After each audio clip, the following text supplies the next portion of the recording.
मंजिलें उन्हीं को मिलती हैं जिनकी सपनों में जान होती है। पंखों से कुछ नहीं होता, हौसलों से उड़ान होती है। अगर हौसला बना लिया है ऊंची उड़ान का, फिर देखना फिजूल है कद आसमान का।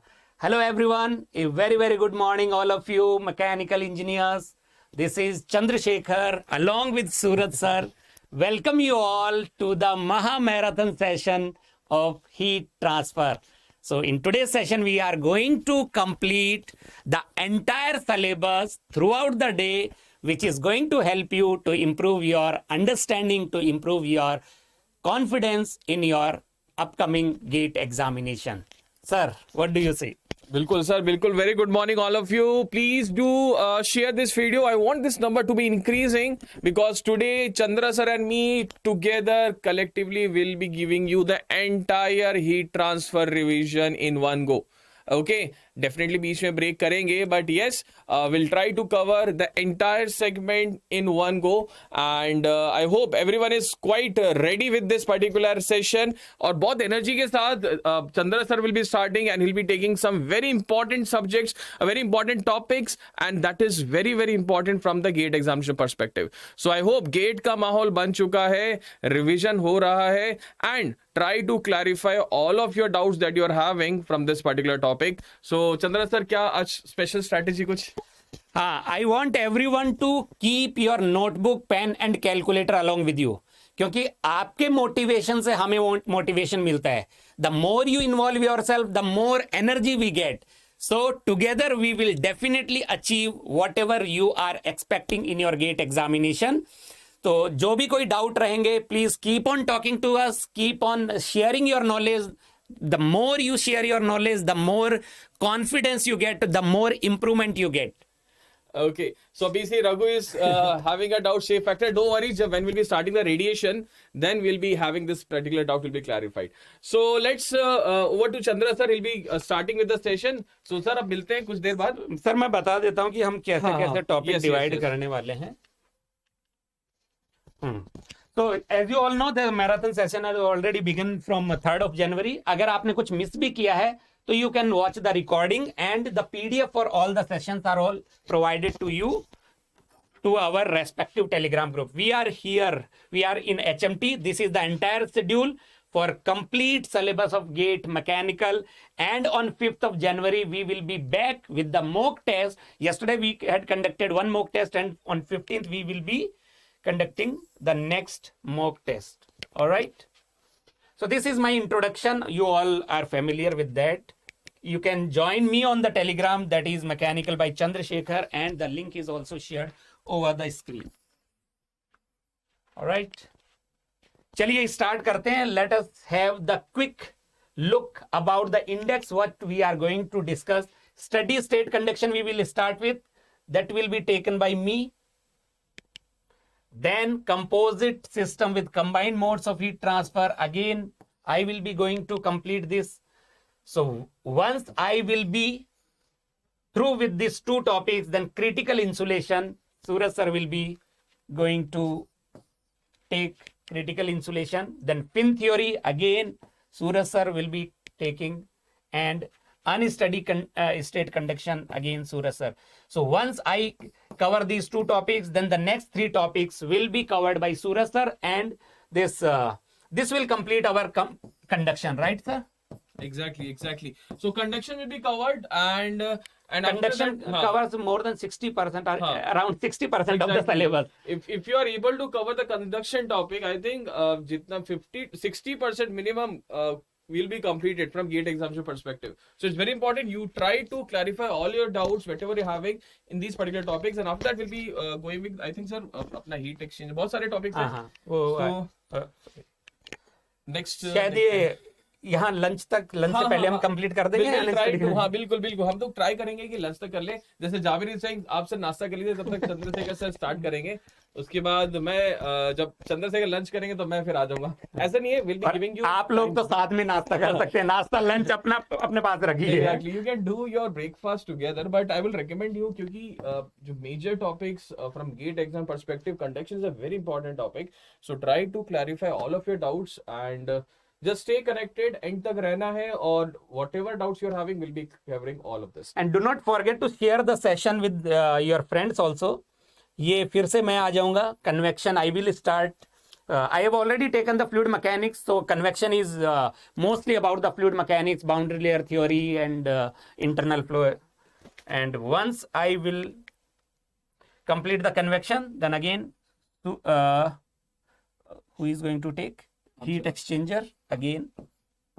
ठीक है, don't worry, we'll be trying to switch. हमारा मैथ का लेक्चर सर 11 तक ही कर पाएंगे, कोई दिक्कत नहीं है, जब तक करो. बट अगर आप, if you are busy with some sessions, so let us suppose you are having some paid courses, so definitely you have to give your preference to paid course, and you can see this session in the recorded version also. ऐसा नहीं है कि it will be only live, you will be able to see this in the recorded also. But if you are having any doubt, try to come in the live session and try to clarify that doubt in the live session, because it's very important. अगर आप उस instant में clear नहीं करते, it's very difficult to clarify.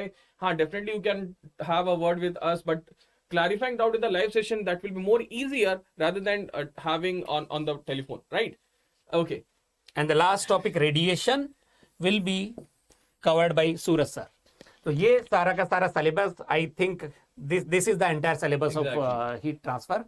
Okay. So I will start with the steady state conduction, and then I will ask Suraj sir to keep on coming and sharing his knowledge and motivating you.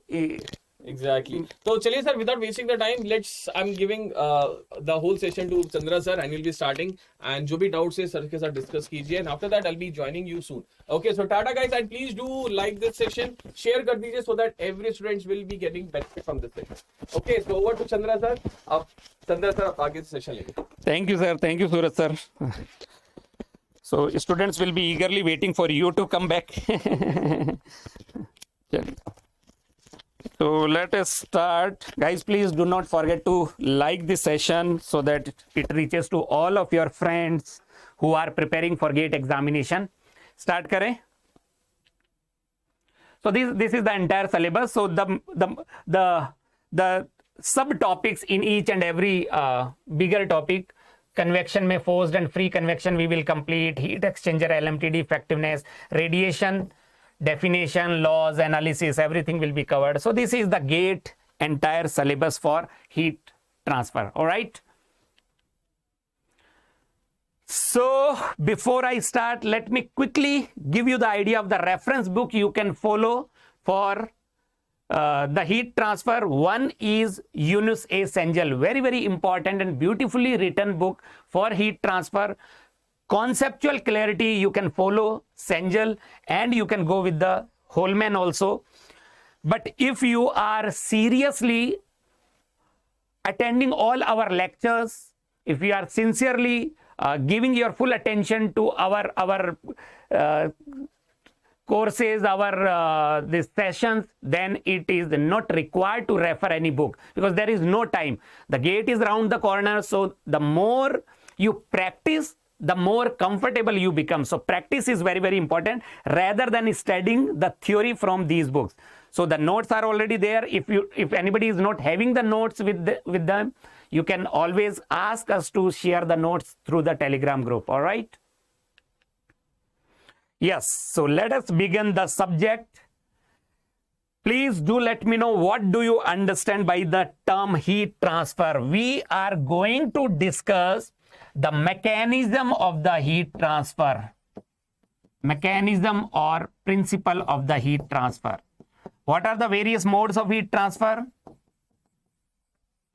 What are the various modes of heat transfer? What is the prerequisite? What is the condition? Convection, Bhaumik, be with us. We will discuss all your doubts. We will clear all your doubts, provided you should have full energy, full power, full motivation to the session. So for heat transfer to take place, the most important thing is the temperature difference. The temperature difference. Whenever there is a temperature difference, the energy will transfer in the form of heat, or we can call it as thermal energy. The flow of energy will take place due to temperature difference, and that always takes place from high temperature to low temperature region. These are the two things which are important for this. One is there has to be a temperature difference. The another thing is the direction of heat transfer will always be from high temperature to low temperature. That was given by Clausius statement of second law.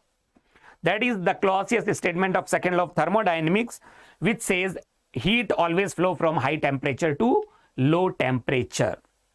But in thermodynamics also we study the about the heat transfer, heat and work transfer, the energy interaction with system and surrounding. But what makes the heat transfer different from thermodynamics? These are the points which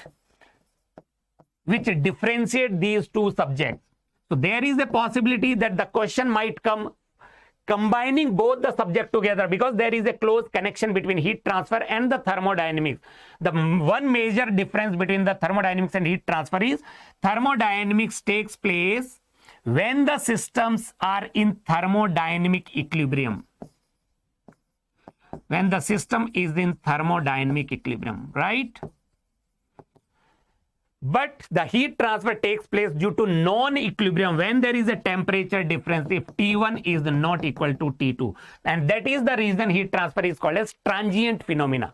That is the reason we call the heat transfer to be a transient or the temporary phenomena, because the heat will flow until the temperature of both the bodies become same. As long as there is a temperature difference, the heat will flow. The next major difference between heat transfer and thermodynamics is time is not a variable. I will use tau for time. Time is not a variable. Time will be constant. Time will be constant.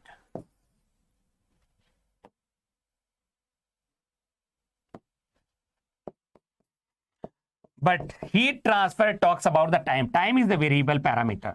We will talk about the variation of heat transfer with time, variation of temperature with time. And then the last difference is the thermodynamics talks about the total heat transfer in joule or kilojoule. That is a scalar quantity, whereas in heat transfer we will talk about the rate of heat transfer, that is joule per second or watt. Q. I will use the notation Q, that is a vector quantity, rate of heat transfer in a particular direction. All right? Yes. Yes. What are the various modes of heat transfer? There are three modes of heat transfer.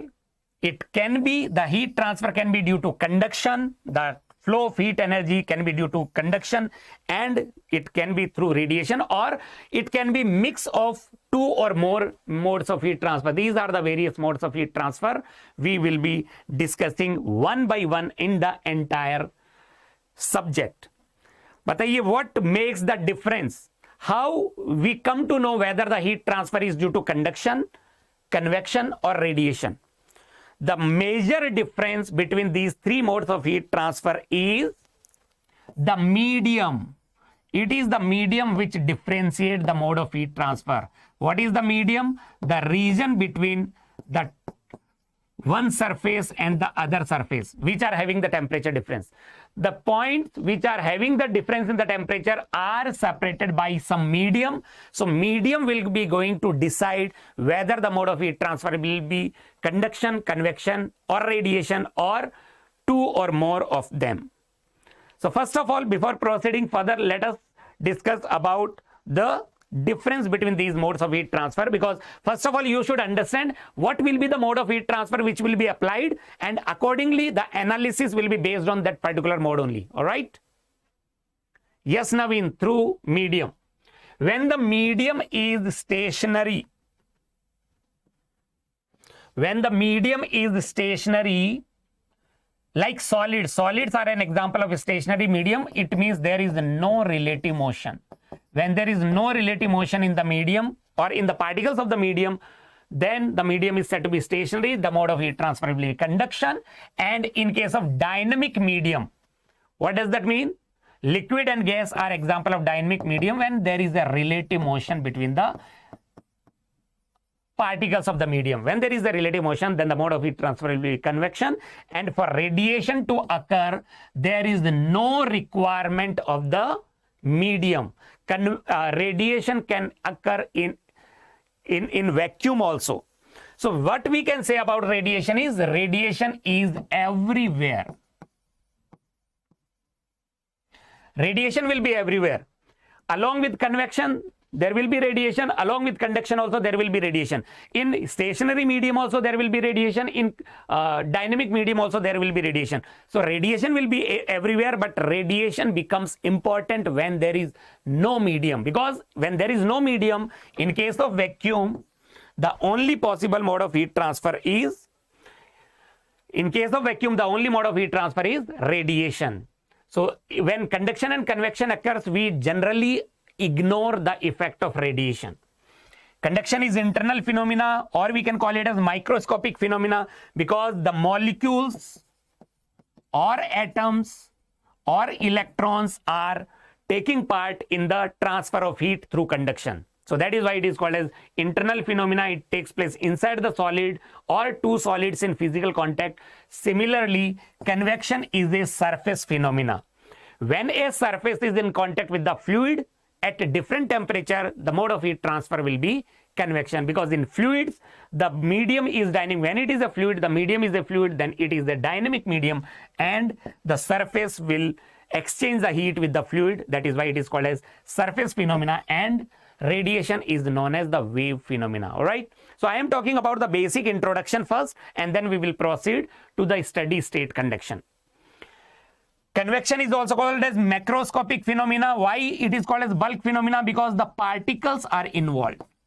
The fluid particles are involved in transferring heat due to convection. That is why it is called as macroscopic phenomena, and the radiation takes place in the form of electromagnetic waves which travel in the straight line motion due to change in electronic configuration of atoms, molecules or subatomic particles.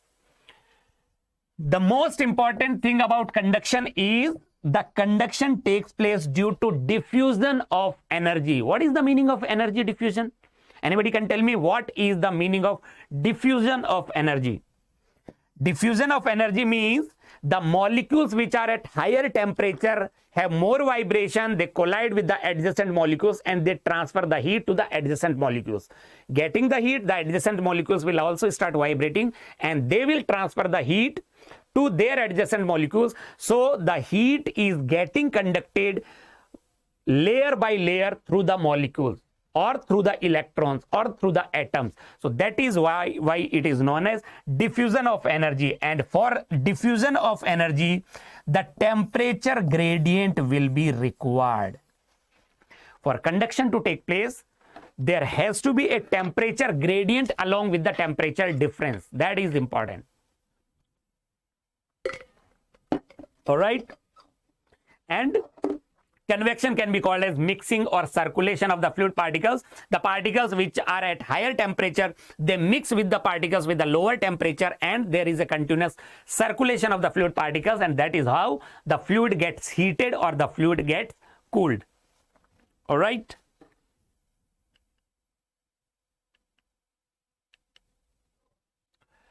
Yes. So let us start with the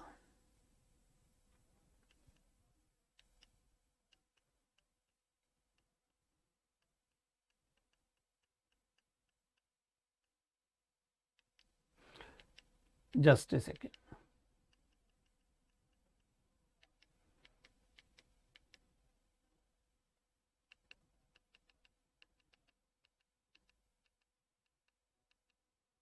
Yes. So conduction. Let us start with the conduction, which occurs due to diffusion of energy. Conduction is given by Fourier law. The law governing conduction is Fourier law. What is Fourier law? According to Fourier law of heat conduction, the conduction heat transfer rate in a particular direction x is given by minus k into A into dt by dx. There has to be a temperature gradient for conduction to take place. Minus k into A into dt by dx. Dt by dx is the temperature gradient. What is A? A is the area perpendicular to the direction of heat flow, perpendicular to x direction. if the heat transfer is taking place in x direction, area will be, A will be the area which is normal to the direction of conduction, and K is known as thermal conductivity of the fluid. K will be called as the thermal conductivity of the fluid, and that is why the Fourier law of conduction is called as the defining expression for thermal conductivity. You should understand the significance of each and every term. Why there is a negative sign here? Can you just let me know why there is a negative sign? What is the significance of this negative sign in case of Fourier law? Because the dt by dx is always negative. In the direction of heat flow, there has to be a decrease, negative temperature gradient, or the temperature must decrease in the direction of heat flow. Then that is why, because it is negative, to make the conduction heat transfer rate positive, this negative sign is inserted. Or we can say to satisfy the Clausius statement of second law of thermodynamics. I hope this is clear to everyone.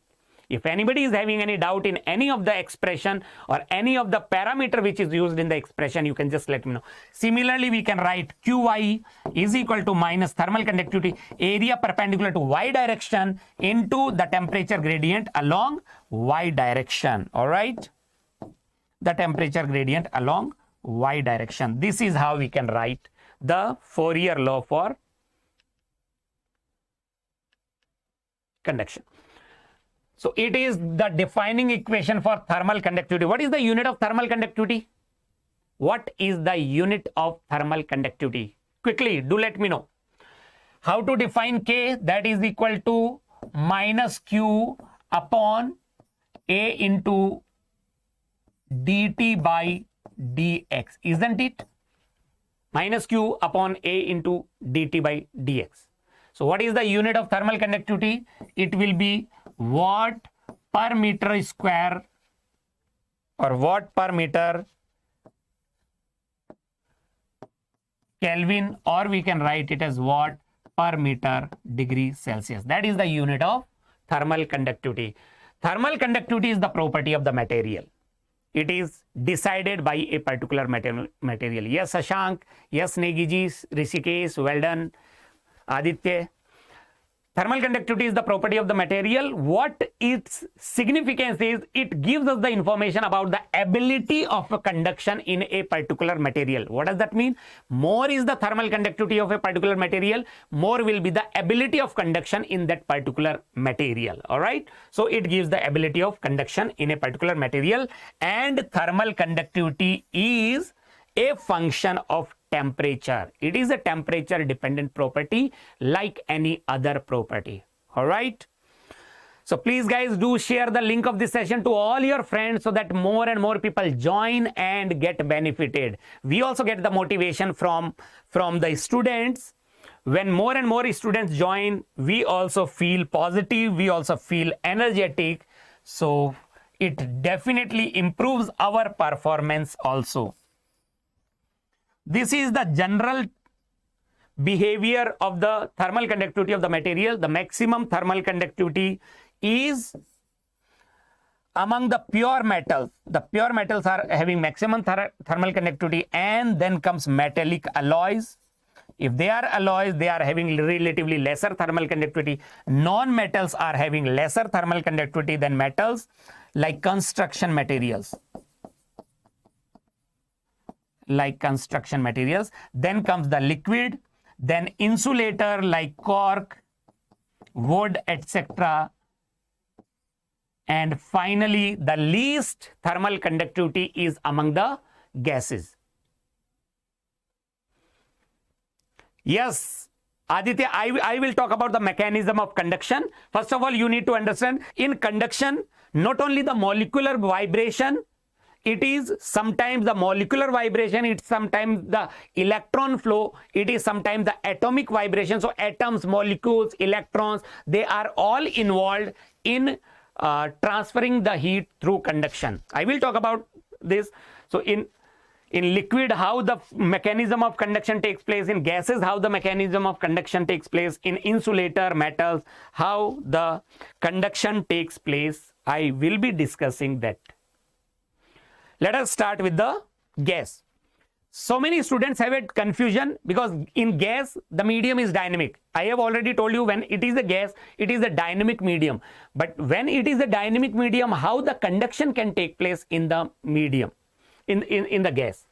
So in gas, the parameters which are involved in transferring heat energy through conduction is molecular collision and molecular diffusion.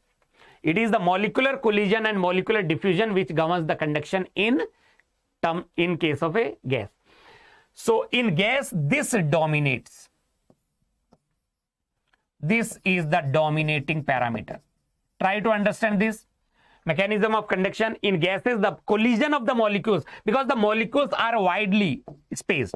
The molecules are widely spaced. More is the molecular collision, more will be the thermal conductivity of the gas. The molecular collision decides the, so we can say as the molecular collision increases, as the molecular collision increases, thermal conductivity of the gas also increases, right? So the faster the molecules move, faster they will transport thermal energy by conduction. That is the mechanism of conduction in case of a gas. And the molecular collision is decided by molecular velocity. So we can say molecular velocity is directly proportional to thermal conductivity of a gas. In case of a gas, molecular velocity will decide the conduction ability or the thermal conductivity. Is this clear? And according to kinetic theory of a gas, according to kinetic theory, what we can say, half mv square is equal to 3/2 k into t. K is the Boltzmann constant. K is the Boltzmann constant. So half mv square is 3/2 kt. So from here we can say the molecular velocity is directly proportional to under root t for a gas. If we combine these together, then we can get the mathematical expression relating the thermal conductivity of a gas and the temperature. Thermal conductivity of a gas is directly proportional to under root T, but T is the absolute temperature. What is T here? T will be the absolute temperature. Yes, what is the absolute temperature? Absolute temperature means in Kelvin only. The temperature must be in Kelvin. If the temperature is given in degrees Celsius, we can add 273 to make it temperature in Kelvin. So more, as the temperature of the gas increases, the thermal conductivity of the gas will also increase. As the temperature of the gas decreases, the thermal conductivity will also decrease. That is how the conduction takes place in case of gas. Again, in liquid also, these are the two parameters governing the conduction. Again, the same parameters, the molecular collision and molecular diffusion. What is the difference between the conduction in gas and conduction in liquid? The major difference is in liquid, the molecular diffusion dominates.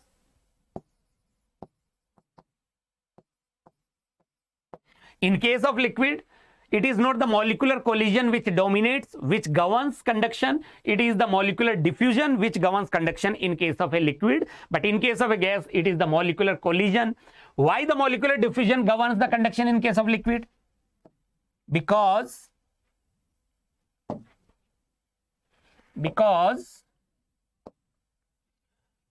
the molecules are closely spaced. The molecules are closely spaced. So physical mechanism of thermal and energy conduction is same as gas, but more complex because molecules are closely spaced in case of a gas. Because the molecules are closely spaced, that is why the collision will not govern the conduction. It is the diffusion of energy that governs the conduction in case of liquid. And as the temperature of the liquid increases, molecules move away from each other. You all know, when we increase the temperature, there is more space between the molecules, and if the molecules move away, then we can say the molecular diffusion decreases. Diffusion of energy. Diffusion of energy is transferring of energy from one molecule to another adjacent molecule. That is called as energy diffusion. So molecular diffusion decreases, and that is why thermal conductivity of the liquid will decrease. So diffusion is the dominating parameter in case of liquid, whereas molecular collision is the dominating parameter in case of gas. Now let us talk about the solid. What are the factors governing conduction in solid? In solid, lattice vibration and flow of free electrons. These are the two factors which governs conduction in case of gas. Drift of free electrons and the lattice vibration are the governing factor in case of solid. Governing factor for conduction in case of solid. Now what we can say from here is, as the temperature of the solid, or if electron flow or lattice vibration. What is lattice vibration? Lattice vibration is the vibration of molecules at about their mean position. As the electron flow or lattice vibration increases, then the thermal conductivity of solid also increases. As the lattice vibration or electron flow, if any of them increases, then that will increase the thermal conductivity of the solid. But the problem here is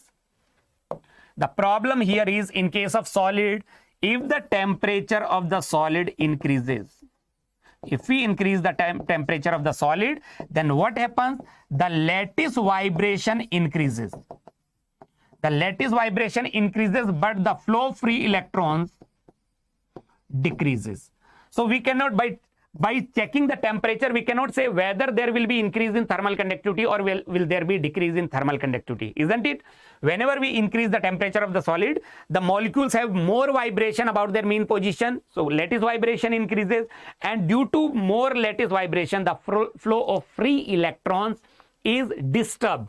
So the flow of free electrons decreases. So we need to check out of these two factors which is actually governing conduction in solid. Can you just let me know which will decide? Will it be lattice vibration or electron flow? Which is going to decide the conduction in case of solid? Which is the dominating factor in case of solid? Now, your turn. Can you just let me know? Everyone, do let me know. There are two factors governing conduction in case of solid: free electron flow and lattice vibration. My question to everyone is, when we increase the temperature, lattice vibration increases, but the flow of free electrons decreases. So what happens to the thermal conductivity of the solid? What is going to govern the thermal conductivity? Whether it will be lattice vibration or flow of free electrons in case of solid? Everyone, please do respond. बताइए quickly.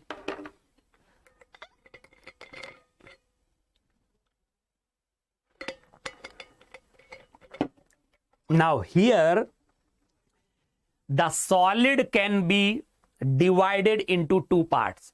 Here we can divide the solid into two parts based on their molecular structure. Now Bhaumik, Naveen, Aditya, सबका गलत है. When I talk about solid, we cannot judge, we cannot decide whether it is lattice vibration or free electron flow. So it is actually decided by the type of solid. If it is a conductor, or metal, if the solid is a conductor or a metal, then the contribution of free electron flow will be more compared to the contribution of lattice vibration. In conduction, in case of metals or conductor, because of the crystalline nature of the structure, it is well organized molecular structure, and because of which the dominating factor is free electron flow. So whenever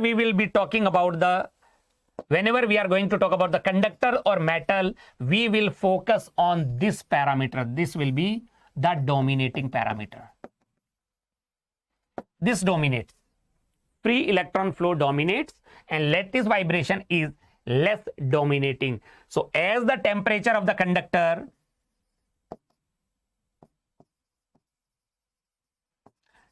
increases, or temperature of the metals increases, If we increase the temperature of the metal, I have already told you, when we increase the temperature of the solid, what happens to electron flow? We will focus on the electron flow. We will focus on the electron flow. So what happens to the electron flow? Electron flow decreases, and that will decrease the thermal conductivity of metal or conductor. That will decrease the thermal conductivity of the metal or conductor. Is this clear? But when the solid is an insulator or non-metal, when the solid is not a metal, if it is a non-metal or insulator, then the contribution of free electrons is very less. The dominating parameter is lattice vibration, which governs 90% of the conduction in case of non-metal. So in case of non-metal or insulator, the lattice vibration governs the conduction. So if the temperature of non-metal increases, then we will not focus on this parameter. We will see what happens to lattice vibration, and because of the increase in the lattice vibration, the thermal conductivity of the non-metal or insulator, because of amorphous molecular structure, disorganized molecular structure, the non-metals will have an increase in thermal conductivity as the temperature increases. So I have talked about 4 types of materials. I have talked about the gas, I have talked about the liquid, the dominating factor. I have talked about, in case of liquid and gas, molecular diffusion and molecular collision governs the conduction. But in case of gas, the molecular collision is the dominating factor. In case of liquid, molecular diffusion is the dominating factor. Similarly, in case of solid, we can classify the solid into 2 types based on the molecular arrangement, molecular structure. If the solid is a metal or a conductor, then the free electron flow governs the conduction. But whenever it is non-metal or insulator, the lattice vibration start governing the conduction. So accordingly, we can decide the variation of thermal conductivity with the temperature. So what we can say from here is, conductors are having more thermal conductivity at lower temperatures, and insulators are having more thermal conductivity at higher temperatures. Is this clear? Do you agree with this point? For better conduction of ability, for better thermal conductivity of the material, if we are using a conductor, then the conductors must be used at a lower temperature, because they have better thermal conductivity at lower temperature, whereas the insulators are kept at higher temperatures. Is it all fine with everyone? Please give me thumbs up, everyone. If anybody is having any doubt, you can just let me know. Otherwise, can I expect a thumbs up from each one of you? So if I summarize everything, temperature versus thermal conductivity, temperature on x-axis and the thermal conductivity on y-axis, then that by increasing the temperature, thermal conductivity decreases. In what? In case of liquid, in case of conductor, in case of metal. Whereas when we talk about the variation of thermal conductivity in case of a gas, it increases with the rise in temperature. For a gas, insulator or non-metal. This is the summary of the mechanism of conduction in different materials. All right.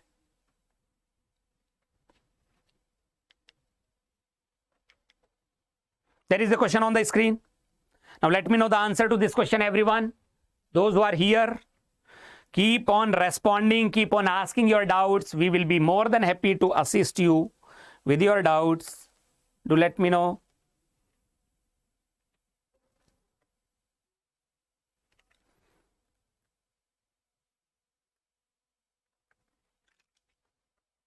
What is the answer to this one? Can you see the question? As the temperature increases, what happens to the thermal conductivity of the gas? As the temperature increases, thermal conductivity of the gas. So for a gas, thermal conductivity of a gas is directly proportional to under root T. That is the mathematical expression according to kinetic theory. So it increases in case of a gas also, in case of insulator also, in case of non-metal also. It decreases in case of a liquid, in case of conductor, in case of metal. All right. Option A is the correct answer. Very good, good, good, good. Good. Raju Naik, Sujesh, Naveen, Rishikesh, well done guys, Sandeep, everybody had given the right answer. Now, the next mode of heat transfer is convection. What is the governing law for convection? Can you let me know what is the governing law for convection? Which law governs convection? Everyone. Convection is the bulk phenomena. Bulk or macroscopic phenomena. Convection is a bulk or macroscopic phenomena. Which law governs convection? It is the Newton's law of cooling governing the convection, which gives the defining equation for convective heat transfer coefficient. According to Newton's law of cooling, Q convection is given by H into a surface area, it is a surface phenomena, into delta T. That is the mathematical expression for convection heat transfer rate. That is joule per second or watt. You should know the significance of this AS. AS is the surface area here. In case of conduction, it is the area which is perpendicular to direction of conduction. But in case of convection, it is the surface area which is available for convection. And how do we find out what is the surface area which is available for convection? The surface area which is in contact with the fluid. The surface area of the body which is in contact with the fluid, the mode of heat transfer between the surface and the fluid will be convection. So it will be the surface area, and delta T is bulk temperature difference. What is delta T? Is it surface temperature minus fluid temperature or fluid temperature minus surface temperature? If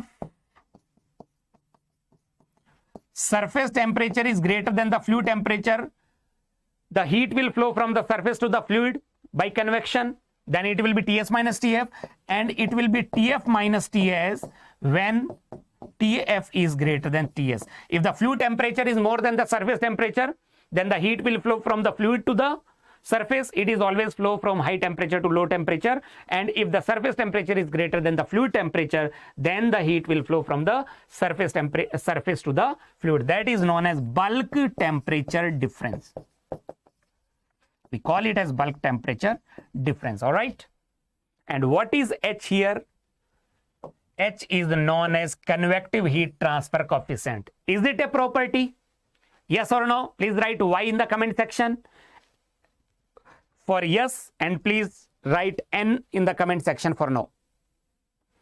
Y for yes, N for no. Quickly. Is the convective heat transfer coefficient is a material property or a fluid property? Is it a fluid property? Is it a property of a fluid? Yes or no?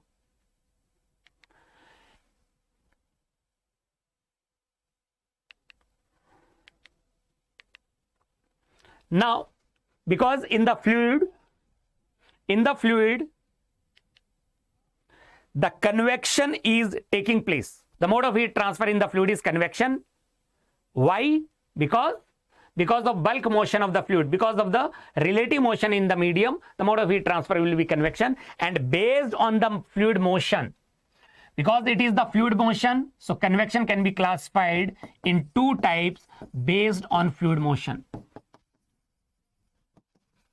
So that is why convection is all about fluid mechanics. Based on the fluid motion, the convection can further be classified as forced or artificial convection. When do we call it as forced convection? When the fluid is forced to flow by using some external means. When the fluid is forced to flow by using some external means, then it is called as forced or artificial convection.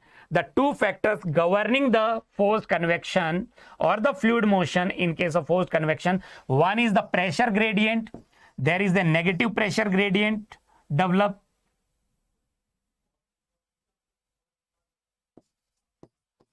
Pressure gradient, and due to the pressure gradient, there is an inertia force acting on the fluid particles to make them move from high pressure to low pressure region. So pressure gradient and the inertia force are the two factors which governs the flow of fluid by external means, like a pump.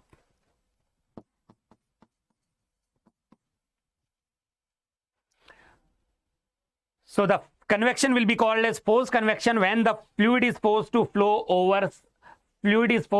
by using some external means, and the another will be natural convection or free convection. The next one is natural convection when the fluid flows naturally without any external means. When the fluid is flowing without any external means, then it is called as natural convection. And for the fluid motion, we should call it as fluid motion. For the fluid to have a motion, the density gradient plays an important role. The density gradient d rho by dy, positive density gradient. How the density gradient develops? The molecules which are at higher temperature, expands, and because of expansion they become light and they move in upward direction. The heavier molecules which are away will come back. So that is called as mixing of the fluid particles. That is why it is called as mixing. The fluid particles which are at higher temperature, they expand due to heating, and due to expansion their density decreases, and due to decrease in the density, so ρ1 is less than ρ2. Due to density difference, the buoyant force acts on the fluid particles, and due to buoyancy, there is a mixing of the fluid particles. The particles will start moving in upward direction due to buoyant force, and the heavier particles will come down. That is how the free or the natural convection. In both type of convection, there is a motion in the fluid. When the motion in the fluid is done by using some external source, then it is a forced convection. And when the motion of the fluid takes place on its own without any external source, natural way, then it is the free convection. Can anybody give me an example of natural convection? Can anyone give me an example for natural convection? Example for forced convection, I can write automobile radiator. Anybody can give me an example for natural or free convection? Yes, when you heat water in a container, that is a natural convection. We are not forcing the fluid to move, but yes, you can see the circulation, mixing you can see. When you observe the boiling water in a container, yes, T is a natural convection. T की याद दिला दी आपने. It is the time for having a tea. So T is an example. The tea gets cold when it is kept on a surface or when it is kept on a table, is an example of natural or free convection. I was asking about the convective heat transfer coefficient. I asked you, will it be a material property? The convective heat transfer coefficient is not a property of a material, but an experimentally determined very complicated parameter. Convective heat transfer coefficient is not a property of a material. It is not a property of the material, but it is an experimentally determined very complicated parameter. Why do we call it as complicated parameter?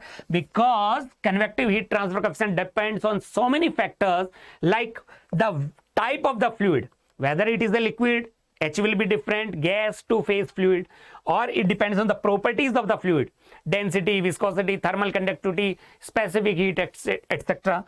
It depends on the type of the fluid motion.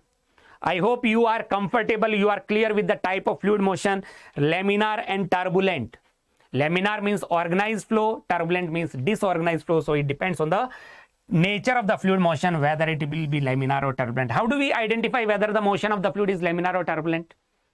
How do we identify, how do we find it out whether the motion of the fluid is laminar or turbulent?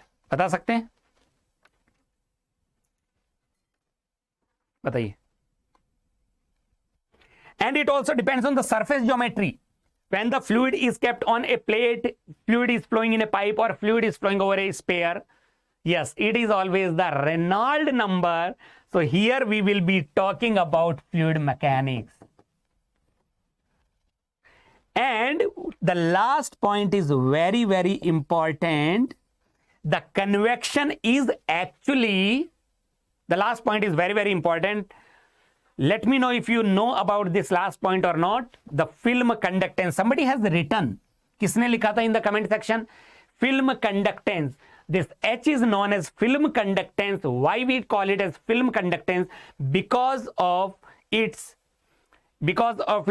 combination with the conduction. Convection is the combined effect of conduction, that is the diffusion of energy, and the fluid motion, that is the mixing of the fluid particles. So what happens is, try to understand this last point. What happens is, when a fluid is kept on a surface, the fluid particles in direct contact with the surface will stick to the surface.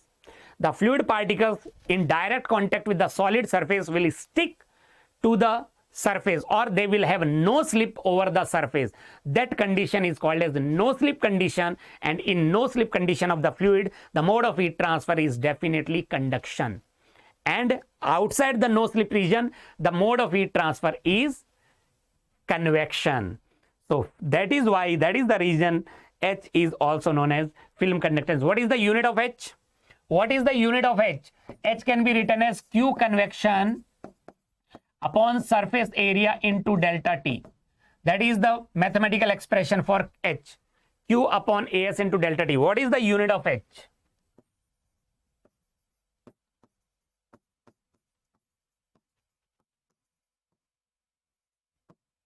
Either we call it as Kelvin or degree Celsius, does not make a difference. Either we write it as Kelvin or Celsius, does not make a difference. Why? Because as long as we are talking about the difference in the temperature, as long as we are talking about the temperature difference, it does not matter whether we take the difference in the temperature in Kelvin or degree Celsius. So the last point, if we write the last point in mathematical terms, then what we will get is, this is going to be very, very important. Look, this is the surface which is maintained at temperature Ts, and this is the fluid. This is the temperature of the fluid. Bulk temperature of the fluid, T infinity, is the bulk temperature of the fluid. Now in the no slip region, this is the no slip region, let us say. In the no slip region, the mode of heat transfer will be conduction. And outside this no slip region, here the mode of heat transfer will be conduction, and here the mode of heat transfer will be convection. So convection is combined effect of conduction in the no slip region and the bulk motion of the fluid outside. The fluid in the no slip region will have no relative motion. The fluid in the no slip region, it is very small region. This region is very, very small region. So if we write the energy equation, we can say Q conduction is equal to Q convection, isn't it? The rate of heat transfer by conduction will be equal to the rate of heat transfer by convection. So H, or conduction I am writing, so it will be minus K of fluid. Why K of fluid? Because we are applying the conduction in the fluid only. Thermal conductivity of the fluid into area perpendicular to the direction of heat flow. What is the direction of heat flow? Heat flow direction will be in Y direction. This is Y direction. The heat flow will take place in the Y direction. So area perpendicular to Y direction into dt by dy in the fluid at Y tends to 0. That is called as no slip region. Y is equal to 0. No slip region is Y tends to 0, or Y is equal to 0. Is equal to, convection is Newton's law of cooling, H into surface area available for convection. Do you agree the surface area available for convection is same as the area which is perpendicular to the direction of conduction into delta T. So if you calculate this H from here, so H will be written as minus thermal conductivity of the fluid into dt by dy, temperature gradient in the fluid at y tends to 0 or y is equal to 0 upon bulk temperature difference between the fluid and the surface. What is delta T? We can say delta T is equal to Ts minus T infinity here. That is how we can find out the convective heat transfer coefficient. For dt by dy, if we want to get dt by dy at y is equal to 0, we need a temperature profile. Without knowing the temperature profile, we cannot find out dt by dy. And how the temperature varies in the fluid, to get that information, we need to know the velocity variation in y direction.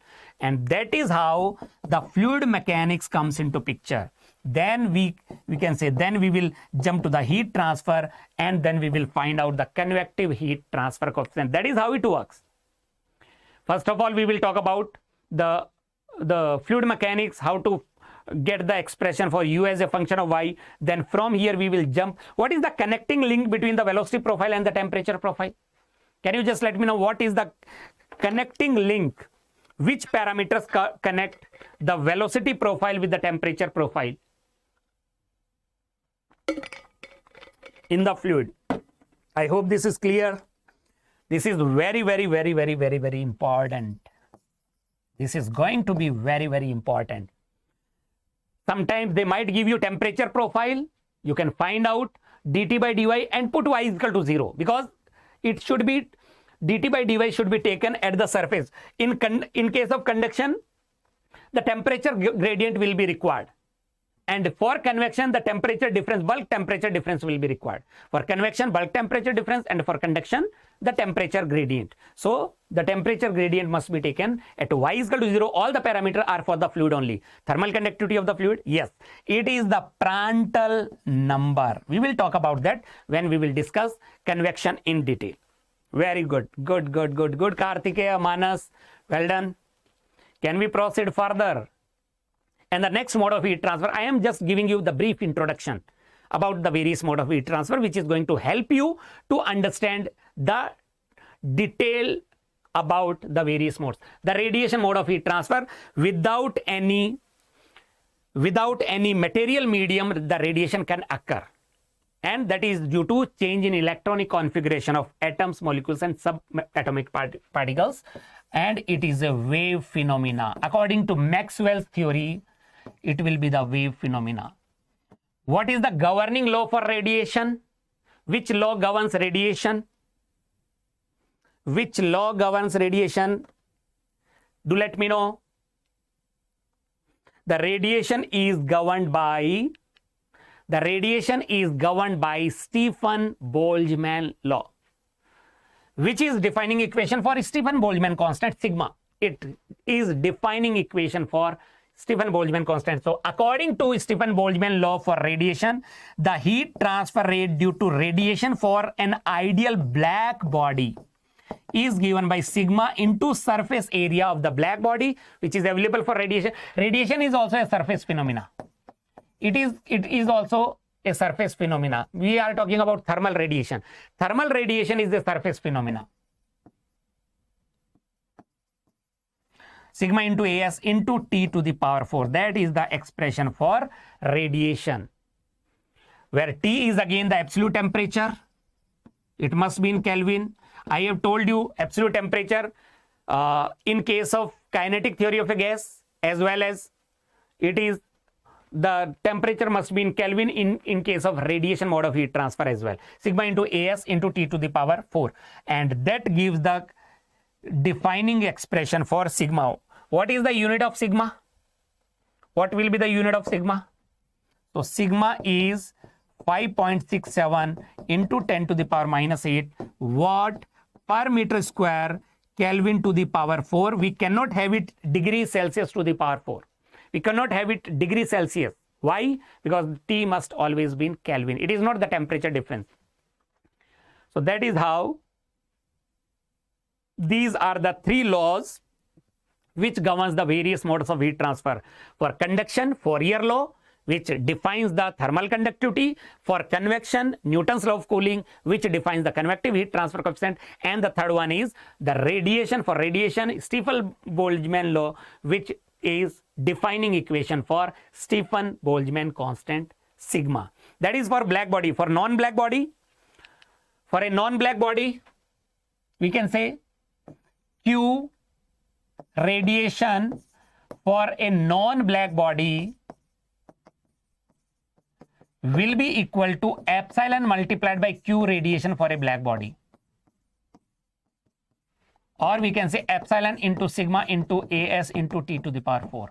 That is, what is epsilon here? Epsilon is called as emissivity. We will discuss, or Suraj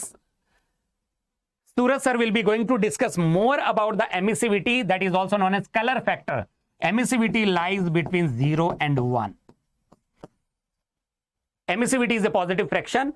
For emissivity, when it is 0 or almost 0, it can be treated as a white body. For emissivity to be maximum, that is 1, it is a black body. So that completes our general introduction for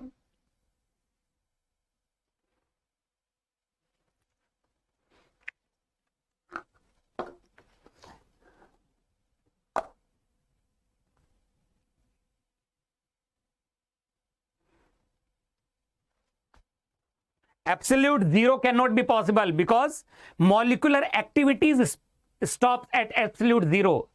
Hello Sharma ji, what's up? क्या हाल चाल, नमस्कार, आदाब, सुप्रभात, good morning, सत श्री अकाल, अस्सलाम वालेकुम, वणकम. Good morning guys. Those who have joined me recently, we have just discussed the basic introduction about the various modes of heat transfer.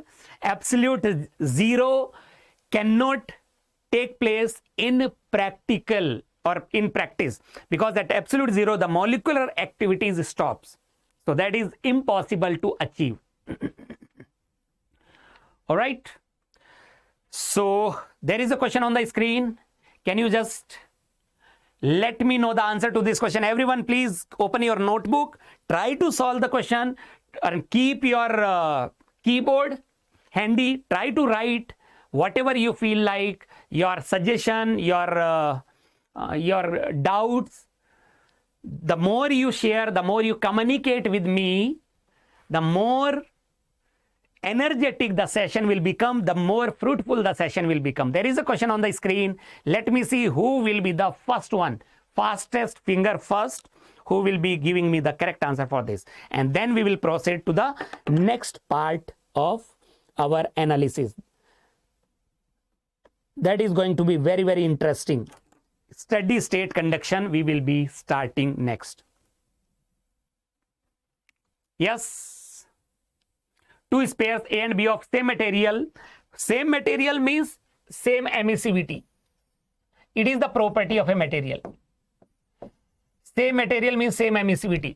Have radii 1 meter and 4 meter and temperature 4000 Kelvin and 2000 Kelvin respectively. Which one of the following statements is correct? So we can say QA by QB, the mode of heat transfer will be radiation. The energy radiated by spare A and B. So we can say sigma getting cancelled out. AA into TA to the power 4, sigma into AB into TB to the power 4 into epsilon A into epsilon B. That will be the expression. These will get cancelled out. AA and get cancelled out. Surface area will be 4 pi r square. So it is RA square or RB whole square into TA by TB to the power 4. Temperature must be in Kelvin. What is the answer for QA by QB? What do you get? What is QA by QB? Are you getting 1?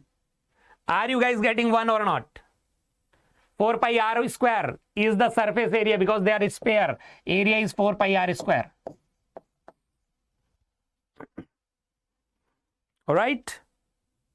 So the correct answer is option C. Who had given the correct answer fast? Azmira, well done. Sharmaji, Vinit, Bhaumik, Manas, Sujis. Good guys. Good. Keep it up. Now let us start talking about. Now we will not be talking about conduction in case of liquid or gas.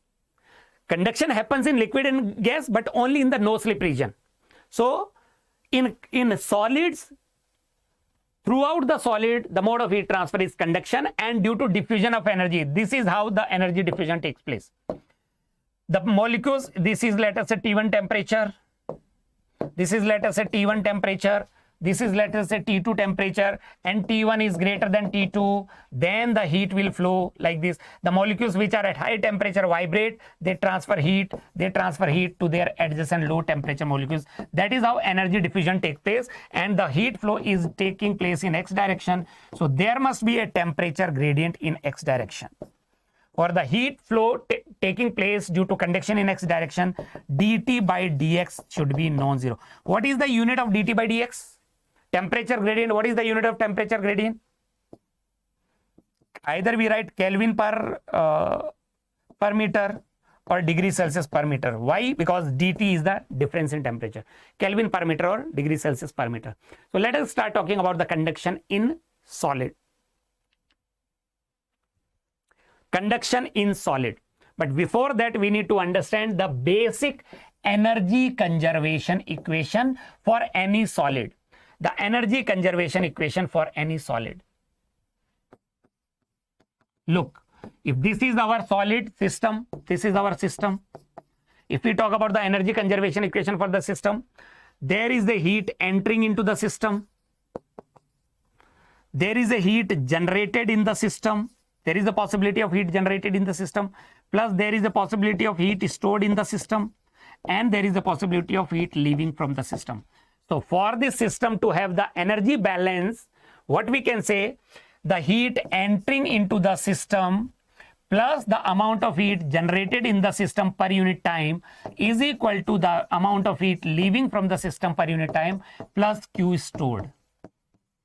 That is the basic energy conservation equation for any system, for any solid.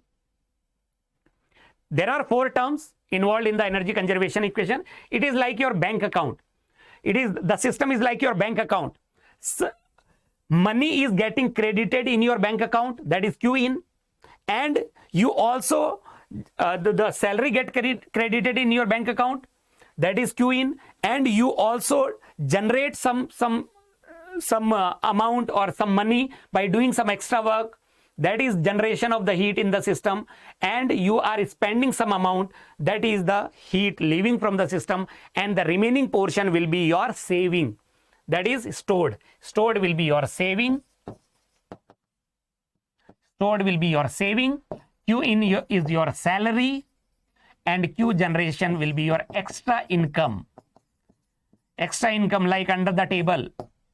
If you are in a government job, you can have some more income under the table, or you can do part-time job earning some extra income, and Q out is your expense plus saving. So this is how the conservation will take place.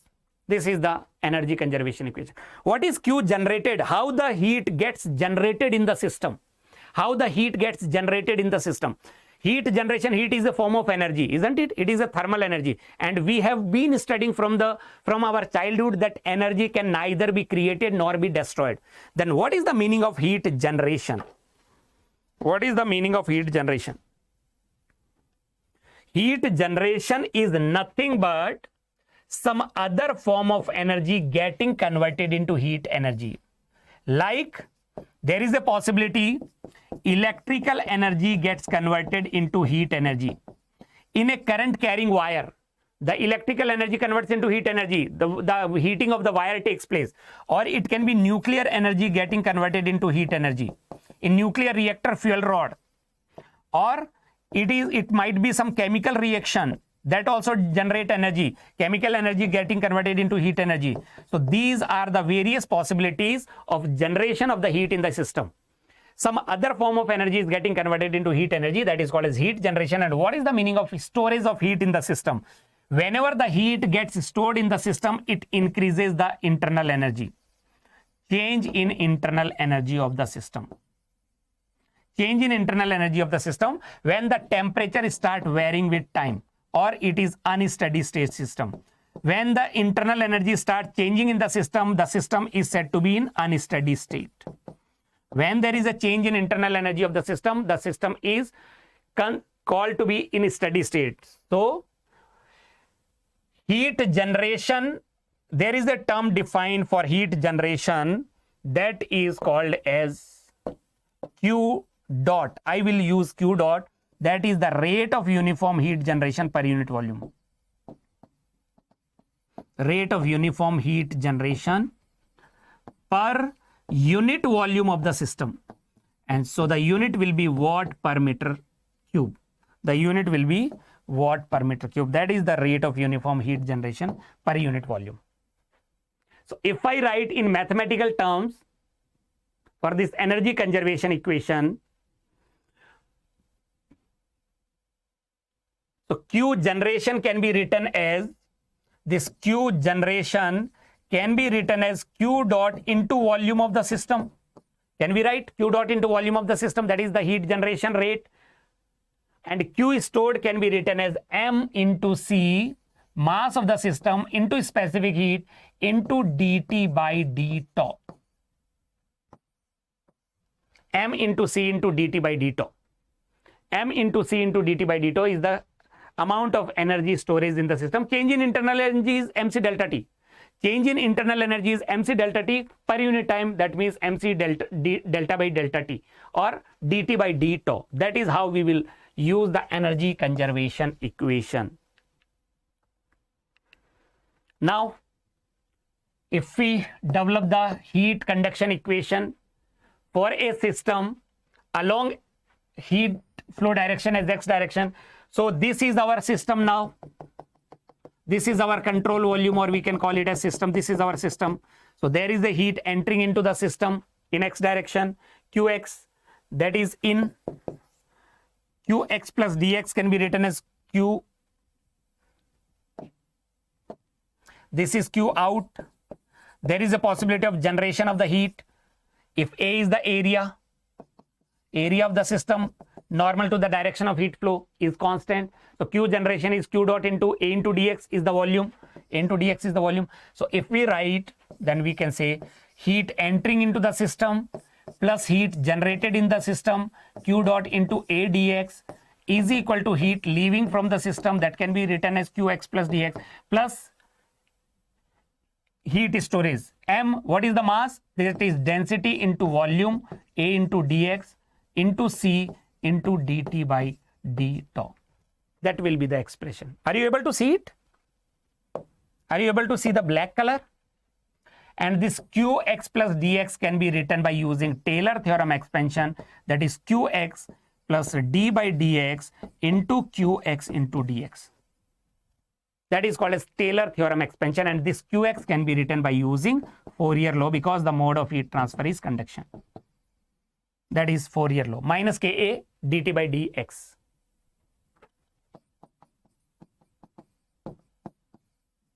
Like this. So if you simplify, then you will get the conduction equation, heat conduction equation. dt by d tau means temperature is a function of time, or the system is in unsteady state. The system will be in unsteady state. When the system is in steady state, then we can say for system to be in steady state, then dt by d tau will be 0. Then dt by d tau will be 0. And if we generalize this expression, is the expression clear to everyone? Is this expression clear to everyone? Please give me thumbs up. Please give me yes through the comment section. This is how conduction equation can be written. And for three-dimensional Cartesian coordinate system, how to write? We can say Qx in x direction, heat conducted into the element, then Qy plus Qz. That is the heat conduction, plus our control volume is dx by dy by dz. Our control volume is dx by dy by dz.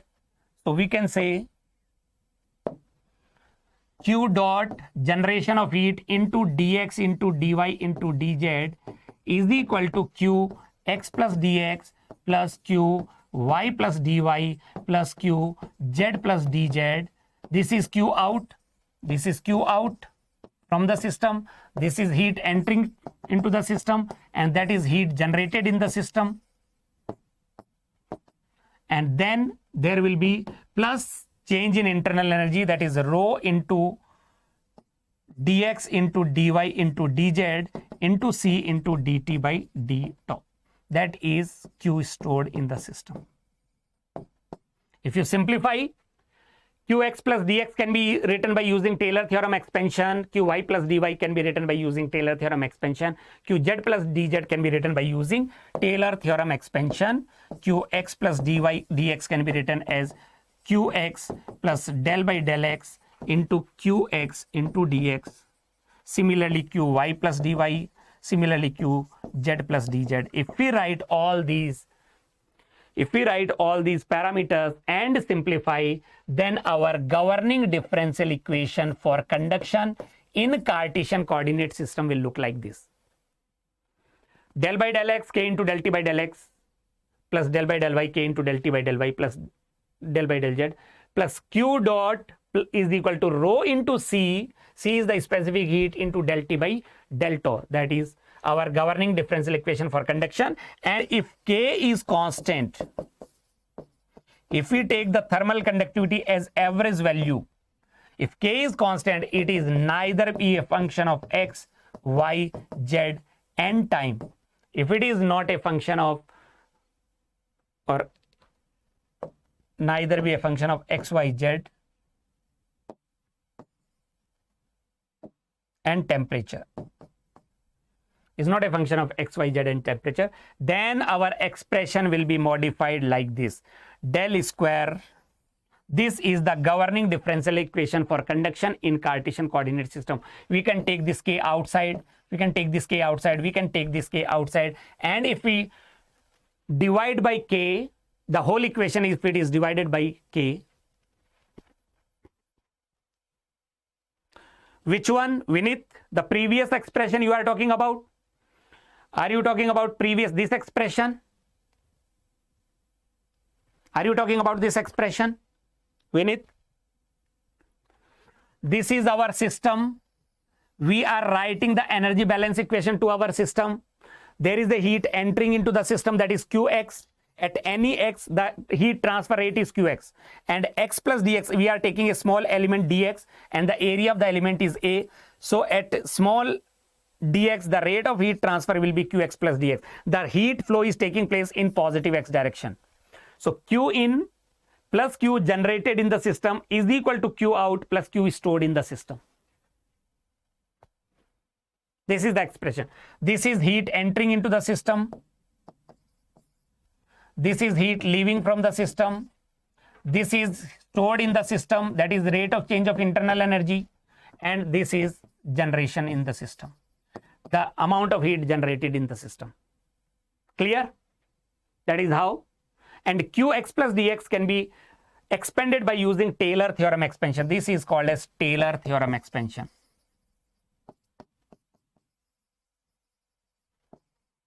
This is called as Taylor theorem expansion. Clear? कौन सा ए? ये जो element है, the element is like this, the element is like this. You can see dx. A is this. A is this area which is perpendicular to x direction, and the thickness of the element is dx. So the volume will be A into dx. A into dx is the volume, isn't it? Volume. Clear?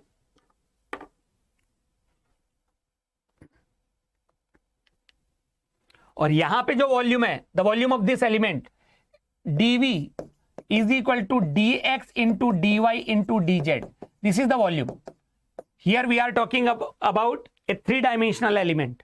ये 3-dimensional element है, तो volume मैंने लिखा dx into dy into dz. यहां पे भी volume dx into dy into dz, और यहां q जनरेशन में भी जो वॉल्यूम आएगा वो dx into dy into dz.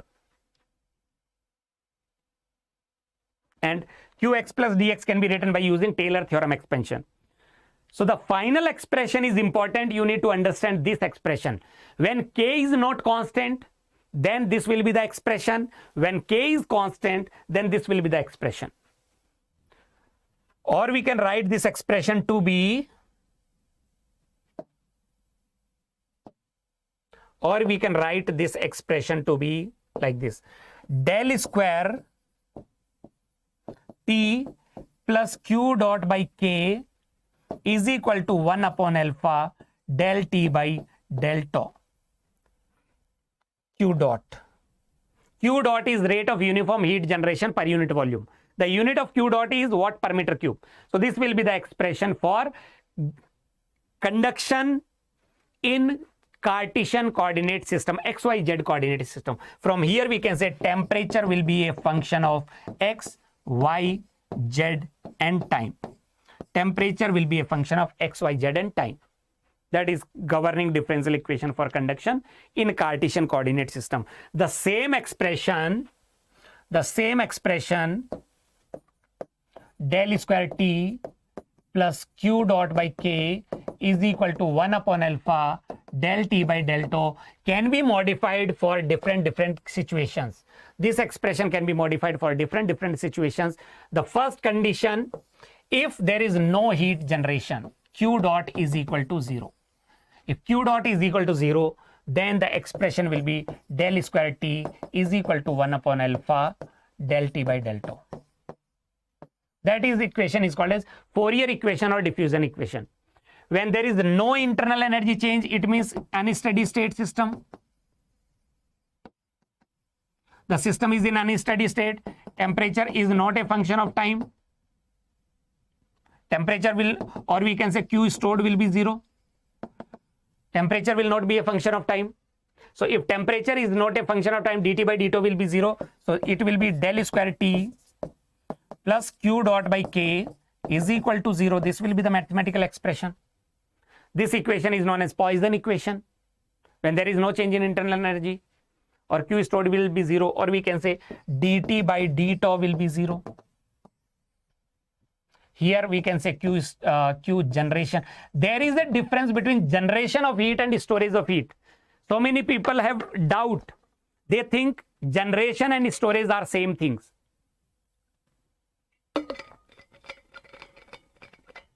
Heat generation and heat storage are not same, they are different. And when heat generation is 0, heat stored is 0. When both are 0, then we get Laplace equation, that is del square T, which can be expanded as del square T by del X square plus del square T by del Y square plus del square T by del Z square is equal to 0. This is called as Laplace equation. You are familiar with Laplace equation.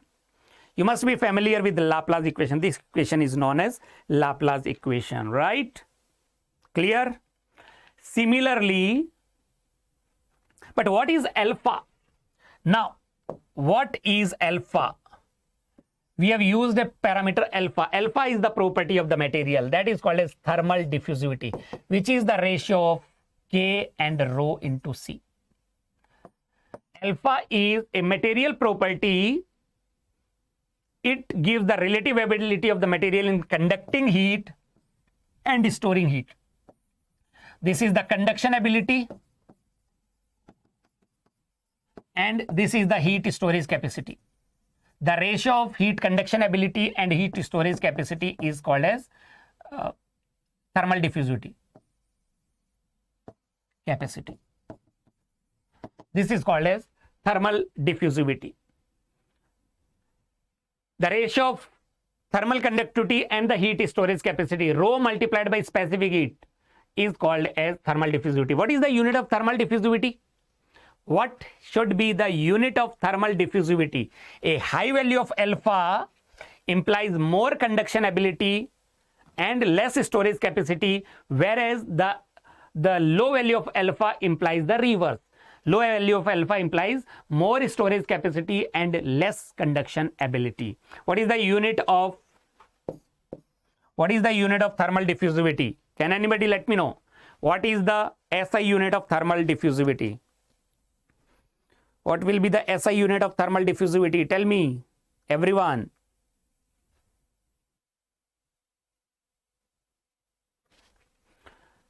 Unit of thermal diffusivity. Meter square per second. It is like kinematic viscosity. It is like kinematic viscosity. The unit is meter square per second. Is the unit of thermal diffusivity. Because it is made up of properties, thermal conductivity, density, specific heat, all are properties involved in this expression. So, and that is why it is called as, it is a material property. That is the reason the thermal diffusivity is the property of the material, and for gases, the thermal diffusivity is more than liquid than solid.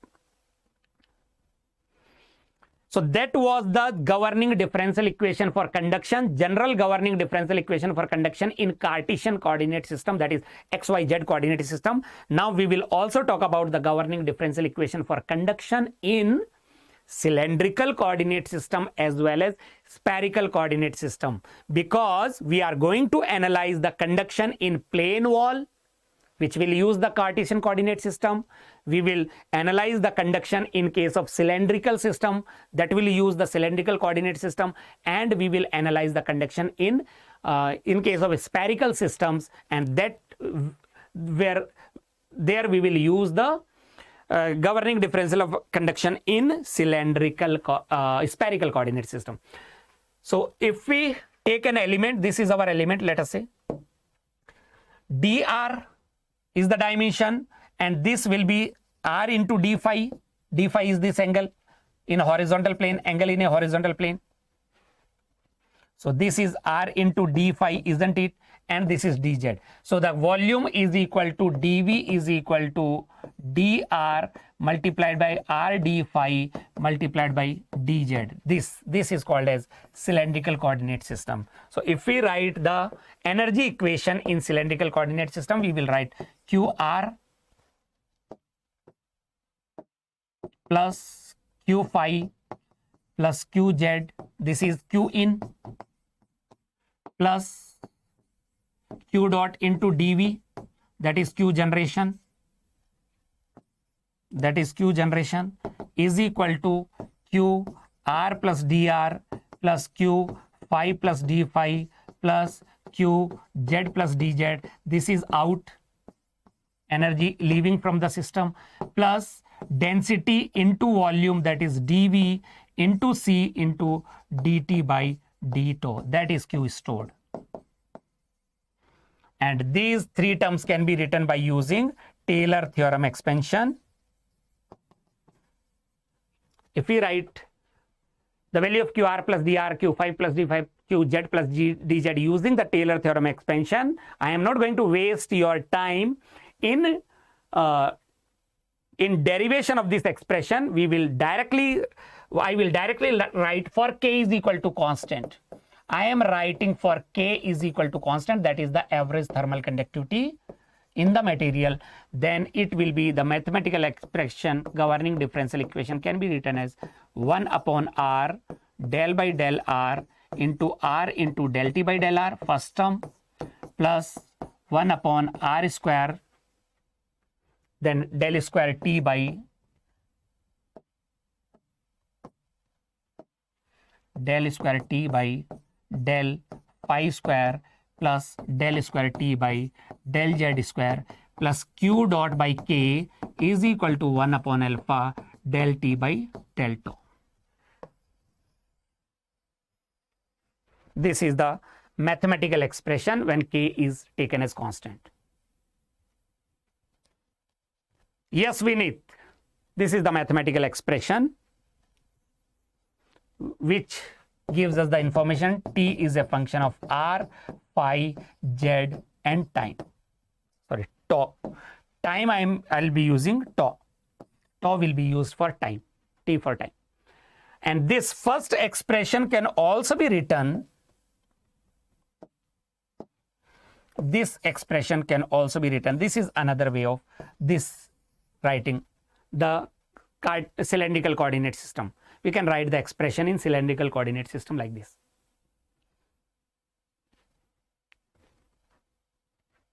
Right? Similarly, the spherical coordinate system. dr is the radial distance. dr, then this will be r d theta. This will be r into d theta. and this will be r sine theta into d phi. D phi. So the volume will be equal to, the volume dV is equal to dr into r d theta into r sine theta into d phi. This will be the volume of our element. This is our element in cylindrical coordinate system. Phi is in a horizontal plane and theta is in a vertical plane. Theta is in a vertical plane.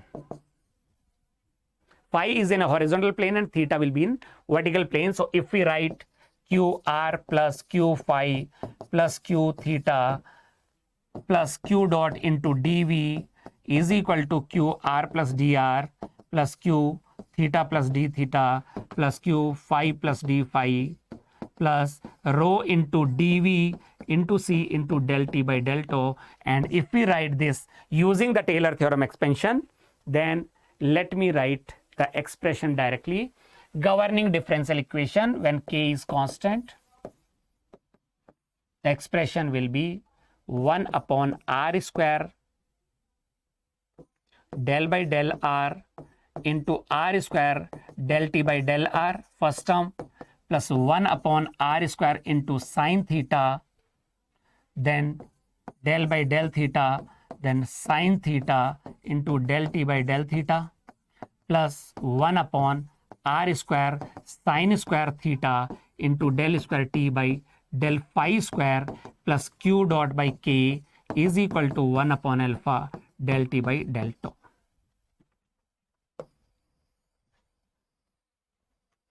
That will be the governing differential equation of conduction in case of spherical coordinate system. In case of spherical coordinate system, the first term can be written as, this first term can be written like this also. One and the same thing. That is how the expression will look like in cylindrical coordinate system. Temperature will be a function of r, theta, phi and tau. So these are the governing differential equation for conduction in the 3 coordinate system: Cartesian, cylindrical and spherical coordinate system. Right? You must memorize these expressions. So if I summarize, look, in Cartesian coordinate system, what I had written for K is equal to constant, I am writing for K is equal to constant. So if we summarize, the expression will be del square T by del X square plus del square T by del Y square plus del square T by del Z square plus Q dot by K. This term and the last term will be same, 1 by alpha this. The second one is 1 upon R del by del R into del T by del R plus 1 upon R square del square T by del phi square plus del square T by del Z square plus Q dot by K is equal to 1 upon alpha del T by del tau. That is in cylindrical coordinate system. And the spherical coordinate system, 1 upon R square del by del R into R square into del T by del R plus 1 upon R square sine theta into del by del theta into sine theta del T by del theta plus 1 upon R square sine square theta into del square T by del phi square plus Q dot by K is equal to 1 upon alpha del T by del tau. How many of you remember these 3 expressions? How many of you remember these 3 expressions? Give me thumbs up. Are you able to memorize these? Are you able to memorize?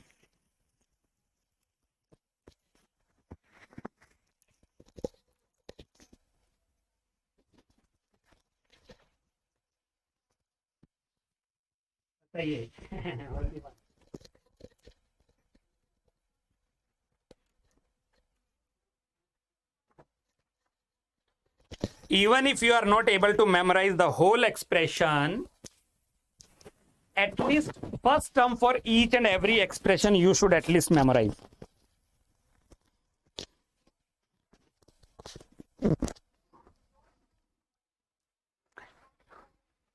At least memorize the first expression for each and every term. All right, ये important है, because we are going to use these expressions in our analysis for conduction. ये वाला term, at least you should memorize this term, because we will be talking about one dimensional conduction. So the second, third term will not be important. We will be talking about steady state conduction. The last term will be 0. And we will be talking about no heat generation. Then Q dot by K term will be 0. So at least you should know these terms. Now let us start talking about the one-dimensional steady state heat conduction. One-dimensional means the temperature is a function of X only, or temperature is a function of R only. When do we have one-dimensional conduction? When there is no temperature gradient in other two directions. The conduction is one-dimensional when there is no temperature gradient in other two directions. When the other two direction or other two dimensions are very large. When other two dimensions are very large, then even if there is a temperature difference, the gradient of temperature will be negligible. So when the gradient is 0, it means there is no conduction. For conduction to take place, the gradient has to be non-zero. So one-dimensional conduction means the temperature or dt by dx is non-zero, dt by dy will be 0, dt by dz will be 0. Similarly, in case of cylindrical or spherical coordinate system, dt by d phi or dt by dz or dt by d theta will be 0. Steady state conduction means temperature is not a function of time, or Q stored will be 0, or rate of change of internal energy will be 0. Temperature is independent of time. dt by dt will be 0. These are the two assumptions we will carry throughout our discussion, one-dimensional steady state heat conduction. And what we are going to discuss is, the first one is the temperature profile, how the temperature varies with X, how the temperature will vary with R in case of cylindrical coordinate system, how the temperature varies with R in a spherical coordinate system. Then we will talk about the rate of heat transfer expression, and finally we will talk about the circuit diagram, how we can relate this with circuit diagram or electrical analogy.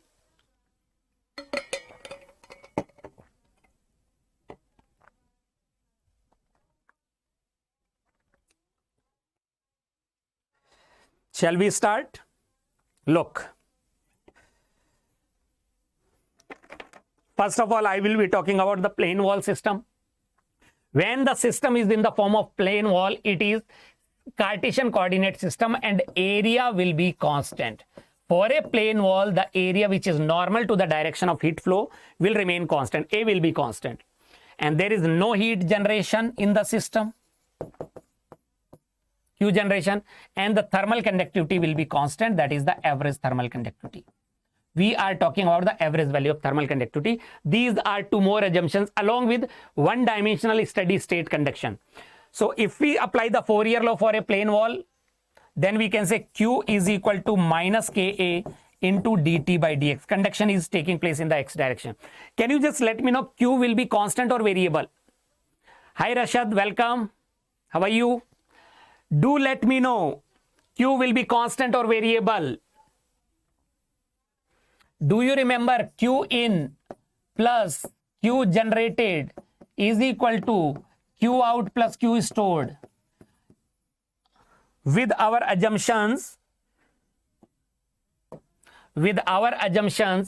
Q generation will be 0, Q stored will be 0. So it means Q in is equal to Q out. The rate of heat transfer is constant, isn't it? As long as the generation of heat will be 0 and the storage of heat will be 0. Heat stored will be 0. How? Because we have taken this assumption, steady state. For a steady state, the storage of heat will be 0. And generation of heat 0 is taken here. So according to Fourier law, we can call it as constant, isn't it? That is our Fourier law, because Q generation and Q stored both will be 0. They are not same. There is a possibility that there is a generation of heat only without any storage. There is a possibility that there is a heat storage in the system only without any generation of the heat. There is no connection between them. They are two separate parameters. Sometimes the question says generation of heat will be 0. Sometimes the question says the storage of heat will be 0, right? So as long as the generation and storage both are 0, then Q will be constant. And if we write the governing differential equation for conduction, so we can say d square T by dx square is equal to 0. D square T by dx square will be 0 because there is no generation, there is no storage, isn't it? This will be the governing differential equation in Cartesian coordinate system. If we integrate twice, then we will get temperature as a function of x. But we need C1 and C2, two constant of integration. So if we put the constant of integration, then our final expression for temperature profile will be like this. To find out the C1 and C2, this is our plane wall, let us say. This is our plane wall. What is the nature of temperature profile? Here the temperature is T1, here the temperature is T2. This is x is equal to 0. This is the direction of heat flow. At any x, the temperature is T. This is x is equal to L thickness. A will be constant. So if we put the boundary condition at x is equal to 0, temperature is T1. At x is equal to L, L is the thickness of the wall, temperature is T2. And if T1 is greater than T2, then the direction of heat flow will take place from left to right. This is Q, which will be constant. Q will be constant, isn't it? So if we put the boundary conditions and calculate C1 and C2 at any x, temperature will be equal to T. So our temperature profile will look like this. What is the nature of temperature profile? T1 minus T upon T1 minus T2 is equal to x by L. L is the wall thickness. L is the thickness of the wall. A is the area. T1 is the temperature at the inlet. T2 is the temperature at the outlet. The nature of the temperature profile will be linear as long as the system is having one-dimensional conduction, steady state conduction, no generation of the heat, constant thermal conductivity, and constant area.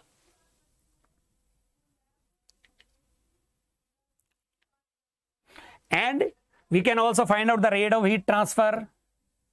We can also find out the rate of, so this is T1, this is T2. This is how the nature of the temperature profile will be linear. It will be linear. Temperature as a function of x is linear. The temperature profile will be linear. This will be the mathematical expression. There are 1, 2, 3, 4, 5 parameters are given in the expression. Any 4 can be given to you and the fourth one can be asked. It is very easy. But you need to remember this formula for conduction in plane wall without heat generation, one-dimensional and steady state. These are the assumptions. We can find out Q, the rate of heat transfer, which is constant, by using the Fourier law. So if we use the Fourier law or governing differential equation, we can say Q is equal to K into A into T1 minus T2 upon L. This is T1 minus T2. This will be T1 minus T2. We can call it as delta T, T1 minus T2 by L is equal to Ka into T1 minus T upon X also, that will remain constant. T1 minus T2 can be written as delta T.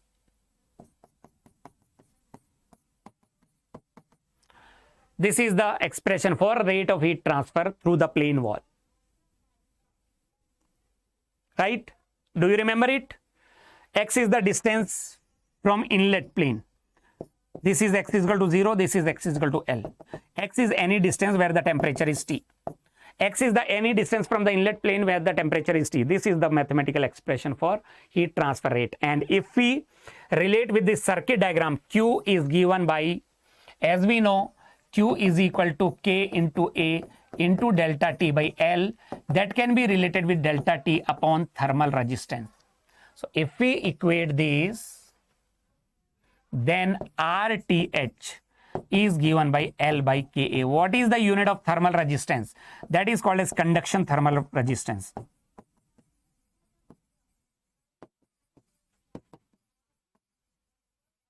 That is known as conductive thermal resistance, RTH.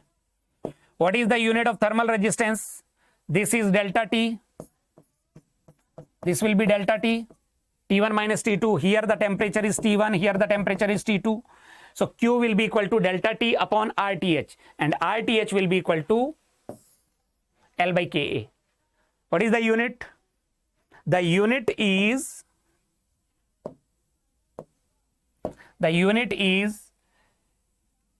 RTH is delta T by Q. So Kelvin per unit watt or degree Celsius per unit watt. Kelvin per unit watt or degree Celsius. It is either Kelvin or it can also be called as degree Celsius. Conduction thermal resistance. All right. Conductive thermal resistance. And there is another parameter defined that is called as KTH. 1 upon RTH. That is Ka by L. The unit is watt per Kelvin. That is known as thermal conductance.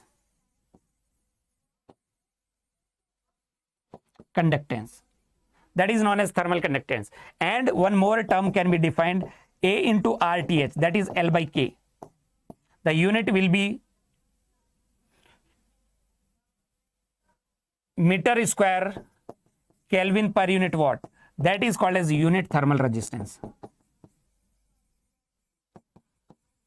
So unit will decide what exactly the parameter given. Either it is resistance given, unit thermal resistance given, or the thermal conductance given. So this is the circuit diagram. Why we are calling it as electrical analogy? Because current is like Q. Delta V electrical potential is like thermal potential. Delta T is called as thermal potential. We can call it as thermal potential. Thermal potential. That is T1 minus T2. Degree Celsius or Kelvin. The unit is degree Celsius or Kelvin. And the electrical resistance is like thermal resistance. So from Ohm's law we can say Q is equal to, or we know from Ohm's law we know I is equal to delta V by R. That is what we are using.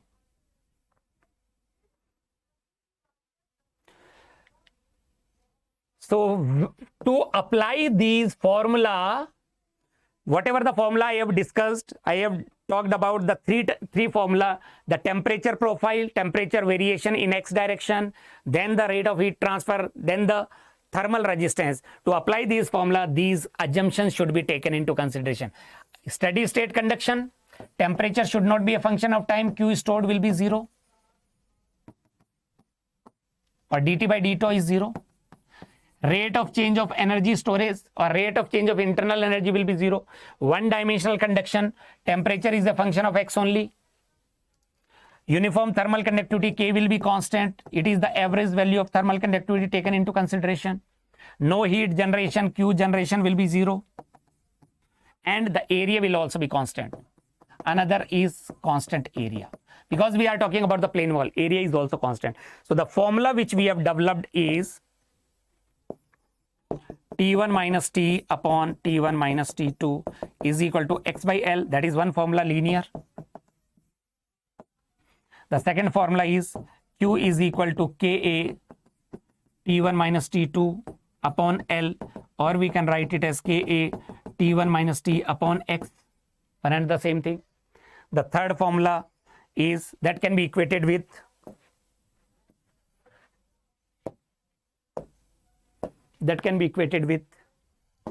delta T upon thermal resistance, delta T upon RTH. So the third formula will become the conduction thermal resistance is L by Ka, or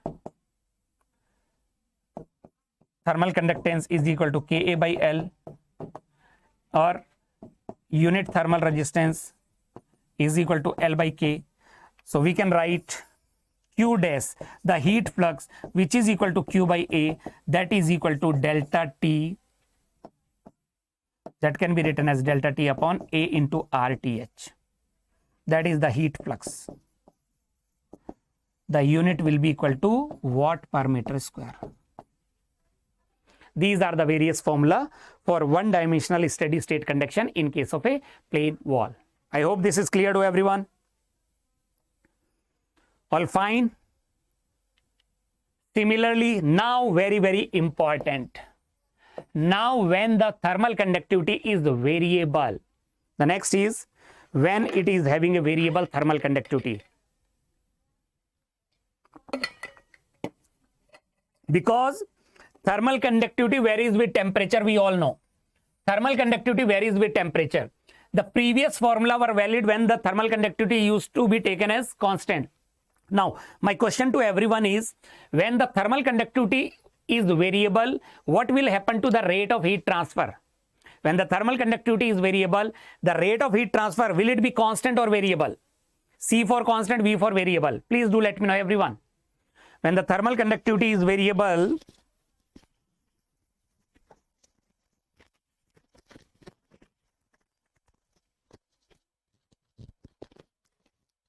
what will happen to the rate of heat transfer?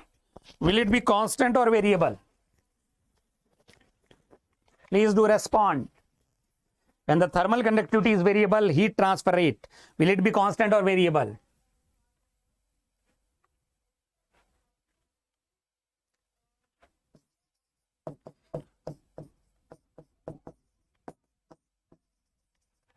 Will it be constant or variable? Variable thermal conductivity will make the heat transfer rate variable or constant. Everyone, please respond. Bataiye.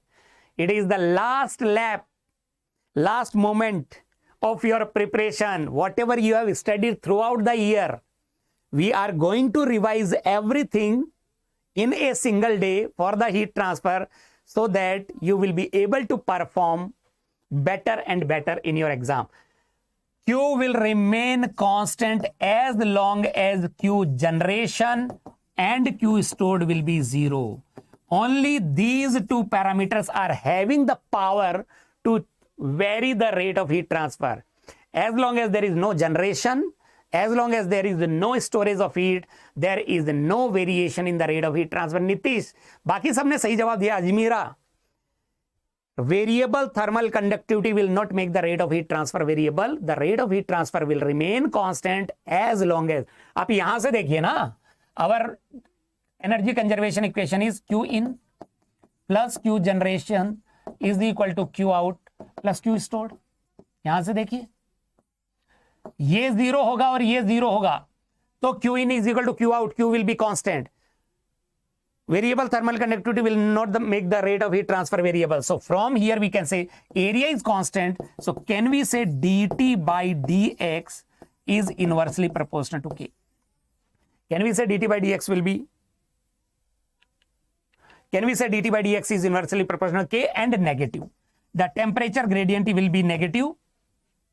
dt by dx is inversely proportional to K. Q is constant, A is constant. Both are constant. So the temperature gradient will be negative and inversely proportional to K. What does that mean? As K increases, dt by dx decreases. Or if K decreases, dt by dx increases. Temperature gradient will be inversely related to this and the sign will be negative. Right? Is this clear?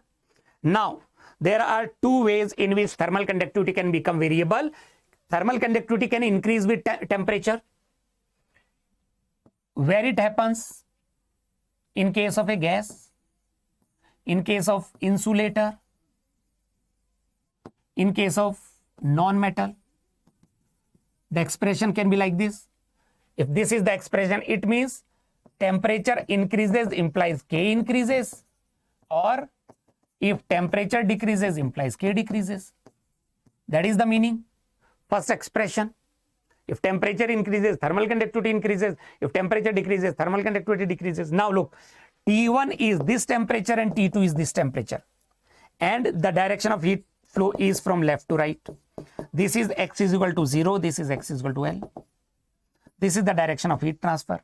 T is the temperature at X. Now look, if X increases, can you just let me know Everyone, I want everyone to respond. If X increases, what is happening to the temperature? In the direction of heat flow, temperature always decreases. In the direction of the heat flow, temperature always decrease. So as X increases, what is happening to the temperature? What is going to happen to the temperature? Because the heat flow is taking place in X direction, in the direction of decreasing temperature, so temperature will decrease. And if temperature is decreased, what is happening to K? According to this expression, thermal conductivity will also decrease. And if thermal conductivity decreases, what happens to dt by dx? Because thermal conductivity is inversely proportional to dt by dx. Do you agree dt by dx will increase? dt by dx will increase and the nature will be negative. You need to draw a curve joining T1 and T2 in such a manner. You need to draw a curve joining T1 and T2 in such a manner that dt by dx, the slope will increase in magnitude and negative in sign. So do you understand? This will be the curve. Temperature profile. This is the temperature as a function of X we are drawing for K is equal to K naught 1 plus beta T. Do you understand this? And if this is the case, this happens in case of liquid, conductor or metals. As if we increase the temperature, thermal conductivity decreases in case of gas, or if temperature decrease, thermal conductivity will increase. That is happening in case of liquid, conductor or metals. I have already told you about the mechanism here. In case of liquid, molecular diffusion is the governing factor. In case of conductor and metal, the free electron flow is that governing factor. So now if you see here, what is happening is in X direction, as X increases, the temperature is decreasing, right? In the heat flow direction, the temperature decreases. And if temperature decreases, what is happening to thermal conductivity? It will increase. And if thermal conductivity will increase, dt by dx will decrease and the nature will be negative. So you need to join T1 and T2 in such a manner. You are supposed to join T1 and T2 in such a manner that the slope will be decreasing from 1 to 2 and should be negative in sign. So the joining will be like this. This will be for K is equal to K naught 1 plus beta 2. It will not be linear. The temperature profile will not be linear. The temperature profile will be linear only when K is equal to constant. If K is constant, then only the temperature profile will be linear. Do you understand?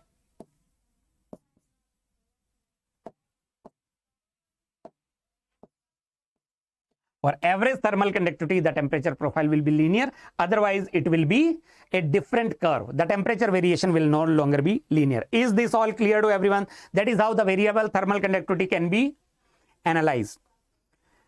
Because, is this clear? And you can easily find out. You can easily find out using the Fourier law, like Q is equal to. You can easily find out the expression for the temperature profile. How? Using Fourier law. Q is equal to minus K, which is a function of temperature, into A into dt by dx, which is constant. Whenever Q is constant, we always go for Fourier law. There are two ways to analyze the system, either going with the Fourier law or governing differential equation. When Q is constant, we generally go with the Fourier law. But when Q becomes variable, when there is the energy storage in the system. Rishikesh आप आए नहीं थे क्या? Starting में नहीं थे क्या कि टेम्परेचर और के डायरेक्टली भी हो सकता है, इनवर्सली प्रोपोर्शनल भी हो सकता है. जैसे गैसेस के केस में टेम्परेचर और थर्मल कंडक्टिविटी डायरेक्टली रिलेटेड होते हैं, लिक्विड के केस में टेम्परेचर और थर्मल कंडक्टिविटी इनवर्सली रिलेटेड होते हैं. सिमिलरली कंडक्टर के केस में इनवर्सली रिलेटेड होते हैं मेटल के केस में, और इंसुलेटर या नॉन मेटल के केस में डायरेक्टली रिलेटेड होते हैं. तो depending on the material we can have this type of expression. तो जब भी Q की वैल्यू कांस्टेंट होगी, we go for Fourier law. और अगर इसको दो बार इंटीग्रेट करें, इसको क्या लिख सकते हैं, देखिए इसको लिख सकते हैं Q into D X is equal to minus K which is a function of temperature into A into D T. अगर इसको दो बार इंटीग्रेट करें, इसको इंटीग्रेट करें, इसको इंटीग्रेट करें,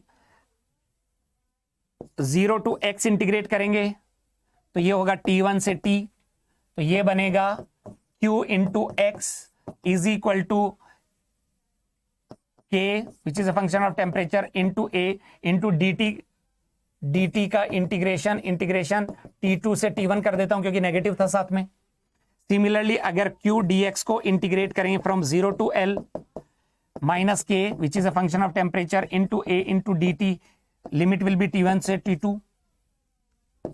If you do, then Q into L is equal to integration T2 to T1. K is a function of temperature into A into dt. Sorry. Yes. If you divide these two, area getting cancel out, Q and Q getting cancel out, we can develop a relation between temperature and X. We can develop a relation between temperature as a function of X. Or if we integrate this only, second expression, we can find out the rate of heat transfer from this. Q can also be determined. Q can also be determined. This will give you the value of Q. Is this clear? So that is how, by using the Fourier law, we can develop the temperature profile. We can develop the expression for the rate of heat transfer. Clear? Are you getting it or not? Please do let me know. And when K is the linear function of temperature, I am not going to solve it. Without knowing the variation of K with temperature, we cannot solve it. But yes, this is the procedure. I am also sharing you the method to get the temperature profile, method to get the expression for the rate of heat transfer. The previous formula, standard formula, will not be applicable because K is not constant here.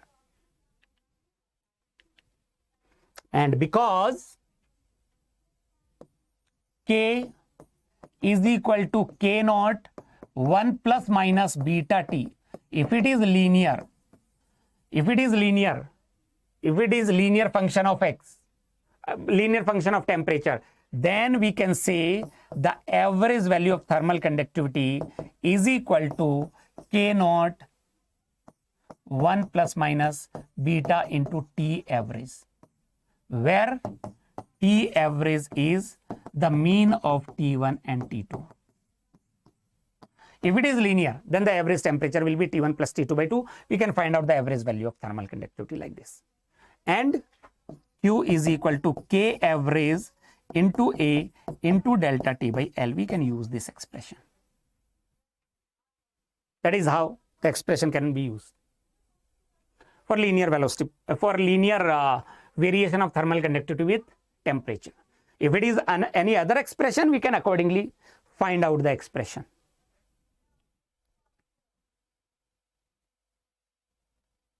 Right? So this Q will be equated with this original expression. We can find out the expression for average thermal conductivity. We can develop the expression for average value of thermal conductivity. There is a question on the screen.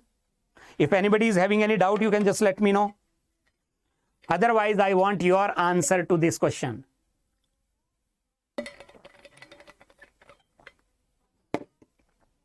Please read the question and try to get me the answer to this.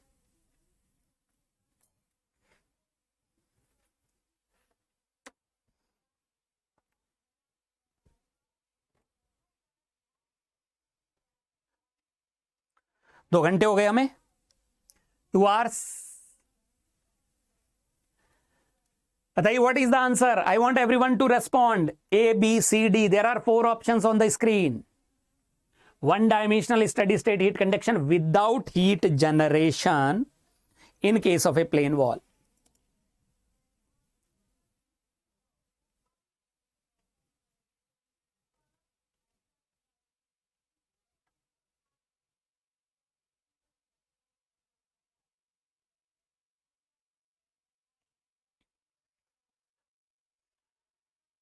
Yes, nobody is responding. बताइए, Everyone, please do respond. This at x is equal to 0, temperature is T1. At x is equal to L, temperature is T2. And T2 is greater than T1.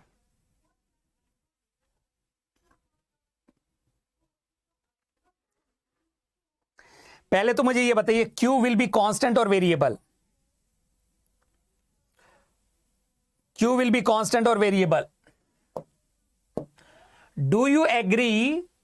Because it is steady state conduction, it means Q stored will be 0. It is without heat generation, it means Q generation will be 0. As long as heat generation and heat stored will be 0, then do you agree Q will be constant? Do you agree Q will be constant? Q will be constant, and if Q is constant, then dt by dx is inversely proportional to K. Do you agree or not? Isn't it? When Q is constant, dt by dx will be inversely proportional to K. Right? Now, because the expression is given by this, the variation of thermal conductivity, what does that mean? What this expression means?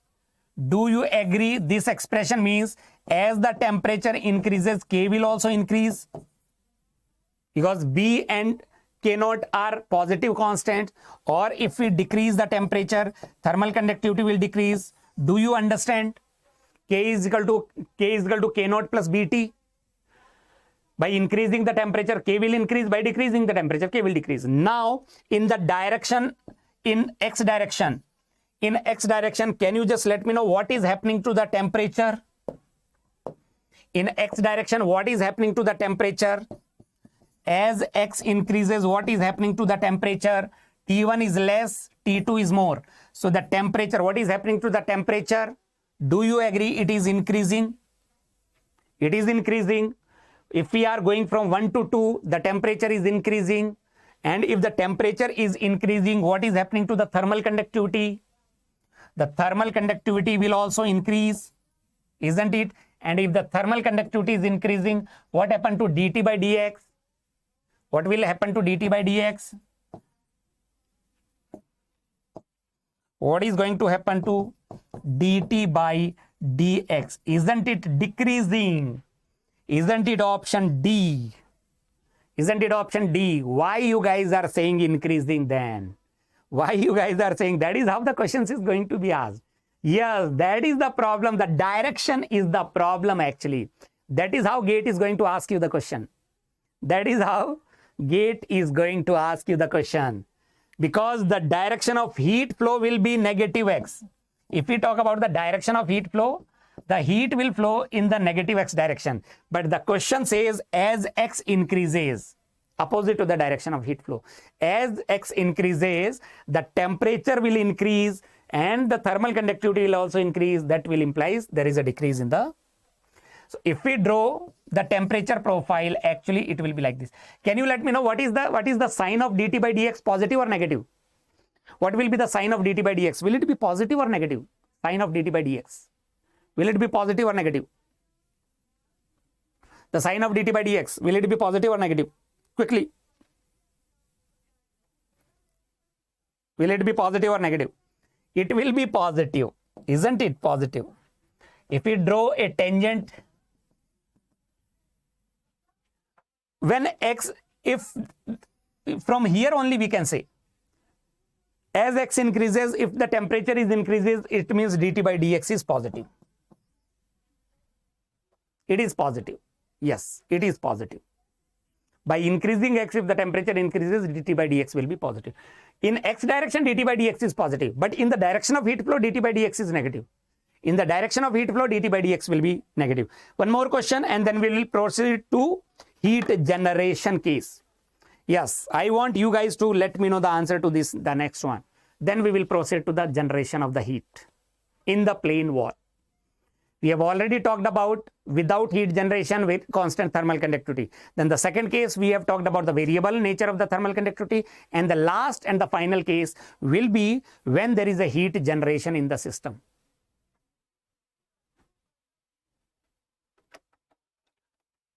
Nitish, ये है ना, Q is equal to, I am using the Fourier law.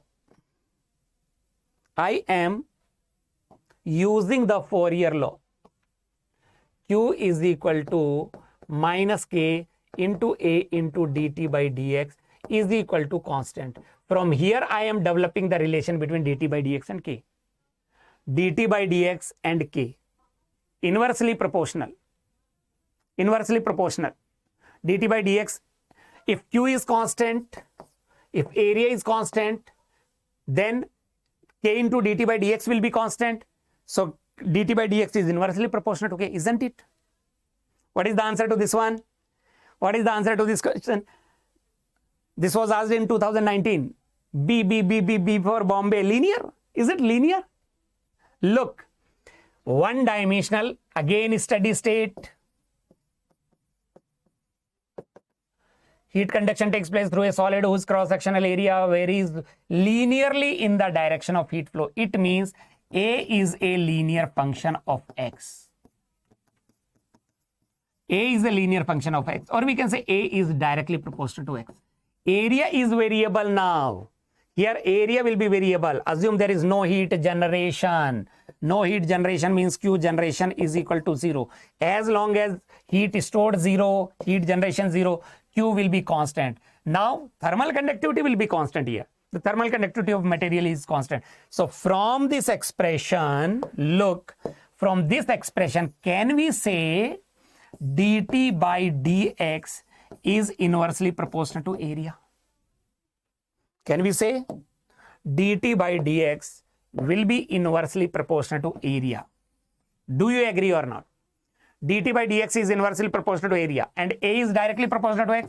So we can say dt by dx is inversely proportional to X. If the question was about, if the question would have been about the temperature gradient, then this would have been the relation. The question is about the temperature distribution in the solid. So if we integrate these,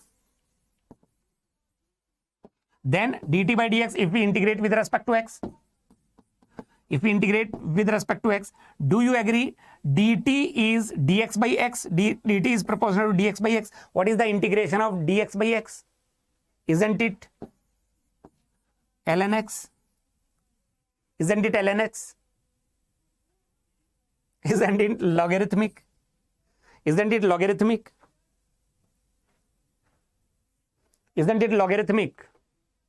Yes, it will be logarithmic. It will not be linear. The temperature will be a logarithmic function of X.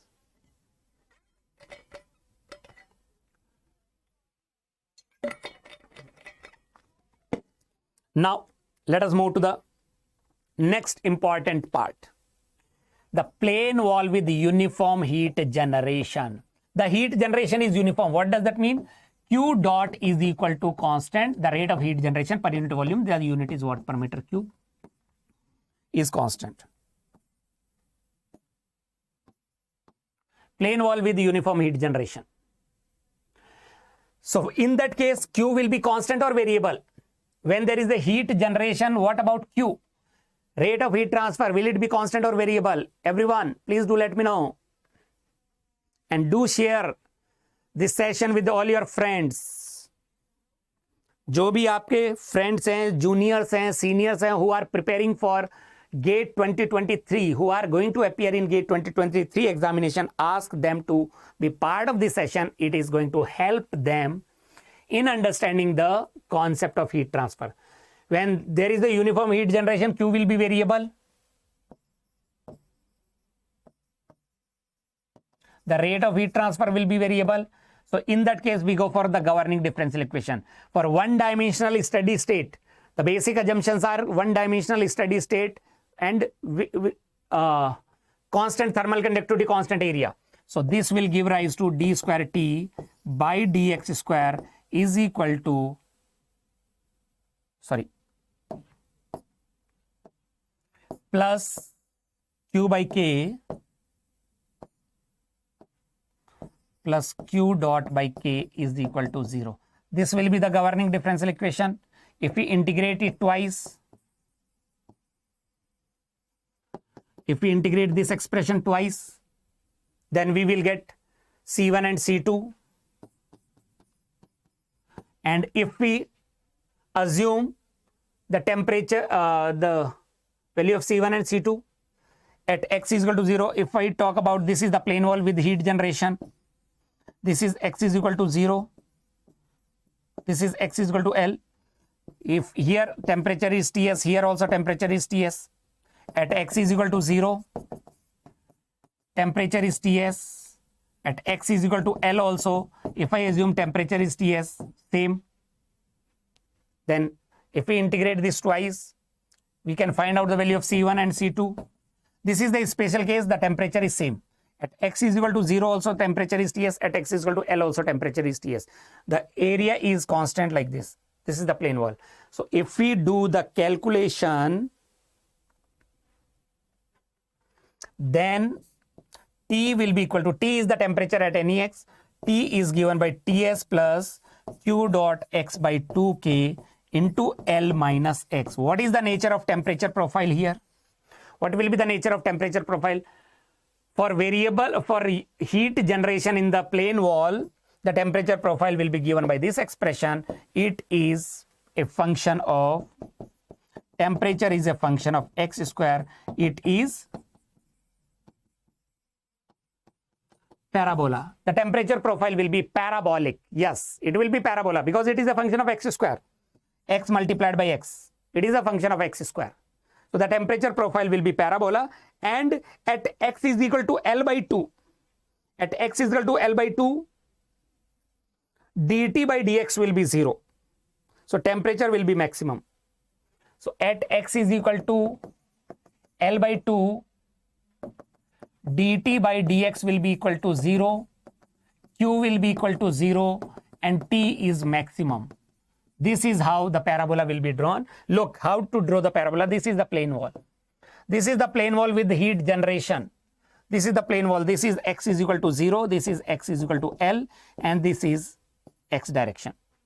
So if Ts and Ts inner surface temperature and outer surface temperature are same, then the parabola will be like this. This point will have maximum temperature. This is how the parabola will look like. This is the center line, L by 2. At x is equal to L by 2, temperature will be maximum. This is how the parabola will be drawn. The heat will flow. The heat flow will take place in this direction. From the center, the heat will flow like this, Q1 and Q2. And here at Q, at L by 2, Q is equal to 0 because dt by dx is 0. So if we write the maximum temperature expression, T maximum will be equal to Ts plus Q dot L square by 8K. That is the maximum temperature. And Q is equal to minus Ka into dt by dx. It is a function of dt by dx. And dt by dx is the linear function of x. So Q is a function of x that is linear.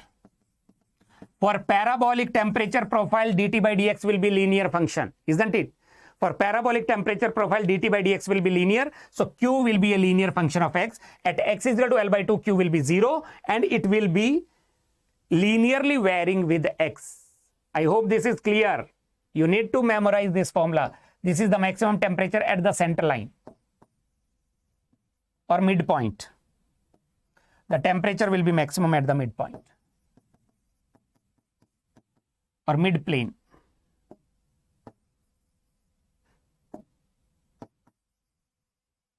So these are the two expressions you need to remember. One is this temperature profile, but this is valid only when surface temperatures are same.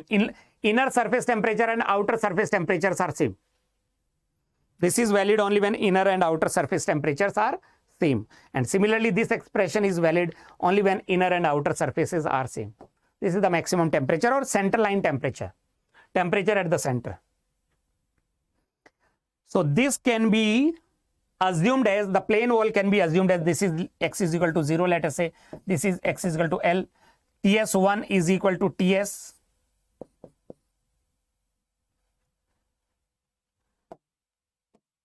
this is TS, and this is also TS.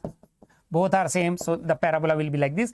Q will be 0 at the center. Q will increase linearly, like this, linear function.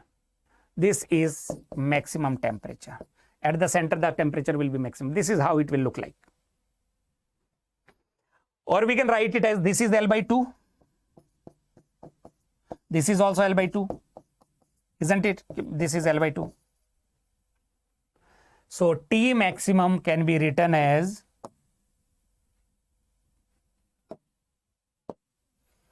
T maximum can also be written as Ts plus Q dot by 8K into twice of L by 2 square. Because at x is equal to L by 2, temperature is maximum. So this can also be written like this. But if T1 and TS1 and TS2 are not same, that is for TS1 is equal to TS2 is equal to TS. This expression is valid when TS1 and TS2 are same. Inner surface temperature and outer surface temperature are same. But if inner and outer surface temperature are not same, if TS1 is greater than TS2, TS1 is greater than TS2 like this. So the temperature profile will be like this.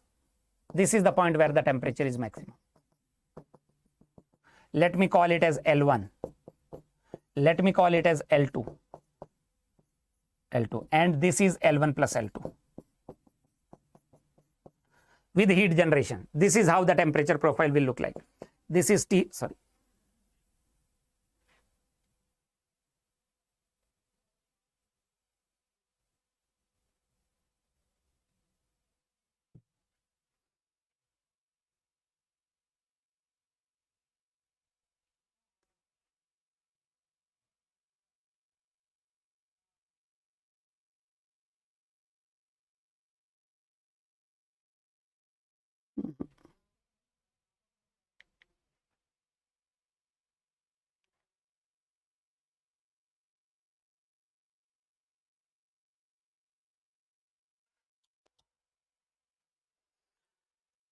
So this is TS1. Yes, it's fine. This is the temperature TS1. This is the temperature TS2. Or there is a possibility that TS1 is less than TS2. TS1 is less, TS2 is more.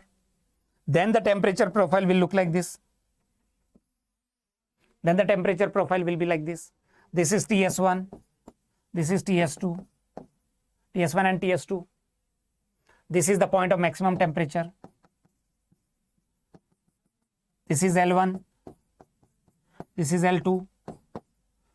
So the maximum temperature expression can be written.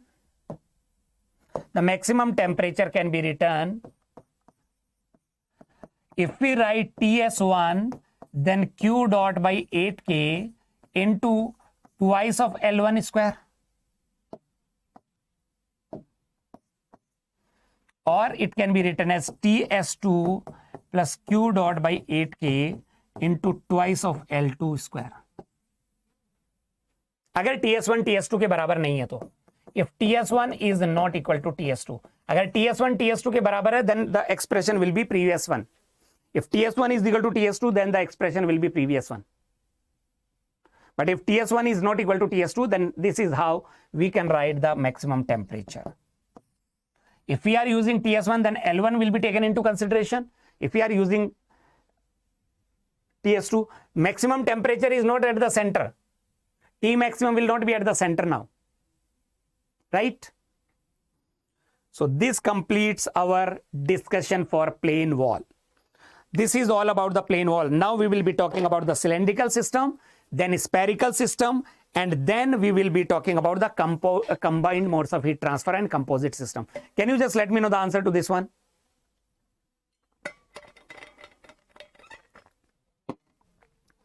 Can you let me know the answer to this question? Please do let me know the answer. Solve this question and give me the answer for. Consider one-dimensional steady-state heat conduction along x-axis. X is lying between 0 to L through a plane wall with boundary surfaces x is equal to 0 and x is equal to L. Maintained at temperature of 0 and 100. Maintained at temperature of 0 degree and 100 degrees Celsius. Heat is generated uniformly throughout the wall. Choose the correct statement. There is a heat generation. It is a case of uniform heat generation and the surface temperature TS1 is not equal to TS2. Inner surface temperature and outer surface temperatures are not equal. Can you solve it? The direction of heat transfer from the surface at 100 to the surface at 0 degrees Celsius. Look, inner surface is at 0 degrees Celsius. Outer surface is at 100 degrees Celsius. This is how the temperature profile will be. Parabola. This is how the temperature profile. The direction of heat transfer will not be from 100 to 0. No. In one part, the direction of heat transfer will be towards right, and in another part, that heat will always transfer in the direction of decreasing temperature. Here, temperature is maximum. This is how it will be. The maximum temperature inside the wall must be greater than 0 and 100. Yes. T maximum is greater than 100. The temperature distribution is linear. No, it is parabolic. The temperature distribution is symmetrical about midplane. No, it would have been symmetrical about midplane if TS1 would have been equal to TS2. If TS1 and TS2 would have been same, then it would have been symmetrical about midplane. So the correct answer is option B. B is the right answer. Similarly, let us talk about cylindrical system. Conduction in case of hollow cylinder, the conduction is one-dimensional. Temperature is a function of R only. Steady state, temperature is not a function of time. Thermal conductivity is constant. K is constant. We are not talking about variable thermal conductivity. And Q generation will be 0. These are all the assumptions, but here area will not be constant. Area will be, A will be the area normal to the direction of heat flow, that is 2 pi RL. L is the length of the cylinder which is into the plane of the board. It is not constant. Area will not be constant here. It will be a function of R. Inner radius is R1. Outer radius is R2. So, at R is equal to R1, the temperature is T1. At R is equal to R2, the temperature is T2. And if T1 is greater than T2, then the direction of heat flow will be from inner to outer surface. Q will be constant because heat generation will be 0, steady state system. So Q, heat transfer rate, will remain constant. And at any R, temperature is T. What is the nature of temperature profile? If we use the governing differential equation, what is the governing differential equation we are supposed to use? 1 by R, d by dr. What is the nature of temperature profile? Anybody is having any idea? d by dr into R into dt by dr is equal to 0. That is the governing differential equation. If we integrate twice and put these conditions to find out the value of C1 and C2, we will get the temperature profile. What is the nature of temperature profile?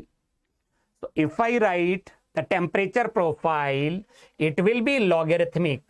T1 minus T upon T1 minus T2 is equal to ln of R by R1 upon ln of R2 by R1.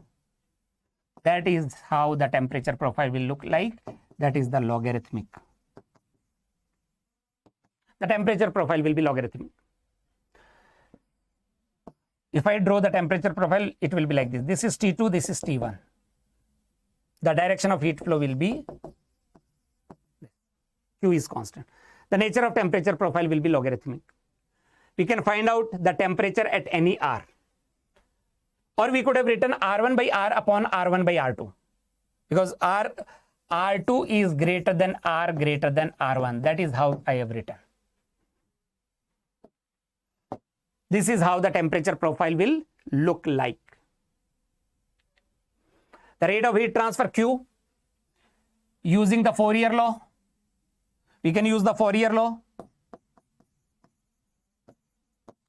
So if we use the Fourier law, rate of heat transfer Q is given by 2 pi KL delta T upon ln of R2 by R1. That will be the temperature profile that is constant. That is the rate of heat transfer. That is the expression for rate of heat transfer. That is how the heat transfer rate, and that can be equated with, we can equate this with delta T upon thermal resistance. So the thermal resistance can be, what is the thermal resistance for conduction? In case of hollow cylinder, it will be ln of R2 by R1 upon 2 pi KL, and the unit is Kelvin per unit watt.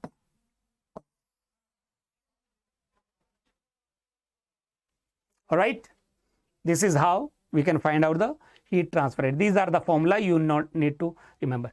One parameter we define here for, in case of hollow cylinder, we define the logarithmic mean area. Logarithmic mean area of a hollow cylinder. Logarithmic mean area. If we replace it with a plane wall, equivalent plane wall, it is defined to develop the equivalent plane wall. Logarithmic mean area is defined. So the thickness, this is LR, radial thickness, LR is equal to R2 by R2 minus R1. Radial thickness LR is equal to R2 minus R1. That is called as radial thickness. This is the radial thickness. And this, the area will be logarithmic mean area, and the temperature difference is delta T. Like this. So the logarithmic mean area of a hollow cylinder is given by A2 minus A1 upon natural log of A2 by A1. That is called as logarithmic mean area. And logarithmic mean radius can also be written as R2 minus R1, because 2 pi L getting cancelled out, ln of R2 by R1. That is called as logarithmic mean radius. Logarithmic mean radius. So these are the various formula for hollow cylinder. These are the assumptions. You need to carry these assumptions: steady state, one-dimensional uniform heat generation, uniform thermal conductivity, no heat generation. These are the various. For this we can write, shall I write again? I don't think there is a need. T1 minus T upon T1 minus T2 is equal to ln of, we can write R1 by R upon ln of R1 by R2 as well. That is the temperature profile. Q is equal to 2 pi KL delta T upon ln of R2 by R1. That can be equated with delta T upon thermal resistance, and the thermal resistance will be equal to ln of R2 by R1 upon 2 pi KL, and logarithmic mean area is equal to A2 minus A1 upon natural log of A2 by A1. It is natural log. These are the formula used when these conditions or these assumptions are valid. See, in similar manner, we can talk about the hollow sphere. In case of hollow sphere, again area will be given by 4 pi R square. That is not constant. Area will be 4 pi R square. Inner radius is R1. Outer radius is R2. Q will remain constant. At R1, temperature is T1. At R2, temperature is T2. At any R, temperature is T. These are the conditions we are supposed to use, and T1 is greater than T2. What is the nature of temperature profile? Tell me, what should be the nature of temperature profile? If we put these conditions, the governing differential equation will be 1 by R square d by dr into R square into dt by dr will be equal to 0. This is the governing differential equation. If we integrate this, then we get the temperature profile. What is the nature of temperature profile? The temperature profile will be hyperbolic. The nature of temperature profile will be hyperbolic. It will look like logarithmic only. This is T1, this is T2. But the nature is hyperbolic. T1 minus T upon T1 minus T2 can be written as 1 upon R1 minus 1 upon R is the numerator. 1 upon R1 minus 1 by R2 is the denominator. That will be the temperature profile. That is how the temperature profile will look like. Hyperbolic. And we can also find out the rate of heat transfer using Fourier law. The heat transfer rate using Fourier law. Q is equal to 4 pi K R1 R2 into delta T upon R2 minus R1. That is the mathematical expression, that is constant. And that can be equated with delta T upon thermal resistance. So if we equate with thermal resistance, then thermal resistance for conduction in hollow sphere will be equal to R2 minus R1 upon 4 pi K into R1 into R2. Kelvin per unit watt. These are the various formula. And along with that, we talk about the geometric mean area to find out the equivalent plane wall. The area of the equivalent plane wall will be the geometric plane area. Equivalent plane wall. The temperature difference is delta T. So we can say Q is equal to K into geometric mean area into delta T by LR. LR is the radial thickness. This is LR, which is same as the thickness of the hollow sphere. That remains constant. And what is delta T? Delta T is T1 minus T2. Delta T is T1 minus T2. So what is the geometric mean area? That is under root of A1 and A2. That is the geometric. And geometric mean radius can also be written as under root of R1, R2. These are the formula for hollow sphere. So these are the various cases: plane wall, hollow cylinder, hollow sphere, with the simplest assumptions taken into consideration. These are the assumptions which are supposed to be taken into consideration. Steady state, one dimensional, uniform heat generation, uniform thermal conductivity, no heat generation in the plane wall.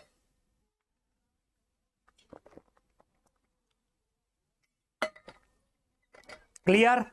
Anybody is having any doubt? You can just let me know. So that completes our conduction in plane wall, conduction in hollow cylinder and hollow sphere.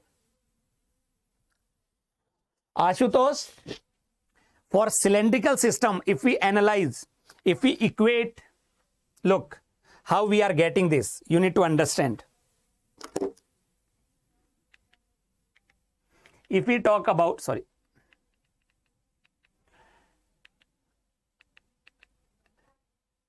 if we talk about hollow cylinder, this cylinder, so what we can write is Q is equal to, Q is equal to K into mean area into delta T upon LR, that is R2 minus R1.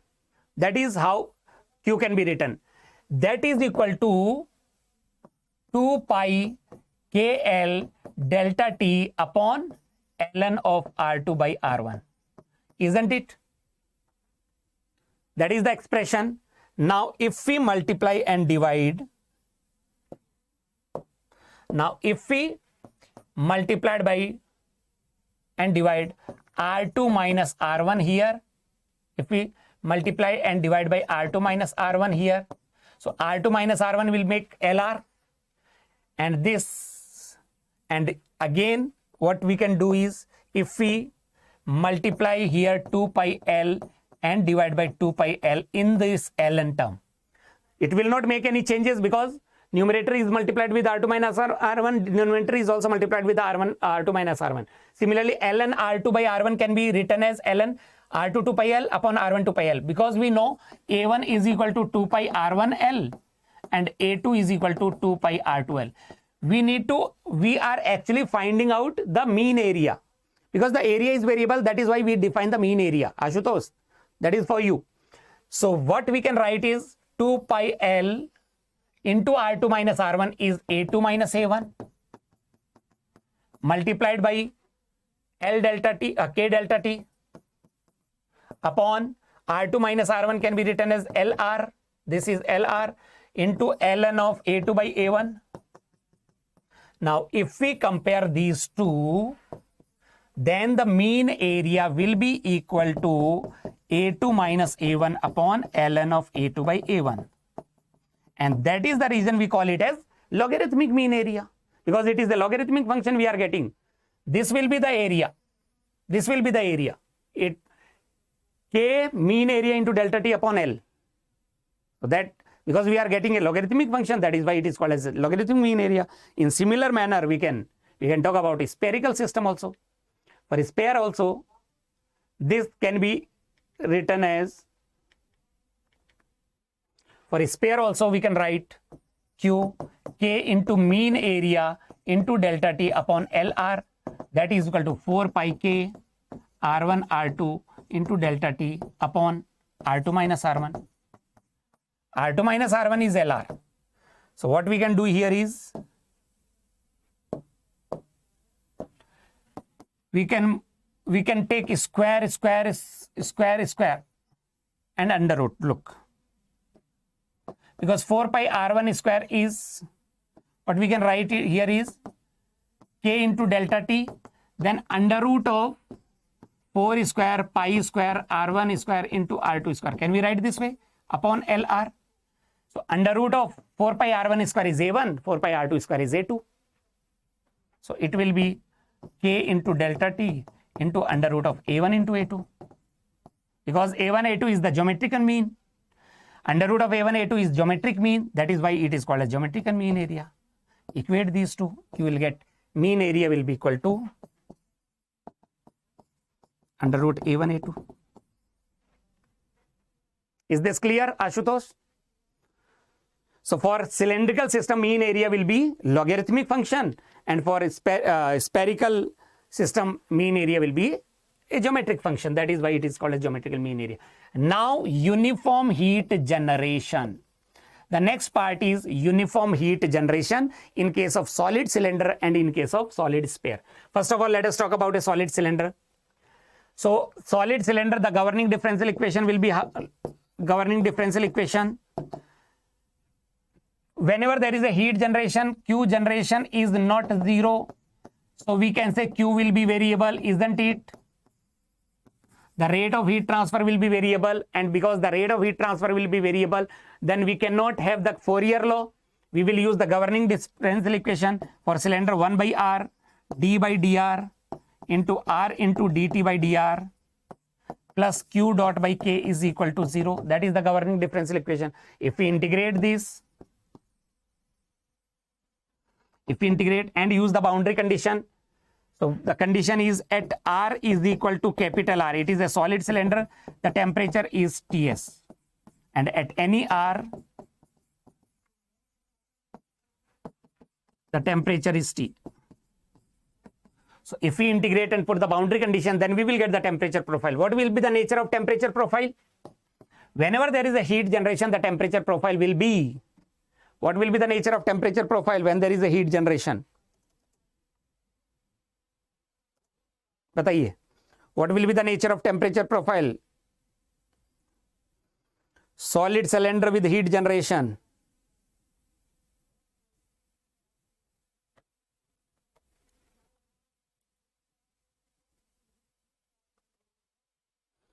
Solid cylinder with heat generation.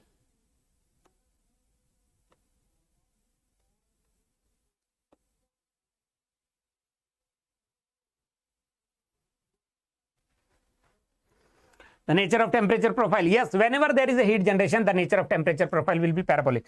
So T is given by Ts plus Q dot by 4K. It will be 4 here into capital R square minus small r square. That will be the nature, or that will be the expression, that is parabola. the temperature profile will be parabolic, and at the center there will not be any logarithmic term. Logarithmic नहीं आएगा.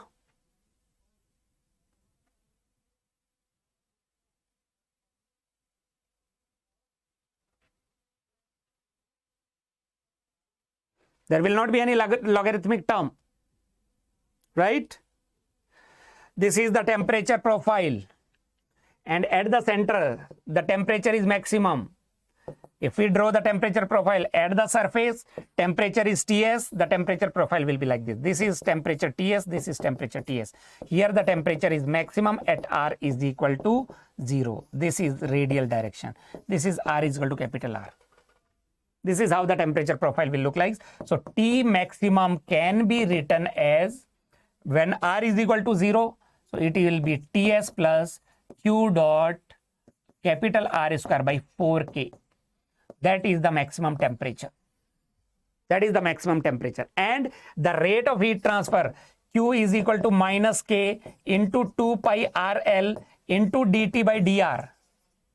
This is how we can find out the temp.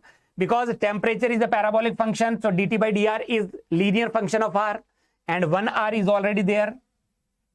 Then we can say Q is proportional to R square.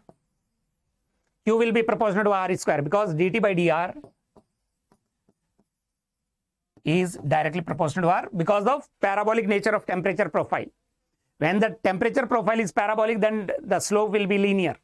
So Q will be function of R square, and Q will be 0 at the center. At the center, Q will be 0, and Q will be variable like this. This is variation of Q with R.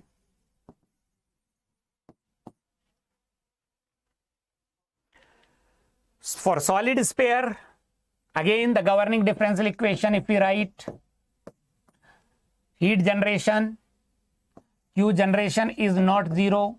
So Q is variable. So governing differential equation 1 upon R square d by dr into R square into dt by dr plus Q dot by K is equal to 0. Then if we integrate this, the boundary condition is again at R is equal to capital R, the temperature is Ts, and at any R, the temperature is T. So if we do the analysis, then we will get T is equal to Ts plus Q dot by 6K. It will be 6K into capital R square minus small r square. It is also parabolic. That is the only difference. For a sphere, it will be 6K. For a cylinder, it will be 4K. And the temperature will be maximum at the center. The temperature profile will look like this only. This is Ts, this is Ts. R is equal to 0, temperature is maximum, and the maximum temperature is given by Ts plus Q dot by 6K into capital R square. You need to memorize this. You need to memorize this. All right. Is this clear? And Q is given by minus K. Area will be 4 pi R square because it is a sphere into dt by dr. Because dt by dr is the linear function of R and there is R square, so Q will be proportional to R cube. Q will be proportional to R cube. The rate of heat transfer is cubic function of R. The rate of heat transfer will be cubic function of R. Is this all clear to everyone? Is this all fine with everyone?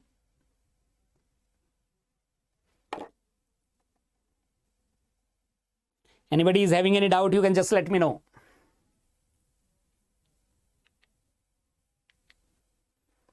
Bataiye, is this all clear? If anybody is having anything to ask, you can just let me know. Now my last part is pending, that is composite system and combined modes of heat transfer. Then Suraj sir will be there to discuss about the critical insulation, fin theory and unsteady conduction. All right. So I will take around 30 to 45 minutes next to discuss the composite system, including having the combined modes of heat transfer. Shall we start?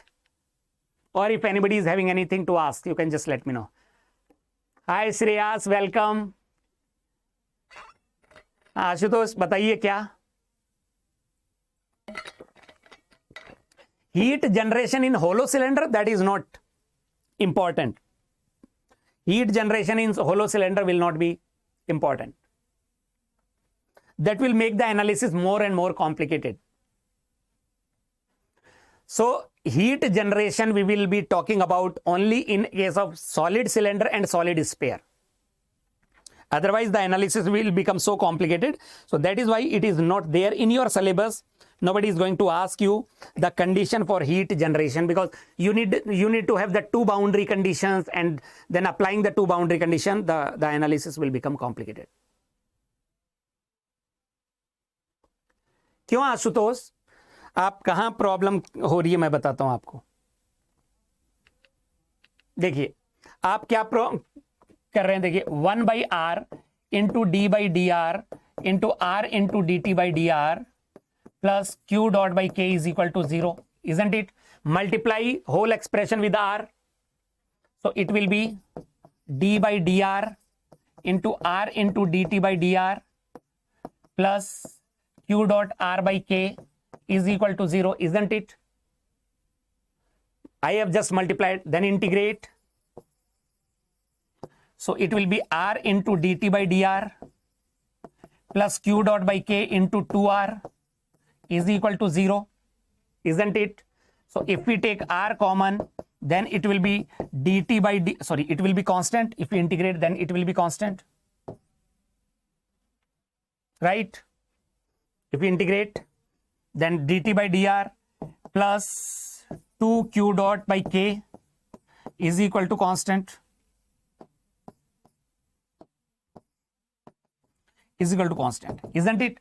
Now because left hand side is looking like a function of r and right hand side is constant.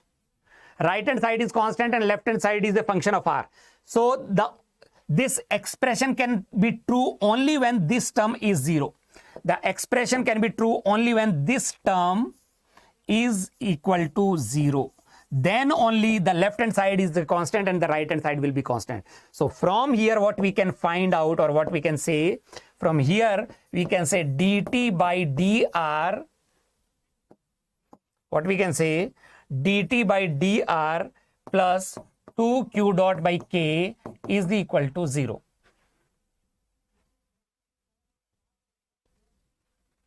क्या लिख दिया मैंने, sorry मैंने, it should not be like this ना, integrate कर रहे हैं ना, r square by 2, it should have been r square by 2, it should have been r square by 2,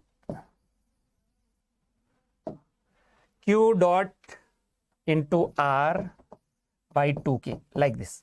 It should have been like this. So here dt/dr plus q dot r by 2k is equal to 0. Now if we integrate again, then t plus q dot r square by 4k is equal to constant c.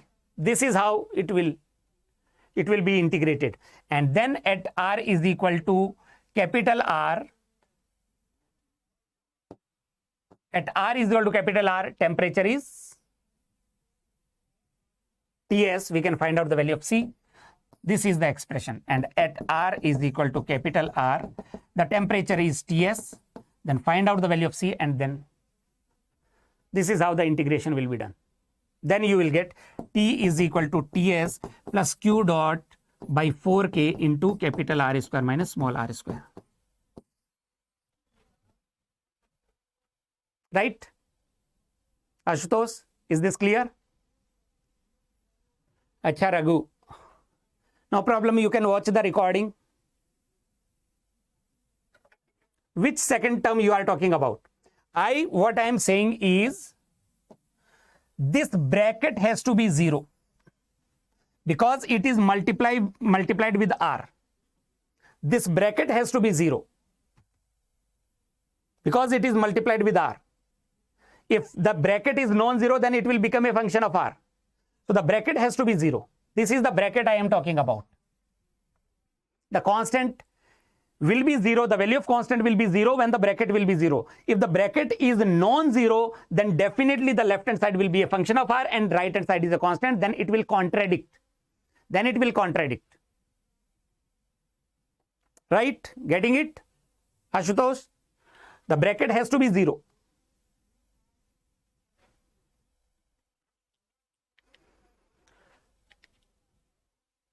Now let us move to the combined modes of heat transfer. What is the meaning of combined modes of heat transfer? When 2 or more modes of heat transfer are taking place simultaneously. Let us say this is the system. When 2 or more modes of heat transfer are occurring simultaneously, there might be a convection here, there might be a radiation here, there might be a conduction, then there might be convection and radiation like this. When multiple modes of heat transfer are taking place through the system, then it is called as combined modes of heat transfer. So as long as we are talking about, so what we can say, there is no generation of the heat and there is no storage of the heat.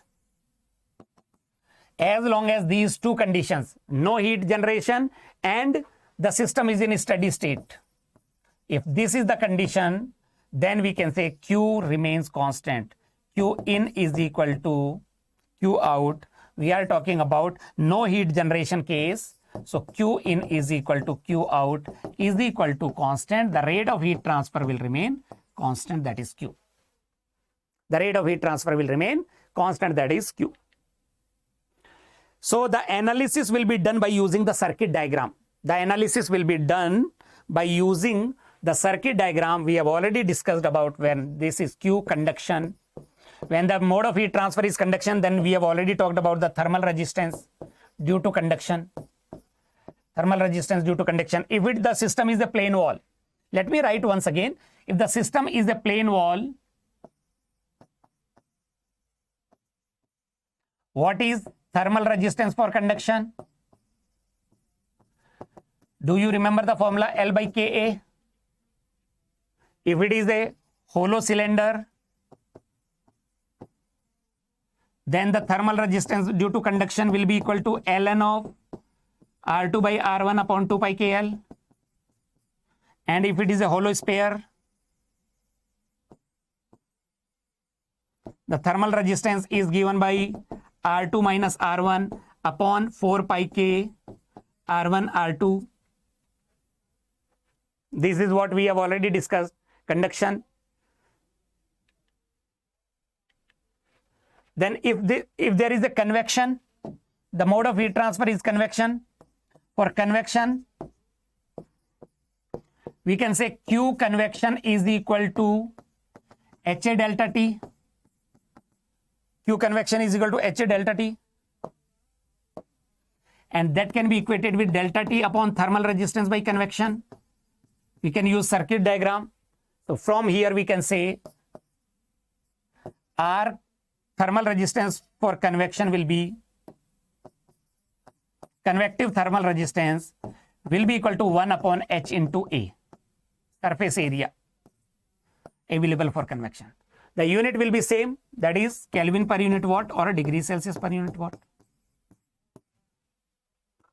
Kelvin per unit watt or degrees Celsius per unit watt.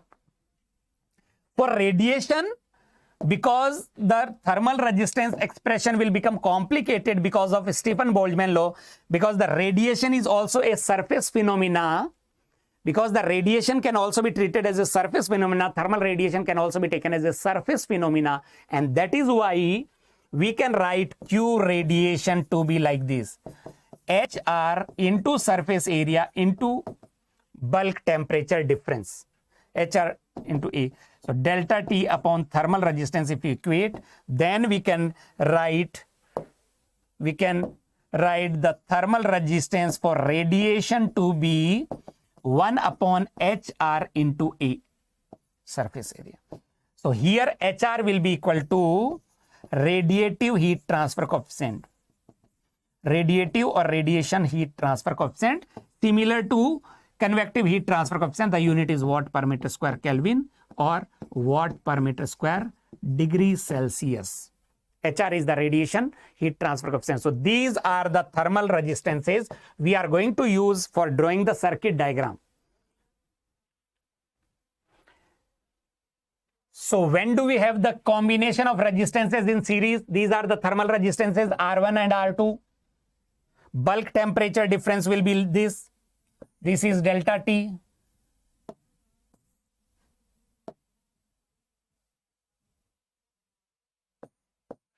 This is delta T overall thermal potential. This is, let us say, delta T1. This is, let us say, delta T2. This is Q, rate of heat transfer. When the resistances are connected in series combination, when will we have series combination? When the heat transfer occurs simultaneously. Modes of heat transfer occur simultaneously. Sorry, one after another. When mode of heat transfer takes place one after another.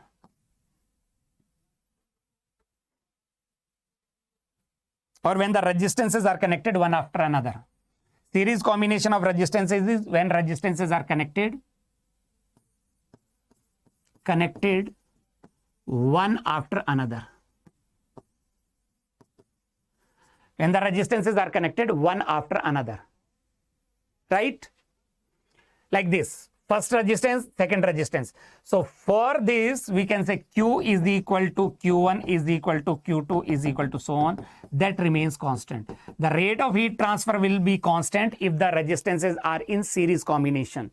And the delta T overall thermal potential is equal to delta T1 plus delta T2 plus delta T3 and so on. Overall thermal potential will be equal to delta T is overall thermal potential. That is called as overall thermal potential. Overall thermal potential. And with this we can say equivalent thermal resistance is given by R1 plus R2 plus R3 and so on. Equivalent thermal resistance will be given by this. And we can also write Q is equal to, Q is equal to delta T overall upon equivalent thermal resistance is equal to delta T1 by R1 is equal to delta T2 by R2 and so on is equal to, because Q will remain constant as long as we are talking about no heat generation and steady state system. These are the various parameters we can apply for series combination of thermal resistances. It is like circuit diagram. We are using the circuit diagram similar to electrical circuit. In case of electrical circuit, if they are connected in series, the current remains same and the voltage potential, electrical potential keeps on adding, and the equivalent resistance is R1 plus R2 and so on. For parallel combination, when do we have parallel combination? When connected simultaneously. When the heat transfer takes place simultaneously. When they are connected simultaneously.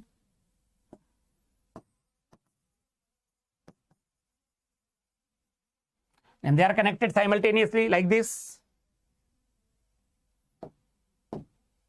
This is the rate of heat transfer. Here it will be Q1, here it will be Q2.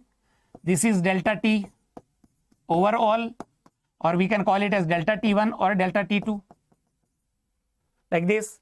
So when the resistances are connected in parallel, so Q will be equal to Q1 plus Q2 plus Q3 and so on. Q will be Q1 plus Q2 and so on. Delta T overall is equal to delta T1 is equal to delta T2 is equal to so on. And 1 upon equivalent thermal resistance is equal to 1 by R1 plus 1 by R2 plus 1 by R3 and so on. We can write this. For two resistances, equivalent resistance will be R1 into R2 upon R1 plus R2. And because delta T1 is equal to delta T2. So delta T overall is what? So we can write here Q into R equivalent will be equal to Q1 into R1 is equal to Q2 into R2 is equal to so on. or from here we can say Q1 by Q2 will be nothing but R2 by R1. The ratio of Q1 by Q2 can be calculated. Q1 by Q2 will be equal to R2 by R1. This is how the parallel combination of resistance can be analyzed.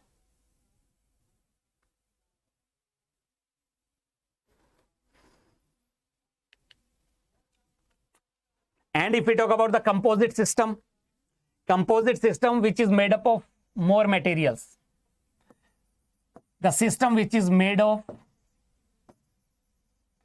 more than one material, that is called as composite system. And if the materials are joined one after another, then it will have a series combination of resistances. If the materials are connected one after another,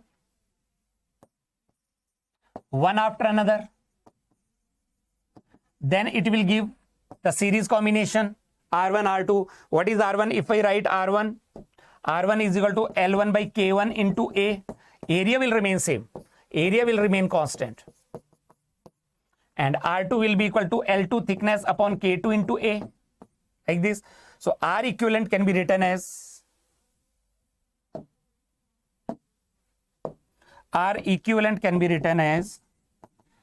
1 upon A, then L1 by K1 plus L2 by K2. R equivalent will be equal to R1 plus R2. That is the equivalent resistance. We can find out Q either from here, Q1 is equal to Q2 is equal to Q2 and so on. That is composite plane wall or composite system. And if the composite system materials are arranged simultaneously, connected simultaneously, if they are connected simultaneously like material 1 and material 2, this is the direction of heat transfer. This is Q1, this is Q2. So for parallel combination, we all know what is R1. R1 will be equal to L1 by K1 into A1. What is A1 and A2? Here A1 is the area which is perpendicular to direction of conduction. This is A1 and A2 will be the other area. This is A2. This is A2. A1 and A2 are the area which is perpendicular to the direction of heat flow. So R2 will be equal to L2 by K2 into A2. L1 and L2 can be taken same. Here L1 is equal to L2 is equal to L.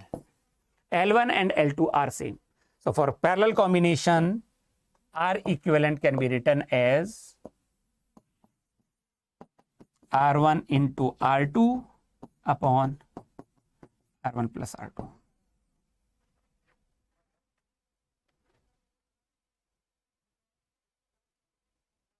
Isn't it? Q1 by Q2 will be equal to R2 by R1. That is how we can analyze. Now let us talk about composite plane wall with convective environment.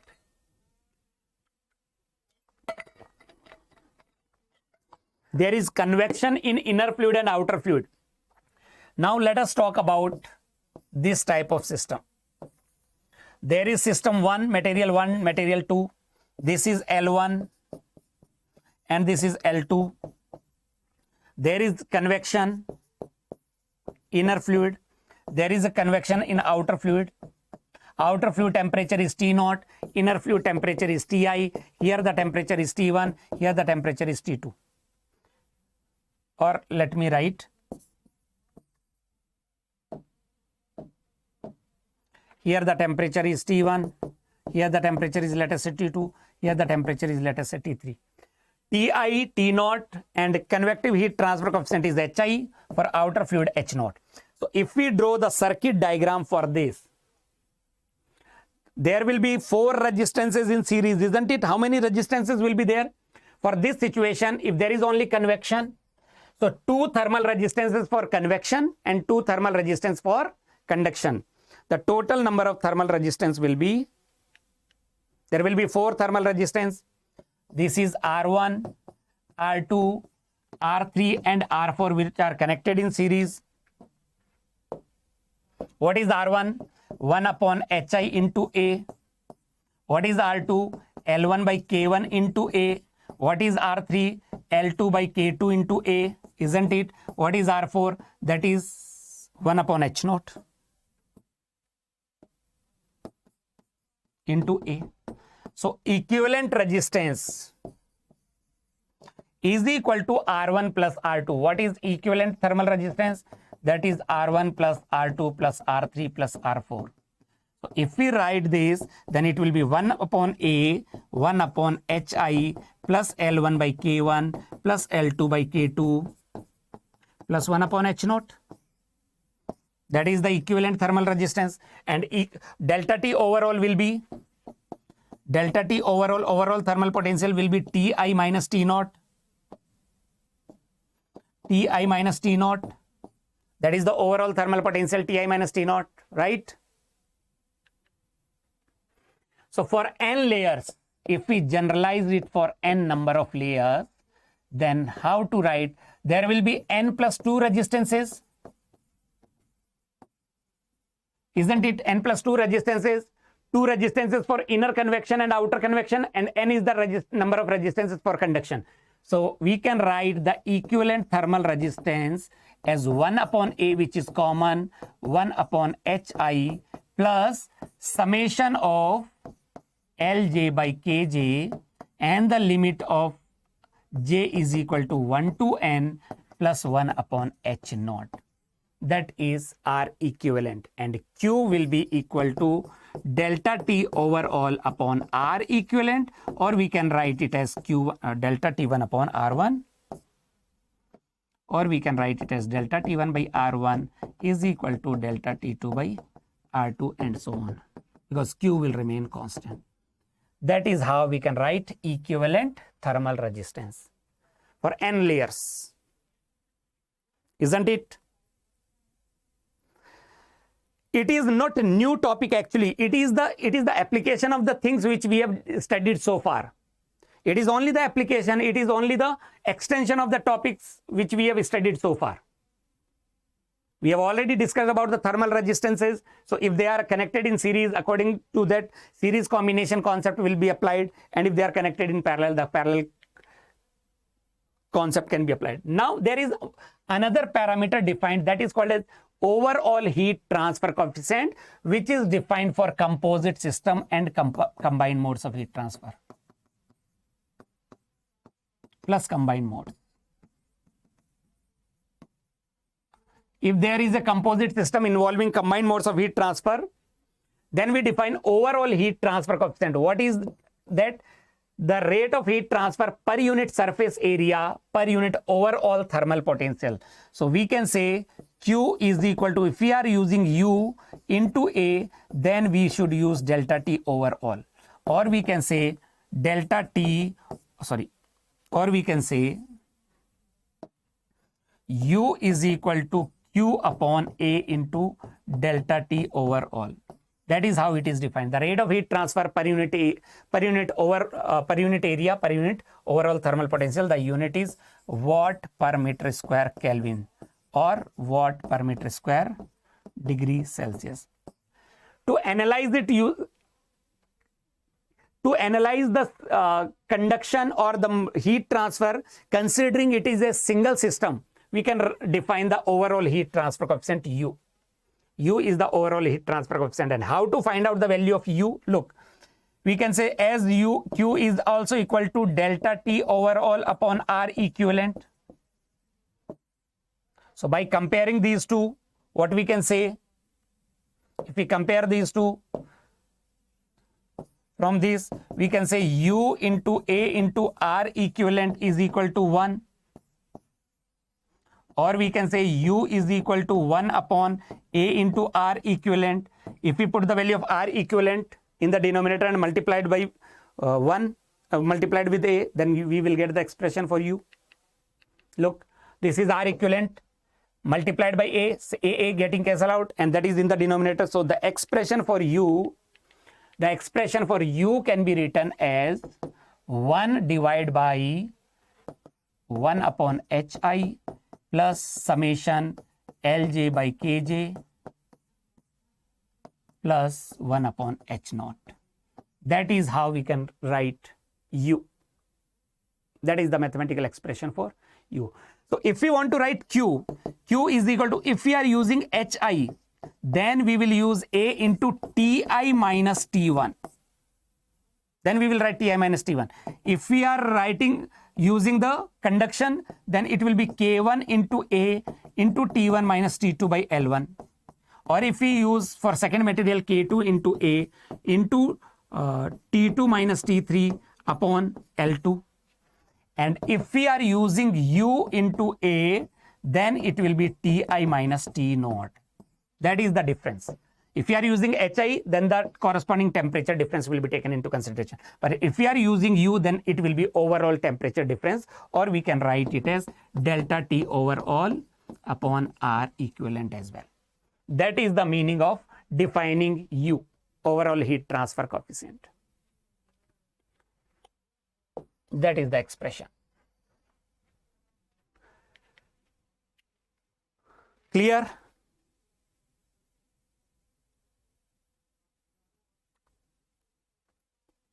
Now, another important concept, when two materials are joined with one another to make a composite system. When we join two materials with one another to make a composite system, there is a fair possibility that air might be trapped in between the surfaces. If the air is getting trapped, then that contact will develop a resistance to the heat flow. That resistance is known as contact resistance. If the joining surfaces are very smooth, if we are joining the surfaces which are very smooth, okay, Raghu, definitely we will do. If the joining surfaces are very smooth, then the contact resistance will be negligible. But if we join two surfaces which are having rough surfaces, if we join the two surfaces which are rough, then due to roughness of the surfaces, the air might get trapped and that will develop a resistance, extra resistance to the heat flow. That is known as contact resistance. Contact resistance will be zero if there is a perfect contact or smooth contact. We have not talked about any contact resistance. For an example, what we have discussed so far is, this is, let us say, T1 temperature. I have taken the temperature T2. This is the interface, and the interface temperature is taken as T2, and this is T3. So there will be two resistances. The temperature profile will be like this.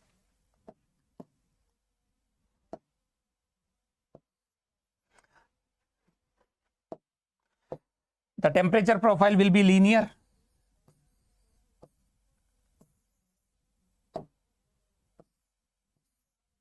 This is T1, this is T2, this is T3, let us say. These are the two materials joined with one another. This is the interface. If the contact is smooth, then the interface temperature T2 will be shared by both the materials 1 and 2. The temperature will be same for both the joining materials 1 and 2, right? So there will be two resistances R1 and R2. R1 is L1 by K1 into A, and R2 is equal to L2 by K2 into A. So there is no problem when the contact is smooth. This is Q. But whenever the contact is not perfect, when the contact is not perfect, then there is a temperature drop at the interface. When the contact is not perfect, if it is imperfect contact, or if it is rough contact, if there is a rough contact between the surfaces like this, there is a roughness here. The joining surfaces are not smooth. There is a roughness between the joining surfaces. Then there is an extra resistance developed. That is called as contact resistance. This is developed. The contact resistance is the resistance. The contact resistance is the resistance that an interface offers. The resistance that an interface offers to the heat transfer. That is called as contact resistance. The resistance offered by the interface to the heat transfer. So here the temperature is, let us say T1. Look, the temperature profile will be like this.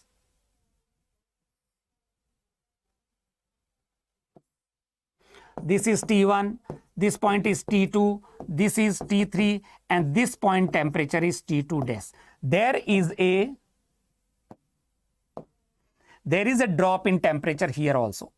There will be a drop in temperature here also. So that will provide an extra resistance to the heat flow.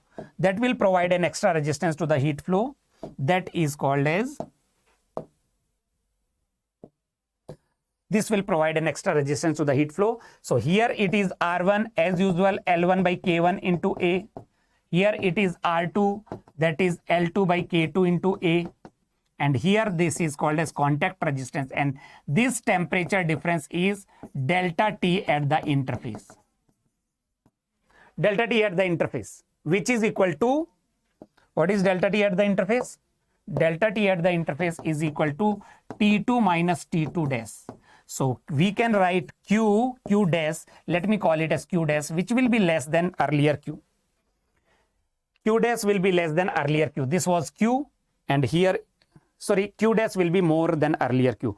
Here Q is equal to delta T overall upon R1 plus R2. Q was, and here Q dash will be equal to delta T overall. There is no change in delta T overall. R1 plus RC plus R2. So Q dash will be less than Q, isn't it? That is called as contact resistance. What is the unit of RC? We can find out RC like this. Q dash is equal to delta T interface upon RC. So RC will be having the unit. What is the unit? Kelvin per unit watt. That is called as thermal contact resistance. That is called as thermal contact resistance. There is another term defined, that is called as contact conductance. RC is called as thermal contact resistance. The unit is Kelvin per unit watt. So the various points about the thermal contact resistance, try to understand. It comes into effect due to imperfect contact between the surfaces. It is undesirable because it reduces the heat transfer rate. Why? Because equivalent resistance increases. It increases the resistance. So that is why it is undesirable. So it can be minimized by increasing the contact area by making surfaces smooth. The more is the contact area, the contact resistance will become less, and it becomes insignificant in mechanical applications because of large heat transfer rates. But it is very, very important to understand the concept of contact resistance in case of electrical systems, electronic applications, due to low heat transfer rates. So look, RC is called as thermal contact resistance. There is the term defined that is called as thermal contact conductance. 1 upon RC.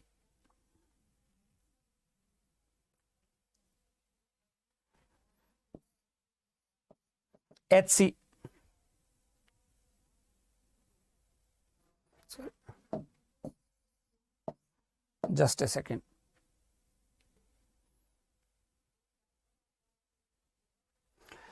RC is thermal contact resistance. Shall I add one slide?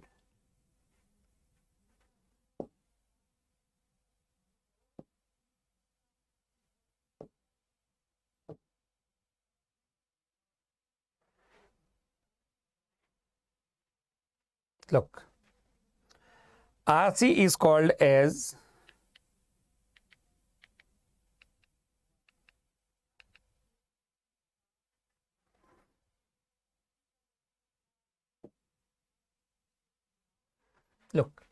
RC is called as thermal contact resistance.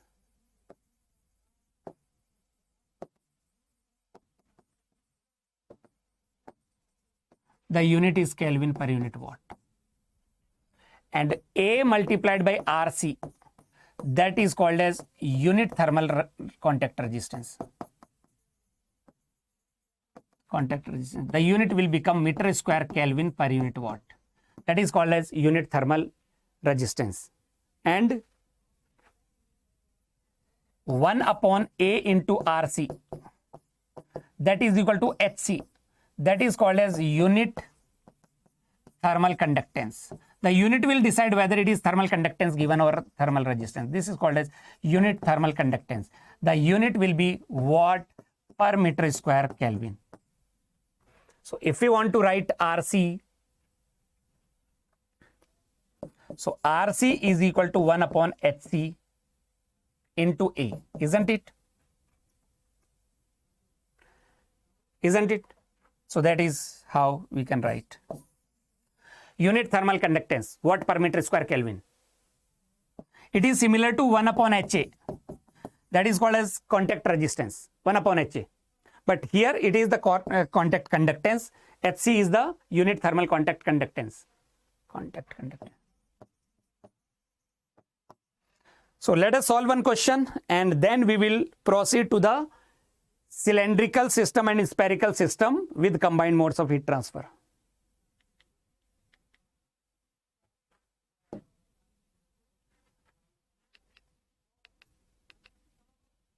Sorry. Yes, there is a question on the screen. Can you solve this one? There is a question on the screen. Look, the thermal contact conductance, the question says, the thermal contact conductance at the interface of two 1 centimeter thick, there are two copper plates, 1 centimeter thick. This is also 1 centimeter. There is a contact resistance between this. There is a copper plate. This is also a copper plate. So the thermal contact conductance at the interface of two 1 centimeter thick copper plate is measured to be 18,000 watt per meter square degree Celsius. What is this? This is HC, 18,000 watt per meter square degree Celsius. This is HC, unit thermal conductance, isn't it? This is the unit thermal conductance. Determine the thickness of the copper plate whose thermal resistance. You need to find out the thickness of a copper plate whose thickness we need to find out, whose thermal resistance is equal to the thermal resistance of the interface between the plates. So if we equate what is the thermal resistance for this copper plate, L by K of copper into A, that is the thermal resistance, is equal to 1 upon HC into A, isn't it? That is the thermal resistance RC. This is RC, thermal contact resistance, and this is the thermal resistance for conduction in a copper plate. If you simplify this, area getting cancelled out, then you need to find out L. L is equal to thermal conductivity of copper upon HC. Can you do the calculation? Thermal conductivity of copper is 386 and HC is given as 18,000 watt per meter square degree Celsius. What is the answer? Are you getting 2.14 centimeter or not? Are you getting 2.14 centimeter or not?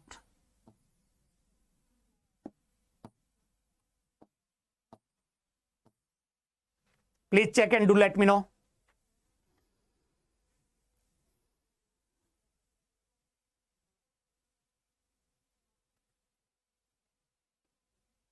बताइए 2.14 centimetre.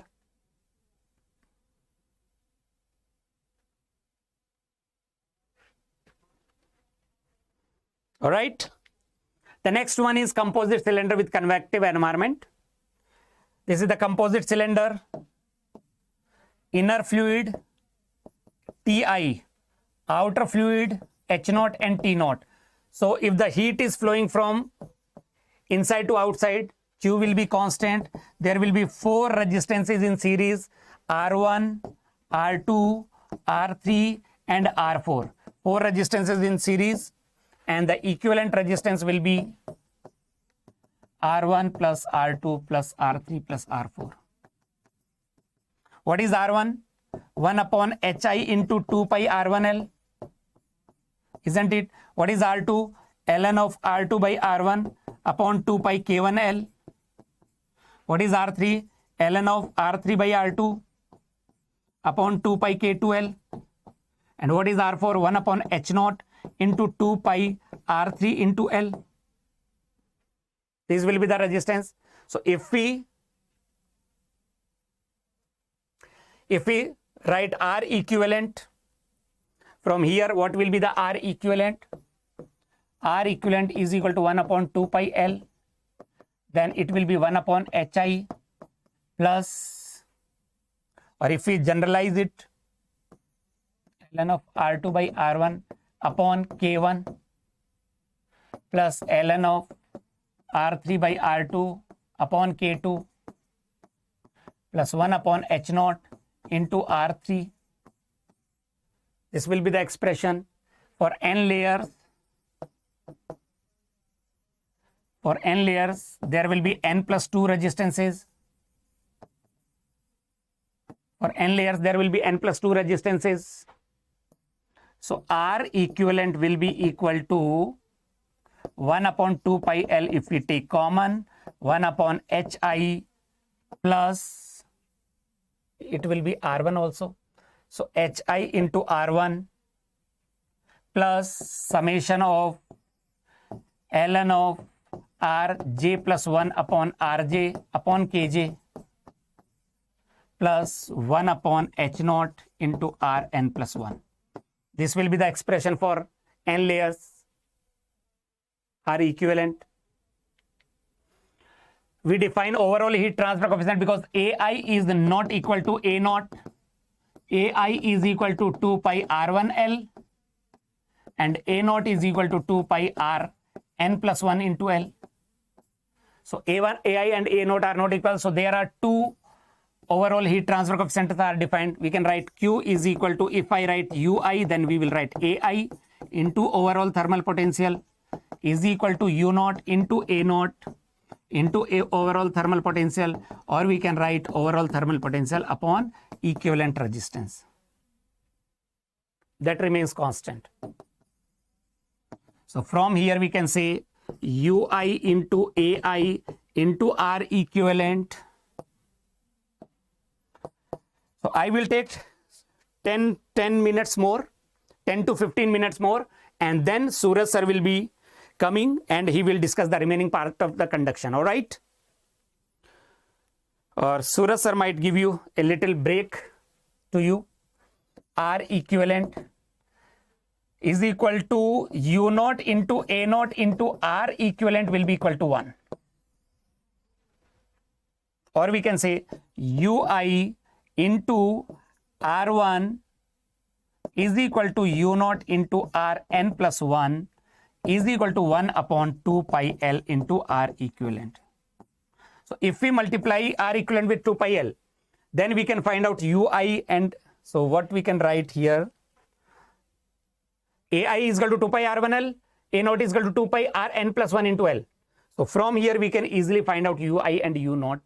So Ui into R1 is equal to U0 into Rn plus 1 is equal to 1 upon, it will be 1 upon Hi into R1 plus summation ln of Rj plus 1 upon Rj upon Kj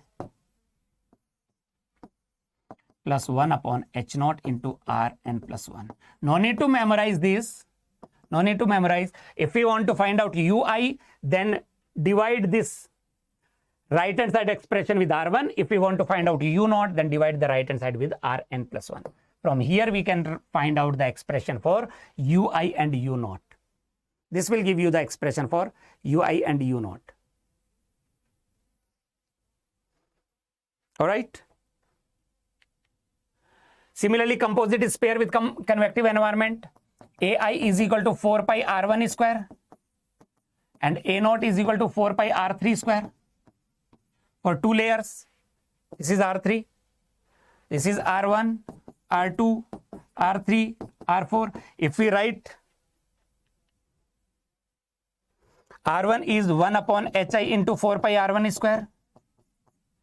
This is R2 minus R1 upon 4 pi K1 R1 R2. This is R3 minus R2 upon 4 pi K2 into R2 into R3. Then this is 1 upon H naught into 4 pi R3 square. Like this. Again, Q is equal to UI into AI into delta T overall is equal to U naught into A naught into delta T overall is equal to delta T overall upon R equivalent. That is constant. So from here we can write UI into AI into R equivalent will be equal to U naught into A naught into R equivalent will be equal to 1, and UI into R1 square is equal to U naught into Rn plus 1 square. I am writing general expression. I have not written R equivalent, general expression for R equivalent is equal to 1 upon 4 pi into R equivalent. What is R equivalent general expression? That is 1 upon 4 pi into 1 upon Hi into R1 square plus summation of Rj plus 1 minus Rj upon Kj into Rj plus 1 plus 1 upon H naught into Rn plus 1 square. This is R equivalent. If we multiply with 4 pi, if we put the value here, then we can find out Ui and U naught separately. We can find out Ui and U naught.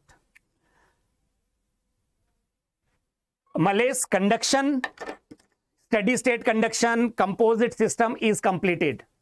Next, Suraj sir will be coming and he will discuss the insulation method, pin theory and unsteady state conduction. That will complete our conduction part. That is 60% of your syllabus. So remaining 40% will be convection, radiation and heat exchanger. 3 topics will be left, and once Suraj sir completes this whole conduction, then I will be coming back and we will discuss, I will discuss the convection part. All right. If anybody is having any doubt, you can just let me know. Anybody is having anything to ask?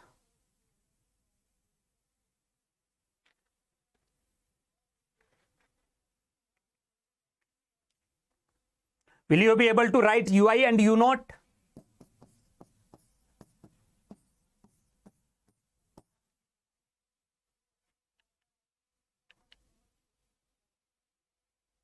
I have already written overall heat transfer coefficient. All right. So that is all from my side. So let us welcome Suraj sir. So I think you are pretty much excited also, and you have learned about the entire topic of conduction. So I think let's take a lunch break of 10-15 minutes. I don't want you to be completely वो हो जाए कि आप थक जाओ, है ना? So it's up to you. We can take a 10 minutes break or 15 minutes break. So after that we'll be continuing with our session. So I think it's 1:38. Let's resume at set 45. ठीक है, 45 पे resume करते हैं, right? और चलो 50 पे कर लेते हैं. सुरेंद्र, अगर आपको कॉन्सेप्ट अगर आता है तो no need to memorise this big equations. You can develop और you can find out the right answer seeing the options. So it will not be difficult. They are not difficult. They are looking lengthy, but you do not have to memorize these expressions.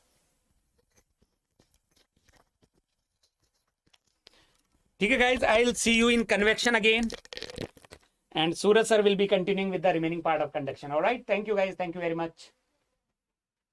Okay, so we'll be continuing at we'll be taking 15 minutes break. Okay, so that you can take rest, because we'll be saying sir to rest ले रहे हैं, अब सूरज sir आके lecture ले रहे हैं, है ना? So we'll be taking a break of 15 minutes. We'll be resuming our class at 1:50. Okay, we'll be starting our session at 1:50. You can take a quick break, then we can have our quick discussion. Yeah.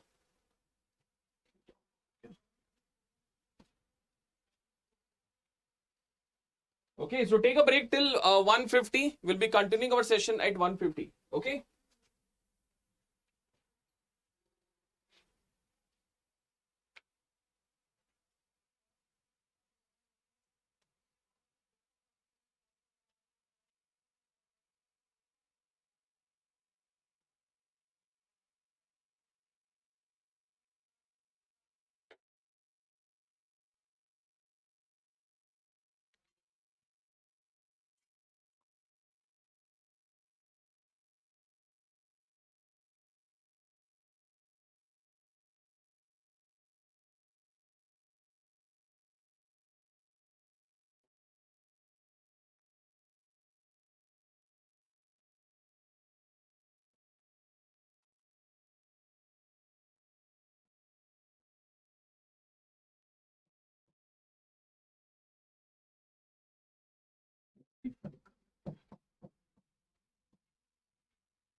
Okay, so we'll be meeting at 1:55 p.m. So just take a quick lunch break. So uske baad we'll be continuing our discussion on this topic. Lunch break.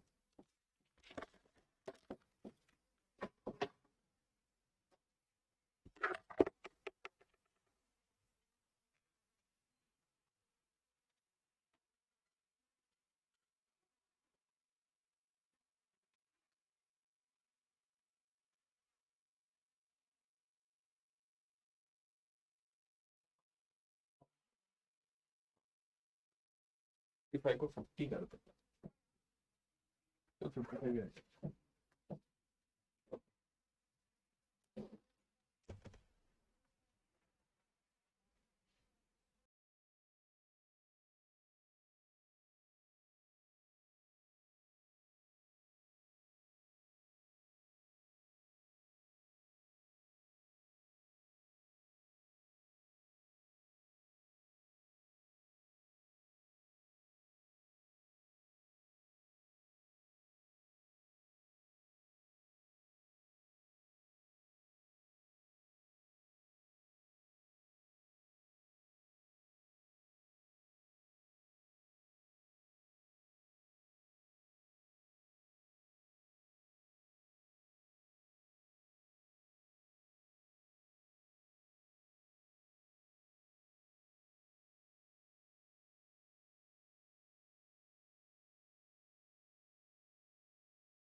Okay, so let's continue our discussion. I hope so everything is good. Perfect.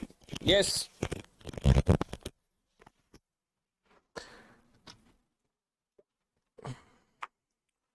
Okay, so let's continue our discussion of the heat transfer, and before that please do join as soon as possible because we need to cover a lot of segment and in the less possible time, right? Okay, very good afternoon all of you. Good afternoon. How are you all enjoying the session?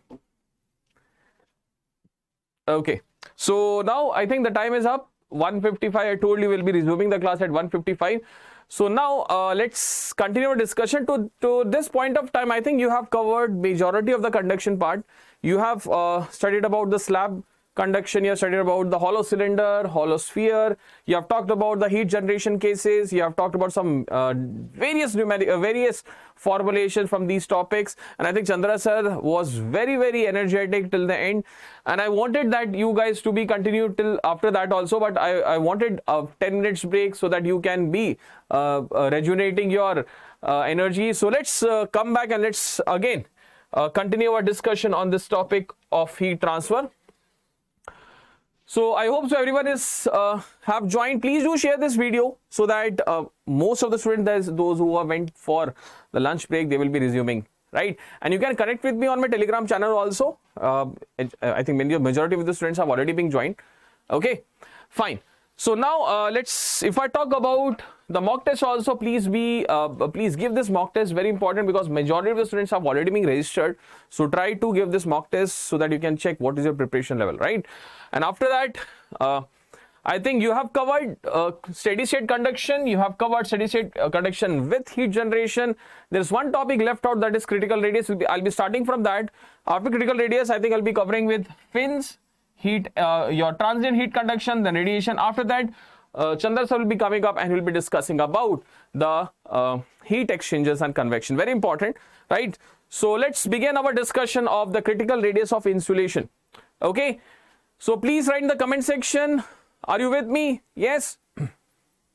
Comment section mein yaar, please do write. I want active participation from you guys also.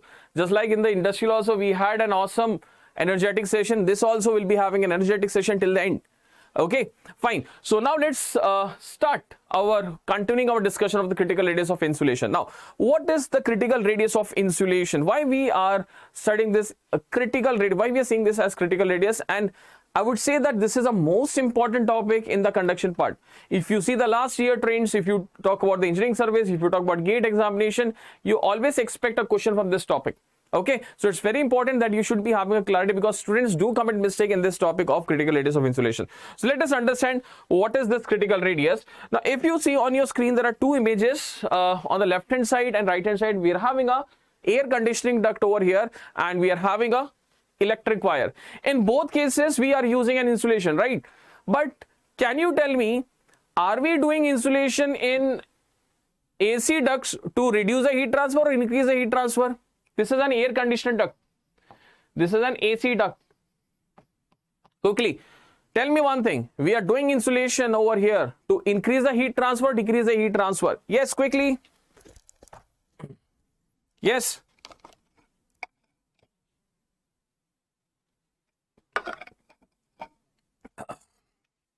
Very easy. We are using this insulation. There is a duct over which I am having a coating of some insulator material. Definitely we need to reduce the rate of heat transfer, right? Heat transfer should be decreased, right? Our main agenda, the main objective of using an insulation over here is to reduce the rate of heat transfer. Okay, but over here, if you try to see, we are having an insulation. This is an insulation, right? This is an insulation. We are having a current carrying wire, right? This is an electric wire. Okay, this is an electric wire. So my question to all of you is, sir, if you are applying an insulation over an electric wire, through electric wire current is flowing, and we know in our basic electrical, you might have studied about V into I. What is V into I? This is the amount of heat that is being generated when current is flowing through the wire. And I want this heat to be dissipated as quick as possible. But the problem over here is you are using an insulation, then how we can say the heat transfer will be increasing? It has to decrease.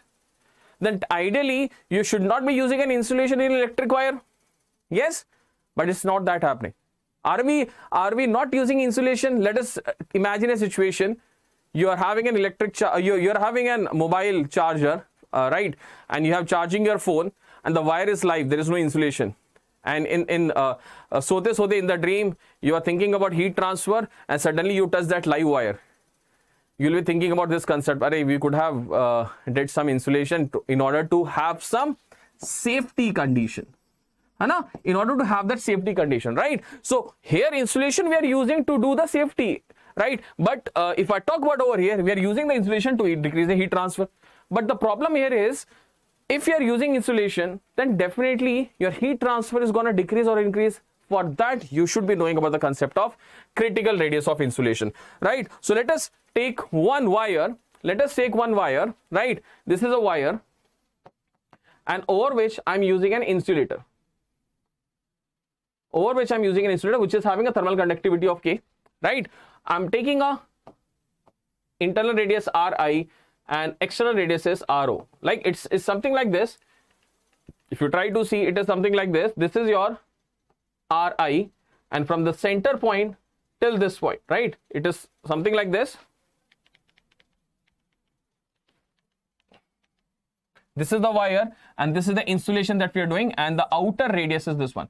So if you try to visualize, Chandra sir have discussed one very important concept about the combined mode of heat transfer, where we're having a hollow cylinder, and from the hollow cylinder, from the surface, we're having a convective heat transfer, right? So let us suppose if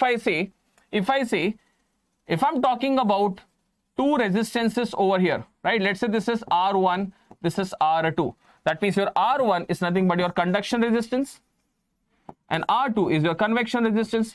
So can you tell me what kind of we can say temperature drop is happening in a hollow cylinder? You might have studied right now. What kind of temperature profile you are seeing in a hollow cylinder with no heat generation? We have studied it's a logarithmic. We have already seen that there's a logarithmic temperature profile. So can we write it like the total resistance is equal to the summation of conduction plus convection, right? So what is conduction resistance? That is ln of the outer radius divided by the inner radius divided by 2 pi K of the insulator, right? K of the insulator into L plus 1 upon H into 2 pi Rho into L. Okay, fine. Right? So you can see that in one term, in conductive term, if you try to increase the value of the outer radius, what will happen to the conductive resistance? Anyone? If you try to increase the outer radius, what will happen to the conductive resistance? Sir, it is in the numerator. It is guaranteed it will be increasing. Okay, but if you see in the convection heat transfer, it is in the denominator. So if you try to increase the Ro, your convection resistance is going to decrease. Right? Fine. That means one parameter is increasing, second parameter is decreasing. So if I talk about R total, which is the summation of these two resistances, it is being observed that up to certain limit, up to certain value, this R total is going to decrease. Okay, up to certain value, this R total is going to decrease. Beyond that, this R total is going to increase. So what is the, we can say the relation between the R total and heat transfer? We have already studied that heat transfer is nothing but it is inversely proportional to the resistance, or we can say total resistance. Okay, so if your Ro is increasing in the first region, the R total is decreasing, and when R total decreases, the heat transfer or Q is increasing. And after that, in the second region, what happens? Your R total is increasing, and due to this, the heat transfer will decrease. So if I try to plot a graph between the outer radius and the heat transfer, right? We are getting a graph something like this. Okay, that means if I divide this into two regions, this is region number 1, this is region number 2. In region number 1, when you add insulation, the heat transfer, instead of decreasing, it is increasing. If you try to visualize, let's say this is the initial radius. Okay, after insulation, the radius has increased because this is the outer radius on the x-axis. So once you are increasing the your insulation or radius, so your heat transfer, instead of decreasing, it is increasing. But beyond that, what is being observed, that when I try to add insulation, let us suppose this is the initial outer radius. After insulation, the outer radius is going to increase. So if you clearly see that your heat transfer has been decreased. So now you can clearly see that this is two regions. In region number 1, if you try to add insulation, the heat transfer is gonna increase. In region number 2, if you add insulation, the heat transfer is gonna decrease. And that is the reason you might have observed that whenever I'm designing any kind of electric appliances, whenever I'm designing any kind of electric appliances, right, I'm designing in this particular region. All the electric appliances is the wires or electric wires, instead of appliances we can say electric wires, is being designed in this particular region because I want a safety factor. And if I add insulation, it should not be decreasing heat transfer, it should be increasing the heat transfer. And beyond this, in this particular region, region number 2, it is being observed that all the refrigeration system is being used in the second region, right? So this is your RO, this is your heat transfer. So if you see, there is one point at which your heat transfer is maximum, and that radius we call it as the critical radius. That radius we call it as the critical radius. Critical radius of insulation. Okay, fine. Now the next step is how to calculate this. It's very easy. If I want to have maximum heat transfer, if I want to have this to be maximum, then means R total should be minimum. If R total is minimum, so you can clearly visualize R total is nothing but the summation of these two resistances, right? So I need to differentiate this equation with respect to RO. So let us differentiate this equation. That means for minimum total resistance, we can simply say that the differentiation of R total with respect to the outer radius equal to 0, because only outer radius is the factor or is the parameter which we can change. You cannot change the radius of the wire. You cannot change the K value of the wire. You cannot change the length of the wire, right? You cannot change the ambient condition. The only thing that you can change is you can increase the insulation. So if you try to increase the thickness of insulation, what is happening? You are increasing the RO value, right? So now RO is the only factor or only parameter that you can change. So now we can say that if you try to differentiate, we are getting RO is equal to K insulator by H. And this outer radius is that radius at which we are having the maximum heat transfer, and this radius we call it as the critical radius of insulation. Critical radius of insulation, right? This is, I'm talking about a cylinder, that means I'm talking about for a wire or cylinder, right? I'm discussing for a wire or cylinder. Now we can have a situation that we can have a spherical system, something like this. We can have the critical radius for the spherical system also. Let me write in the next slide. We can have a critical radius for a spherical system also, or a spherical element, right? So for a spherical system, we can say that if I say this is a metallic body over which I am having a coating of an insulation. Okay, this is a sphere. This is a sphere, right? This is an insulation. This is K insulator, right?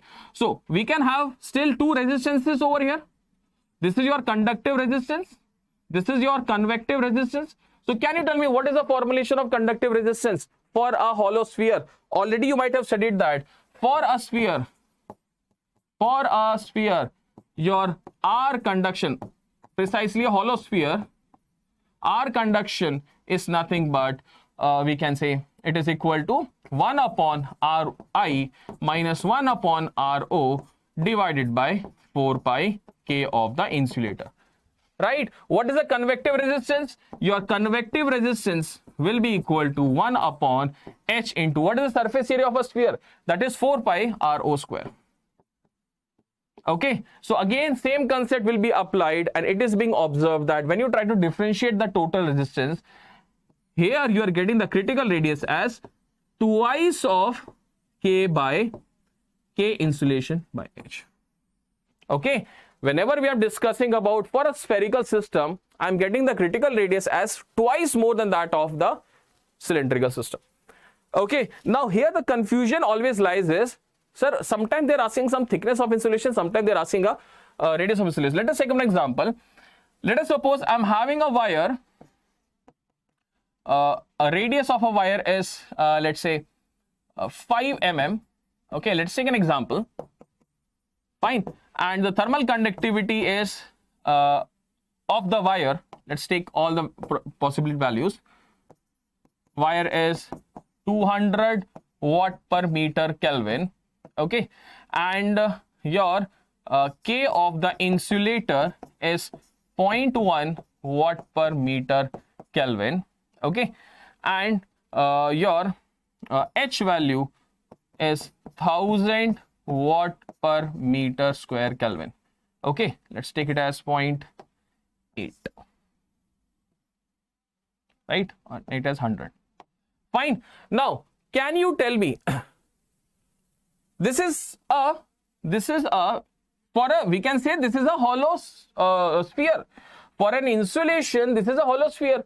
Inside this, we are having a solid sphere. No problem. I'm not taking that into consideration. I'm taking a hollow sphere. That's it.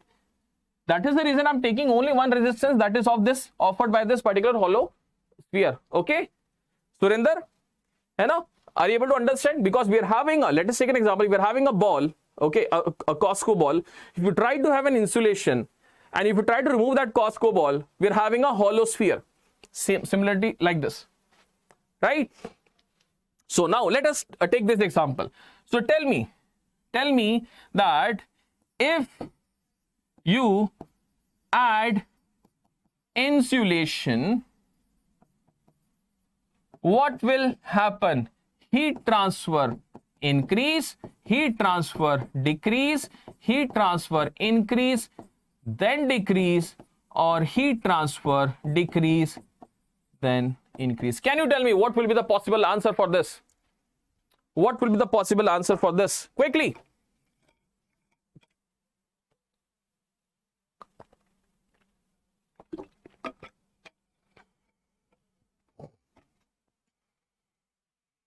What could be the possible answer? Now, if you try to understand, we are having a wire, okay? We are having a wire, right? Whose radius is 5 mm, right? We need to add an insulation. We need to add an insulation. So, can you tell me what is the critical radius? Very good, perfect. Sir, critical radius is K by H. Now here I am having two K values. One is of wire, second is of the insulator. Always remember that. We always take the thermal conductivity of the insulator, not the wire. If while discussing also I've written KIN by H. So from here I can say 0.8 by 100, that is equal to 8 mm. That means what is the meaning of this?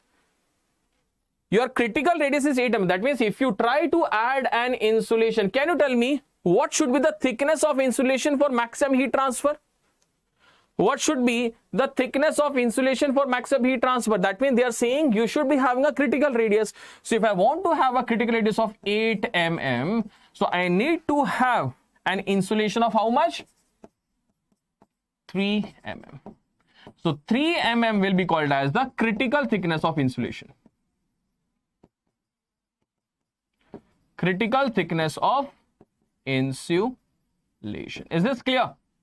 Fine. Please remember this. Students do commit mistakes. So here, what is happening? Initially, we were having a 5 mm radius. We added insulation till 8 mm. Right, that means 3 mm thickness of insulation we have did. So after that, what will happen? The heat transfer is gonna decrease. So final answer will be heat transfer first increase to maximum, then it will decrease. If you try to understand from a graphical perspective also, this is the critical radius which is equal to 8. Initially you were at 5. So when you add insulation, the heat transfer is gonna increase. Beyond 8, the heat transfer is gonna decrease. Okay, is this clear? Simple logic, very simple logic. Fine. The concept of critical radius of insulation. Okay, fine. Okay, let me ask you one more question. Let us suppose if this would have been, let us suppose dia of wire to be 8 mm. Now, can anyone who can tell me what will be our answer? What should be the critical thickness of insulation? Can anyone who can tell me the answer? Let us suppose instead of radius, they are giving the dia of the wire is 8 mm. What should be the critical thickness of insulation? Anyone? Yes? Okay. 4. Okay, anyone else?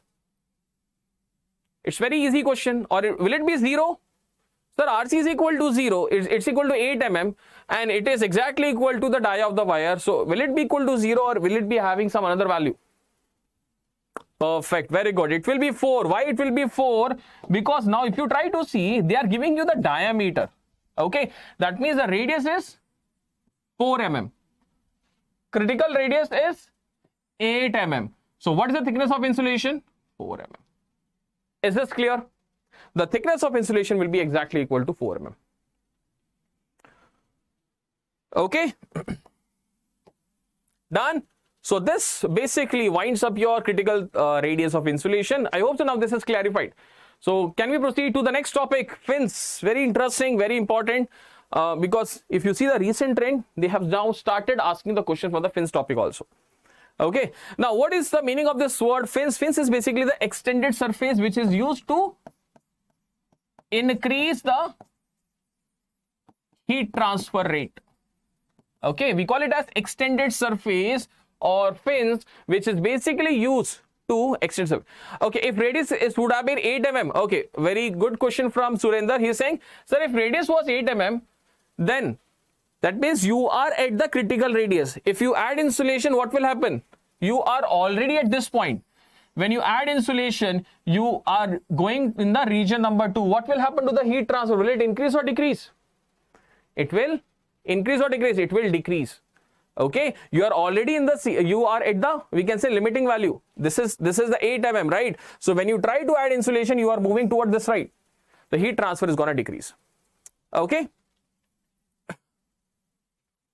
fine. So now let's discuss about the fins topic. Now in fins, basically we are using the fins to increase the rate of heat transfer by adding some extended surface. Just like this, if you see on the back of the refrigerator also, you can see some extended surface, we call it as fins. On the engines also, you can see some extended surface, we call it as fins. Okay, fine. Now, there might be some properties on which the fins will be depending, and it's very important from any examination perspective that you should be knowing what are the different properties of the fin. Okay, so for that you should be knowing a simple fin analysis. We'll be doing, I won't be going for derivation, but I'll be telling you some basic concepts that is being required for solving any question from the fins topic. Let us suppose I'm having a rectangular fin. Now this is, we call it as the base material. This is, we call it as prime surface or base surface or root surface. Okay, this we call it as prime surface, base surface or root surface. That means initially it was a surface like this. If there was no fin, it was a surface something like this. In order to increase the rate of heat transfer, I have added some extended surface so that I am enhancing the rate of heat transfer. Okay, now by doing this, what is a basic mechanism? What kind of mechanism is going on in a fins? If you try to visualize, this is your, we can say, root or base, that is x equal to 0. This is x equal to 0, right? And the heat is entering the system at this point.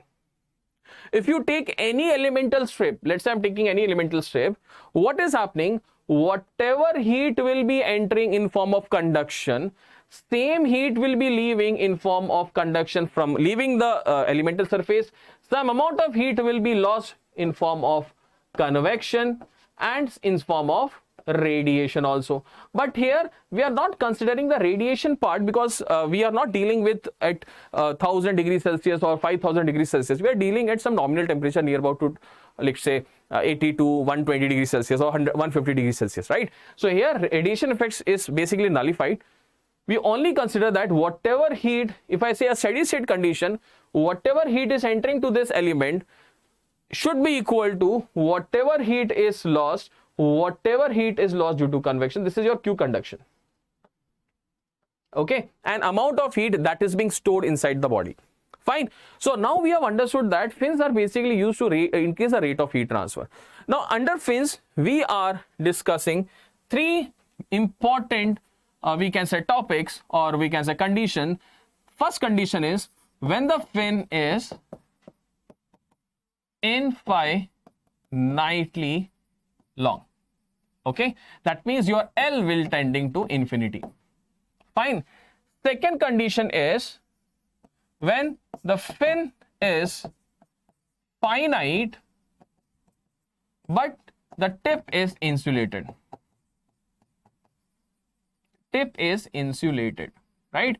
And third condition is the fin is finite and the tip is uninsulated.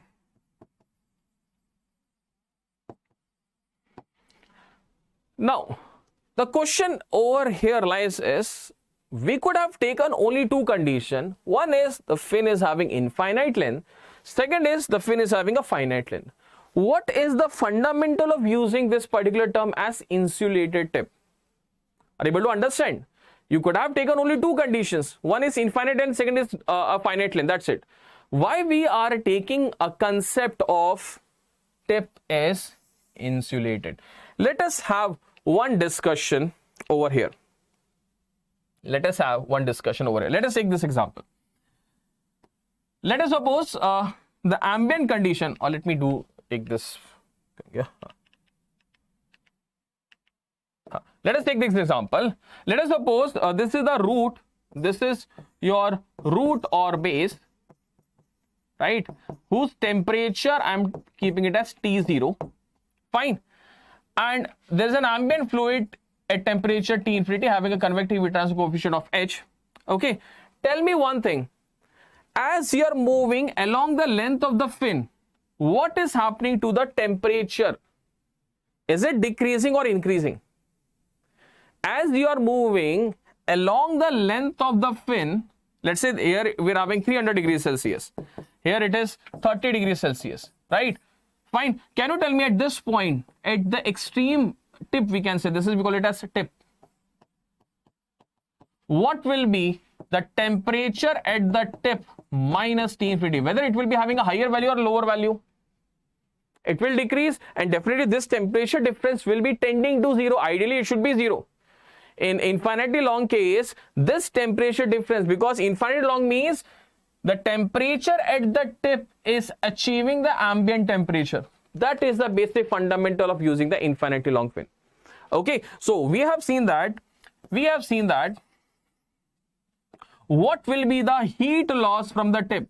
If I want to calculate what is the heat loss from the tip, that is equal to H into the area of the tip into T of the tip minus T infinity. You already know that this temperature difference is small. You know that. This temperature difference will always be having a small magnitude. Area, this is a cross-section area. Definitely this cross-section area is also very small. For 5 to 10 minutes, let us assume that the H value of the ambient air is also small or low. So when you try to multiply three small values, this heat transfer through the tip is almost negligible. And that is the reason we are taking the case of the tip is insulated. Is this clear?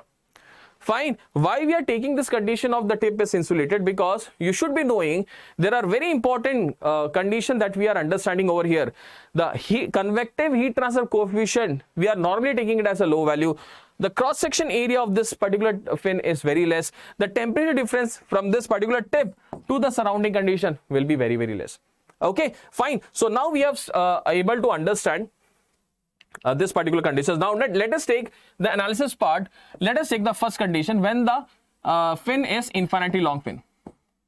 Fin is infinitely long. Okay. So when I'm taking the fin as infinitely long, there are very important three important discussion that we have to do. One is what is the kind of temperature variation happening along the fin. Second is what is the rate of heat transfer through the fin. Third is what is the properties of the fin. That means what is the effectiveness and efficiency of the fin. These three important parameters we need to calculate for all the three cases. Okay. So what we have seen that for infinitely long fin, the temperature profile is T minus T infinity upon T0 minus T infinity is equal to e to the power minus m into x. This is the temperature distribution that we are getting. That means if I take a fin over here, okay, a rectangular fin over here, right? It is being observed that, let's say, I'm taking at any distance x. I'm taking at any distance x, right? Okay, the temperature is T at particular distance x. Okay, so it is being observed that the temperature is decreasing in an exponentially decreasing way. That means if I try to draw the temperature profile over here, okay, we can say this is your length x, this is your temperature T. It is decreasing in an exponentially decreasing way and it will be tending to T infinity. Initial temperature is T naught and it is decreasing in an exponential way. Okay, and what is this m? M is a constant that is equal to under root of pH by K into A. What is P? P we call it as the cross-sectional perimeter. Cross-sectional perimeter, right? AC is cross-sectional area. H is convective heat transfer coefficient. And your K is the thermal conductivity of the fin. Thermal conductivity of the fin. Okay, fine. Under root of pH by K. Can you tell me what is the unit of this? Anyone who can help me out? What is the unit of this M? The unit of this M is per meter. The unit of this particular M, which is a constant, which we call it as per meter. Okay, fine. So if I try to visualize this particular diagram, right? If I try to visualize this particular diagram, I can say what is the cross-sectional perimeter for a rectangular fin? It is equal to W. Let's say this thickness is T, right? This thickness is small t. I can say this is equal to twice of width plus thickness. What is cross-section area? That is W into T. Okay? We are only considering the cross-sectional part of the fin. Fine. Is this clear? So we have observed that the temperature is varying in an exponential decreasing way. So next task is calculate the rate of heat transfer. So how to calculate the rate of heat transfer? It is being seen that whatever heat is entering the system at x equal to 0, can we say that is a rate of heat transfer? That means That means we can say the heat transfer through fin is nothing but, we can say that is equal to minus K cross section area del T by del X at X equal to 0. Yes, whatever heat is entering the system at the root, same heat will be traveling through the fin. If I say this is the fin and 100 watt is entering, so can I say 100 watt is the rate of heat transfer through the fin? Okay, fine. So how we can calculate this? We know this relation. We know this relation. We can take this T and we can calculate. So if I differentiate, and after differentiating, I'm getting the heat transfer through fin equal to under root of PHK cross section area into T0 minus T infinity. So this is the expression that you have seen for an infinitely long fin. For an infinitely long fin, we have seen that the heat transfer through the fin is root of PHKA into T0 minus T infinity. Fine. Okay, let's do one thing. Let us try to calculate the same thing for the second case when the fin is having insulated tip. Insulated tip, right? So when the fin is having insulated tip, right? So we can say that if I try to draw the diagram, this is insulated. Okay, fine. So it is being observed that the temperature distribution that we are getting T minus T infinity upon T0 minus T infinity is equal to cos hyperbolic m into L minus x divided by cos hyperbolic m into L. Okay, fine. This is again an exponential decreasing manner. This is not convective heat transfer coefficient. Please make sure that this is a hyperbolic function. Okay, this is a hyperbolic function. Fine. Okay, and we know that cos hyperbolic is nothing but again a negative distribution. So when you try to calculate the rate of heat transfer through the fin, it is coming out to be under root of PHK cross sectional area T0 minus T infinity into tan hyperbolic m into L. Tan hyperbolic m into L. Okay, fine. So this is the second case when we were discussing about the fin is having an insulated tip, right? Let us talk about the third, a general case, because this is actually we are using in a real life scenario. Fin with uninsulated tip. It's very important because many students are having a doubt over here when we're discussing about the fin with uninsulated tip. That means if I say I'm having a rectangular fin, okay, I'm having a rectangular fin, fine. Yeah, I'm having a rectangular fin which is having a length of L,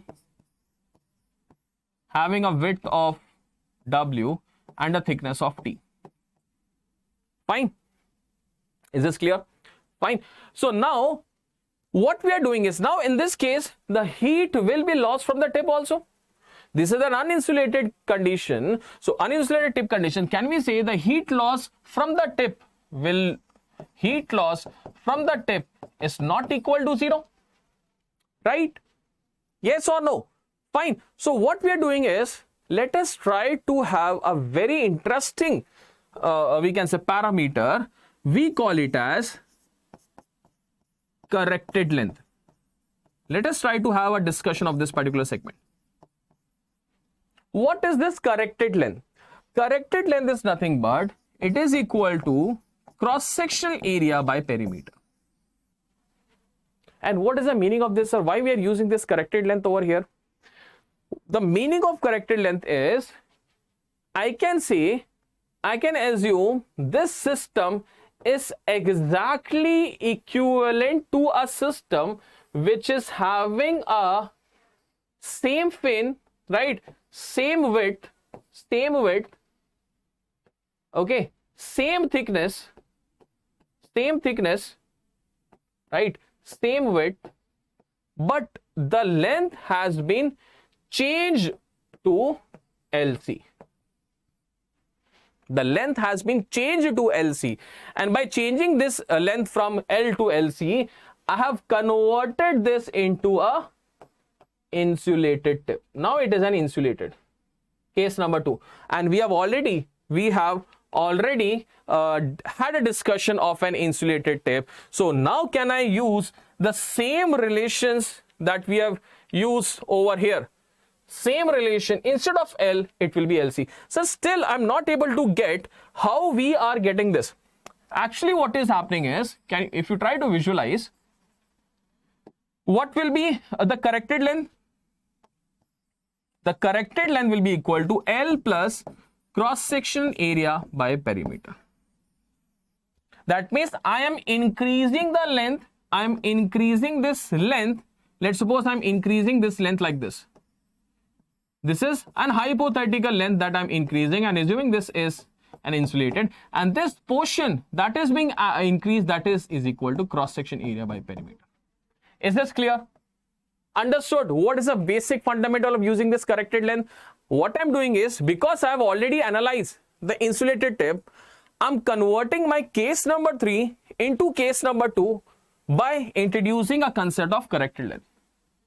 Okay, because let us assume there is a fin having a length LC, tip is insulated. So can we say that the temperature profile will be equal to T minus T infinity upon T root minus T infinity is equal to cos hyperbolic M into corrected length minus X divided by cos hyperbolic M into corrected length.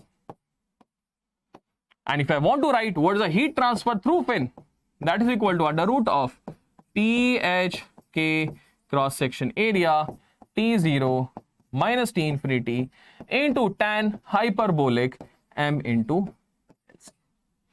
Is this clear?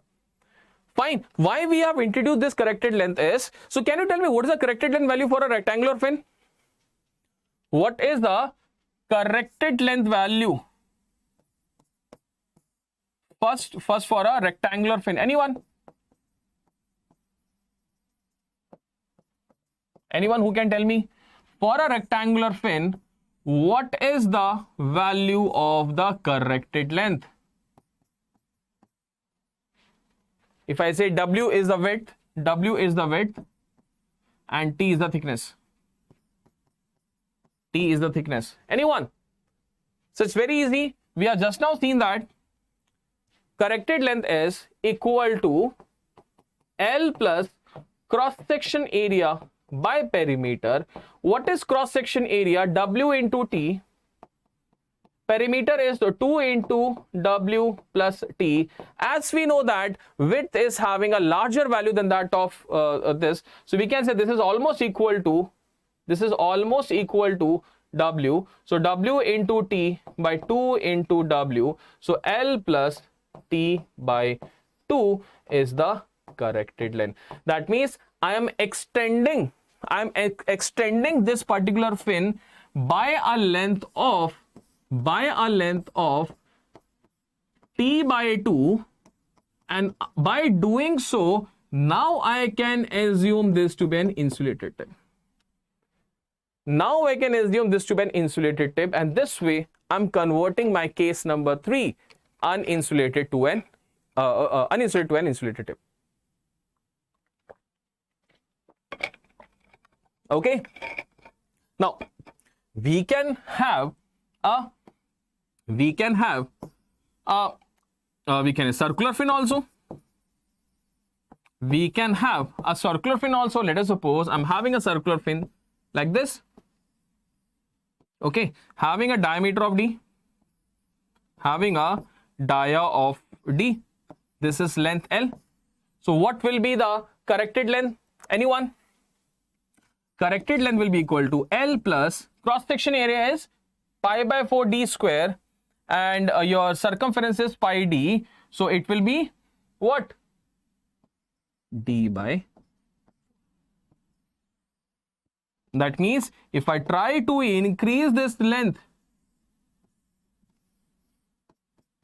by d by 4, now you are having this particular concept of corrected length. Is this clear?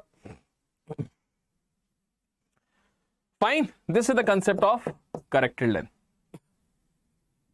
So now let us talk about the effectiveness and efficiency of the fin. Very important questions you can expect from this efficiency and effectiveness. First one is, we call it as fin efficiency. What is fin efficiency? Fin efficiency is the actual heat transfer which is possible through a fin divided by the maximum possible heat transfer which can happen ideally through a fin. Okay, the efficiency of the fin is actual heat transfer to the maximum possible heat transfer. So if I try to take, let us suppose I'm taking any one case. Let us suppose I'm taking a case of let's say infinitely long fin. Okay, case number 1, fin is infinitely long. Okay, let us take this example. So in this case, let us suppose I'm taking a case of a circular fin. I'm taking a case of a circular fin. Okay, fine, right? So now in this particular circular fin, what is the actual heat transfer? Actual heat transfer is under root of PHKA T0 minus T infinity. Now the problem is how we can calculate the maximum possible heat transfer. What is the condition for maximum possible heat transfer?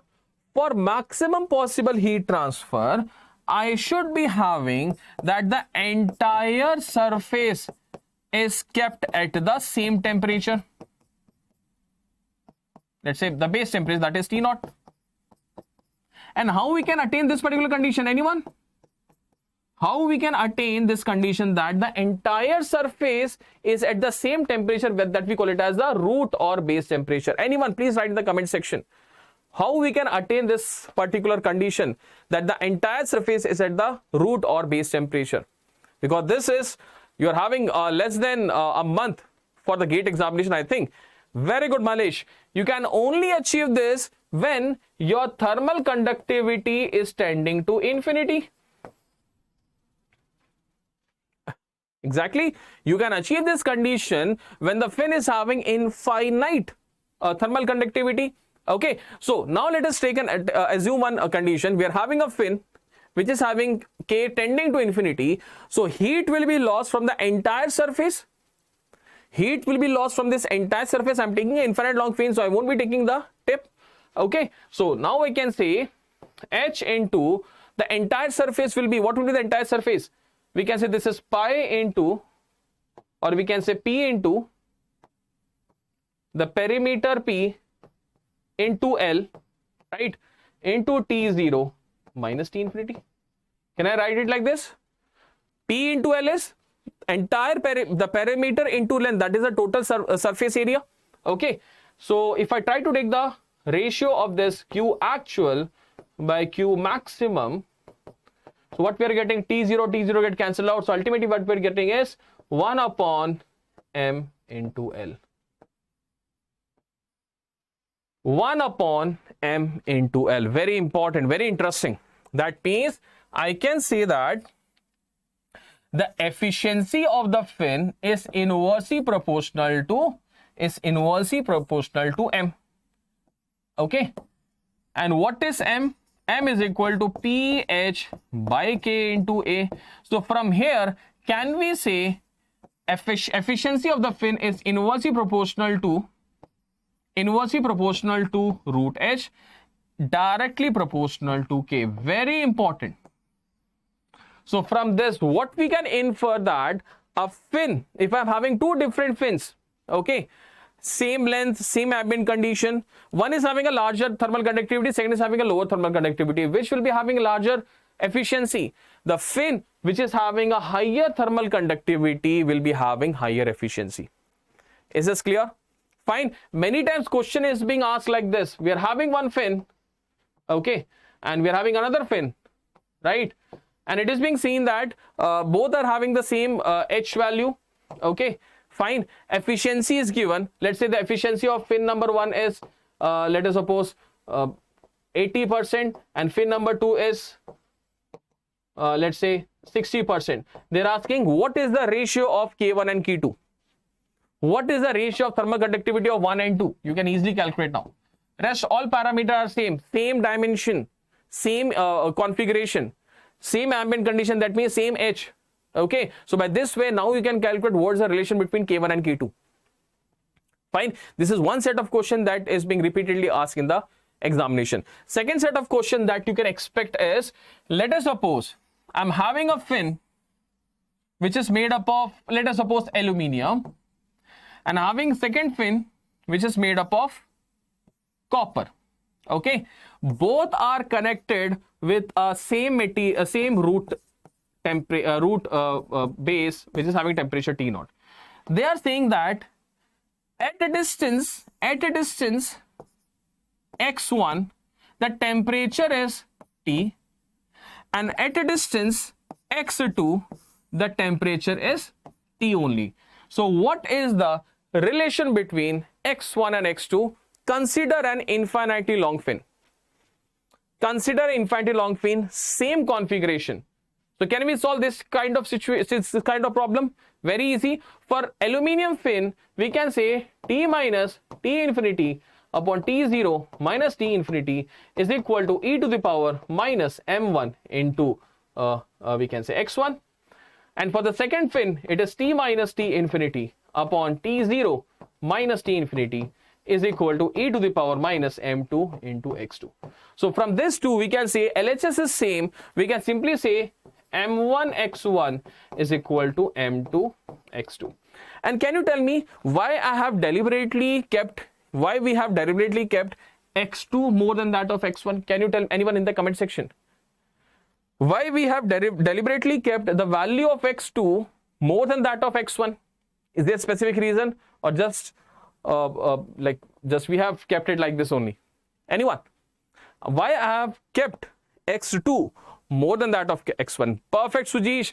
The reason being, we know that the thermal conductivity of the copper is more than that of aluminium, and that is the reason we will be getting, let us suppose if I say this is 300 degrees Celsius, this is, let us suppose, 100 degrees Celsius. So same 100 degrees Celsius will be obtained a bit more length. You will be obtaining the 100 degrees Celsius at bit more length. Is this clear? Because the thermal conductivity of the copper is more than that of aluminium. Okay, one set of question expected in your GATE examination. Very easy, direct formula based. Okay, fine. So now what we were discussing about infinitely long fin, and we have calculated the efficiency of the fin. So we can take the second case. We can take the second case over here. Let me use this slide. Second case for fin is finite and insulated tip. So fin efficiency is equal to Q actual by Q maximum. So here you can say this will be equal to tan HML divided by M into L. This is the formulation for the efficiency of the fin for a finite length insulated tip. For an uninsulated tip, it will be coming out to be same formulation. Instead of L, it will be LC. Instead of L, it will be LC. This is for case number 3. Okay, this is for case number 3. Fine. This is one parameter that we are discussing, the characteristic parameter for a fin, that is efficiency. But very important parameter that we need to discuss right now is effectiveness. Effectiveness of the fin. That means the heat transfer that we are using by taking a fin divided by the rate of heat transfer if we are not at all using a fin. This parameter will be telling us about whether it is required to install a fin in that particular system. If I say this effectiveness value is coming out to be less than 1. Is this a good sign to install a fin in that particular scenario? Anyone? If this effectiveness value, if it is coming out to be less than 1, is this advisable to use a fin in that particular system? Yes or no? Definitely no, sir. If I try to install a fin, if this is, let us suppose it is equal to 0.5. So that means heat transfer with fin equal to 0.5 times of without fin. That means after installing the fin, the rate of heat transfer instead of increasing, it is decreasing. And that is not our objective. We are using the fin in order to increase the rate of heat transfer, right? So this particular parameter will be helping us out to identify whether fin needs to be installed in that particular system or not. So let us calculate this particular effectiveness one by one. Let us take case number 1 only, infinite long fin. Infinite long fin. Okay. Let us take one example. Let us suppose this is a cross section. We can say this is a fin which we are using. Okay. So here we can say Q actual will be equal to under root of PHKA into T0 minus T infinity. Right. Now, if you are not using a fin, we will be having a scenario something like this. So I need to calculate what is the rate of heat loss from this surface. This is your heat loss without fin, because in that cross section only I'm using an extended surface. If I'm not using an extended surface, I'll be getting a blank surface like this. So I need to calculate what is the value of this heat transfer without fin. So can we say this will be equal to, this will be, now what is this area? Anyone? What is this small area? Can we say this is the same area that we have taken, that is the cross section area? This is the cross section area. So we can say that heat transfer without fin is equal to H into the cross sectional area into T0 minus T infinity. Simple. Simple, very easy to understand.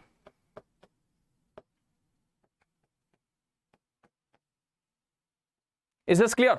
Fine. So now we can say that now if we take the ratio, effectiveness is equal to Q actual by Q without fin, right? So it is coming out to be, this get cancelled out. So this will be coming out to be 1 upon under root of H cross section area P into K. This is your effectiveness. Very, very important conclusion we are coming. We are coming to a very important conclusion. That is your effectiveness is equal to 1 upon H into cross-sectional area by P into K. Effectiveness inversely proportional to root H. Effectiveness inversely proportional to cross-sectional area. Effectiveness directly proportional to root K. So we can have some conclusive statement over here. One conclusive statement is we will be always be using a fin where the convective heat transfer coefficient is low. Okay. So if anyone is asking you a question, there are two situations. One is a forced convection, second is a free convection, where you will be installing a fin. Forced convection or free convection? Let's see, we'll be giving the answer. Who will be, where you will be installing a fin? Forced convection case or free convection case? Sir, very easy. Free convection or a forced convection. Dekho, forced convection H value is more or free convection H value is more? My question is, we know that the forced convection is having a very, very higher than that value of free convection. That is the reason majority of the cases, we will be installing a fins where we are having or where we are dealing with a free convection. Okay, fine. So if H value is low, that is actually good for the system. Okay. Second important conclusion, that cross section area should be less. That means we should always be taking a thin fin. Low H thin fin, low H, high K. Thin fin, low H, and high K. These are three very important distinct feature of using any fin. And one more is closely packed. Closely packed. Why closely packed? Let us take one example. Let us suppose I'm having a base, a root or base, whatever we call it as, right? Let me take a 2D view. I'm having a base or root. Okay, I'm installing fin like this. This is case number one. Second case is I'm using this much red number of fins.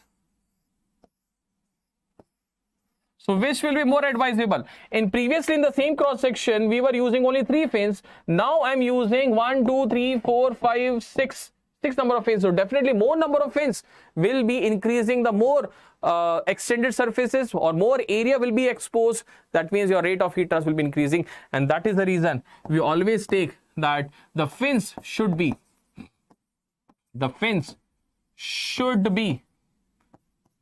first low value of H, high value of K, thin cross section, and fourth one is closely packed, so that you can accommodate more number of fin. Okay, fine. And if you remember, when we were starting the fins, I told you in 5 minutes I'll be telling you why we are taking this H value to be low. Remember? Now I think that statement is being justified. And that is the reason, if you consider the heat transfer through tip also, that will be very, very negligible. Okay, so if in the examination, if they're going to ask you what is the heat transfer through fin, okay, by default take it for the heat transfer for an insulated tip. If nothing is mentioned, then you have to take the insulated tip. Okay, if they are specifically mentioning that calculate for an uninsulated tip, then you have to calculate. But 99% of the time, if they are not mentioning, right, or 100% of that if they are not mentioning, then you have to by default take it as insulated tip only, provided they are giving the length. If length is also not given, then you have to take it infinitely long. There's a technique, if they're using a word as long, if they're using a word as long fin, then understand that they're talking about this case. If they're using this word as long fin or very long fin, understand that they're basically talking about this case. Okay, so if I try to have a quick recap of fins topic in a one go, what we have discussed right now is, for case number 1, the temperature profile we have seen as T minus T infinity upon T0 minus infinity is equal to e to the power minus mx. What is the heat transfer through fin? Under root of PHKA. You can write as under root of PHK cross section area T0 minus T infinity. Okay.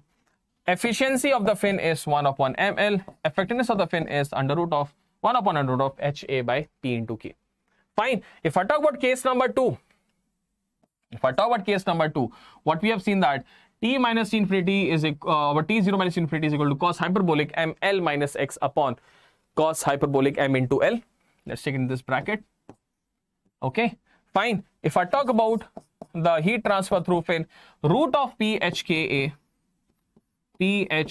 cross section area T0 minus T infinity into tan hyperbolic m into L.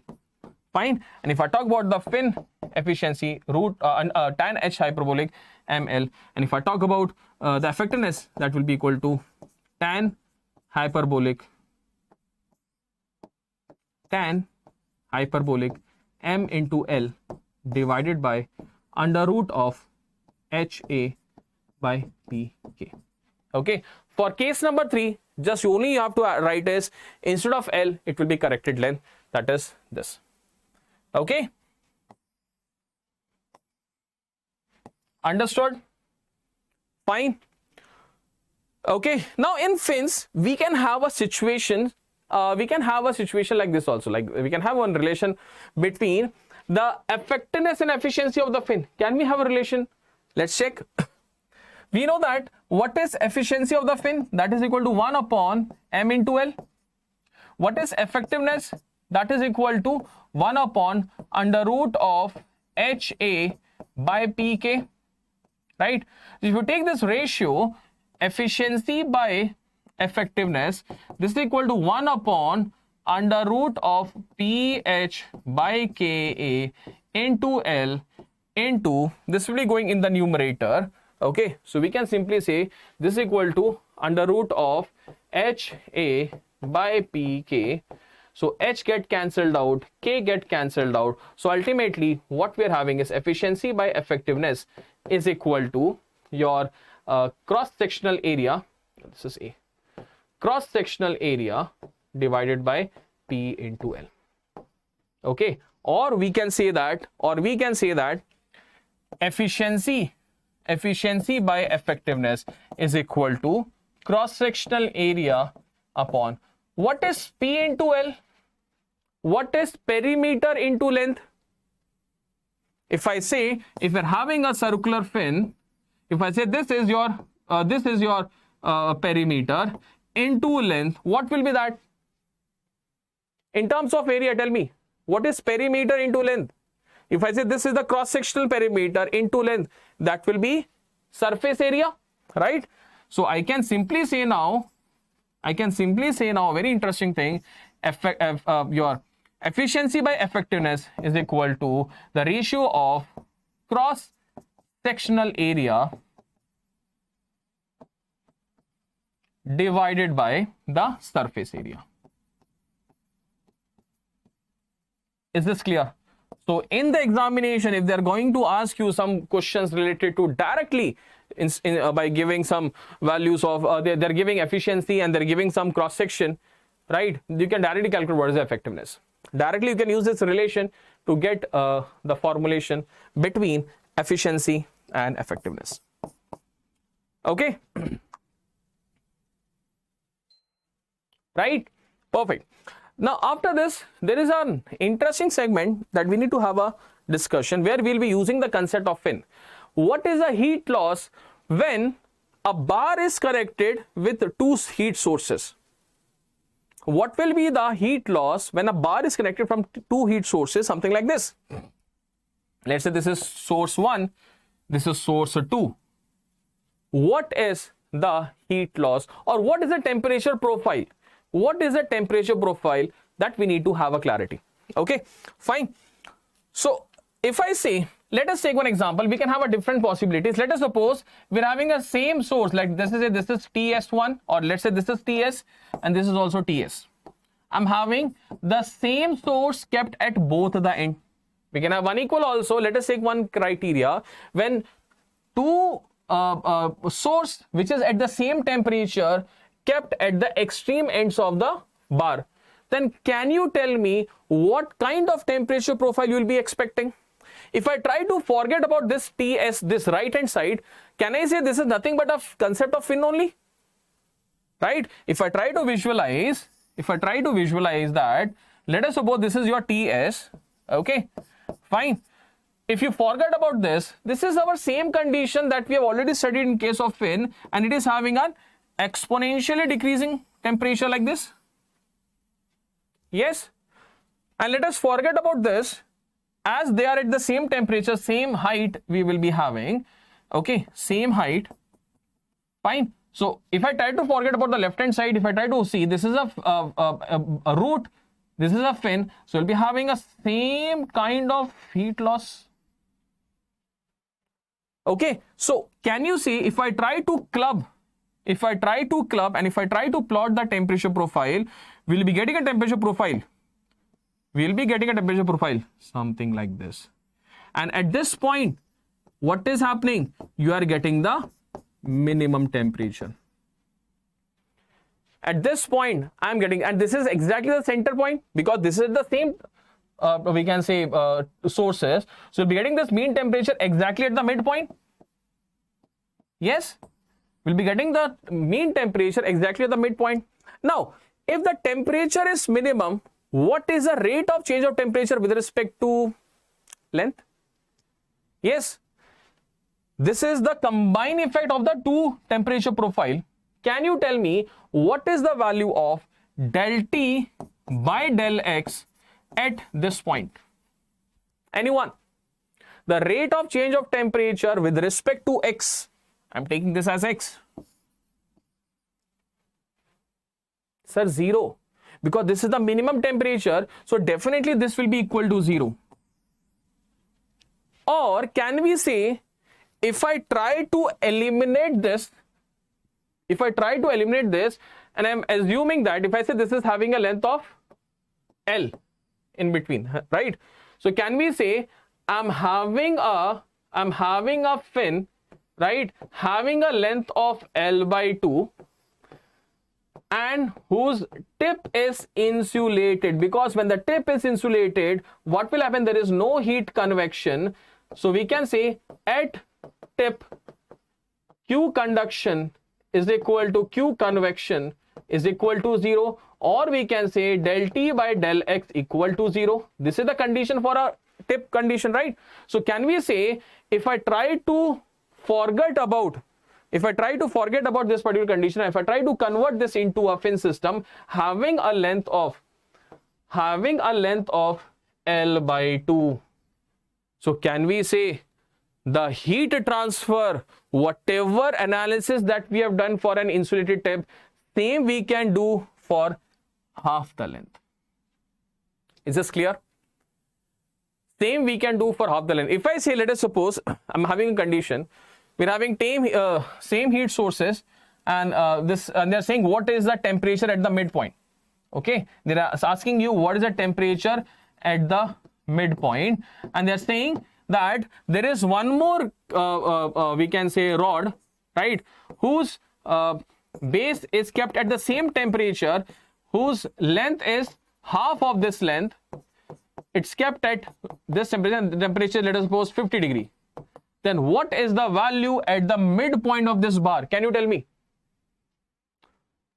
There are two rods. One rod is having a length of L and it is kept at both the sides. We're having the same source of heat. And there's one more rod which is having a length of L by 2. Okay, having the source temperature same as that of this one. And they're saying the temperature at the end of this rod is 50 degree. So can you tell me what is the temperature at the midpoint of this bar? Simple, sir. Simple logic. It's very easy. We have seen that when I try to have the analysis, I'm getting the minimum temperature exactly the midpoint, right? If it is exactly the midpoint, can we simply say that it is nothing but an equivalent system of this? So if this is having the temperature of 50, this will also be having a temperature of 50 degrees Celsius. Simply the replica of that. Simply the replica of that. Clear?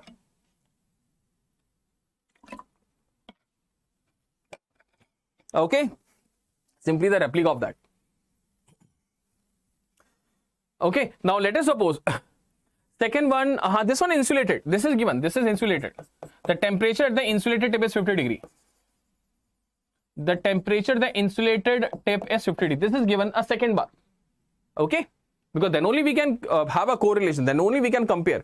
If this is not insulated, then how we can compare this and this condition? Right? This is an insulated tip. That's the reason we are able to compare this particular case with this particular condition. Okay. Clear? Fine.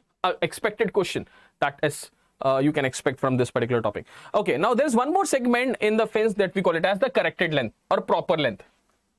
Not corrected length, this is a proper length. What is the concept of this proper length of the fin? If I take the ratio of we can say finite length to infinite length, what will be this? I'm taking, let us suppose, insulated tip.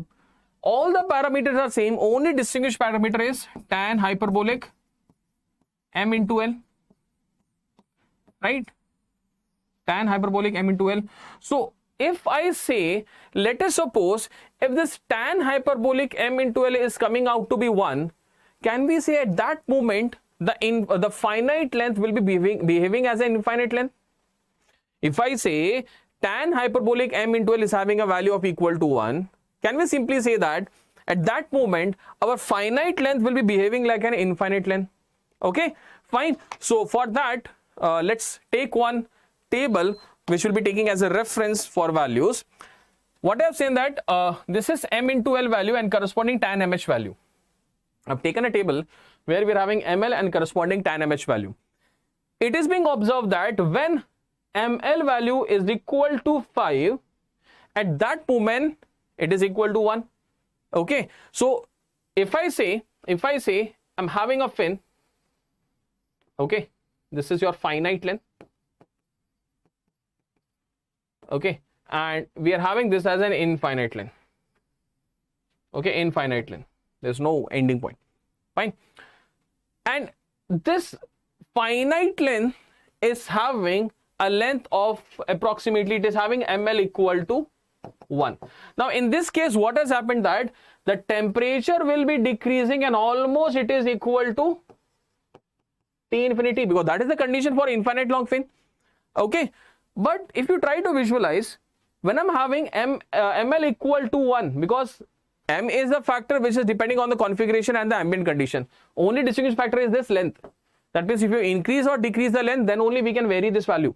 Okay, fine. So now if you say when ml is equal to 1, we are having 0.76. That means your heat transfer when ml equal to 1, your heat transfer for finite length is approximately equal to we can say 76% of the infinite. Okay, if you try to double this value, that means if you are increasing the length by 2 times, it is going from 76 to 96. So is it a better solution that in order to double the length of the fin, because the fin is made up of a metal, okay, it will be definitely costing you some value. It is not economic perspective, it's not a wise decision to go for a twice the length and only to increase how much? 20%.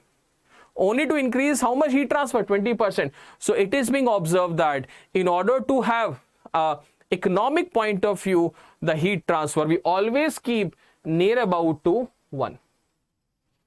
Okay, if you want, you can go till 1.5, but not beyond that, because beyond that your heat transfer increment rate is very less, length increment rate is very high. Okay, if you try to see, when you are going from 1 to 2, your heat transfer is percentage going from 76% to 96. But when you are going from 1 to 5, 5 times increased length, you are increasing the heat transfer from 76% to 100%. So it's not a wise decision, because one is your, let us suppose 10 mm, second is your 50 mm. So definitely increasing a larger size of fin won't be giving you a wise or economic solution, because more the length, more will be cost, and definitely the weight of that particular system will be increasing. Okay, we try to reduce the weight as less as possible, and that is the reason you might have seen that the length of the fin is not that high, right? So that it is not being, it is very difficult to, we can say, maintain and manage that kind of fins. Okay, so we always try to achieve near about to 1 value, and this is, we call it as the proper length of the fin. Okay, if you want to have 100% heat transfer, then you can opt for ml equal to 5, because when ml equal to 5, tan HML is equal to 1, and this will be your situation. Okay, fine. So proper length of the fin is, you should be knowing, at least from your MSQ perspective, you can get a question from this.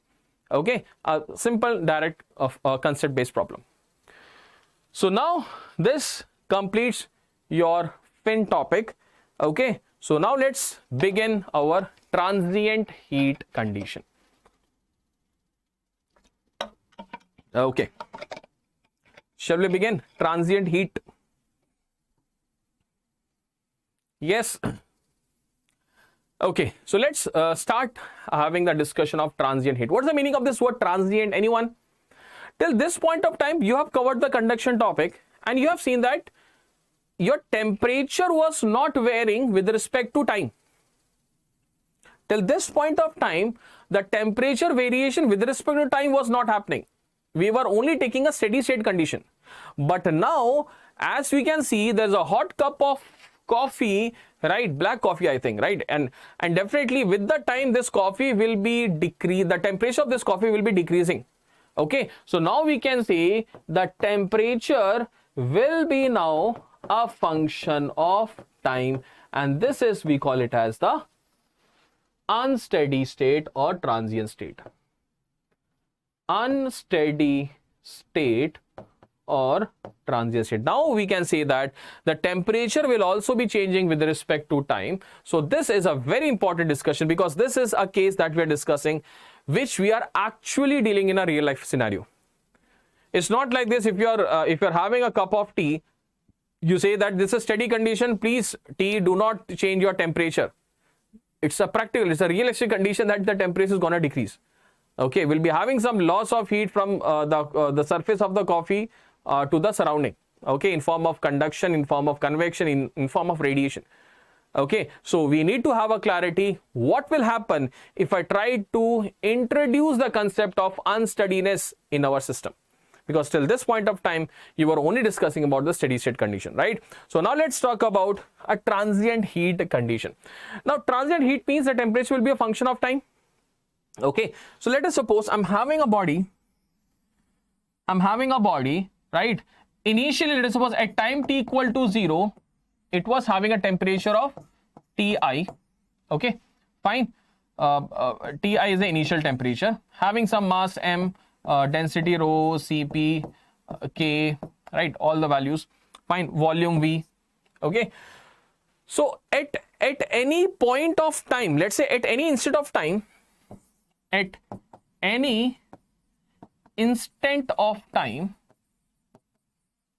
t, let us suppose the temperature is T. That means let us suppose we are having a rod, we are increasing the temperature of the rod inside a furnace. Let us suppose this temperature reached till 2000 degrees Celsius, and I'm making this rod outside the furnace. So definitely at time t equal to 0, it will be having 2000 degrees Celsius, and with the time it will be losing the heat. So let us suppose after some point of time it is having a temperature of T. At that moment, if I try to apply the energy balance, can we say the rate of convection heat transfer from the body will be exactly equal to the rate of decrease of internal energy with respect to time? Yes. Can I say whatever heat is being lost from the body, same amount of heat, same amount of energy decrease will be happening with respect to time at that particular moment? This is only I'm talking about at a particular instant. Okay, so from here, if I try to have a clarity, I can say that del T by 1 upon T minus T infinity is equal to minus, this is, we can say, this will be giving HA into T divided by rho V Cp. Okay, instead of mass, we can say density into rho into V. Okay, fine. So this is small t. So integrating both sides, now we are getting a very interesting formulation that T minus T infinity upon T initial minus T infinity is equal to e to the power minus HA by rho V Cp into T. Now you can see that our temperature is varying in a negative exponential way. Negative exponential way, the temperature decreasing or increasing, it is happening. So if I try to plot a graph, let's say, let me draw it over here. Let's say I'm taking a cooling of a body. Cooling of a body. Right? So if I say cooling of a body, initially it will be having a very high temperature. So let us say it is having a temperature of T naught or Ti, and with the time it will be decreasing exponentially, right? And this T infinity is the ambient temperature, because the body will be cooling till the last limiting value will be the surrounding temperature. If I say this rod is being heated till 1000 degrees Celsius and ambient temperature is 30 degree, so this body will be going till 30 degree. It won't be going beyond 30, right? So here we can see that, here we can clearly see that the rate at which this is decreasing. Can you visualize what is this? This is del T by del small t. What is the meaning of this? The rate of change of temperature with respect to time. Can you see? Initially it is having a larger slope. After some point in time the slope is decreasing. What is the meaning of that? What is the meaning of that? That initially the temperature drop is more and after that temperature drop is less. Do you have a visualization? Let us suppose you are having a cup of tea. In the starting 1 minute, the drop in temperature will be very fast. है ना? And after, let us say, half an hour, the drop in temperature will be very low. Understood? So can we say the rate of cooling, this is nothing but the rate of cooling. And definitely this will be a negative because it is going in a negative way. So this is minus sign. So rate of cooling in this case initially will be very fast, but after some point of time it will be slowly decreasing. Is this clear? Initially the drop in temperature per second will be very high, but after some point of time the drop in temperature per unit time will be very, very less. Okay, if you're having a cup of tea, in the starting 1 second the drop in temperature, let us suppose, is 50 degrees Celsius. After 1 hour, the drop in temperature in 1 second is only 1 degree Celsius. Are you able to visualize what is happening? That is, we call it as rate of cooling. Fine. This is I'm talking about for a cooling of a body. The same situation we can understand for a heating of a body. Heating of a body, right? That means if I say initially it was having a low temperature and starting with temperature increment will be very quick, and after that it will be reaching a very low value. Okay, this is your temperature, this is your time. So if you see over here also, the rate of heating is high in the starting case and it is slowly decreasing. So del T by del T over here represents the rate of heating. And both way we are talking about an exponential distribution, and we have proved that this is an exponential distribution, right? If we can say, instead of using negative exponential, we can say simply an exponential temperature distribution.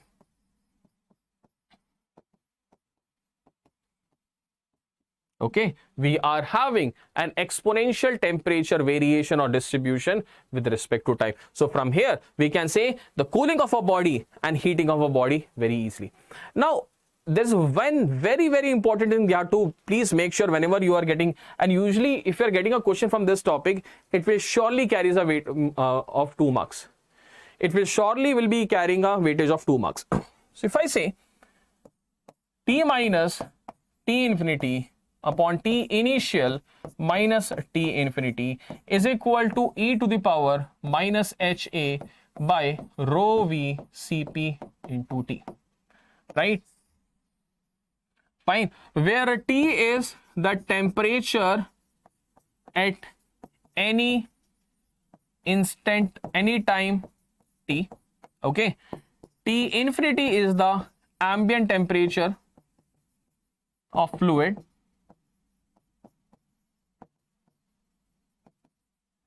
Ti is the initial temperature of the body, right? And anything else? Very important thing that you have to always keep in mind, maximum number of time, this Cp value, that is specific heat, right? They are giving in kilojoules. And if they are giving in kilojoules, make sure you are converting into joule. Very important point. There are 2 things you have to observe, that they might give you this in kilojoule. You have to convert into joule. Second thing is, they should be in joule per kg Kelvin. Okay. Second thing is, the T value that you are seeing, that should always be in hours. They will be giving you in minutes or even in seconds. Make sure you are converting this in hour. Oh, sorry, second, not hour, second. Opposite bol diya. Always remember that the SI unit of the time is seconds. So always remember that you have to make sure that you are using the unit of time as seconds, not hours. They'll be giving you after 1 hour, what is the temperature of the body. So make sure you are converting this into seconds. Okay, make sure you're converting this into seconds. If you're not converting, then your answer will be wrong. And the wrong answer, guaranteed, I can say, it will be available in the option. Whatever wrong calculation you are doing, that same wrong value will also be available in the option. And that is the best part of GATE examination. Okay, fine. Is this clear? Okay, now tell me one thing. What will be the unit of HA by rho V Cp? Anyone? What will be the unit of this HA by rho V Cp? By looking at this expression, you can tell me quickly. Yes. What will be unit of this HA by rho V Cp?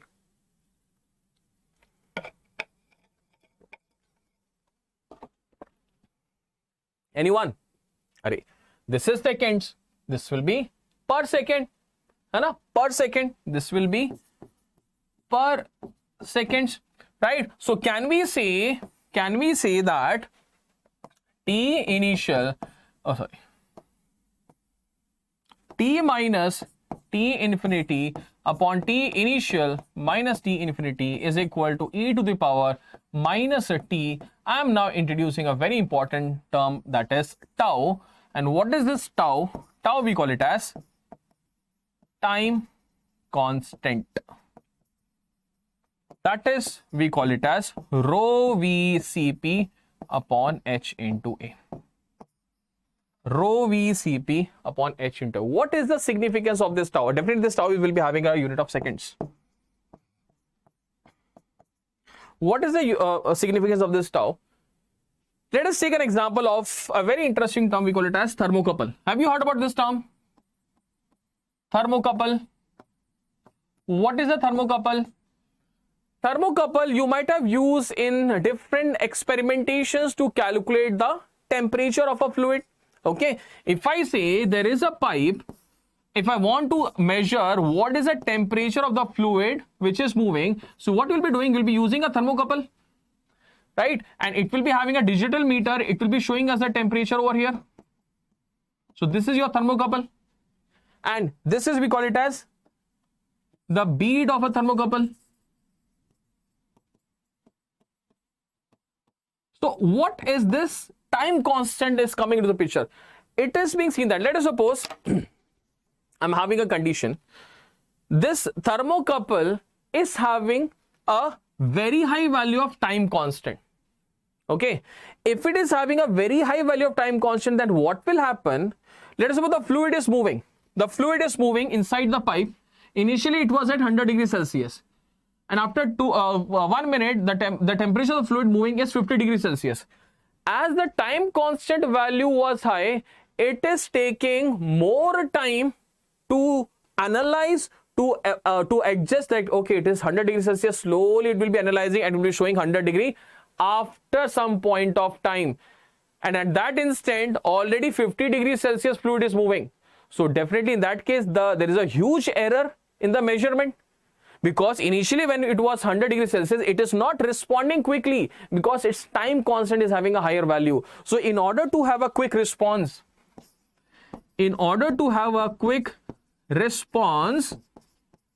right, we always prefer a low time constant. MSQ problem you can expect. You can expect an MSQ problem. If you want to have a quick response, we always prefer a low time constant. That means your tau value, that is your rho into rho V Cp upon H into A, this should be having a low value. This should be having a low value. That means, and how we can get the low value? By we can say we can have a we can say having a low time constant HA by rho V Cp. हाँ ठीक है. Yes, understood. Okay, so now in this case, if I want to have this a low value, we always prefer a high value of H. We always prefer high value of H, and we always prefer V by A to be low value. What is the meaning of V by A? That means the size should be small, not small, very small. If I want to have this V by A to be having a low value, I want this size to be very small, and that is the reason you might have observed that the size of the thermocouple is very, very low, very, very small, because its V by A value should be very, very less. And that is the reason, if it is not having a less size, then it won't be having a low time constant. If it is not having low time constant, it won't be responding quicker. It is being seen that you might have seen thermometer that we are using to measure the body temperature. It is having a value of approximately 70 to 80 or 85 seconds. 70 to 80 seconds is the value of time constant. That is the reason you might have seen that when you are measuring the body temperature by using thermometer, at least you are keeping the thermometer for a minute. Yes, so that it is taking some time to measure the temperature accurately. If I take a thermometer and keep it for only 5 seconds, and if I try to remove it, you won't be getting the correct time, because its time constant is having a range of approximately 60 to 80 seconds, near about that value. Is this clear? Understood the meaning of time constant? Right? So in order to have a quick response, we always try to keep the time constant value as low as possible. Is this clear? Okay, if I said 60 seconds means it will be taking 60 seconds to get that optimum value. Okay, fine. If I take 2 seconds as a time constant, that means it will be taking 2 seconds to measure that temperature. That is very quick. So we always try to keep the time constant value as low as possible in order to measure, or in order to have a quick response to the temperature variations. Is this clear? Fine. Now, one assumption we have assumed without even discussing. Try to understand that we are discussing, let's say this is a body. Fine. We are saying that at time t, the temperature of the body is T. Is that so that the entire surface is having the same temperature? We can have a possibility that this side is temperature having T1, this is T2. We can have a different temperature. That means the temperature can be a function of space. Yes, we can have that kind of situation. But while deriving this expression, we have not taken that particular possibility. We have taken, if I say after 10 minutes, the temperature of this body is 10 degrees Celsius. That means the 10 degree will be at any point. If you take at this point also, if I take at this point also. But that assumption I have not assumed while deriving. Okay, so now you have to understand that one thing that we are understanding, while we are doing this analysis, we are taking one assumption that the temperature is not a function of space. That means throughout the body, the temperature any instant of time, it will be same. That means at t equal to 20 seconds, the temperature here will be same. T equal to 1 minute, the temperature will be at every point will be same. That is the assumption that we are using. And what do we call this type of body whose temperature is not a function of space? This type of body, we call it as lumped body.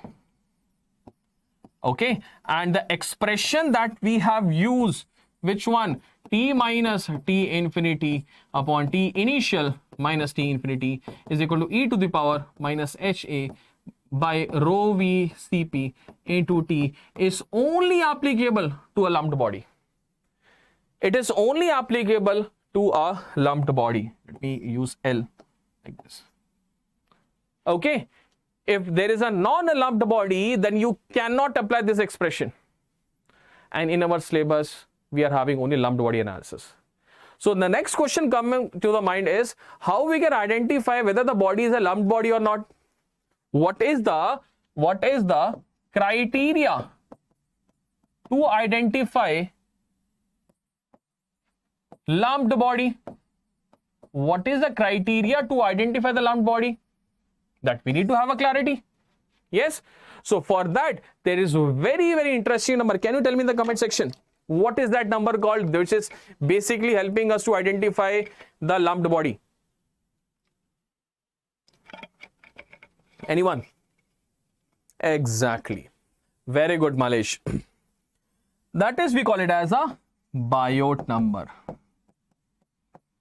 denoted as BI, and that is equal to HLC by K of the solid.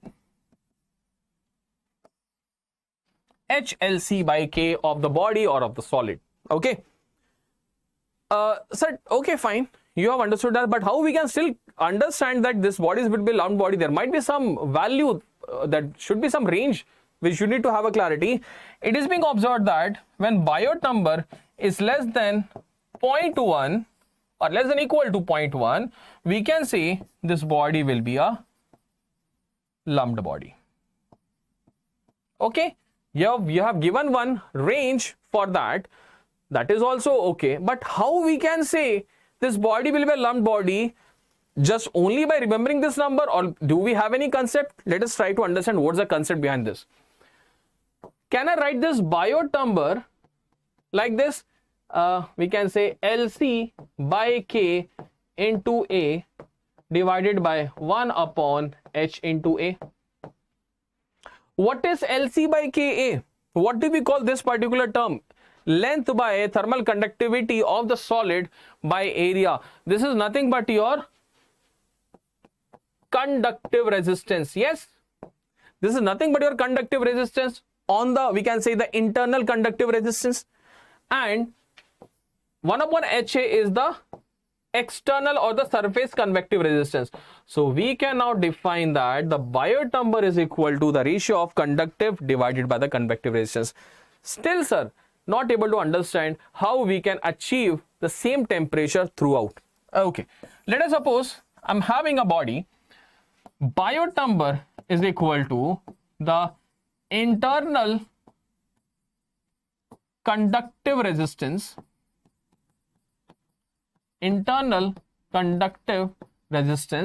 to the external or surface convective resistance. Yes. Okay. So Biot number less than 0.1 means the Biot number is having a very low value. Yes, Biot number is having a very low value. Okay. Ideally, if I say if the body is having entirely the same temperature, when this kind of situation you can get, when you can get this kind of situation, when the entire surface of the body is at the same temperature. Remember the concept of fin. In fin also we have used that concept. When K will be tending to infinity, then only we can say that the entire surface is at the same temperature. Okay, so when K is tending to infinity, what's the conductive resistance? When K is tending to infinity, what is the value of conductive resistance? It will be tending to 0, right? That means your Biot number is tending to 0. That means it's an ideal situation. Okay, ideally the Biot number should be 0, right? But it is not practically feasible that you will be getting an ideal Biot number to be 0 or K value to be infinity. So we are taking all the possibilities. We are taking, okay, if you are having slight variation along the surface, it's perfect. So that is the reason we are taking the Biot number to be a low value, because if Biot number is having a low value, we can simply say the conductive resistance is far lesser than that of the convective resistance. And if this is happening, that means your body will be considered as a lumped body. The body will be considered as a lumped body. Is this clear? The body will be considered as a lumped body. Understood? Okay. Clear? So now if I rewrite our expression, and this is now you can say this is only applicable to the lumped body. T minus T infinity upon T initial minus T infinity is equal to e to the power minus HA by rho VCP into T. One thing that I have skipped out is, what is this LC? LC we call it as the characteristic length. LC we call it as a characteristic length. And what is this LC value? That is equal to the volume of the body divided by the surface area. Volume divided by surface area will be representing about the characteristic length. Okay, volume divided by surface area, that will be giving us the information about the characteristic length. So now if I try to rewrite this expression, E is equal to minus H by rho LC into Cp into T. Fine. So we can say this is equal to minus HLC by K into, we can say alpha T by LC square. What is alpha? Alpha is your thermal diffusivity. Alpha is thermal diffusivity, right? So now I can represent, this is your Biot number. This is one more number that we need to understand. This is your Biot number and this is your Fourier number. Okay, so now I can say that our expression has been introduced in a very interesting term, T minus T infinity upon T initial minus T infinity e to the power minus Biot number into Fourier number. Okay, so we can have this kind of expression also in our discussion. Now the next question coming to the mind is, sir, what is this Fourier number? This FO basically means that is a Fourier number. Fourier number. Okay, which is equal to alpha T by LC square. What is the, where alpha is thermal diffusivity, that is K by rho Cp. Alpha is thermal diffusivity. I hope so you have already this one. It's very easy. Just we have just placed try to multiply LC on numerator and denominator. Okay, fine. Is this clear? Yes, anyone having any doubt over this? It is K by rho Cp, right? I have multiplied LC in the numerator because it is LC in the this one. Okay, so what I have did, I multiplied divide HLC by K. Now okay, HLC by K. Multiply divide by LC. If I'm still having confusion, look, HA by rho V Cp into T, I can rewrite this as H by rho into LC into Cp into T. This is equal to H into LC by K into I've multiplied K by LC square into T divided by rho Cp. Yes, can I write it like this? Multiply divide by LC, multiply divide by K. So what is this? HLC by K, Biot number. What is this? K by rho Cp, alpha T by LC square. The same thing I've written over there also. Okay, and what is this alpha T by LC square? That is your Fourier number. Okay, is this clear now? Yes, fine. The same thing I've written over here. Okay, so now the question rises is, what is this significance of this Fourier number? If you try to have a clarity, let us suppose I'm having a rod. Okay, I'm keeping a lighter for 1 second. I'm keeping the lighter for 1 minute, in which case the penetration of heat will be more. When I'm keeping the lighter for 1 second or 1 minute, in which case the penetration of heat will be more. Definitely, sir, if you increase the time, there the penetration of heat will be more, and the Fourier number basically tells us about that only. It tells us about the degree of penetration of heat. Fourier number basically, which is equal to alpha T by LC square, it basically tells us about the degree of penetration of heat. If you are having a more value of Fourier number, that means heat will be going into the body, it will be penetrating into the body to a more value. Okay, fine. If I say Fourier number is having a larger value, that simply means that the degree of penetration of heat inside the body will be more. And that is the significance of this Fourier number. Very important. This was asked in ESC multiple number of times. So you can expect GATE may. Because now if you see MSQ question, they could, very rare possibility that they'll be asking you numerical from MSQ. MSQ is basically a gateway to all the theoretical segment in all the chapters on all the subject. Earlier, they were not able to ask, GATE examination were not able to ask the theoretical portion, right? But due to the introduction of this MSQs, now they can ask you any question from any topic, at least a theory part, or at least a conceptual theory part. So for that, you should be having a complete knowledge of the subject. Okay, fine. Chalo. So now we have seen that our expression is now reduced to a very simpler format, that is minus Biot number into Fourier number. Okay, clear? Fine. So now if I say, if let us suppose if Biot number, if it is more than that of 0.1, then what will happen? If Biot number, if it is more than that of 0.1, then what will happen? In this case, this is not a lumped body, non-lumped body. This is a non-lumped body analysis. And whenever I'm dealing with a non-lumped body, what we will be using, anyone who can have a, exactly. So in a non-lumped body, how we can do the analysis? For lumped body, we have seen the expression.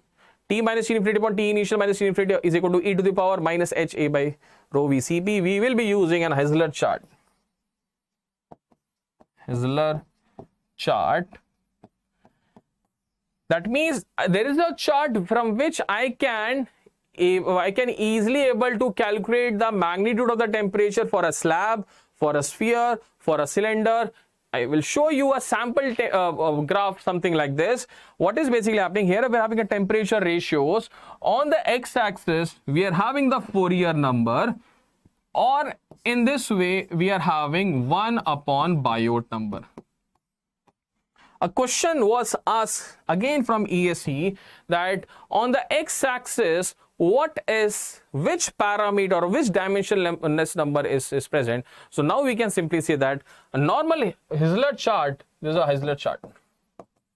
Okay, a normal Heisler chart will be comprising of the temperature profiles, and on the x-axis we are having Fourier number, and inside the graph will be having 1 upon Biot number. Okay, these values that they have written, this is basically for 1 upon Biot number. Okay, so it is different for slab, different for sphere, and different for your cylinder. And for center line, we're having different graph. For a particular distance, we'll be having different graph, right? So it's very difficult to do the analysis. For that, they have to give the chart. So that is the reason in examination, numerical perspective, you never ever get a question from this. But yes, you should be knowing how an Heisler chart basically looks like. Okay. Fine. So that is the reason I showed this particular graph, which is taken from the standard textbooks. Okay. Clear? Fine. If we are having a non-lumped body, then we have to use this chart over here. Okay. Is this clear? Fine. So now we are entering into the last segment from my side. Then Chandra sir will be joining with the heat exchanger part, very, very important. Convection part, very, very important. Okay. So now we are starting a very important topic, radiation heat transfer. Okay. Yes. Radiation heat transfer. I think by 5:30 I'll be making you free, or 5 o'clock I'll be making you free from this radiation. Then Chandra sir can join around 5 o'clock. Okay.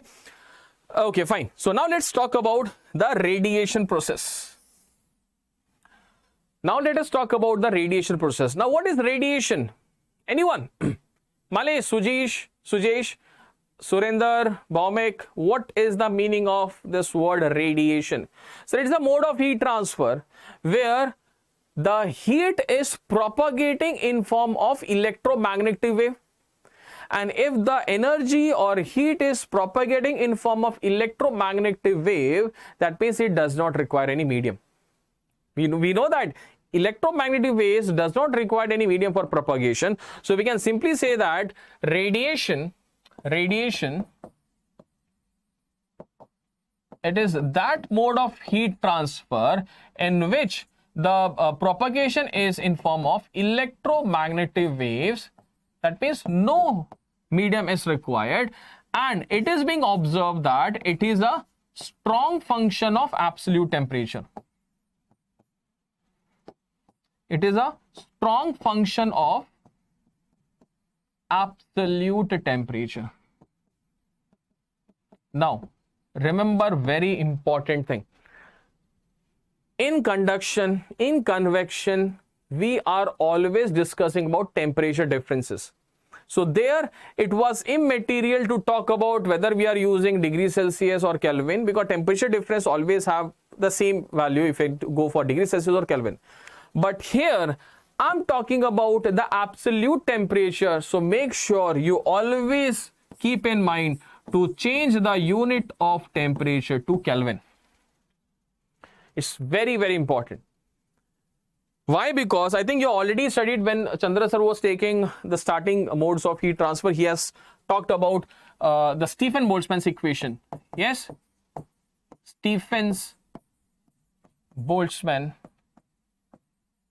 equation. What is this? This is the governing equation for the radiation. It said that the emission from a black body is directly proportional to the fourth power of the absolute temperature. This will be in watt per meter square. That means if the temperature is having a higher value, the fourth power of the temperature will be giving us the emissions. And that is the reason we need to always convert the temperature unit to Kelvin, because this way I'm talking about the absolute temperature. And we have seen that it is a strong function of absolute temperature, means if the temperature is more, it will be having high emissions. If the temperature is less, it will be having less emission. If I say this is a high temperature, so we'll be having more emissions from here. This is a low temperature, we'll be having a lesser emissions from here. And this is a vacuum. This is a vacuum.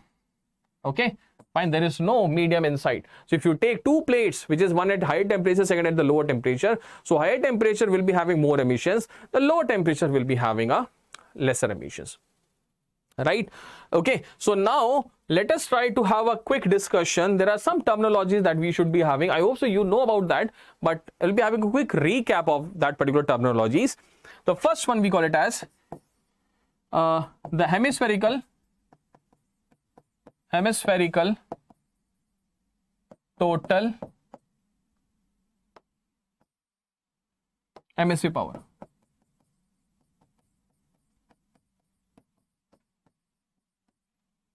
Total hemispherical emissive power, which we are denoting it as capital E. Now, what is this? Why we are saying this as hemispherical? Because if I say I'm taking up on a surface, I'm taking a surface, right? On a surface, if I take a point, so the emissions will always happen in all the directions in 3D. If I say I take a point, if I take this point over here, the emissions will be happening in all the direction, right? And it will be forming a hemispherical shape like this. Okay, so always remember that whenever we are talking about emissions, if I take a point, the emissions will be happening in all the directions. Okay, and that is the reason we are calling it as total hemispherical emissive power, which we do it as, which we are having a unit of watt per meter square. Okay, fine. Is this clear? So after this, there is a very interesting term that you should be knowing, that is emissivity. Emissivity, which we do it as epsilon. Emissivity. What is emissivity? Emissivity is the ratio of the total hemispherical emissive power of a non-black body to the total hemispherical emissive power of a black body. So now you should be having a discussion. What is the meaning of this word black body? What is this black body? Black body is having three distinct properties. Black body is having three distinct properties. It is an perfect absorber.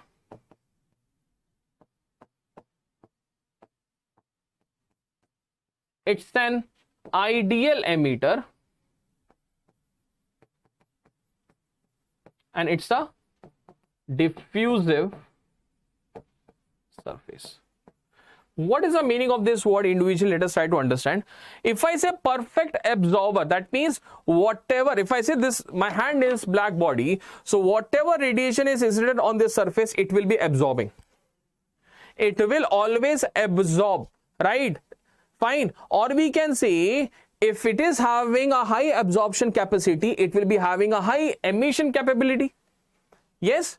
If you are having, let us suppose I'm having a particular body. If I'm taking energy from I'm taking energy from outside, I'm not giving any energy. So definitely, in order to maintain a stability, in order to maintain an equilibrium condition, I need to emit a lot of energy, right? Or else I'll be having an unstable condition. So if I absorb lot of energy, I have to emit lot of energy. That is the reason we are calling a black body is a perfect absorber, an ideal emitter. Now talk about diffusive surface. What is the meaning of this word? Diffusive surface. Now normally the surface we are having is categorized into few segments. What is we call it as spectral surface. Okay, one is your diffusive surface, and third we call it as real surface or real body. What is spectral surface? In this case, if you are having an emission, an incident radiation, you will be having only one reflection like this, just like a mirror. Just like a mirror, you're having one incident and only one direction we're having the emission. In diffusive surface, if I say there is one emission, we can say radiation which is incident on this surface, okay, we will be having emissions. We will be having emissions, and that will be equal in all the direction. The emissions will be equal in all the, this is equal emissions, EB, EB, EB, like this.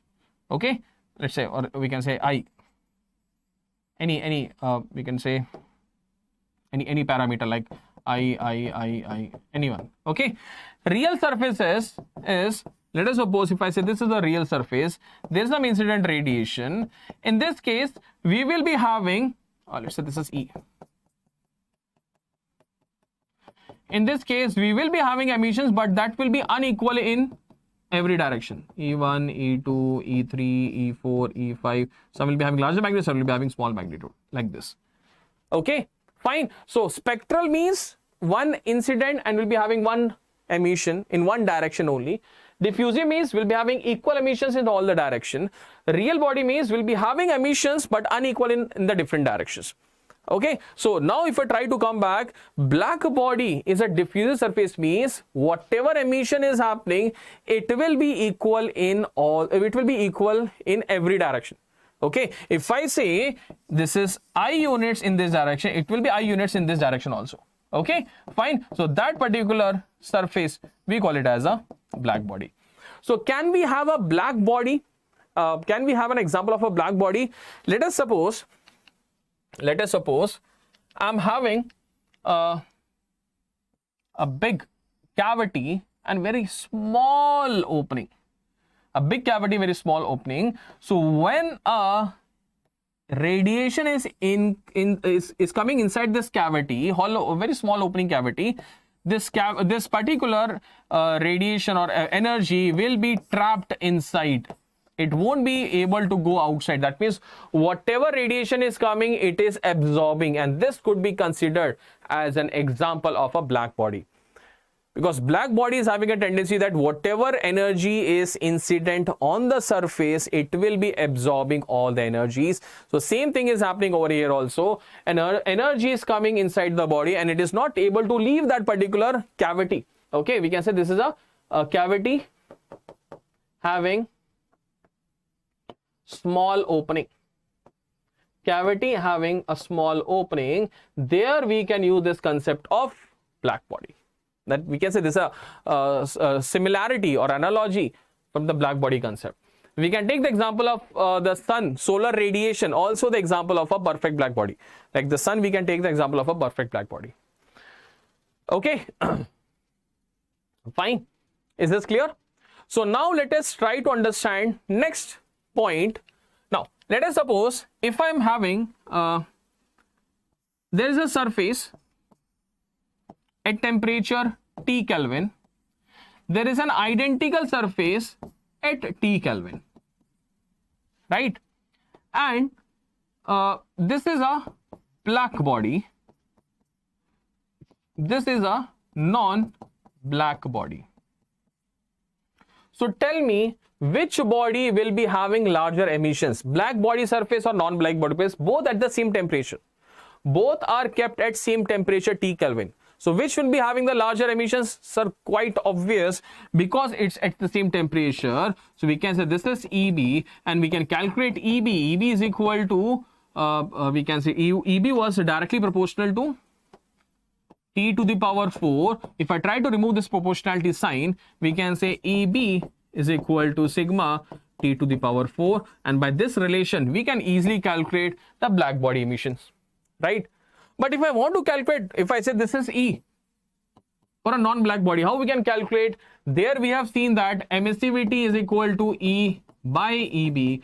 From there, I can calculate E is equal to emissivity into EB. That is equal to emissivity into sigma T to the power 4. This is the emissions for a non-black body, and always we are calculating per meter square. If I want to calculate for the entire area, you have to multiply this area. If I say this is having an area of A, so E, we can say total emissions will be equal to total emission will be equal to epsilon A sigma T to the power 4 from the entire surface, okay? And definitely it will be more than that of this one.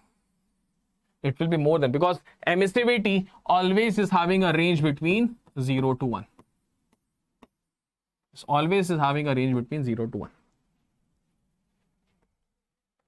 Okay, it is always having a range between 0 to 1.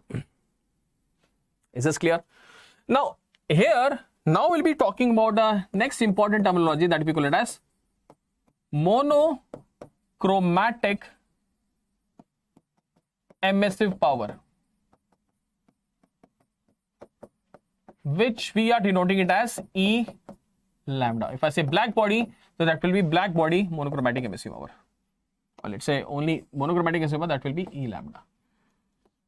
Okay, fine. What is the basic significance of E lambda? If I try to integrate the value of monochromatic emissive power from 0 to infinity, that means for all the wavelengths that we are having in the spectrum, if I try to integrate, that will be giving us the value of total hemispherical emissive power.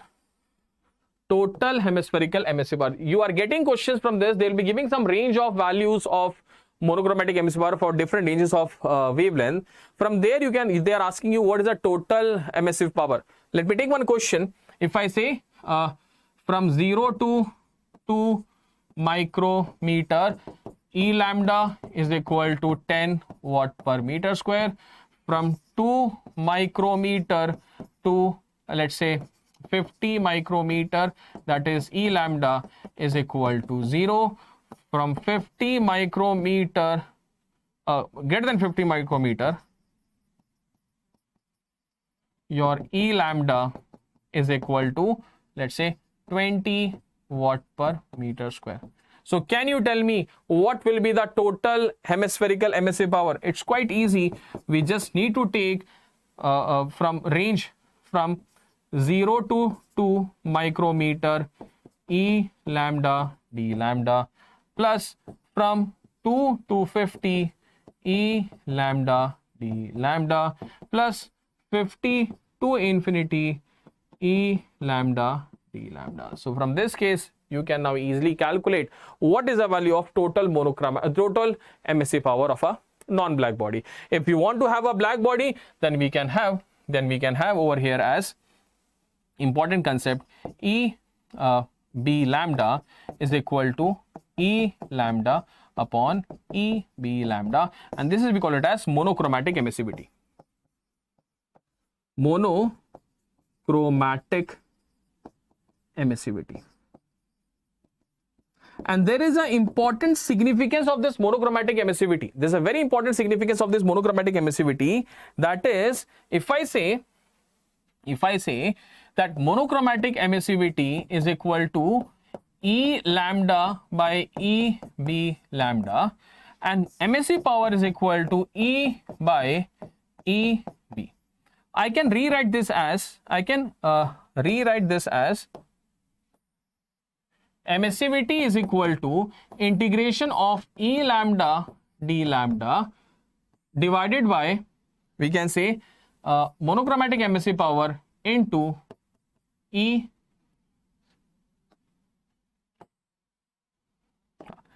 integration of EB lambda into D lambda.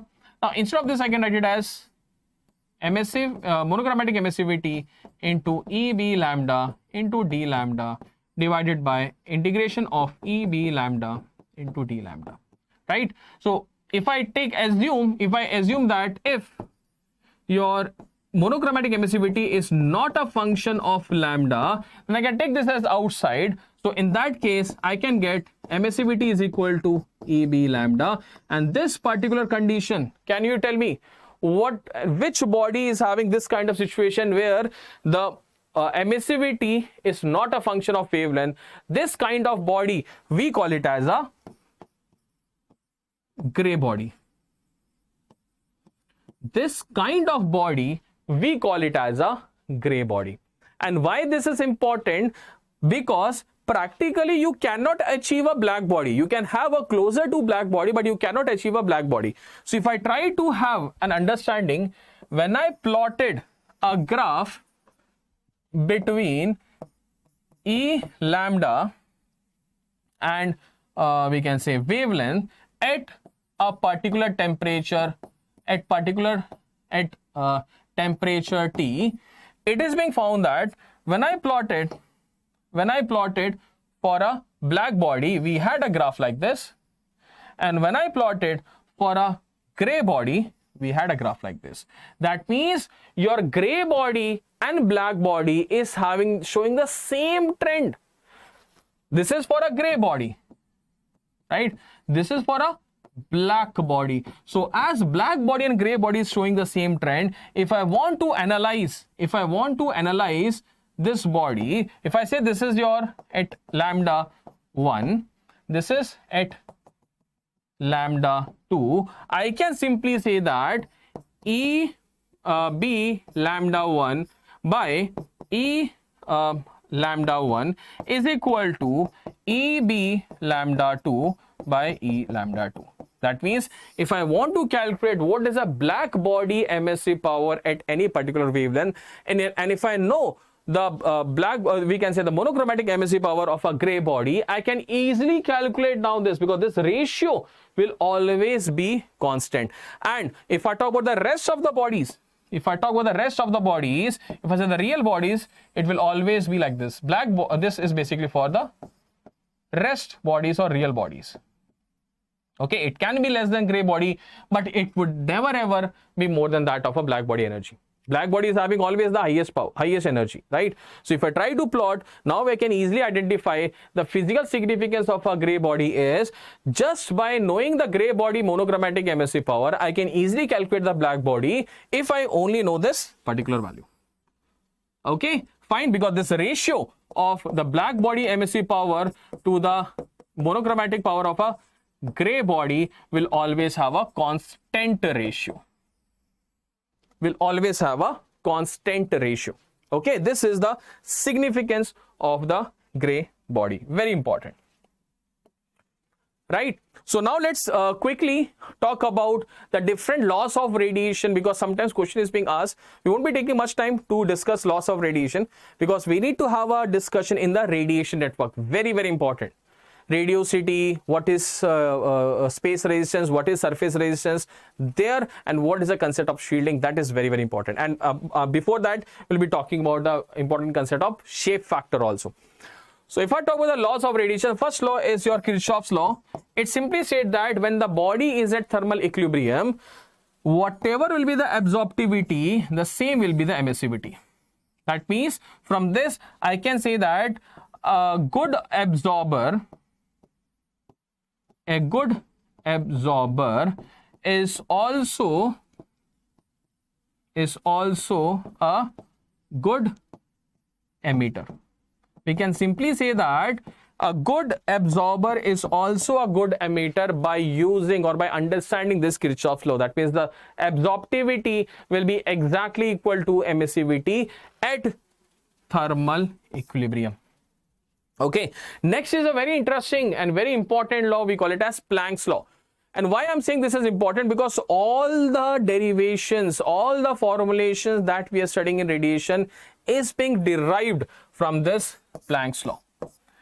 And Planck's law, what is suggested, that he has given a relation between the black body monochromatic MSV power of a black body is a function of wavelength and absolute temperature. He has given a relation. He has given a relation of black body MSV power is equal to C1 lambda to the power minus 5 e C2 by lambda t minus 1. Okay, so it is being seen that when you try to plot, if I try to draw it manually over here, this is your EB lambda, this is your lambda. If I say this is for one temperature, let us suppose 1000 K. This is for a temperature, let us suppose 800 K. This is 800 K. And if I talk about the third temperature, let's suppose 500 K. Okay. That means when a body is kept at 1000 Kelvin, at different wavelength, we'll be having a monochromatic MSV power of black body like this. At 800 Kelvin, we'll be having like this. So can you visualize very important significance that if I talk about the wavelength at which it is having the maximum energy, let's say this is lambda m1, let's say this is lambda m2, lambda m3, this is your T1, this is T2, this is T3. So when the temperature is decreasing, what is happening to lambda m? Can you tell me by looking at the graph? When the temperature is moving from T1 to T3, what is happening to the lambda m value? Yes, the lambda m value is basically increasing. Yes, this is the observation that was made by a very famous personality. We call it as Wiens. His name was Wiens, and from there he has given a very interesting we can say Wiens displacement law. What is this Wiens displacement law? Wiens displacement law. Wiens displacement law basically suggested that the product of, because we can say that lambda m and t are inversely proportional, we can say lambda m is inversely proportional to the absolute temperature. We can say from this, right? So from this we can simply say lambda m into t is always a constant value, and it is being observed that it is approximately equal to 2898 micrometer Kelvin. This was the observation given by the Wiens displacement law. This was the observation given by the Wiens displacement law. That means the product of the lambda. What is lambda m? Lambda m is that wavelength at which you are getting the maximum temperature at that maximum energy monochromatic MSV power at that particular temperature. Okay, if I say lambda m2, this is the wavelength corresponding to the maximum monochromatic MSV power at 800 Kelvin. If I say lambda m1, this is the maximum monochromatic MSV power of a black body. I'm always discussing about black body. I'm not talking about the non-black body. Okay, the Planck's law, your Wiens displacement law, all these we are discussing about the non-black black body, right? Fine. So Wiens displacement law, it is being stated that lambda m into t is equal to 2898 micrometer into Kelvin. Stephen Boltzmann, already we have discussed sigma. This is for a non-black body. For a black body, we can simply say epsilon will be equal to 1. That is this. Okay, fine. The next one is Lambert cosine law. So for understanding the Lambert cosine law, let us have a clarity, that is intensity of radiation. Intensity of radiation, which I am denoting as I. Now, what is intensity of radiation? For that, you should be knowing what is a solid angle. Let us suppose if I say a 2D plane. If I take a 2D plane, right?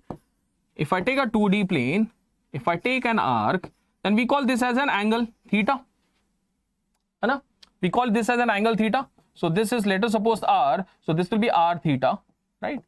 Fine. So what we are saying, what will be this length? This is r into theta. Okay, fine. In 3D plane, in 3D body, we are calculating the angles by using a very interesting term. We call it as the solid angle. Solid angle. Okay, fine. Solid angle, right? So what is this unit of theta? Theta is having a unit of radian. What is the angle of what is the unit of this solid angle? That is equal to stir radian. The unit is stir radian. The unit of the solid angle is stir radian. Is this clear? Fine. So now we can say how we can calculate this omega. If I try to see, if I take this as the normal area, this is the normal area AN, and if I say this is the radius R, we can say the solid angle is equal to the normal area divided by R square. Here, how we are calculating this theta? Theta is equal to L by R. What is L? This is L. This is L. Okay, fine. From 2D and 3D plane, we are calculating. Now, what is intensity of radiation? Intensity of radiation is basically equal to the hemispherical emission power per unit wavelength. The hemispherical emission power, hemispherical emission per unit solid angle. Okay, I can say this is the emissive power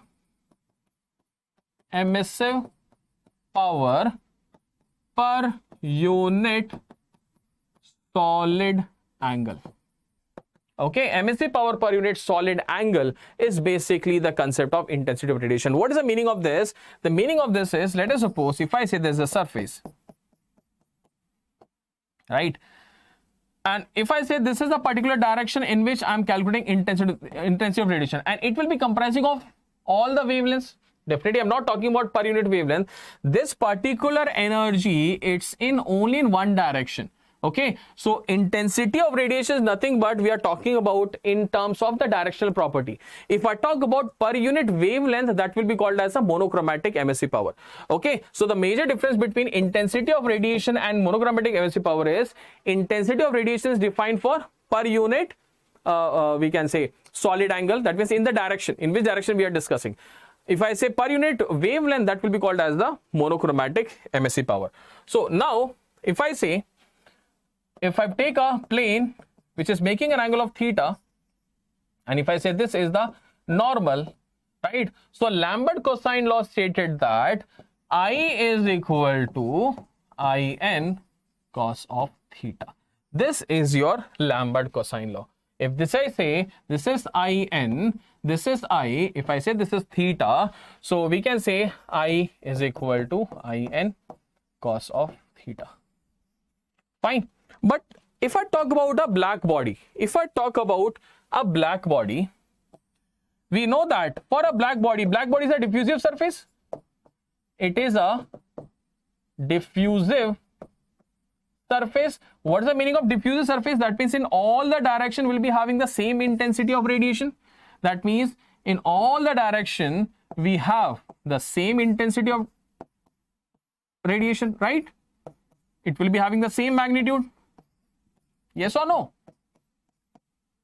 So if I want to calculate what I've written, I is equal to dE by d omega. So if I write, this is for black body, so DEB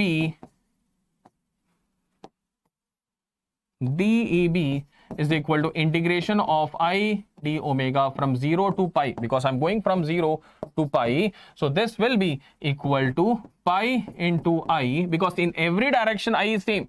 Integration of solid angle from 0 to pi will be pi. So this is your black body, right? So I can say that for a black body, the intensity of radiation is nothing but EB by pi. Direct formulation. Okay, for a black body, we can simply say AB by pi is nothing but the intensity of radiation. What is AB? Sigma T to the power 4. Sigma T to the power 4. Is this clear? Yes.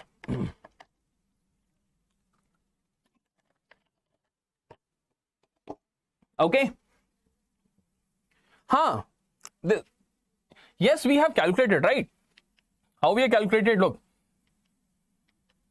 If I say this is a point, okay, this is the emission I, right? So what is happening? I am going from 0 to pi. Okay, so integration, and if it will be forming a cone-like structure like this. If it will be forming a cone-like structure, so if I try to integrate this d omega from 0 to pi, this will be giving us a pi. This is the total, we can say, solid angle in 3D. Exactly, in 3D. This is the total solid angle, which is basically forming a hemisphere. Right? So we can say that for a black body, the intensity of radiation is equal to the black body MSE power divided by pi. And that will be having a unit. What is the unit of this? Watt per meter square stir radian. Watt per meter square stir radian will be the unit of the intensity of radiation. Okay. So these were the different laws of radiation. Now let us talk about a very, very important one question almost every year you are getting from the topic of shape factor. Almost every year you are getting a question from the shape factor. So let us try to understand what is the shape factor.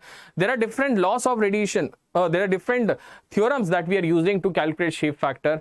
And there is one hotel crossing method also that we'll be discussing. Right? So let us quickly understand what is the meaning of this shape factor. Let us suppose I'm talking about shape factor. Okay. Let us suppose I'm having a surface, okay, at some temperature T1, emissivity E1, and we are having a second surface at temperature T2 and emissivity E2. Let us suppose 100 units is leaving surface 1. 100 units is leaving surface 1. So is it mandatory that entire 100 will be reaching surface 2? Is it mandatory that entire radiation which is leaving surface 1 will be reaching surface 2? It is not mandatory. Only a portion or a fraction will be reaching. Only a fraction. Let us suppose, let's say only 30 units is reaching surface 2. We can have a vice versa analysis also. Let us suppose from this surface, let us suppose 70 units is leaving from this surface, and out of 70, only 50 units is reaching surface 1. So can we say that the fraction of radiation which is leaving surface 1 and reaching surface 2, that fraction, we call it as the shape factor. Like in this case, can we say what will be the fraction out of 100, 30 units is leaving, reaching surface 2. So that will be called as the shape factor, that is fraction of radiation which is leaving from surface 1 and reaching surface 2. That is we call it as a shape factor. Okay. I can say vice versa also. 70 units is leaving surface 2. Out of 70, only 50 is reaching surface 1. So I can say out of 70, only 50 is reaching surface 1. So shape factor F21 will be equal to 5 by 7.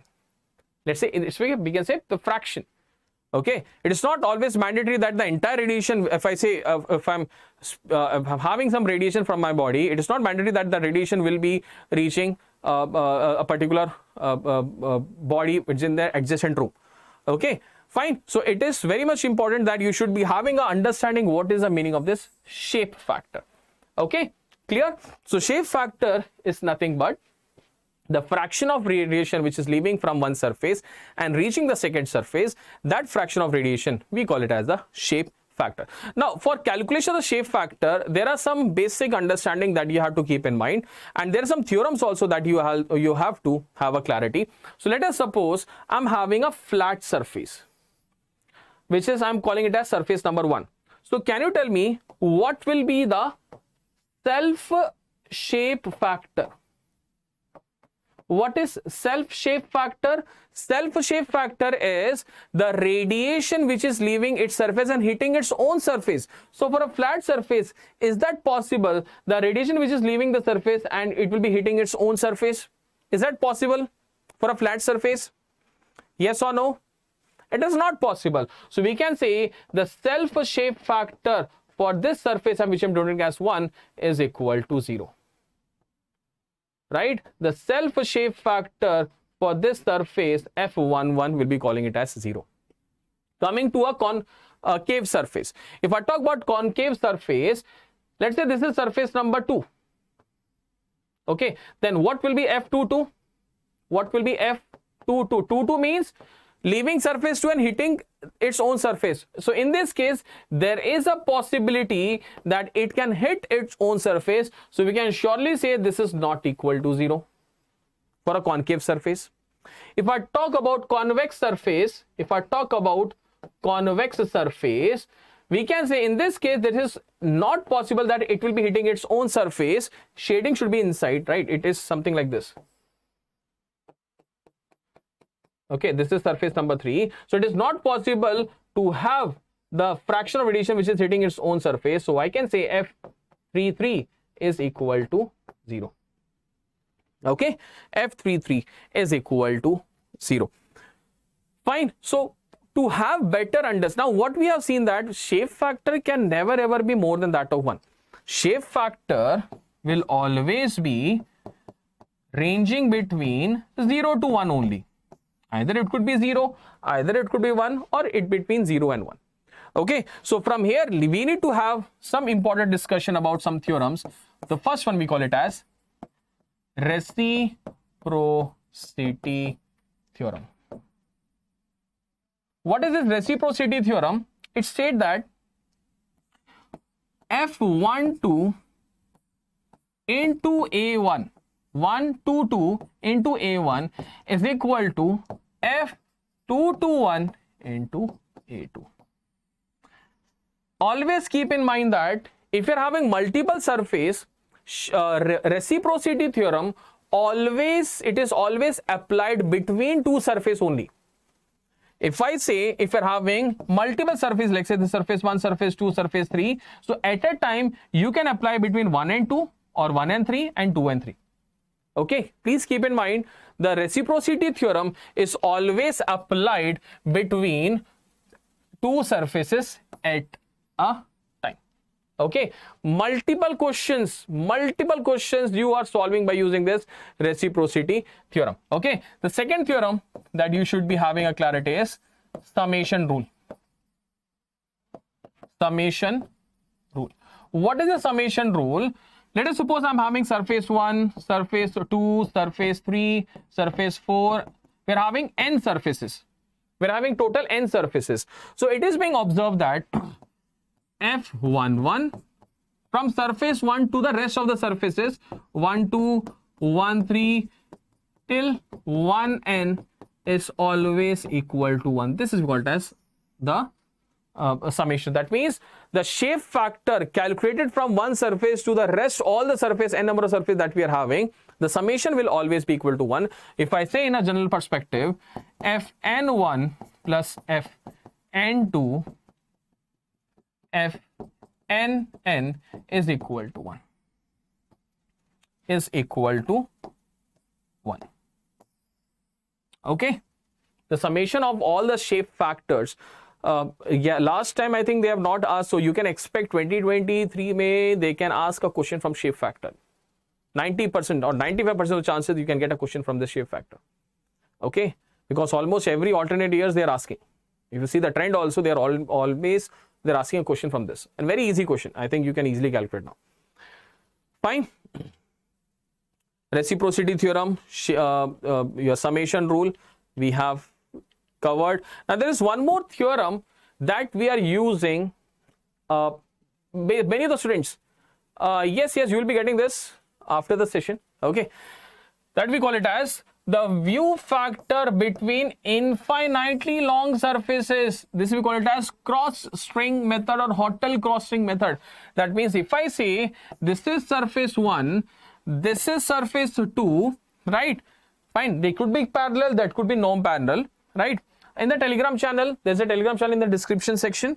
You can get that over there. Fine. If I say this is surface 1, this is surface 2, let's say this is L1 and this is L2, and its width is very, very large, right? One of the dimension is very, very large. So if I say view factor between infinitely long surfaces, that means one of the surface is very, very high. In this particular case, I can use this expression that is very easy. The summation of the cross string minus summation of the uncrossed string divided by 2. So if I say over here, if I try to apply over here, if I join, let's say this is point A, this is point B, this is point C, this is point D. Okay, so cross string matlab join the extreme two edges. Okay, so I can say F12. I can say F12. What is F12?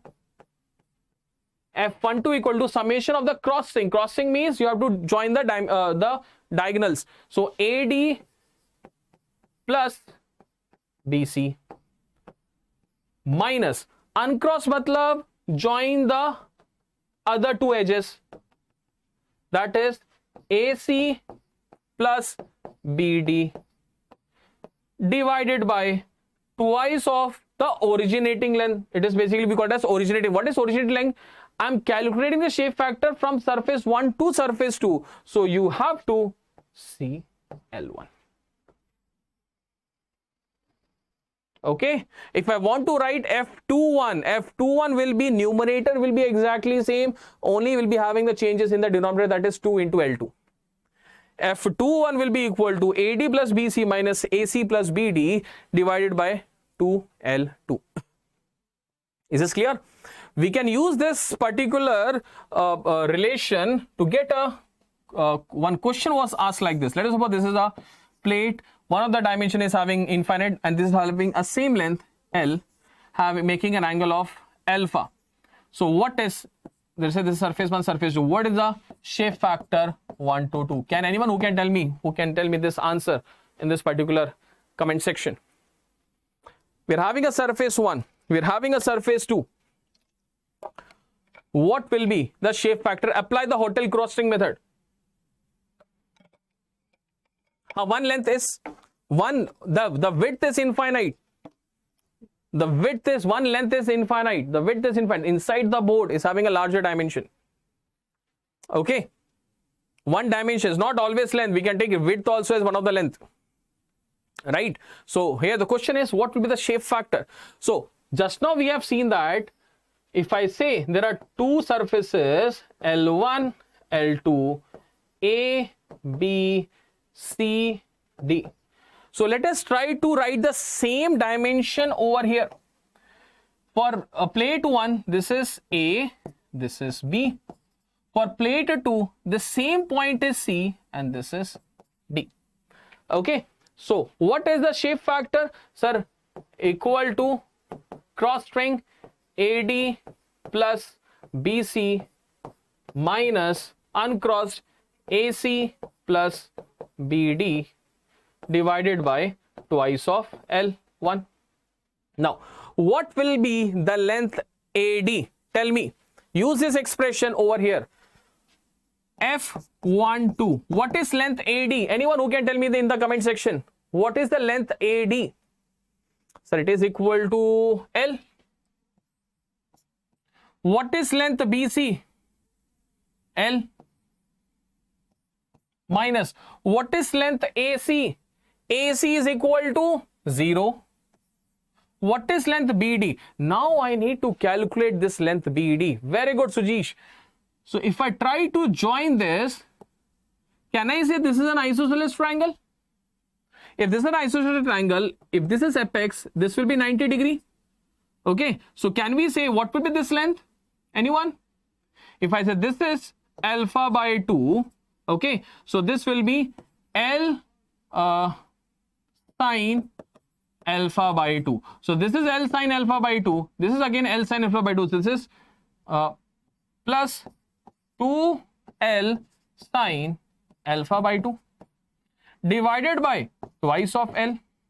So 2L minus 2L sine alpha by 2 divided by 2L. 2 get cancelled out. So we are getting an expression of F12 is equal to 1 minus sine alpha by 2.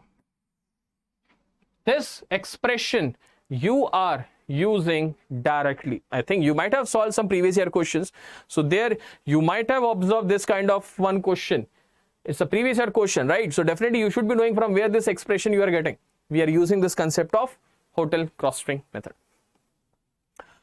Okay, is this clear? Hotel cross-string method. Right? Now we can apply this particular concept anywhere, wherever required. But the condition is one of the dimensions should be having a very, very large size. Okay? Perfect. Now let us talk about very interesting concept, that is radiation network. So here we need to understand two concepts, that is radiosity written as J and second is irradiation denoted as G. What is radiosity? Tell me in the comment section what is the meaning of this word radiosity. Anyone?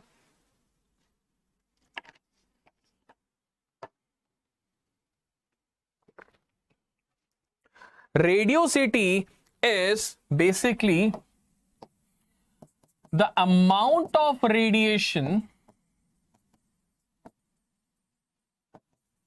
which is leaving the surface. Amount of radiation that is leaving the surface, that we call it radiosity. Irradiation means the amount of radiation which is incident on the surface. Okay, so let us take one example, and it's a very important discussion because from this segment, this concept, we will be now trying to understand the concept of radiation resistances. Okay, fine. So now let's try to understand. Let us suppose I'm having an opaque surface. I'm having an opaque surface at temperature T, and over which there is some radiation which is incident, which we call it as irradiation denoted as G. It is having some emissivity E. Okay, so definitely because this is having some emissivity, so can we say this is a non-black body or a black body? It is having a emissivity E value which is not equal to 1. So definitely this is a non-black body. If it is a non-black body, it will be having some amount of reflection. Let's say rho is reflectivity, rho times G will be the reflected part. Okay, or you can say this as the reflected part, right? Will be having some reflection. Fine. And definitely it is having some temperature.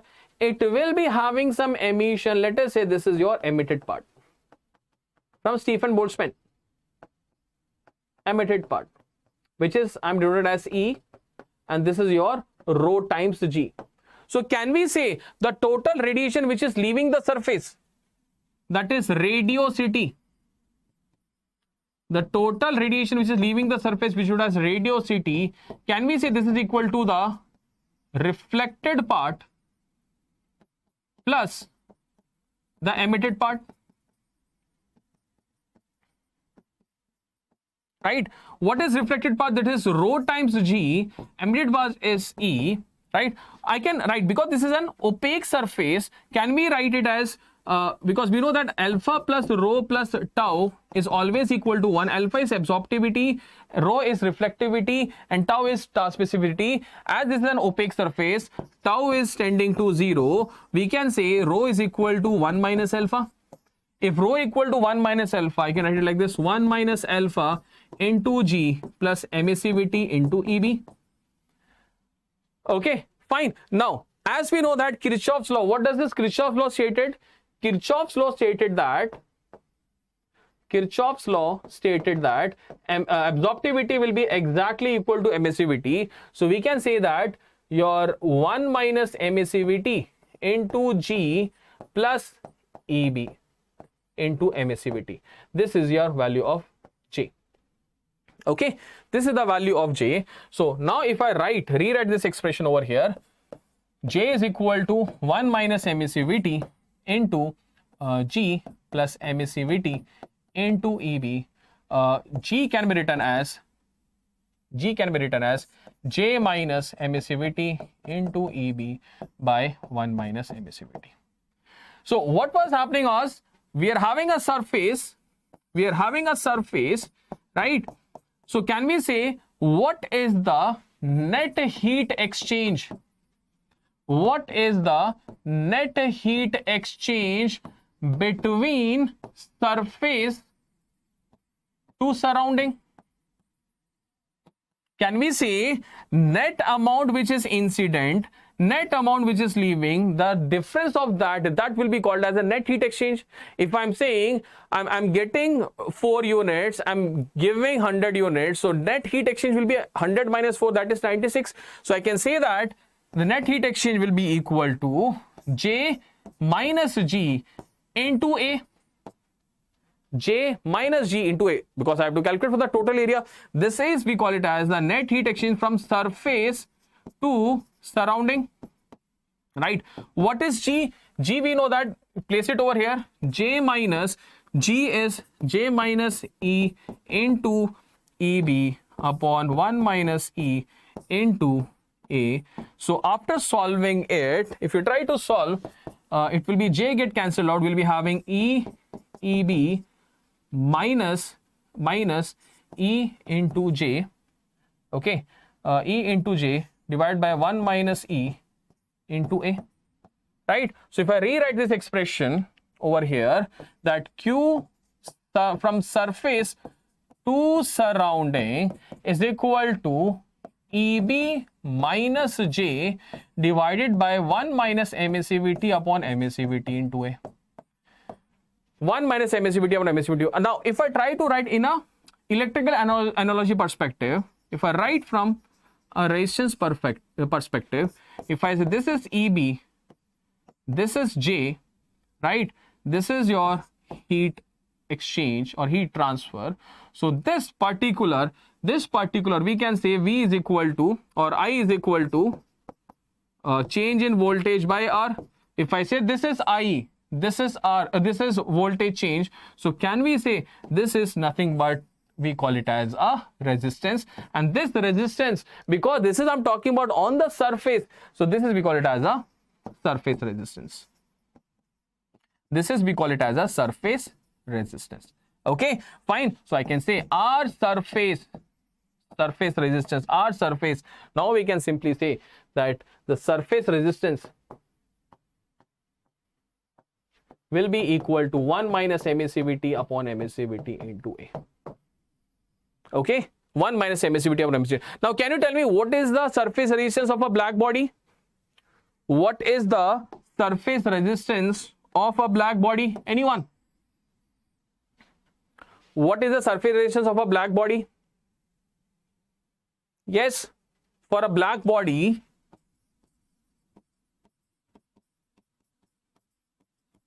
as we know that emissivity is equal to 1, so the surface resistance is equal to 0.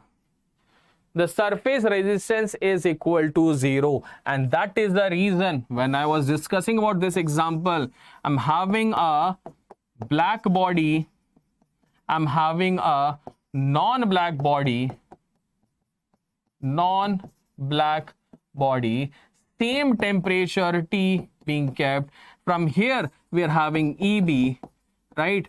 Here we are having E, right? So definitely this EB will be more than that of E, because on the black body there is no surface resistance which is trying to decrease the emission, but on the non-black body, due to the surface resistance, it is not able to have that amount of emissions, right? So if I say this is your total J, so we can say EB to J, this will be called as the surface resistance.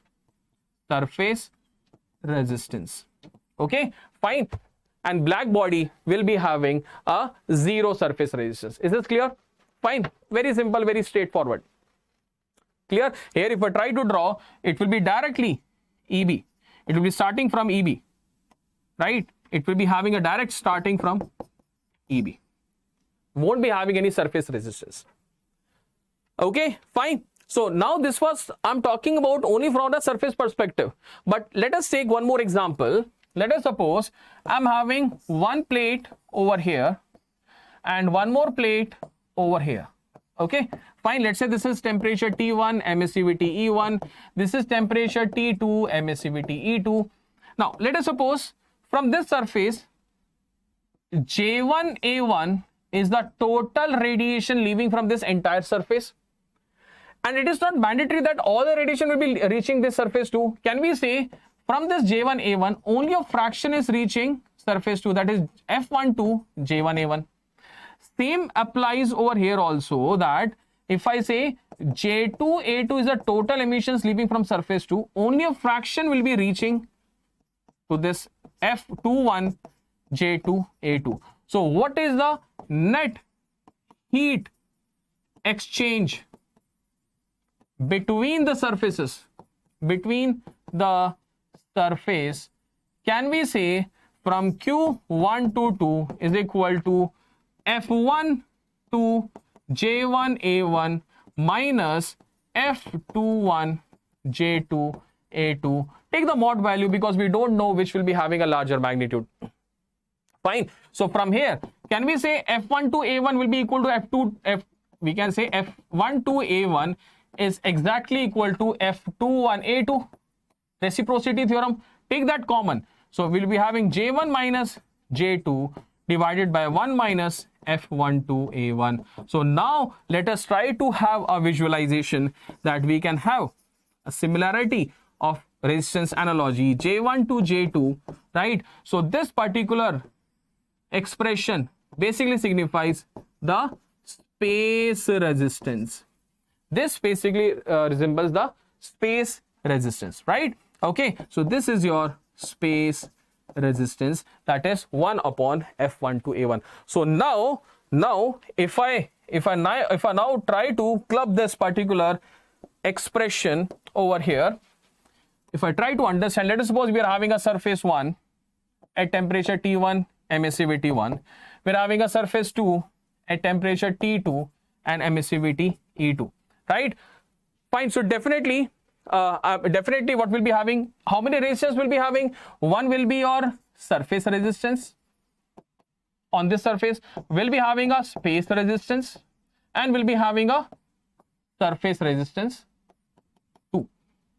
Fine. So in total we will be having 3 resistances, 2 surface and 1 space. If I try to write in terms of your network diagram, EB1 J1, from J1 to J2, from J2 to EB2, right? So this will be your surface resistance 1, this will be your space resistance, and this will be your we can say surface resistance for 2. So now if you want to calculate what is the total heat transfer between the surface, that is equal to EB1 minus EB2 divided by the total resistance, that is 1 minus emissivity 1 upon emissivity 1 A1 plus 1 minus 1 divided by F12 A1 plus 1 minus emissivity 2 upon emissivity 2 A2. So this expression you can now apply to between any 2 bodies. That could be 2 parallel long plates, that could be 2 infinitely long cylinders. You can apply this to any of the formulations. So let us try to apply this particular concept over here. Let us try to apply this concept, the heat transfer between infinitely large parallel surfaces. That means if I say there are 2 plates which are infinitely long.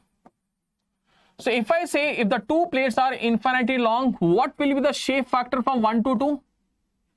Yes.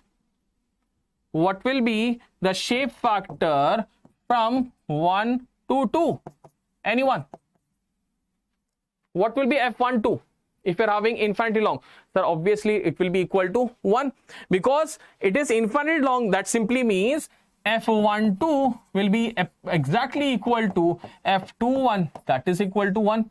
And also we can say that A1 is equal to A2 is equal to 1 meter square, because we can assume, or we can say this is equal to A because both are infinitely long. We can say, we can calculate per meter square. So now let us say how many resistance will be there. Again, we'll be having 3 resistances. There is a surface resistance, there is a space resistance, and there is a surface resistance, right? So now if I try to write the expression, it will be Q is equal to EB1 minus EB2 divided by 1 minus MACBT1 upon MACBT1 A1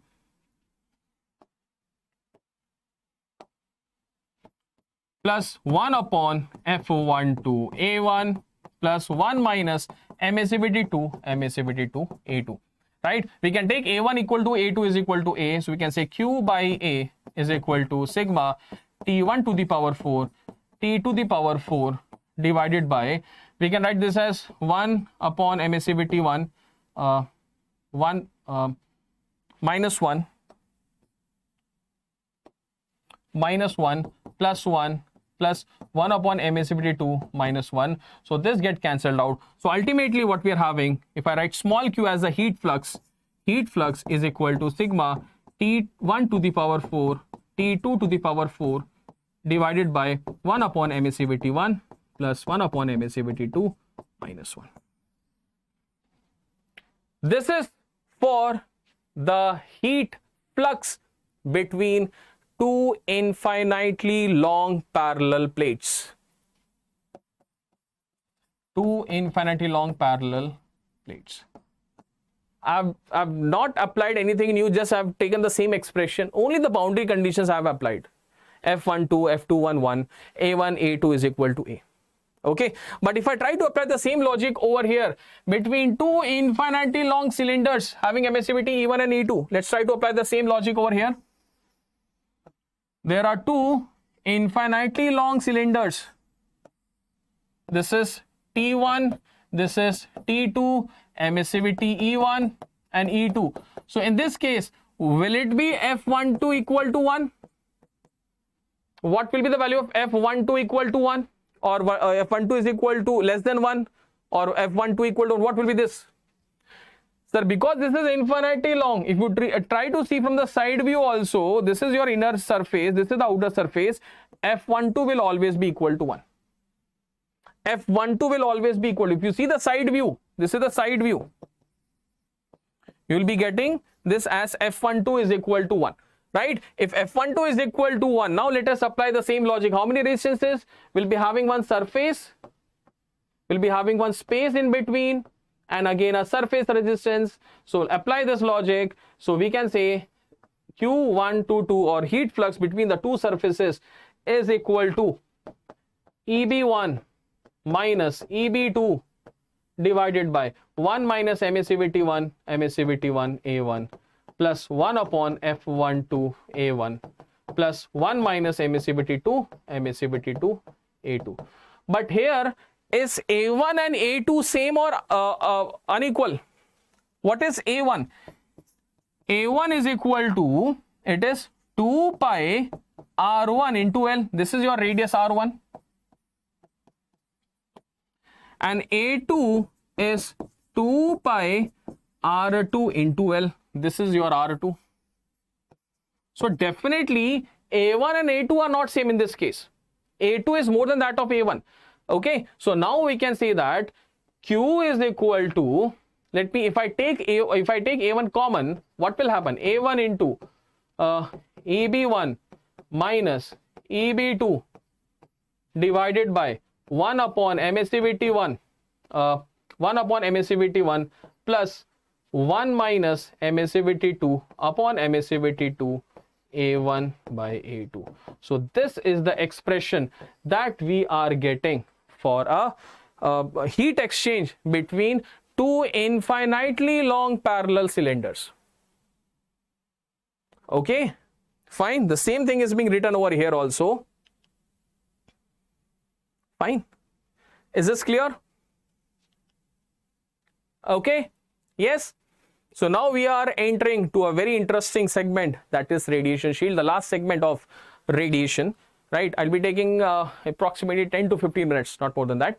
Okay, then Chandra sir will be coming and we'll be discussing about very important topic of heat exchanger and convection. Now, what is this radiation shield? Basically, this is being used to reduce the heat transfer. Shield is basically, you can see from the this particular diagram also, there's a shield being used. There's a shield being used which is trying to restrict or reduce the effect of radiation. Okay, so here what we are doing is we are decreasing the radiation heat transfer. It tries to reduce the radiation heat transfer. Okay, then how we can reduce this shield? So let us take one example. Let us suppose when we were having two plates, okay, T1, T2, MACB T1, MACB T2. Can you tell me what is the total number of resistances? Total resistances. Anyone? When we were having two plates which is kept at some distances, so definitely we are having three resistances, right? If I write it like this, Q is equal to we can say EB1 minus EB2 divided by the total resistance, that is your three resistances, right? Fine. But if I now try to understand that, if I say there are two plates at temperature T1, T2, emissivity E1, E2, now I am introducing one more surface at having an emissivity of E3. By this introduction, now can you tell me how many surface and how many space resistance? How many surface and how many space resistance? Try to count this. This is a surface, a space, a surface, a surface, a space, a surface. So if I try to see, the surface resistance has have 1, 2, 3, 4, 4 surface resistance, and space resistance is equal to 2. So total resistance is 6. Our total is coming out to be 6. Okay, total 6 resistances. Now, but is the temperature in both the case different or same? It is still the same. T1 and T2 is still the same. So if we try to visualize, Q is equal to sigma T1 to the power 4 minus T to the power 4 divided by the new R total. Numerator is same, but the denominator has increased. What will happen to the heat transfer? It will be drastically decreasing. It will be drastically decreasing because now the R total has increased from 3 resistance to 6 resistances. From 3 resistance to 6 resistance, because if you write this expression, Q is equal to sigma T1 to the power 4, T to the power 4 divided by R total. So numerator is still same, denominator has been increased. So now we can simply say that the heat transfer has been decreased by a very huge magnitude. Okay, so now one important question is, what should be the property of a shield? What should be the property of a shield? What should be the characteristic of a shield? If I want to increase the resistance or if you want to decrease the rate of heat transfer, what should be happening?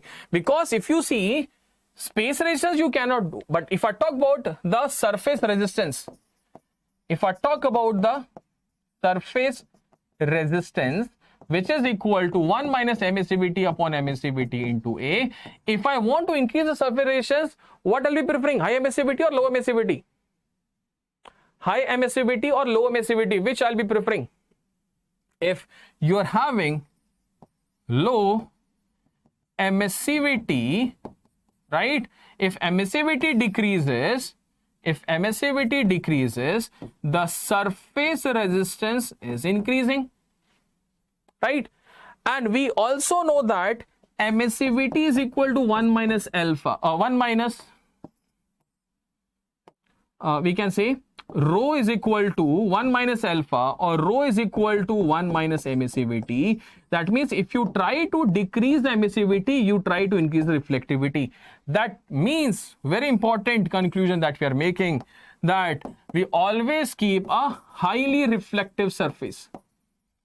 the shield should be highly reflective surface, and that is the reason you might have seen inside the thermos flask, it's a very shining surface in order to keep that hot fluid inside the thermos flask for a longer duration.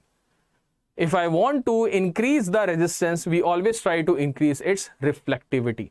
Once the reflectivity increases, it decreases the emissivity, and once the emissivity is decreased, you are increasing the surface resistance, and you can restrict the heat transfer for a longer duration. Okay, is this clear? Fine. Now let us suppose I'm having, let's say this is T1, this is T2. I'm using, let us suppose, 10 shields in between. So how many number of surface and how many number of space resistance? If you're using 10 number of shields, can you tell me how many number of surface and how many number of space resistance? Yes? Anyone? There are 2 plates. In between these 2 plates, I am keeping 10 shields. Then how many number of surface and how many number of space? Quickly. It's a very simple expression. We can simply say that the number of surface resistance is equal to 2n plus 2, and the number of space resistance is equal to n plus 1. It is only applicable if all the we are having we can say non-black body, because black body is having a 0 surface resistance. Please make sure we are using this expression only for non-black bodies. For black bodies, surface resistance is basically 0. So now if you see, there are n is equal to 10. If n equal to 10, the surface resistance will be equal to 22 and space resistance will be equal to 11. So total will be 33. Total will be 33. Okay, fine. And after this, let's try to quickly wind up. So if I say, if I'm having 2 infinitely long parallel plates having temperature T1, T2, but same emissivity, right? Then what will be the rate of heat exchange? Q will be equal to, let me write this direct expression, that is sigma T1 to the power 4, T to the power 4, or let me write it like this, EB1 and EB2. EB1 minus EB2 divided by 1 upon emissivity plus 1 upon emissivity minus 1. So we can say this is EB1 minus EB2 divided by 2 by emissivity minus 1. This is the net heat exchange between 2 plates. This is without a shield. This I'm talking about for without shield. Okay, this is without shield I'm discussing. And keep in mind, I'm taking same emissivity. But if I'm having a condition like this, T1, T2, emissivity E, the shield is also having an emissivity E, then what will happen? We will be having the heat flux is equal to EB1 minus EB2. Now there will be how many resistances? 4 surface and 2 space. So if I write it like this, it will be 1 minus emissivity upon emissivity plus 1 upon F13 A1 plus 2 times 1 minus emissivity by emissivity into A plus 1 upon F31 A3 plus 1 minus emissivity upon emissivity into A. Okay, so when you try to solve it, because all are having the same emissivity, A1 is equal to A2 is equal to A is equal to A3. This is your surface 3, right? So I can say an F13 will be equal to 1. F13 is equal to 1, F32 is equal to 1, है ना? 3, 2. Fine. So while solving, we're getting EB1 minus EB2 divided by 4 times emissivity minus 2, or we can say EB1 minus EB2 2 times 2E minus 1. So this is the same expression that we got over here. So we can say this is nothing but Q without divided by 2. That means, what is the meaning of this? The meaning of this is, this is your A3, A2. The meaning of this is, when you are introducing a shield which is having the same emissivity as that of these plates, the heat transfer has been decreased by 50%. If you try to visualize what has happened, the Q width is equal to Q without a shield, divided by 2. This was with the shield. Okay, that means we had a 50% decrease in the heat transfer. We had a 50% decrease in the heat transfer. This is only, I'm talking about one shield. I have used one shield, 50% decrease in the heat transfer happened. But if I try to use multiple n number of shields, then what will happen? In that case, there's a direct relation that we can use. The net heat loss with n number of screen or n number of shield is equal to 1 upon n plus 1. That means the Q with shield is equal to Q without shield divided by n plus 1. Okay, this is only applicable when all the plates are having same emissivity. This is only applicable when all the plates are having same emissivity. So if I ask you a last question, if I want to have an 80% decrease in the heat transfer, can you tell me how many plates, how many shields you have to use? If I want to have an 80% decrease in heat transfer, so can you tell me how many shields you will be using? Simple question. When we were using one shield, 50% heat transfer decrease we are getting. So how many shields we have to use in order to get 80% decrease? 80% decrease means 0.2 times. So 0.2 we'll be getting when you are taking n equal to, very good Malesh, 4. So when you take n equal to 4, it will be 1 by 5. 1 by 5 is 0.2 times. 0.2 times means if I take n is equal to 4, so Q with the shield will be equal to 0.2 times Q without shield. That simply means we are having a 80% decrease in heat transfer. Is this clear?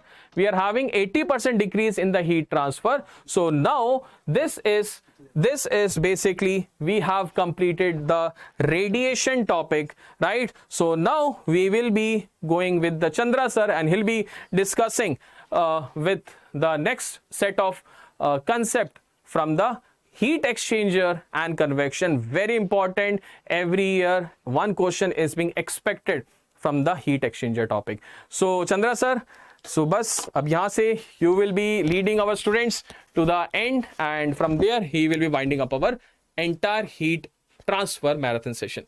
Yes, sir. Hello everyone, how is the Josh? From last 7 hours we are continuing our heat transfer discussion, and next 1 hour or so we will complete our whole subject successfully. I hope you guys have liked and enjoyed. You can take 2 minutes break. Exactly. You can take 2 minutes break, and meanwhile we will make the setup and all. Yes, you can take a 2 minutes break. Okay, quickly you can rejoin. Okay.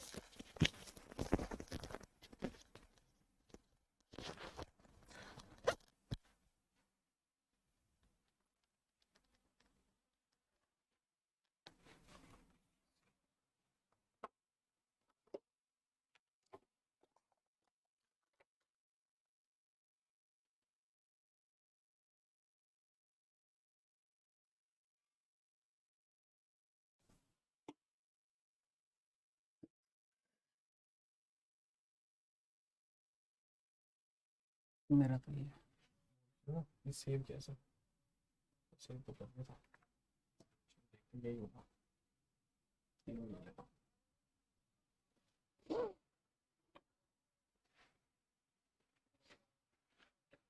Okay, so I hope so. We can take a quick break of 2 minutes. Then sir will be continuing with the session.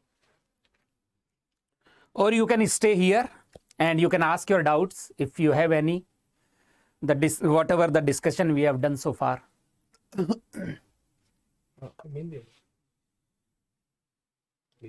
मेरा उसी में ही है। अच्छा उसी में है ना।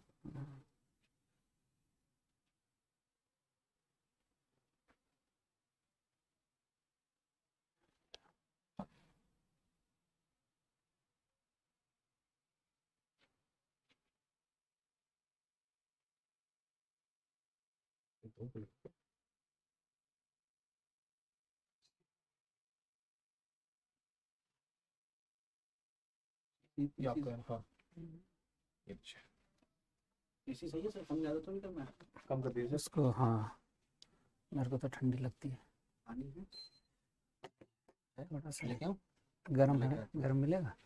गरम भी ले आऊं? So guys, welcome back. Convection. I know it is one of the complicated topic of heat transfer because it involves the concept of fluid mechanics as well as the concept of heat transfer. Please guys, do like this session and join me fast. In a short while, we are about to start the session. Anybody is having any doubt? I hope you guys are enjoying the session and you are revising the whole subject in a single day.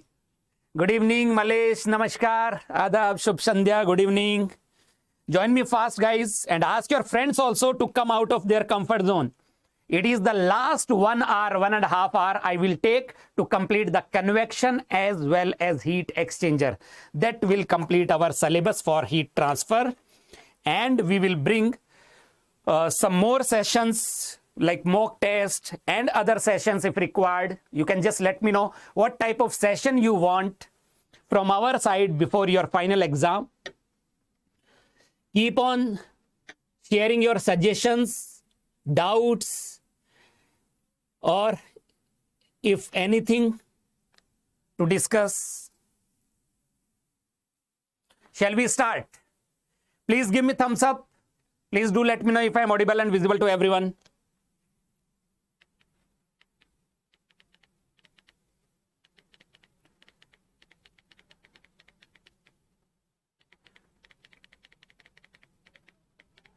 There are more than 500 slides in total.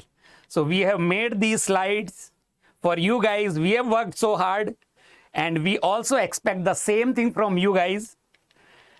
Definitely you will remember this time. Once you are through with your examination, you will definitely cherish this moment. So do enjoy, do get benefit from these sessions. And keep on sharing your doubts and keep on sharing your knowledge. Discuss whatever you feel like and keep your momentum high. Keep yourself positive till the examination gets over. That is what we have already discussed. Thank you, sir. ठीक है, thank you. So, convection. Yes, shall we start?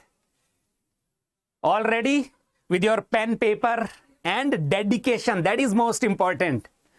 Your dedication, your motivation, keep yourself charged up. Have some energy drink because it is very much required. You are here from last seven hours without any break.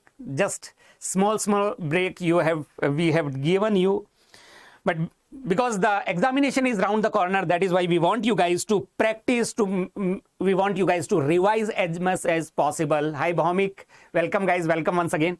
So let us start without wasting much of your and our time. So convection, I have already told you in the previous session. Basic understanding about the convection we have already discussed. Convection, Newton's law of cooling defines the convection. So according to Newton's law of cooling, yes, the rate of heat transfer by convection, those who have missed the morning session, Q convection is given by H into surface area into bulk temperature difference. right? This is the mathematical expression. H is called as convective heat transfer coefficient. All right. And another important thing I have discussed, convective heat transfer coefficient is not a fluid property. It is very complicated parameter which can be obtained through experimental observation. So we can say that convection is the combined effect of conduction in the no slip region and bulk motion of the fluid. So from here we can write H, convective heat transfer coefficient, is minus thermal conductivity of the fluid into temperature gradient in the fluid at the interface divided by delta T. Delta T is the bulk temperature difference. This is how we get the parameter, and once we know the temperature as a function of y, we can get the temperature gradient, and to get the temperature variation with y, we should have the velocity profile, and that is where the fluid mechanics comes into picture. So convection can be divided into two parts: forced convection and forced convection or artificial convection. First, when the fluid is forced to flow by using some external means like pump, boiler, fan, etc. So that is called as forced convection. The forced convection can be external forced convection or it can be internal forced convection. There are two types of forced convection, internal and external. Do you know the difference between them? When the fluid is flowing over the surface, that is external flow, and external flow will give rise to external forced convection. And when the fluid is flowing inside a pipe, then it will give the internal forced convection. Two parameters are involved in the fluid motion in case of forced convection. One is the pressure gradient, negative pressure gradient, favorable pressure gradient, and the inertia force. Pressure gradient and inertia force are responsible for fluid flow in case of forced convection. All right. And another is natural convection, when the fluid is flowing or when the fluid is moving naturally without any external means, then it makes the convection to be natural convection. Here, the parameters involved are density gradient, positive density gradient, and due to density difference, the buoyant force, FB, acts on the fluid particles and that develop the mixing, that develop the circulation of the fluid particle. That is how the free convection or natural convection takes place. All right. I hope you are comfortable with this basic understanding. Now we will be going into the deep details about convection. So give me thumbs up, guys, if you are all ready to explore. Give me thumbs up. Give me write Y in the comment section if my audio video are clear. ना थके हैं कभी पैर, ना कभी हिम्मत हारी है, क्योंकि जज्बा है अगर कुछ बनने का जिंदगी में, तभी संघर्ष जारी है. So keep your संघर्ष, keep your momentum high, keep your motivation, keep yourself positive for the next 1.5 hours, even 2 hours, so that you will be able to revise the whole concept of convection. Convection is important because it involves the fluid mechanics and heat transfer. That becomes the favorite topic for GATE examination. The topic which involves the concept from other subject, that becomes very, very important for GATE examination. All right. So let us start with the forced or artificial convection. When the fluid is forced to flow over by using some external source, so the flow can be classified in forced convection. The fluid flow can be divided into two parts. It is all about the fluid mechanics, and in fluid mechanics we define the flow or we classify the flow in two ways. One is external flow, when the flow is over a surface. Flow over a surface is external flow. And how to study the external flow? Who will tell me? How to analyze the external flow? By using which theory? Which theory is used to analyze the external flow? Tell me. And then it is internal flow. The flow in a pipe or flow inside a duct is a case of internal flow. When the fluid is flowing inside some restricted boundary, it is internal flow. When the fluid is flowing over some surface, over some boundary, that is external flow. External flow is studied by very well-known theory that is called as boundary layer theory. Who gave the boundary layer theory? who had given the boundary layer theory? Tell me. Who gave the boundary layer theory?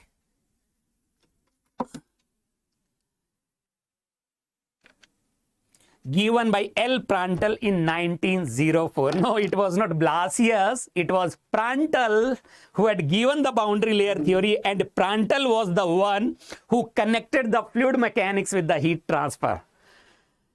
Right? All right. So first of all, we will talk about the external flow, analysis of external flow that is already been done in fluid mechanics. If you have missed the fluid mechanics marathon, you can watch the recording. The link has already been shared with you, and PDF has also been shared with you on my Telegram group. Those who have not joined me on the Telegram yet, do join me on the Telegram. That is Mechanical by Chandrasekhar. So according to the boundary layer theory given by Prandtl, there is boundary layer developed when the fluid is flowing over some surface, over the flat plate. What is boundary layer region? It is very thin region, very close to the solid surface, in which the velocity of the fluid gradually increases from 0 to free stream velocity.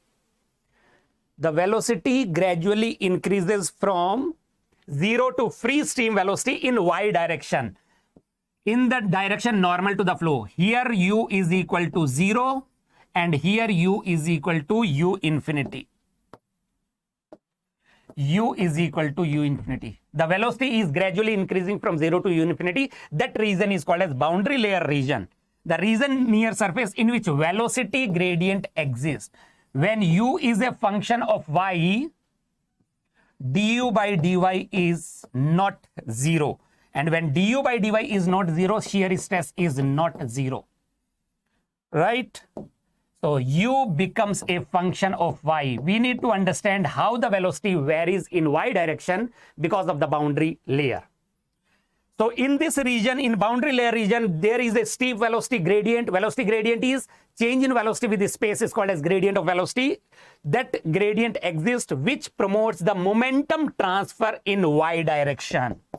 Due to the boundary layer theory, or due to the variation of velocity in y direction, there is a momentum transfer. It gives rise to the momentum transfer in y direction.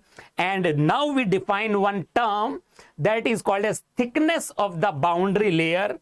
What is the boundary layer thickness?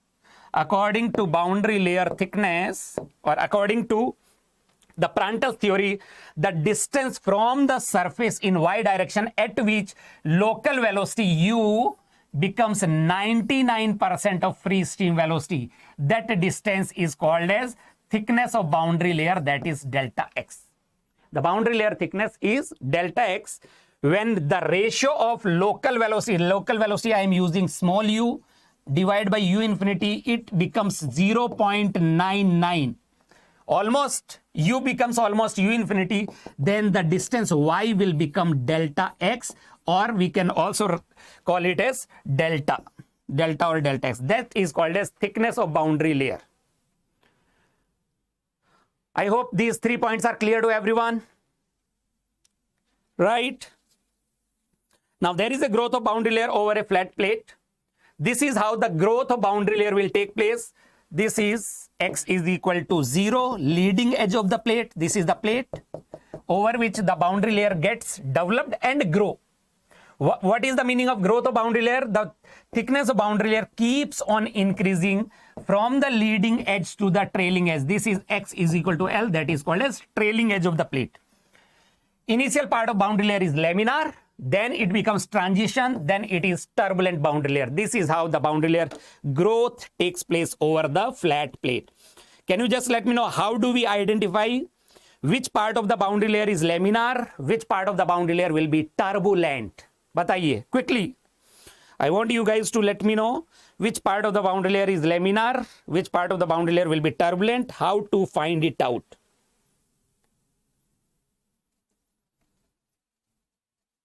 How do we decide?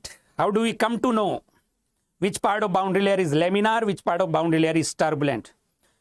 And those who have not liked the session, please do like it. What is the value of Reynolds number which makes the boundary laminar or turbulent? What is the value of Reynolds number? बताइए. Definitely it is the Reynolds number. Yes, for external flow, the local Reynolds number which is given by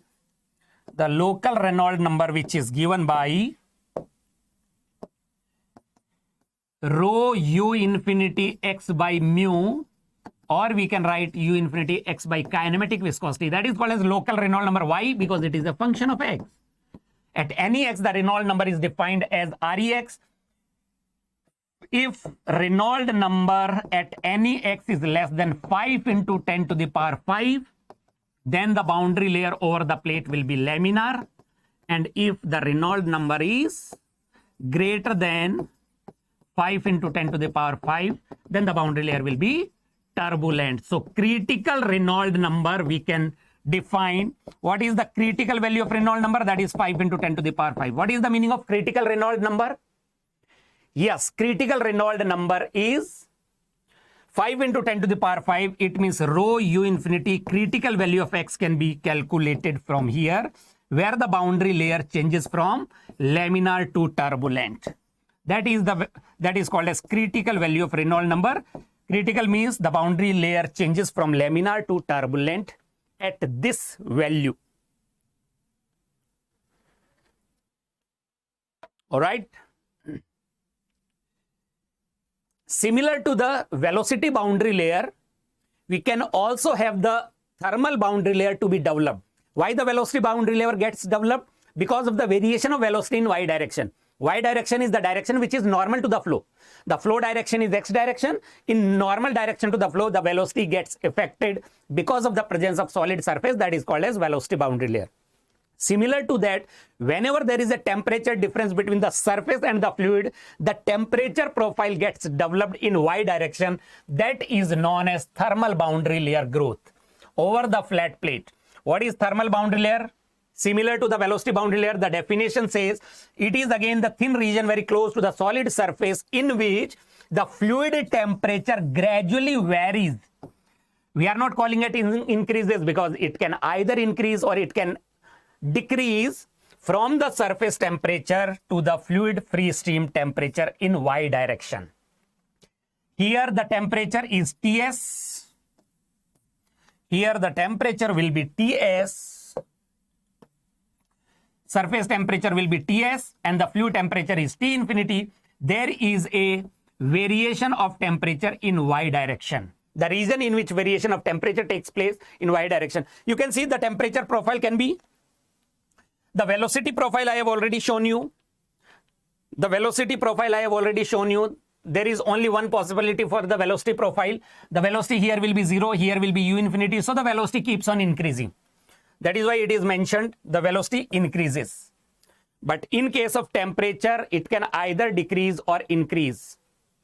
So if Ts is less than T infinity, then the temperature profile will be like this.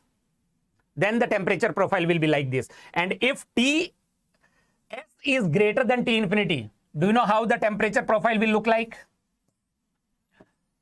The temperature profile will look like this. If Ts is greater than T infinity, this is the surface. This is how the temperature profile will look like. Here the temperature is Ts, here the temperature is T infinity. So it can decrease in y direction or it can increase in y direction. So that is why it is mentioned the temperature varies in y direction from surface temperature to the free stream temperature of the fluid. The region near surface in which temperature gradient exists. It means dt by dy is non-zero. dt by dy is non-zero. In this region, dt by dy is not zero, and that is why Q will be non-zero. There is a heat transfer taking place. In this region, steep temperature gradient exists, promoting the heat transfer. The velocity gradient promotes the momentum transfer, and the temperature gradient develops the heat transfer. Similar to velocity boundary layer thickness, we can define the thermal boundary layer thickness also. The distance from the surface in y direction at which T minus Ts becomes 99% of T infinity minus Ts is called as thermal boundary layer thickness delta T at that particular location. What does that mean? How we are getting this definition? Look, in case of velocity profile, what we say, U by U infinity is equal to 0.99, then Y will be delta X, isn't it? When the ratio local velocity to the free stream velocity becomes 0.99, we can say U minus 0 upon U infinity minus 0, because 0 is the velocity at the surface. Here velocity will be 0. At the surface velocity will be 0, but the temperature will not be 0. So corresponding to U, temperature is T. Corresponding to 0 velocity, temperature is Ts upon T infinity minus Ts. If this ratio becomes 0.99, then Y will become delta T. That is how the definition of the thermal boundary layer thickness. When the ratio of T minus Ts becomes 99% of T infinity minus Ts, then it is called as thermal boundary layer thickness at that particular location. Can you just let me know, in Y direction dt by dy, will it increase or decrease? In Y direction, what is happening to dt by dy? Will it increase, will it decrease, or will it remain constant? In Y direction, dt by dy, quickly, let me know. In Y direction, dt by dy, will it increase, decrease, or will remain constant? Tell me, increase, I for increase, D for decrease, C for constant. Everyone, please do let me know. dt by dy, will it increase, will it decrease, will it remain constant, or your answer is, or you are agreeing with Surendra? Do let me know, may increase or may decrease.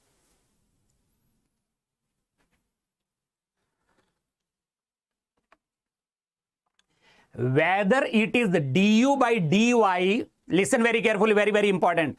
Whether it is du by dy or dt by dy, it will always decrease in Y direction. When it become parallel to Y-axis, when the profile becomes parallel to Y-axis, it means dt by dy will be 0. Whether it is Ts greater than T infinity, or whether it is Ts greater than T infinity, or Ts less than T infinity, here dt by dy is equal to 0. So here the temperature gradient will be maximum.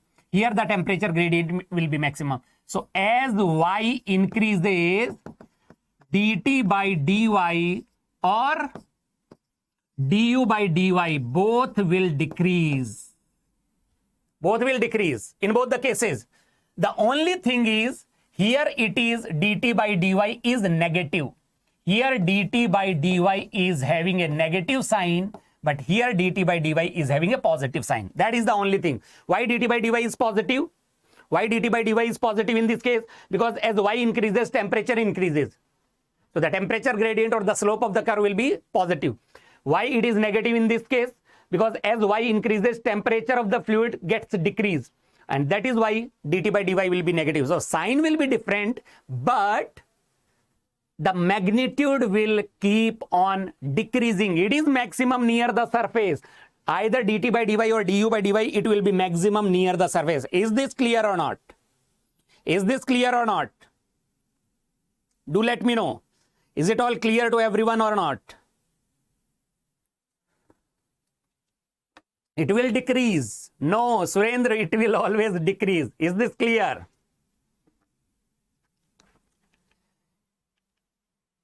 So if I draw velocity boundary layer and thermal boundary layer over the flat plate, the free stream velocity is capital U or U infinity.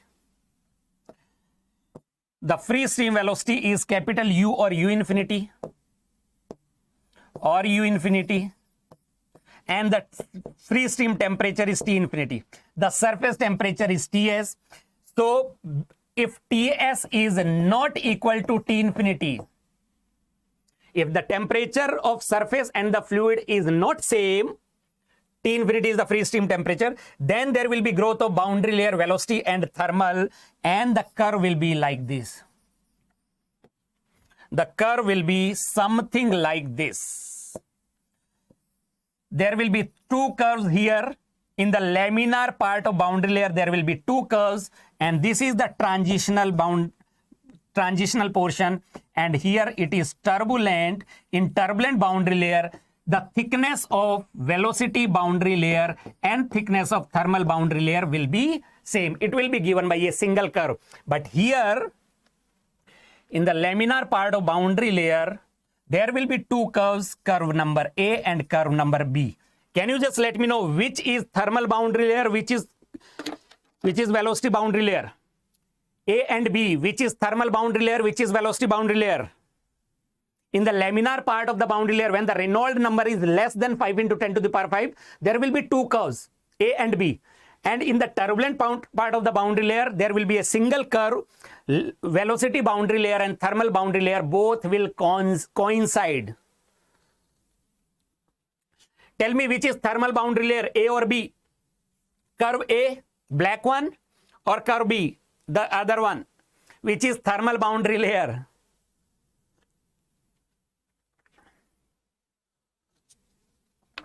यही आप लोगों को सीखना है. That is what you need to learn. That is what you need to revise. That is what you need to understand. That is why we are here. Last moment revision, which will help you to recollect all the concepts which we are going to discuss here. In your final exam, you will be able to recollect. Look, only one student had given me the correct answer. Sujis had given me the right answer. That depends on Prandtl number. The boundary layer is all dedicated to Prandtl. The boundary layer theory is all dedicated to Prandtl because Prandtl was the first person who had given the concept of boundary layer. So A and B, which one of them will be velocity or thermal boundary layer will be decided by the Prandtl number. When Prandtl number is less than 1, when Prandtl number is less than 1, then delta x will be less than delta t. When Prandtl number is less than 1, then delta x will be less than delta t. Velocity boundary layer thickness will be less than thermal boundary layer thickness for less value of Prandtl number. We are talking about laminar boundary layer when the Reynolds number is less than 5 into 10 to the power 5. There are two curves. In case of laminar boundary layer, when the Reynolds number is less than 5 into 10 to the power 5, when delta x is less than delta t, it is the upper one. The red one is the thermal boundary layer. This is thermal boundary layer. This is velocity boundary layer. So you can say the thickness of velocity boundary layer is less than the thickness of thermal boundary layer. Can you give me an example? Which fluid? Prandtl number, is it a property of the fluid or not a property? Prandtl number, is it a fluid property or not? Prandtl number, is it a property or not a property? Quickly. We need to wrap it up as early as possible. Prandtl number, is it a property? P for property, N for not a property. Tell me, everyone, keep your keyboard in front of you and try to give me the answer whenever I ask you something. Prandtl number is the property of the fluid. It is the dimensionless number which is property, and for a particular fluid, Prandtl number is fixed, like the density. It is like the density. If the fluid is fixed, the Prandtl number is fixed, like density. So for Prandtl number less than 1, the velocity boundary layer thickness will be less than the thermal boundary layer thickness, or we can say A will be the thermal boundary layer thickness boundary layer and B will be the velocity boundary layer. Can you give me an example of a fluid which is having less than 1 Prandtl number? Can you guys give me an example where the Prandtl number is less than 1? For mercury, Prandtl number of mercury is around 0.03. Mercury is having a Prandtl number less than 1. 0.03 is the Prandtl number. When the Prandtl number is equal to 1, we can say delta x and delta t will be equal. Very, very important concept we are discussing here. There is high chances you will find one question from this from this concept in your GATE 2023 examination. Yes, when the Prandtl number is equal to 1, delta x will be equal to delta t. It means A and B will overlap. The curve A and B will overlap. Like air, Prandtl number of air near atmospheric condition is almost 1. Air is an example where the Prandtl number is almost 1. When the Prandtl number is greater than 1, then delta x will be greater than delta t. For Prandtl number greater than 1, delta x will be greater than delta t. Can you give me an example where the Prandtl number is greater than 1?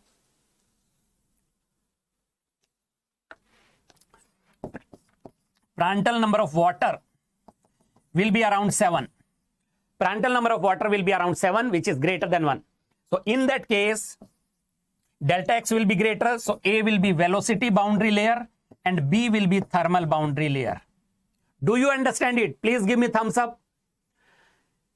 If you have understood this concept, please guys give me thumbs up to motivate us to make us feel more energetic. That is only for laminar boundary layer, but for turbulent boundary layer, if we are talking about the turbulent boundary layer, when the Reynolds number is greater than 5 into 10 to the power 5, then delta x is equal to delta t irrespective of the Prandtl number. You should remember this concept. For turbulent boundary layer, delta x and delta t will be equal irrespective of the Prandtl number. It will not depend on the Prandtl number. Why? Because of mixing of the fluid particle, there is equal exchange of momentum and heat. In turbulent flow, the particles from one layer start mixing into another. So due to mixing of the fluid particles from one layer into another, there will be equal amount of exchange of momentum and heat across the boundary layer. So the thickness of boundary layer, velocity and thermal will be same, right? Clear?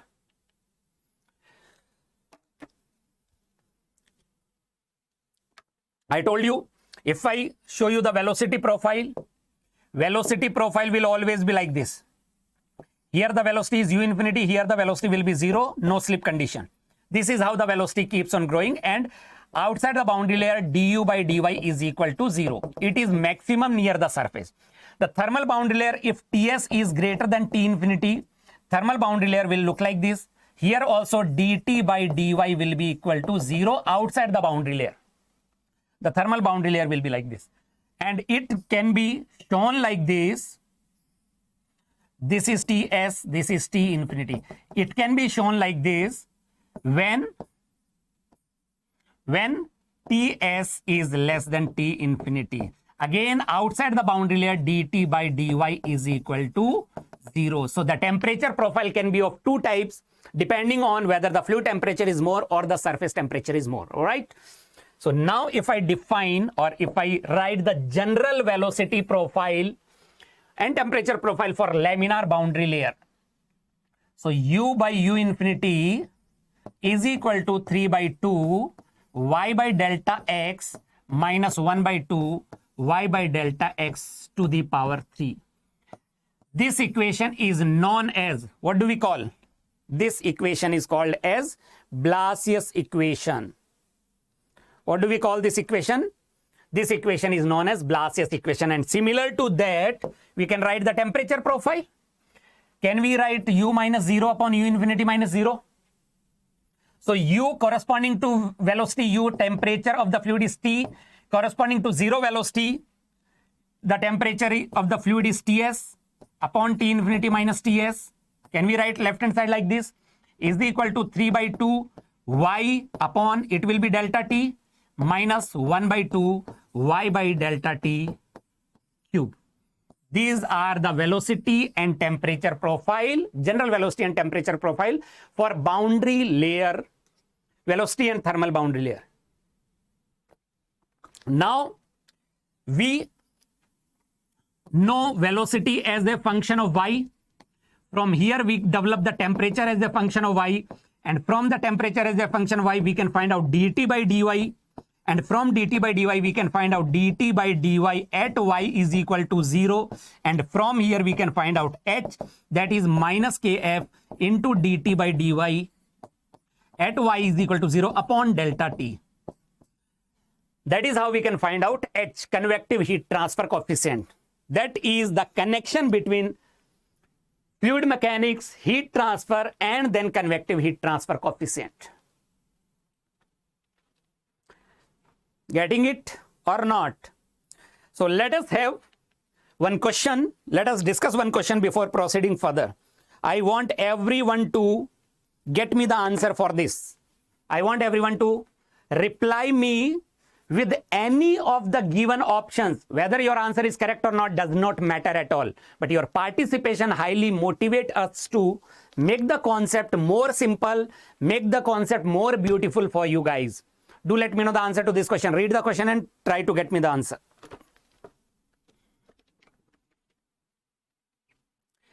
Yes. What is your answer? Very nice, Nora Fatai. Good, good, good. Everyone, please do respond. So many people are there in the live session. I want every one of you to give me the answer to this. Every one of you. Yes, Manas, Sujis, well done. What about other? Mallesh, good, good, good. Keep it up. Bataiye, bataiye, quickly. Quick. Water is having Prandtl number 6 or 7. So the Prandtl number for water is given as 6. They may not give you the Prandtl number for water. I have already told you it is greater than 1. The Prandtl number of water is greater than 1. Flows over a flat plate which is heated over the entire length. Which one of the following relationship between hydrodynamic boundary layer thickness, that is delta, and the thermal boundary layer thickness, delta T, is true? Which is the right answer?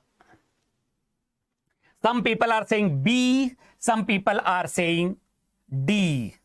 Look, do we have any information about laminar or turbulent? Do we have any information about laminar or turbulent boundary layer? Do we have any information about the laminar boundary layer or turbulent boundary layer? No. That is why if it would have been laminar, I told you, in case of laminar only, Prandtl number delta X and delta T are related with Prandtl number. But in case of turbulent boundary layer, delta X is always equal to delta T. So option A can also be true if it would have been turbulent boundary layer. When the Reynolds number is more than 5 into 10 to the power 5, it could have been B when the boundary layer would have been laminar. So what is more appropriate answer? What is more appropriate answer? The more appropriate answer is option D. D is the right answer. It is D which is correct. D will be the right answer to this. I hope it is clear. So that is why you need to understand the question completely. It is very important. Sometimes what happens when we are in the actual examination, we have a lot of pressure to complete the paper within the time frame, and we are in such a hurry that we do not understand the question fully, and that is where the silly mistakes happens. So read the question properly, understand it, and then finally find out the correct answer which is more appropriate. That is how questions will be framed in your examination. So that was all about the external flow boundary layer theory, hydrodynamic as well as thermal boundary layer. Now let us talk about the internal flow, when the flow is in a pipe or duct. When the fluid is flowing in a pipe or duct. These are the assumptions we carry. Q is constant, steady flow. That is equal to A1 V1 is equal to A2 V2. And uniform flow means area is constant. So we can say from here V1 is equal to V2 is constant, and that can be called as average velocity. Average velocity will be constant throughout the flow. Here average velocity is same as the average velocity here, is equal to same as the average velocity here.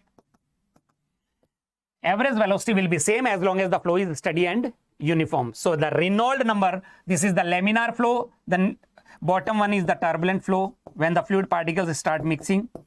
So it is the Reynolds number which decide the nature of the flow.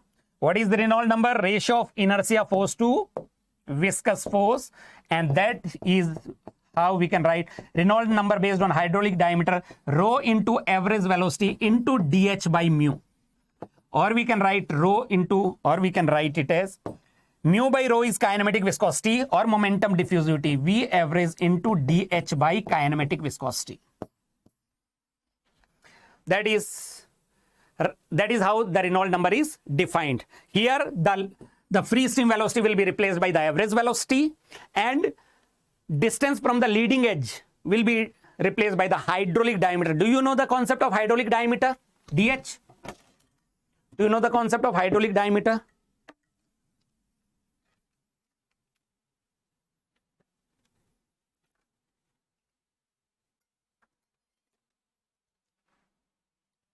Hydraulic diameter DH, 4A by P. A is the flow area, which is normal to the flow, and P is the wetted perimeter. P is the wetted perimeter.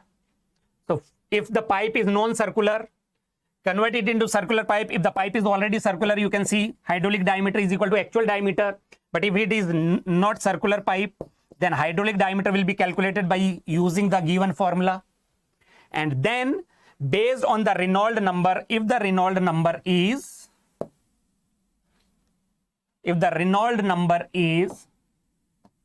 less than equal to 2000, the flow in a pipe will be laminar. If it is greater than 4000, the flow in the pipe is turbulent. If the Reynolds number is less than 2000, the pipe flow will be laminar, and if it is greater than 4000, it will be turbulent flow.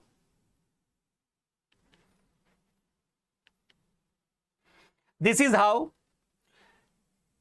the flow takes place in case of pipe.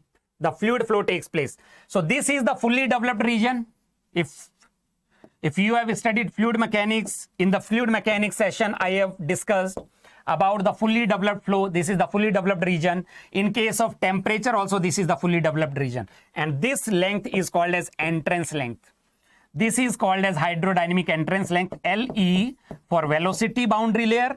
And this is the entrance length for thermal boundary layer. This is the fully developed flow. So this is LE for thermal boundary layer.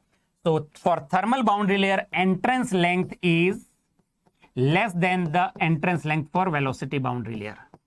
That can be important. The entrance length for thermal boundary layer will be shorter because the fluid achieves the surface temperature very fast compared to the velocity variation. So the fully developed region is developed late in case of velocity profile, and for temperature profile it develops early. That is the entrance length. So how to define the average velocity? Let us talk about the average velocity in case of flow in a pipe. Average velocity is the local velocity is replaced by a constant velocity in such a way that the flow rate from this section remains constant. The variable velocity at any section can be replaced by a constant velocity V average such that the mass flow rate remains constant.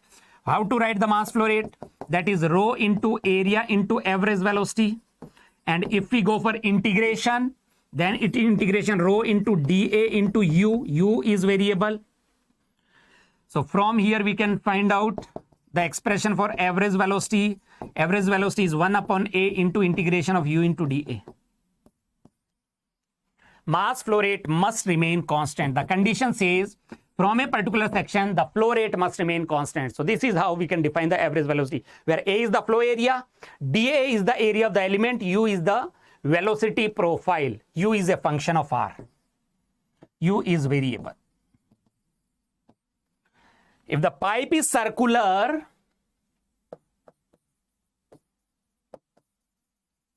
for circular pipe, area will be equal to pi r square, isn't it? And the element area of the element dA will be equal to 2 pi r dr. And U will be a function of R. For circular pipe, if we put these values, then what will be the average velocity expression? It will be 2 by r square integration 0 to r U, which is a function of R into dr. Isn't it? Just put the values. This will be the expression for average velocity. And if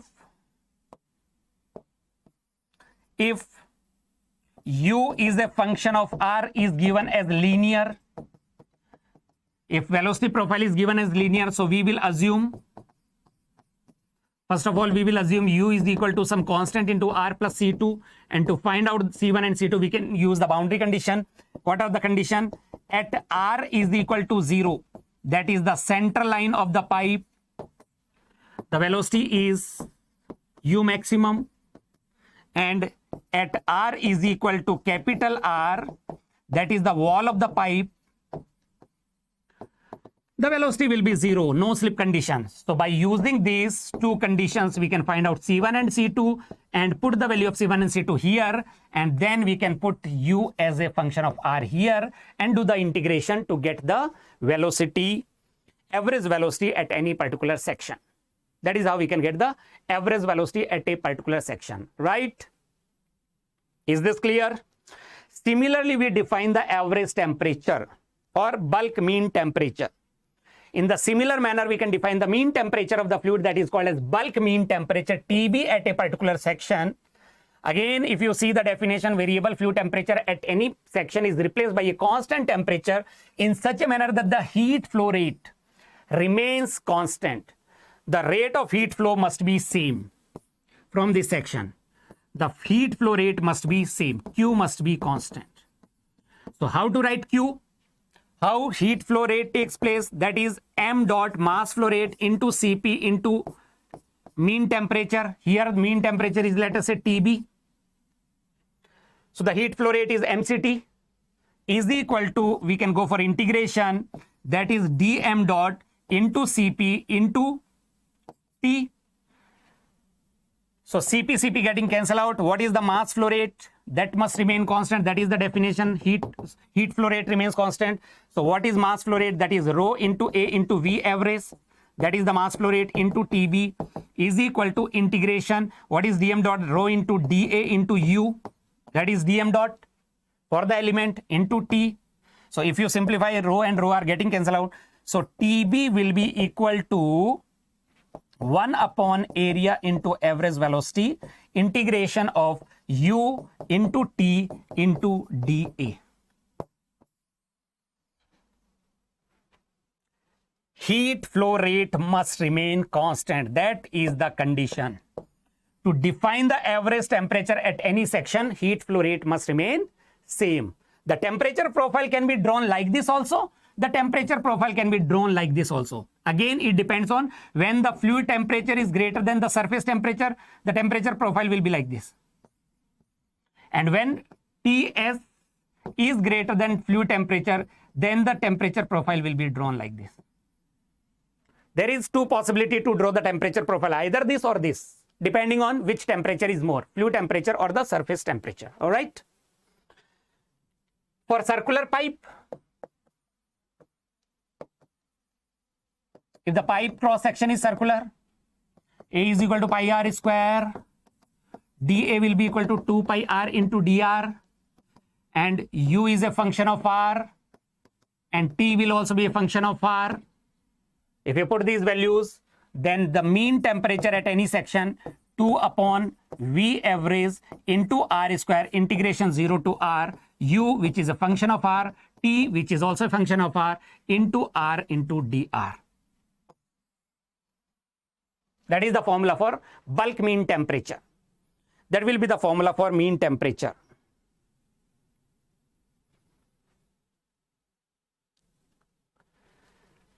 Correct? And for linear temperature profile, for T is a function of R is linear, what we do is we assume T is equal to C1R plus C2. To find out the value of C1 and C2, we need boundary condition. What are the boundary condition? At R is equal to 0, center line. Can you let me know what is the temperature? At R is equal to 0, temperature of the fluid is. At R is equal to 0, what will be the temperature of the fluid? At R is equal to 0, what will be the temperature of the fluid? It can either be maximum or minimum, isn't it? At R is equal to 0, center line, the temperature can either be maximum. It is maximum here. And here it is T minimum, depending on whether fluid temperature is more or the surface temperature is more. Yes, it can either be maximum or minimum. There are two possibilities. And at R is equal to capital R, that is wall of the pipe, temperature of the fluid is equal to Ts.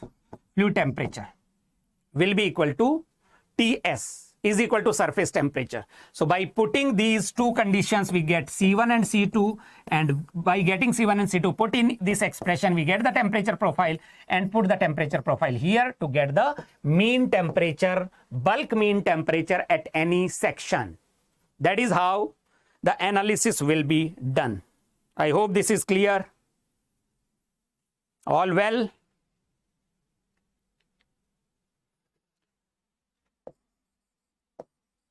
Now let us talk about the energy balance equation.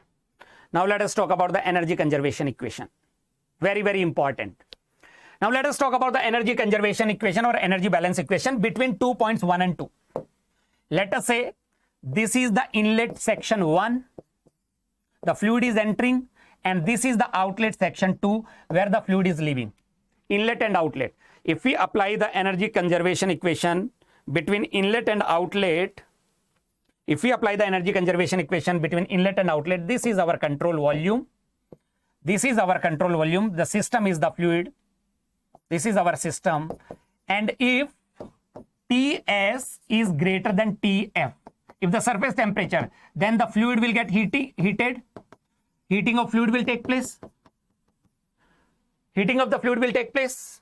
So the surface will heat the fluid like this. The heat will flow into the fluid from the surface, isn't it?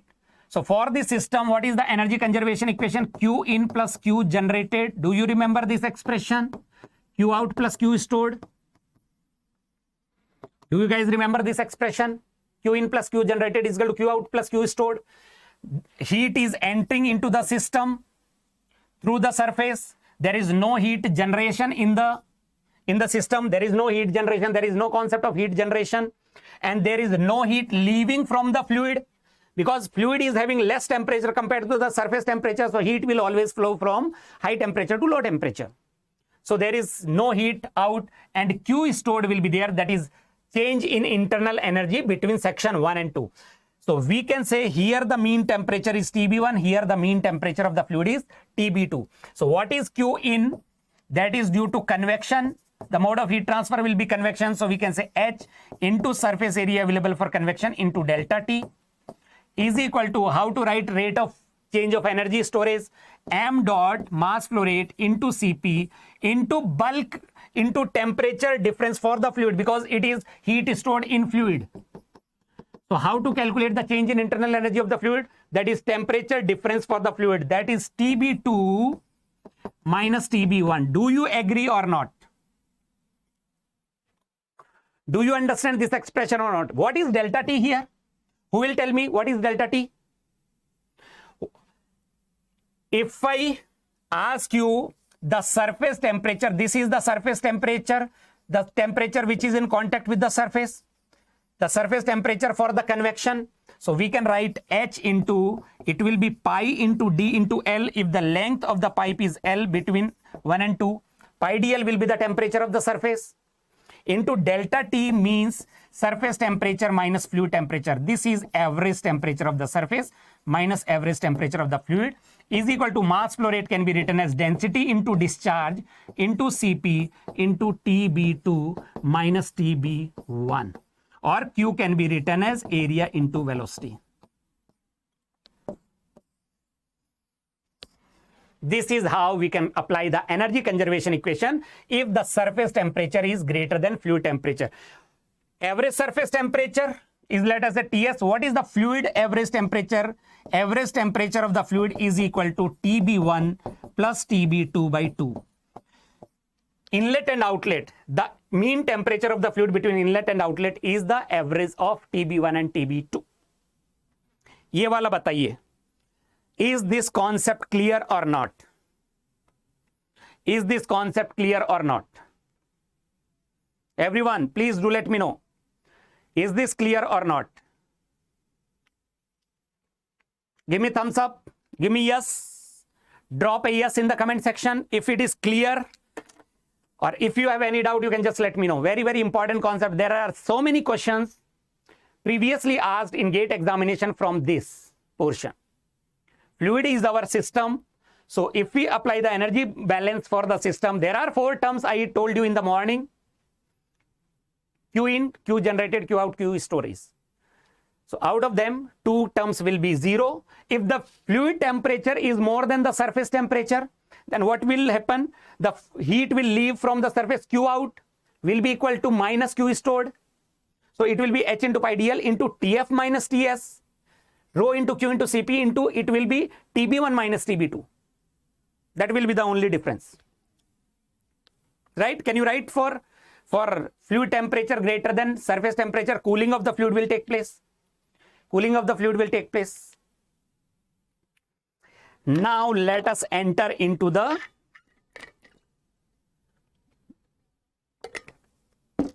important formula, important correlation, which will be helping you to apply in your examination. Important correlations or important relationship for.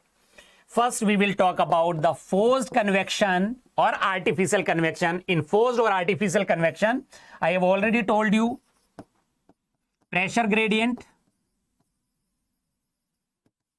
and inertia force. Pressure gradient and inertia force are responsible for forced convection or artificial convection. Here there are 3 numbers which are interrelated with each other. Nu is called as Nusselt number. Re is called as Reynolds number. And PR is called as Prandtl number. These are the 3 dimensionless number which define forced convection. These are the 3 dimensionless numbers.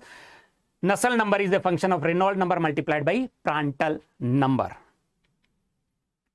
First of all, let us talk about the Prandtl number. What exactly is the Prandtl number? I have already told you. Prandtl number is the fluid property which is relevant both in the forced convection as well as natural convection.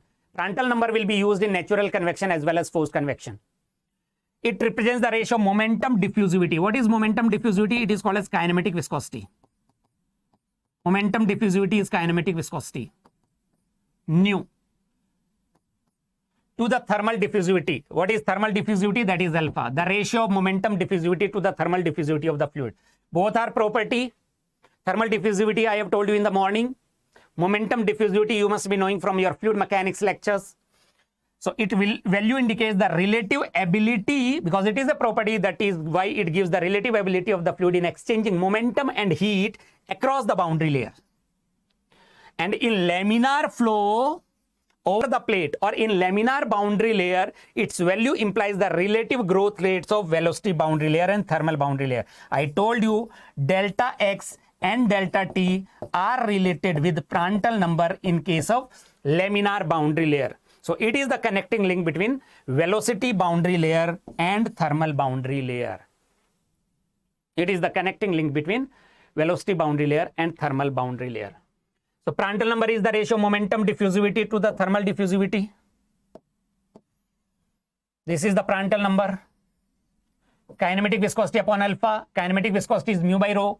Alpha is K by rho C. So this is the mathematical expression for Prandtl number. Cp, specific heat.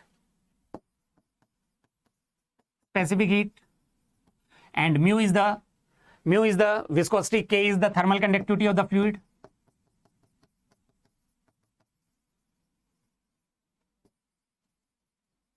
It is defined for the fluid. So K is the thermal conductivity of the fluid, or we can write Kf. Mu Cp by Kf. That is Prandtl number. And I have already told you about this, the significance of Prandtl number in laminar boundary layer. In laminar boundary layer, if Prandtl number is less than 1, delta X will be less than delta T. So this is thermal boundary layer, this is velocity boundary layer. If Prandtl number is equal to 1, delta x is equal to delta t. So both A and B are equal. If Prandtl number is greater than 1, then this is velocity boundary layer. Delta x will be greater than delta t. So this is velocity boundary layer and this is thermal boundary layer. But if the flow is turbulent, for turbulent boundary layer, delta x is equal to delta t irrespective of Prandtl number. For turbulent boundary layer, delta x and delta t will be equal irrespective of the Prandtl number. All right. Clear? Then comes the Nusselt number. Try to understand the Nusselt number. What is Nusselt number? It is not a fluid property. It is not a fluid property. It is an experimentally determined, again, complex parameter. Nusselt number is again experimentally determined complex parameter. It is also relevant in both forced and free convection. It represents the ratio of conductive thermal resistance to the convective thermal resistance, both being offered by the fluid itself, because they are the parameters defined for the fluid only. These are the parameters which are defined for the fluid only. So it represents the ratio of conductive resistance of the fluid to the convective resistance of the fluid. Why fluid is important? Because there is one more number which is the ratio of conductive resistance to convective resistance. What that number is? What is that number? The ratio of conductive resistance to convective resistance. Can you let me know? Or we can write it as Q convection divided by Q conduction. Because in fluid, conduction and convection both are taking place. Yes, Biot number is another dimensionless number, which is the ratio of conductive resistance to convective resistance. But in Biot number, conductive resistance is for the solid body and the convective resistance is for the fluid. But Nusselt number represents the ratio of conductive and convective resistance, both being offered by the fluid. Or we can write, because Q is inversely proportional to thermal resistance, we know. So the ratio of convective heat transfer rate to the conductive heat transfer rate across the boundary layer or across the fluid layer, that is called as Nusselt number. So it is also known as dimensionless convective heat transfer coefficient. Why do we call it as dimensionless convective heat transfer coefficient? Because it is a dimensionless number. Q is, or we can say, because Nusselt number is directly proportional to H. So it can also be known as dimensionless convective heat transfer coefficient. And for the given condition, the rate of heat transfer by convection is directly proportional to Nusselt number. Why? Because Q is directly proportional to H and H is proportional to Nusselt number. So from here we can say Q convection will be proportional to the Nusselt number. More will be the Nusselt number, more will be the convection heat transfer rate compared to conduction heat transfer rate. More Nusselt number implies more convection, less Nusselt number implies less convection across the boundary layer or across the fluid layer. All right. For external force convection, local Nusselt number is defined NUX is equal to HX into X by KF. This is called as local Nusselt number. Why it is called as local Nusselt number? Because it is a function of X, where HX is the local convective heat transfer coefficient, local convection heat transfer coefficient. Hx is the local because it is also a function of x. X is the distance from the leading edge. X is distance from leading edge of the plate in flow direction. We can also define the average convective heat transfer coefficient, that is Nu bar. That is Nu bar is equal to H bar into L by Kf. That is not a function of X. That is called as average convective heat transfer coefficient. Average Nusselt number, sorry, average Nusselt number. And what is H bar here? We can write H bar as average convection heat transfer coefficient, which is not a function of X. And L is the length of the plate. Plate length. L is the length of the plate. Right? For internal forced convection, Nusselt number based on hydraulic diameter we define. Nusselt number based on hydraulic diameter is equal to H into DH by KF, where DH is equal to 4A by P, hydraulic diameter. This is how Nusselt number is defined for internal forced convection or flow in a pipe or duct.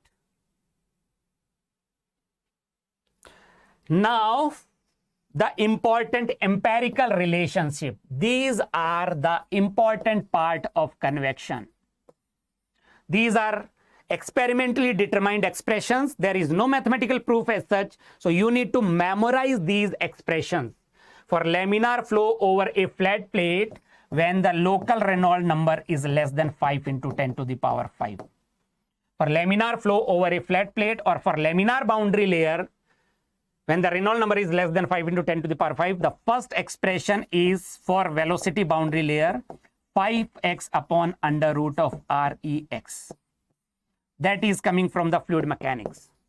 Delta x is equal to 5x upon under root of Rex. From here, we can develop n number of relationship. Delta x is directly proportional to x to the power 1 by 2. Isn't it? Because there is a x in the denominator also, root x is in the denominator, x is in the numerator.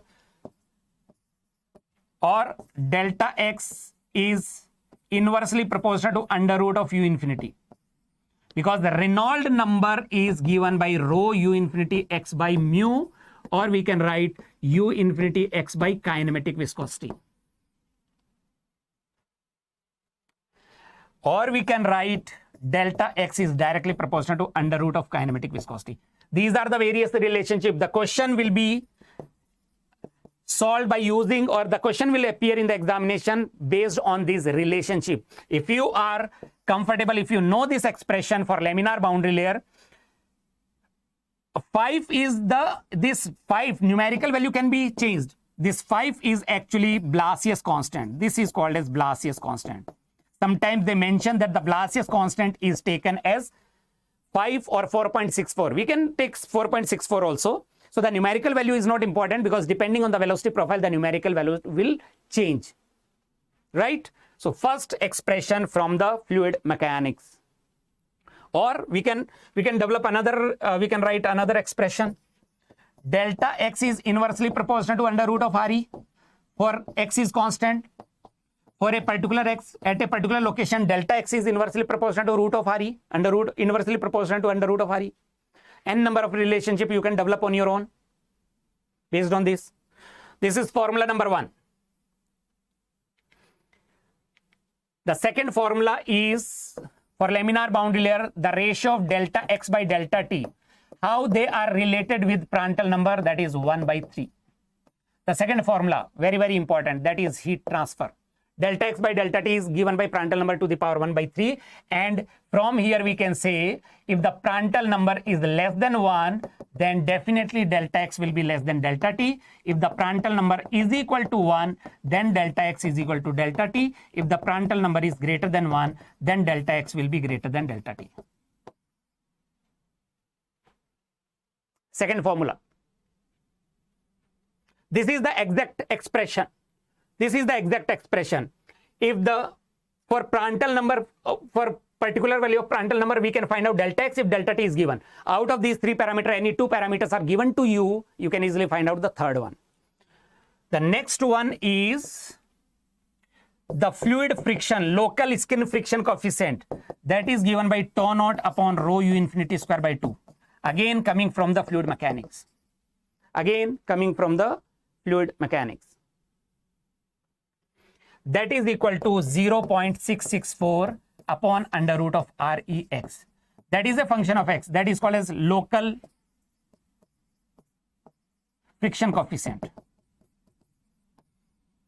Why it is called as local friction coefficient? Because it is a function of x. The surface shear stress divided by the dynamic pressure.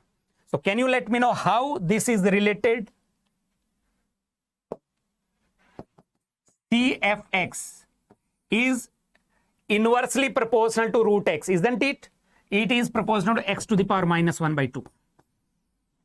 CFX is inversely proportional to x to the power 1 by 2. That is formula number 3. And the next formula is average drag coefficient. That is 1 by L integration of 0 to L CFX into dx. And for laminar boundary layer, it is twice of CF at x is equal to L.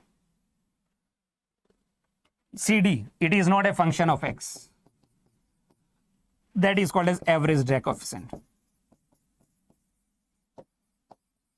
That is called as average drag coefficient, which is twice of CF at x is equal to L. If we write CD is equal to 2 into 0.664 upon under root of REL, we will use L in place of x.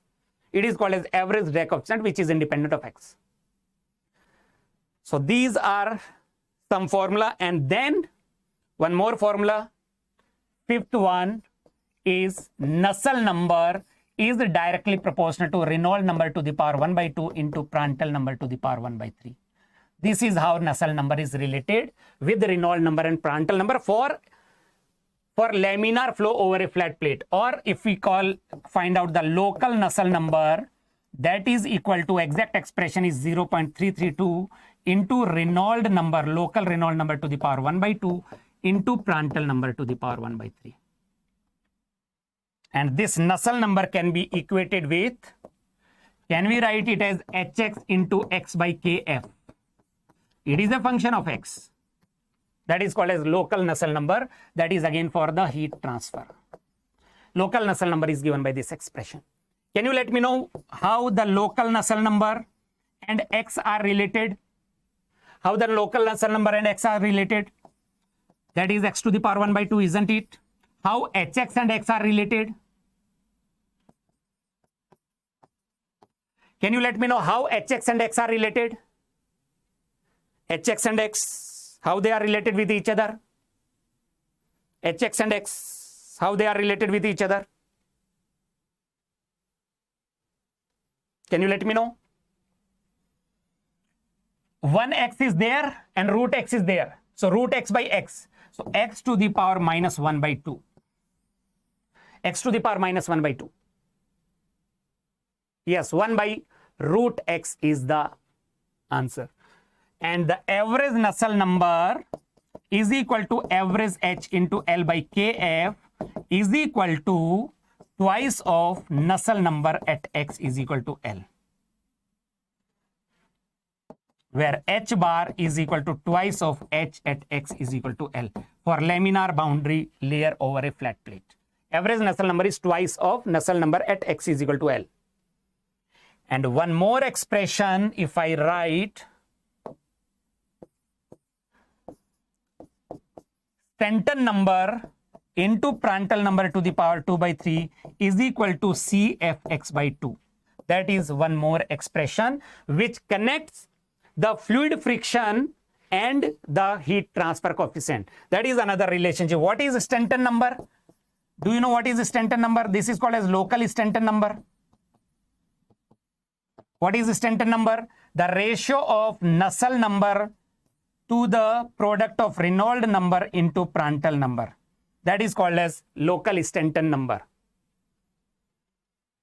Stanton number is Nusselt number divided by Reynolds number into Prandtl number. So all the fluid properties which are used in the expression, they must be used at the film temperature. What is the meaning of film temperature? Film temperature means the average of, what is the film temperature? Is equal to Ts plus T infinity by 2. All the properties, all the fluid properties must be used at the film temperature. That is the average temperature of Ts and T infinity. That will be the average temperature of Ts and T infinity. Are these expressions clear to everyone? Next is turbulent flow over a flat plate. When the Reynolds number is greater than 5 into 10 to the power 5, then the first formula, delta x is equal to delta t is equal to 0.376 upon Rex to the power 1 by 5. delta x and delta t will be equal, and the expression will be 0.376 into upon Re x to the power 1 by 5. So we can say delta x is equal to delta t is proportional to x to the power minus 1 by 5. Sorry, what is the expression? Here it will be 0.376 x 0.376 x upon Rex to the power 1 by 5. So it is proportional to x to the power 4 by 5. One relation. The second relation, CFX is equal to 0.059 upon Rex to the power 1 by 5. So CFX is proportional to x to the power minus 1 by 5. And CD will be equal to 5 by 4 into CF at x is equal to L. Average drag coefficient, which is not a function of x. Average drag coefficient will be 5 by 4 into CF at x is equal to L.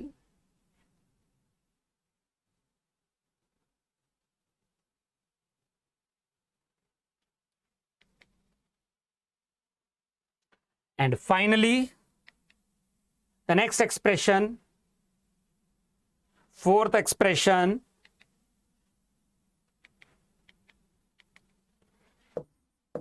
Nusselt number is directly proportional to Reynolds number to the power 4 by 5 into Prandtl number to the power 1 by 3.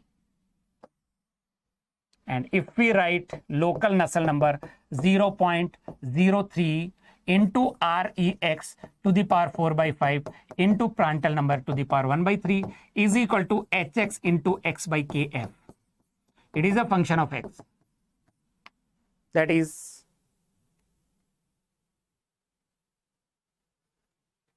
so can you let me know how Nusselt number, local Nusselt number and x are related? X to the power 4 by 5, Nusselt number is proportional to x to the power 4 by 5, isn't it? How Hx and x are related? How Hx and x are related? It is proportional to x to the power 4 by 5 upon x. So it is x to the power minus 1 by 5, isn't it? So average Nusselt number is equal to 5 by 4 into Nusselt number at x is equal to L, or average convective heat transfer coefficient is 5 by 4 into H at x is equal to L. It is for turbulent flow over a surface. We are talking about turbulent flow over a surface. Sorry. We are talking about turbulent flow over the surface, over the flat plate. These are the formula for turbulent flow over a flat plate. Clear? So for laminar flow over a flat plate, you can memorize these formula like this. Reynolds number to the power 0.5, Prandtl number to the power 1 by 3. For turbulent flow over a flat plate, Nusselt number is 0.03, Reynolds number to the power 0.8, that is 4 by 5 into Prandtl number to the power 1 by 3. That is what you can memorize. The numerical values are not important as such. The numerical values are not important, but the relations are very, very important. That is how the boundary layer growth will take place. Depending on the Reynolds number, this is laminar part of boundary layer, this is turbulent part of boundary layer. Right? Now let us talk about the internal flow. Now some empirical relations for internal flow.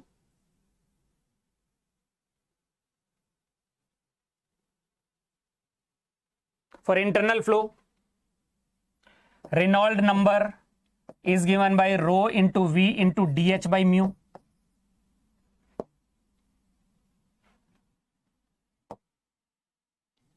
Reynolds number is given by rho into V is the average velocity into dH by mu, where dH is equal to 4a by p. That is what we have already discussed. And average velocity is given by 2 by r square integration 0 to r u as a function of r into r dr.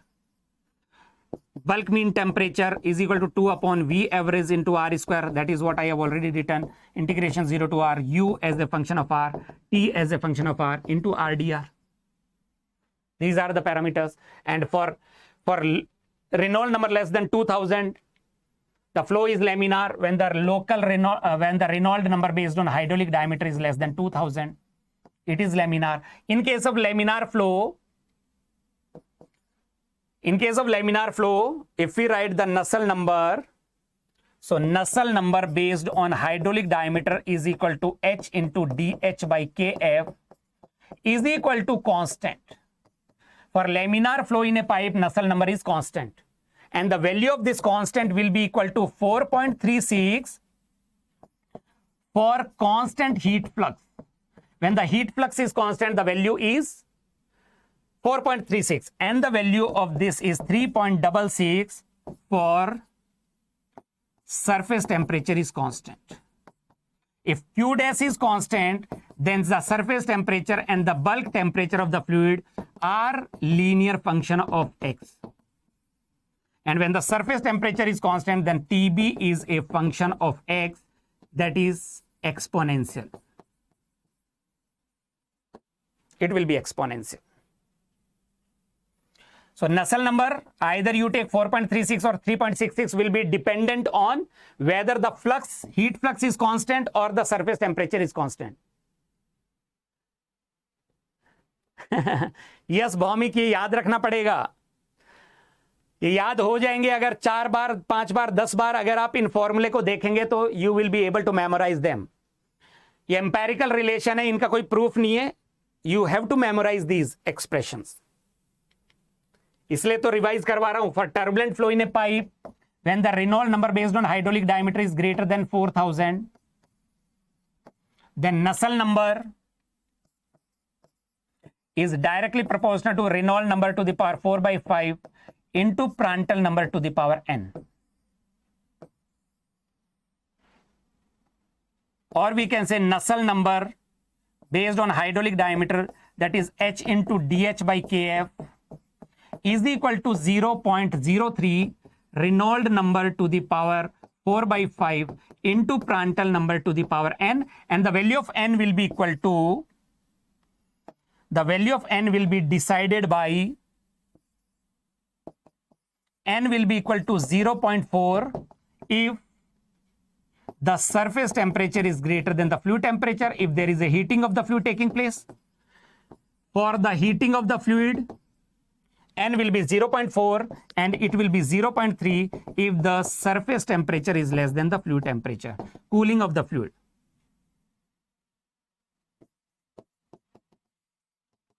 For cooling of the fluid, the value will be 0.3. For heating of the fluid,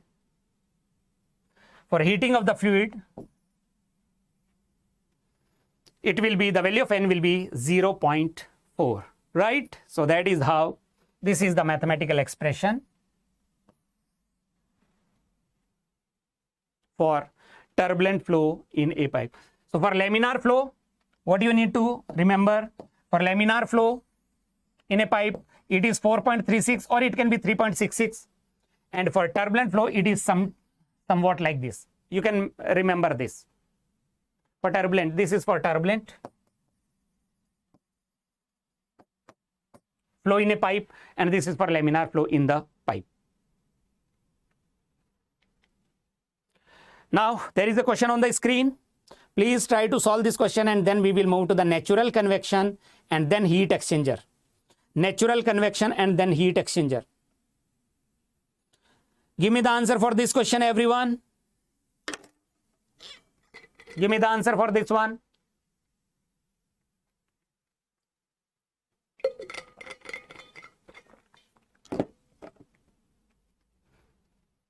Read the question carefully and do let me know the answer to this.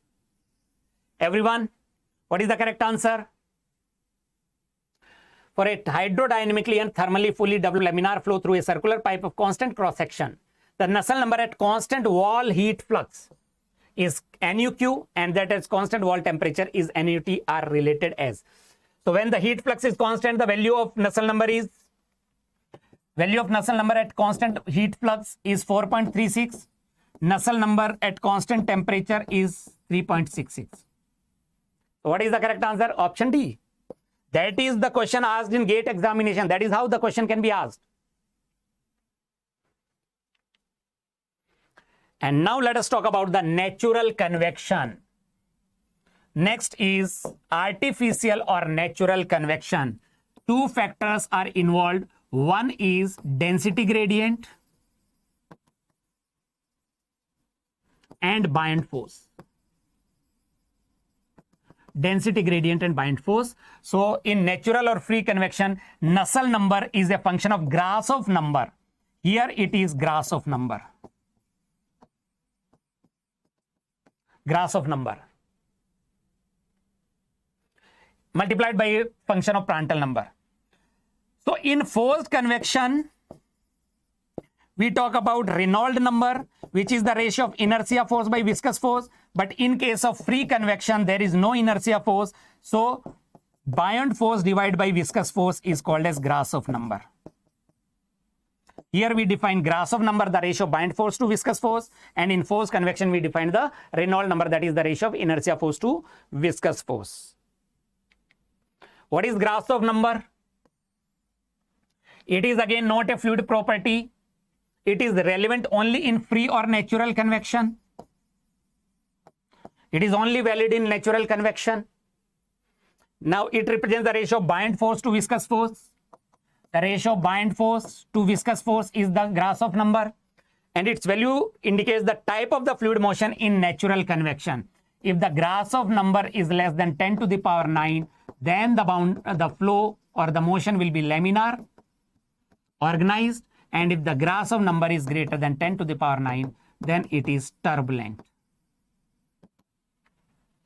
For small value of Grashof number, the fluid motion is laminar, organized, and for large value, it becomes turbulent.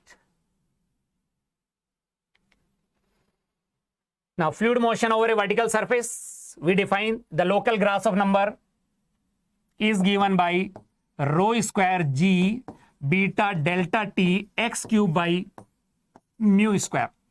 That is the mathematical formula, or g beta delta t x cube by kinematic viscosity square. That is the local Grashof number because it is a function of x. Because it is a function of x. Rho is the density, g is the acceleration due to gravity, delta t is the bulk temperature difference. Delta t is the bulk temperature difference. X is the distance from the leading edge in the direction of motion. Delta t is bulk temperature difference. It can be Ts minus T infinity for Ts greater than T infinity, or it can be T infinity minus Ts for T infinity greater than Ts. That is called as bulk temperature difference. Mu is the viscosity, nu is the kinematic viscosity. X is the distance from the leading edge in the flow direction. Leading edge. Then we define average Grashof number. Average Grashof number is given by rho square g beta delta t into LC cube upon mu square. Or we can write g beta delta t into LC cube by kinematic viscosity square. That is the average Grashof number. What is LC? LC is called as characteristic length. Here it is not a function of x. It is not a function of x. We define the characteristic length. What is characteristic length? Do you know the significance of characteristic length? Characteristic length is the distance over which the thermal boundary layer is allowed to grow in case of natural convection. It is the length over which the thermal boundary layer is allowed to grow in case of free or natural convection. So in case of vertical surface, LC will be the vertical dimension. In case of vertical surface, it is the vertical dimension. In case of inclined surface, LC is the vertically projected dimension.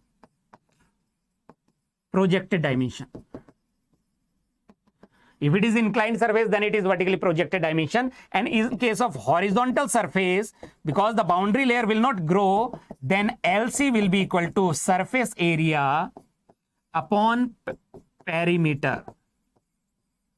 Area by perimeter. surface area upon wetted perimeter is the characteristic length. A by P is the characteristic length. That is how we can define the characteristic length for the given. If there is a plate kept like this, if the plate is kept like this is L and B, then characteristic length will be equal to B. If the plate is kept like this is B, this is L, then characteristic length will be L. Vertical dimension. It is the vertical dimension. And then we define beta. What is beta? Beta is called as coefficient of thermal expansion or volumetric expansivity. Volumetric expansivity. How to define beta? You must have studied in thermodynamics. Beta is given by 1 by V dV by dt at constant pressure. It is a thermodynamic property. You must have studied beta in thermodynamics. Cp minus Cv. No, Malays, there will not be any practice session today. We will plan some other day. Thermodynamic property of the fluid, which is defined as the change in volume, per unit change in temperature at a constant pressure. What is the unit of beta? What is the unit of beta? Can you let me know the unit of beta? Or in terms of density also we can write minus 1 by rho into d rho by dt at constant pressure. Or it represents the variation of fluid density with temperature at a constant pressure. I told you, due to the temperature, when the particle get heated, when the fluid particle get heated, then what happens? Then it expands and the density decreases. So increasing the temperature will decrease the density. So beta is the parameter which define how much will be the change in the density due to unit change in temperature. That is called as, hello Sharma ji, bada late hai aap? थोड़ी देर और next half an hour we will wrap it up.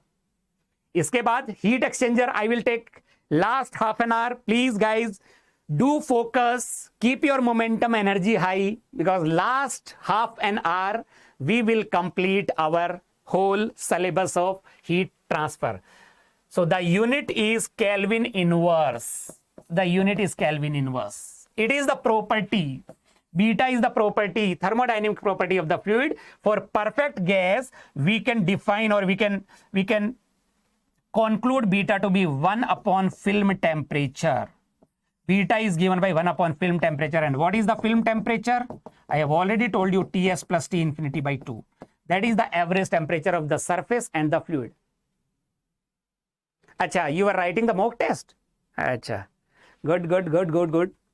Keep yourself busy either in the mock test, practicing the numericals, or revising the theory for the entire month. This whole month, keep yourself busy as much as possible. Do not waste your time even a single minute. It is very, very important. The more you keep yourself busy, the more negative thoughts will be away. The more you will be free, the negative thoughts will come into your mind and that will demotivate you. So to keep yourself motivated, try to be as busy as possible throughout your entire day so that you do not get time to get yourself disappointed, demotivated. That is the thumb rule. So in general, beta for gas is more than the liquid, than the solid. So this is how we can define beta. And the final expression for natural convection, Nusselt number is given by C, some constant which is always less than 1, into Grasov number multiplied by Prandtl number to the power m. Or Grasov number into Prandtl number is called as Rayleigh number. What is this called? Rayleigh number is the product of Grasov number and Prandtl number to the power m. And for laminar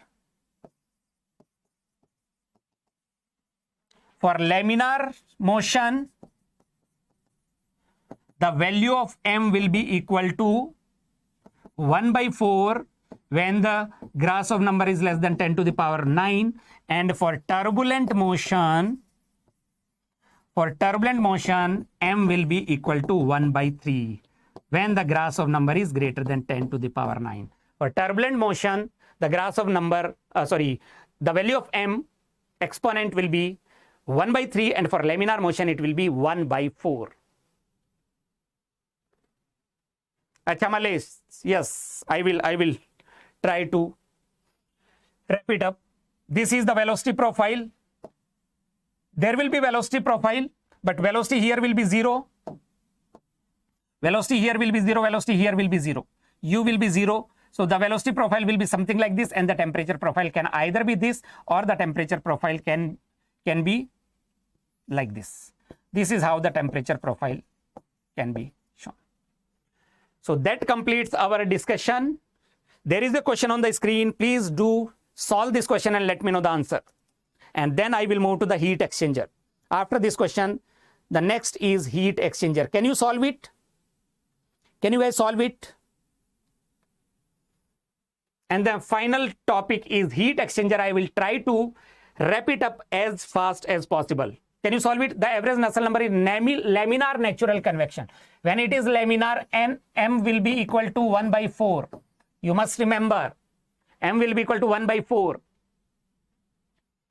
From a vertical wall at 180 degree Celsius with a still air, that is at 20 degrees Celsius, is found to be 48. If the wall temperature becomes 30, all other parameters remaining same, the average Nusselt number. So what you need to do is Nusselt number as a function of delta T. Bulk temperature difference we need to develop. So Nusselt number is given by, is directly proportional to Grasov number into Prandtl number to the power 1 by 4. Prandtl number does not involve delta T. It is the Grasov number. So Grasov number is directly proportional to delta T. So Nusselt number is directly proportional to delta T to the power 1 by 4. That will give you the answer. That will give you the answer, isn't it? So we can say Nusselt number in second case upon Nusselt number in first case is equal to delta T in second case. Delta T in second case is 30 minus, 30 minus 20 upon 180 minus 20 to the power 1 by 4. What is the Nusselt number? What is the answer? Are you getting C or not? Are you guys getting C or not? Isn't it C, option C? C will be the answer. Right? Are you getting C? Nusselt number 1 is given 48. This is 48 given. So now the final chapter, the last chapter of your heat transfer, the heat exchanger. There are two fluids which exchanges heat with each other. There are two fluids. One is the hot fluid. So hot fluid gives the heat to the cold fluid. So the temperature of the hot fluid decreases, and this is the cold fluid. The temperature of the cold fluid increases. The heat exchanger are the instrument or the devices which exchanges heat from high temperature, which exchanges heat between the hot fluid and the cold fluid. In the process, hot fluid temperature decreases and the cold fluid temperature increases. So we will be talking about the surface contact heat exchanger. We will be talking about the surface contact heat exchanger, that is called as recuperator. First of all, let us have the classification of these heat exchanger. Based on, in surface contact heat exchanger, both the fluids flow simultaneously through the surface. This is the surface. On the top of the surface, hot fluid is flowing. On the bottom of the surface, cold fluid is flowing. So the exchange of heat is taking place. Hot fluid gives the heat by convection to the surface. Then there will be conduction, and the surface will give the heat to the cold fluid by convection. So it is combined mode of heat transfer. So first classification is based on the design. You already know. I will quickly discuss the theoretical part based on the design or based on the construction. One is called as concentric tube type or double pipe heat exchanger. There are two concentric pipes. In one pipe, hot fluid is flowing. In another pipe, cold fluid is flowing.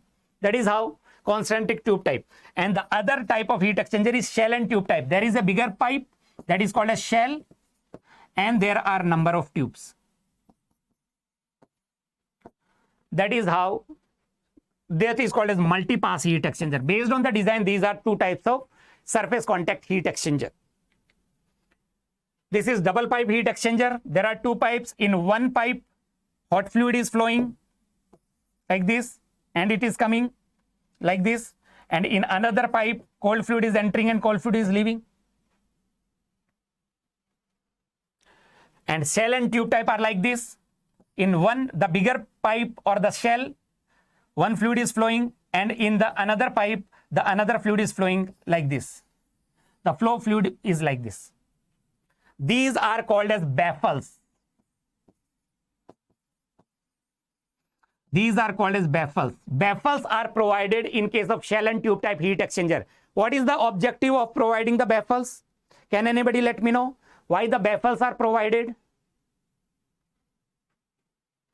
Baffles are provided to hold the tubes with equal spacing. That is one objective baffles fulfill, and forcing the shell side fluid to flow across the heat exchanger, improving the performance. Baffles are provided to make the shell side fluid to flow across the heat exchanger, and that is how the performance will get increased. That is the first classification. The second classification is based on the relative direction of the fluid flow. That is only for double pipe. That is only for double pipe or concentric tube type. Parallel flow or co-current flow, when the fluids are flowing parallel to each other and in the same direction, that is called as parallel flow or co-current flow heat exchanger. Counter flow heat exchanger, when these are the two double pipe. These can be only double pipe. Counter flow heat exchanger, when the fluids are flowing opposite to each other and parallel and opposite. And the cross flow is multipass. Multipass heat exchanger. Both fluids flow perpendicular to each other. If one fluid is flowing in positive x direction, another fluid is flowing in y direction. That is how, based on the relative direction of the fluid flow, we can define the surface contact heat exchanger. And you can see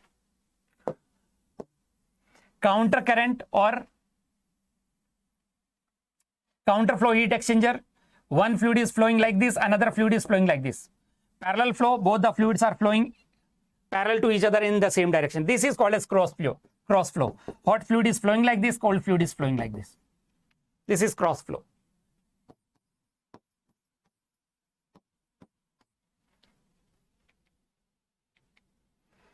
Now for parallel flow heat exchanger, let us say this is the hot fluid and this is the cold fluid. The hot fluid is entering at temperature TH1. Its temperature is decreasing and it is leaving at TH2, outlet temperature of the hot fluid. Cold fluid is entering at a temperature TC1. This is the cold fluid, and leaving at TC2. When it is a parallel flow heat exchanger, TC2 is always less than TH2. This is the temperature profile for parallel flow heat exchanger. This is how the temperature profile drawn. For counter flow heat exchanger, hot fluid is flowing in positive x direction, but the cold fluid is flowing in negative x direction. So this is TH1, TH2, inlet and outlet temperature of hot fluid. That is hot fluid, and the cold fluid is moving. This is TC1 and this is TC2. So delta TH can be, we can write delta TH is equal to TH1 minus TH2, and delta TC, temperature difference for the cold fluid, is TC2 minus TC1. In case of counter flow heat exchanger, TC2, there is no condition for TC2. In case of counter flow heat exchanger, there is no condition for TC2. TC2 can be less than equal to greater than TH2. It can even be greater than TH2. That is counter flow heat exchanger, right?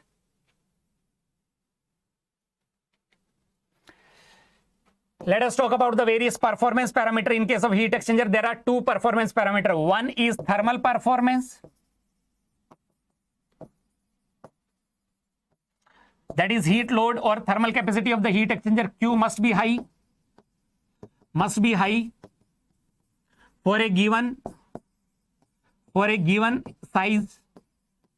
The more is the rate of heat transfer, better will be the thermal performance.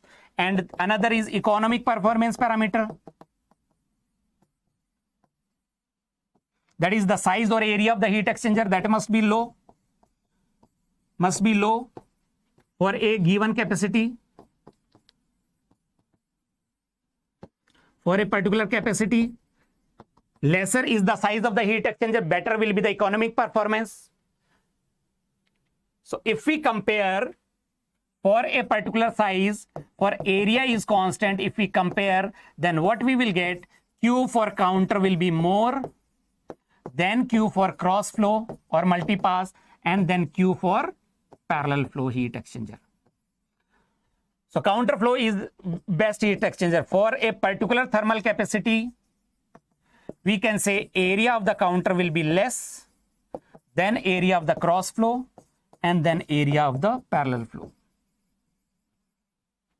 So counter flow is the best heat exchanger compared to parallel flow. Parallel flow is the worst heat exchanger and counter flow will be the best heat exchanger in terms of thermal as well as economic performance. The last classification is based on the phase change. Condenser, when hot fluid is undergoing a phase change. So if hot fluid is undergoing a phase change, we can say TH1 is equal to TH2.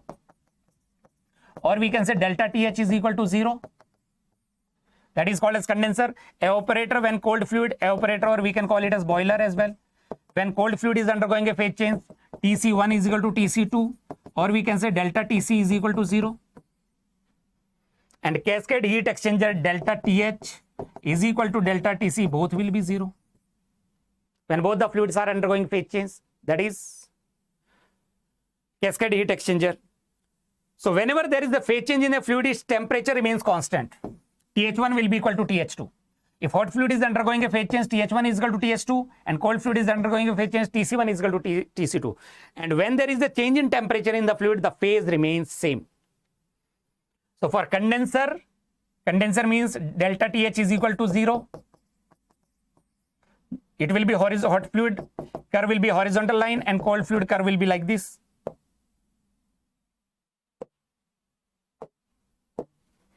And for evaporator, delta TC is equal to 0. So this is the cold fluid, this is the hot fluid. That is how the temperature curve will be drawn.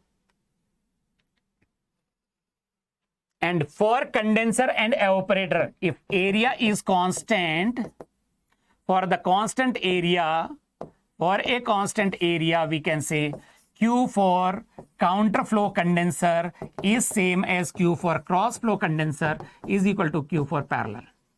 There is no change in the rate of heat transfer if there is a phase change. For Q is equal to constant, again there is no change in the area. Area of counter will be same as area of cross, will be same as area of parallel.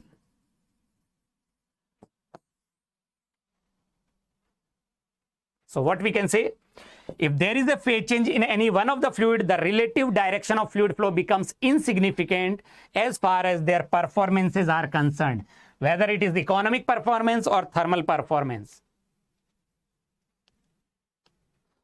Before going for the analysis part, the final concept I would like to discuss, that is fouling of a heat exchanger. Do you know what is fouling?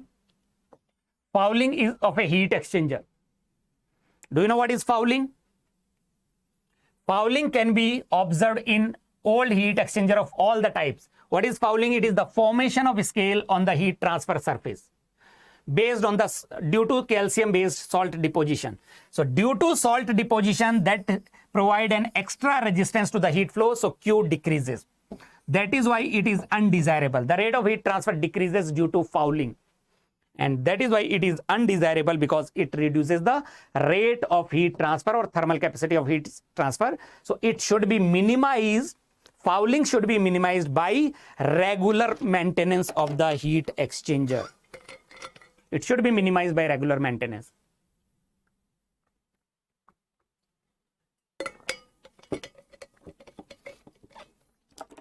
All right.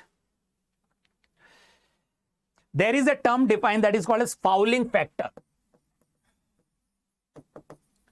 Fouling factor. What is fouling factor? It is the resistance offered by the fouling. It is the measure of thermal resistance. It is the measure of thermal resistance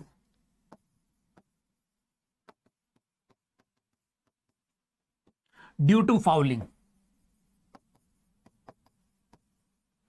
The measure of thermal resistance due to fouling is known as fouling factor. So fouling factor is equal to 1 upon HF. Fouling factor is equal to 1 upon HF, that is equal to A into RF.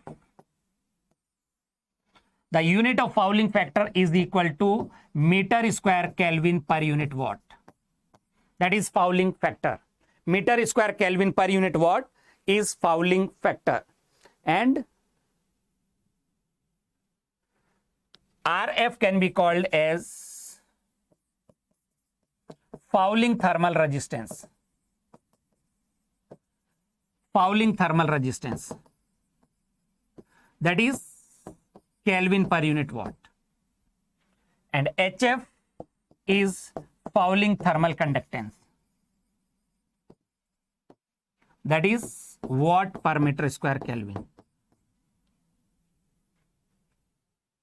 Or we can call it as fouling heat transfer coefficient. It can be called as fouling heat transfer coefficient. That is HF. So that is all about the fouling in a heat exchanger.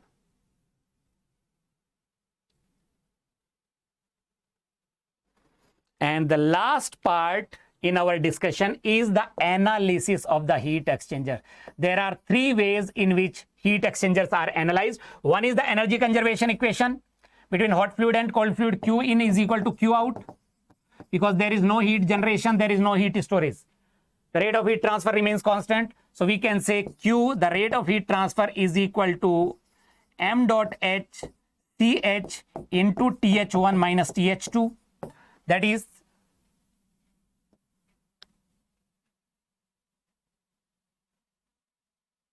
it should not be Q in minus Q out, or it should be actually Q in is equal to Q stored.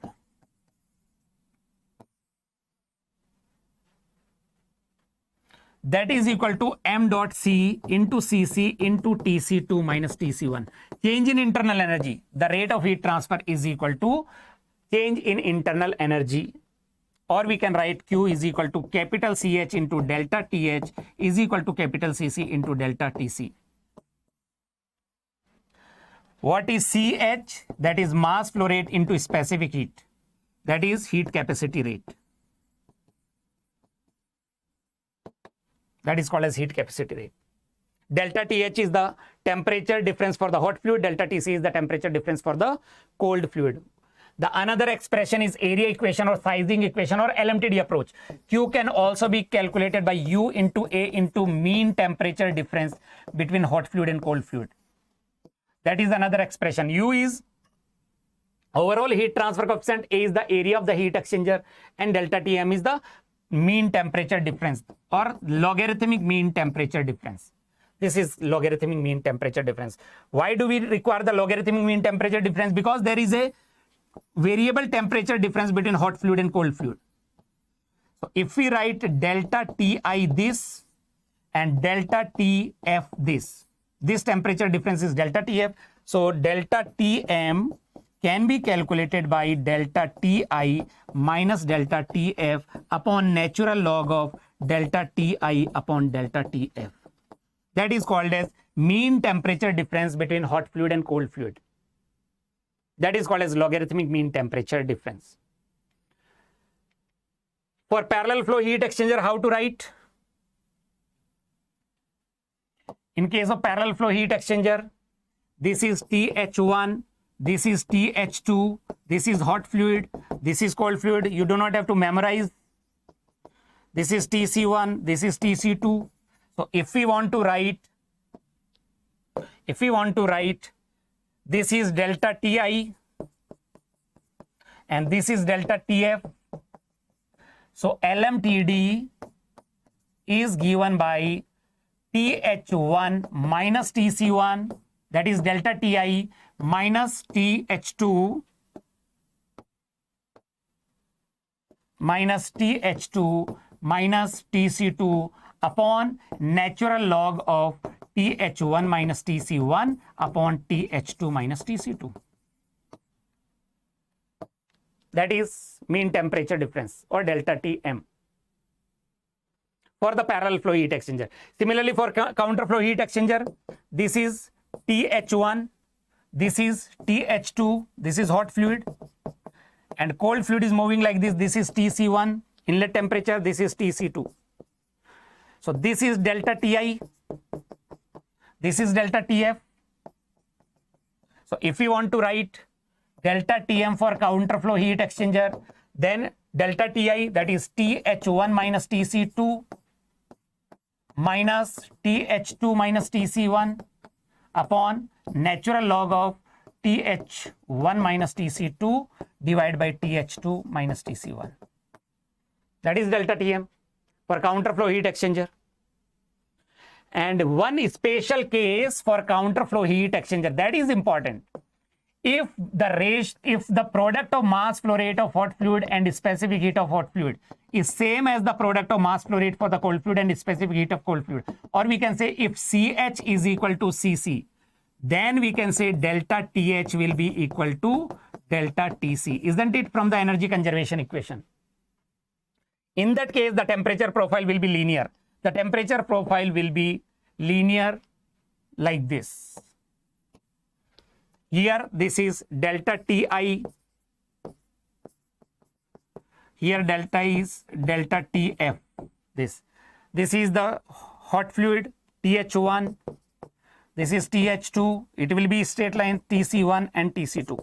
This is the special case. If you will use the formula, then you will get 0 by 0 form. So using L hospital rule, what we can say, delta Tm will be equal to delta Ti is equal to delta Tf. Or we can say that is,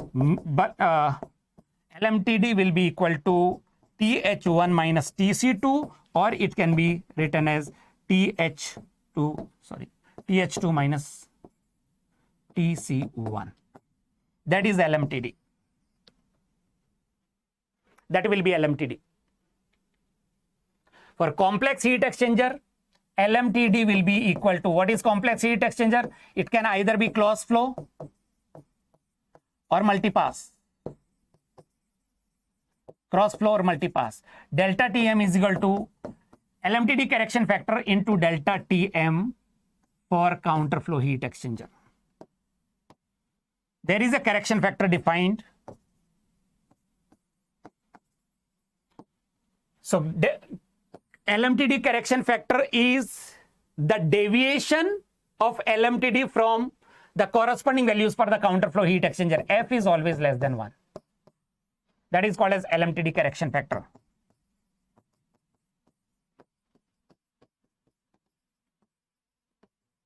Last 10 minutes, guys.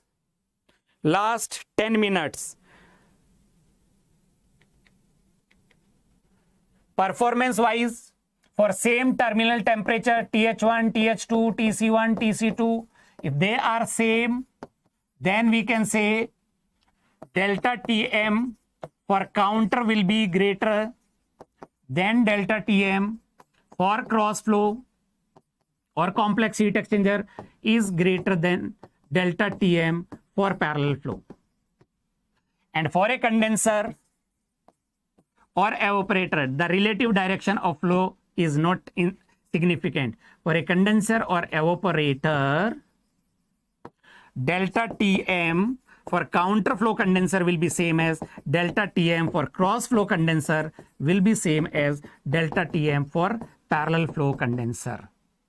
The relative direction of flow becomes insignificant as far as their thermal performance is concerned when there is a phase change in any one of the fluid.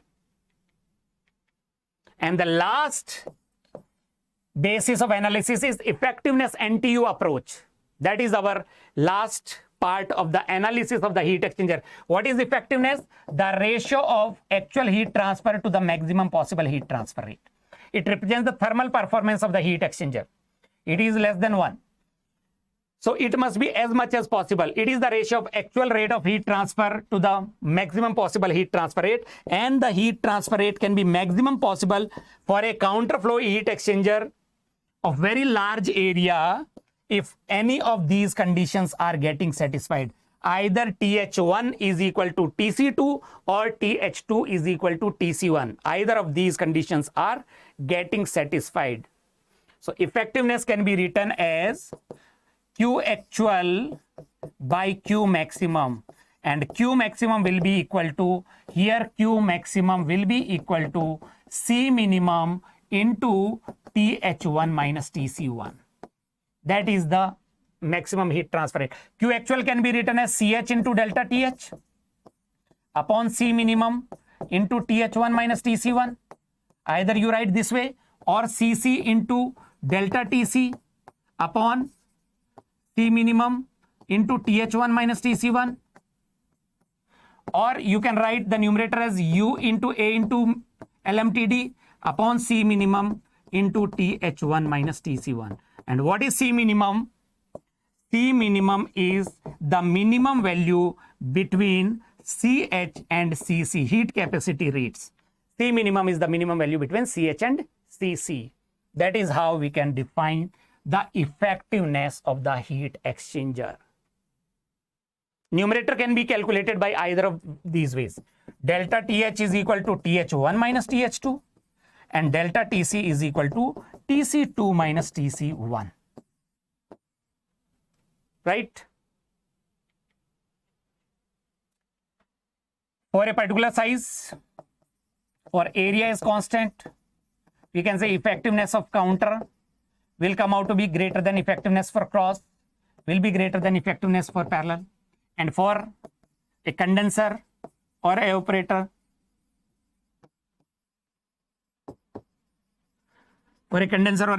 effectiveness of counter is same as effectiveness for cross is equal to effectiveness for parallel. If there is a phase change, the relative direction of flow becomes insignificant as far as their performance is concerned. And the last one is NTU, number of transfer units.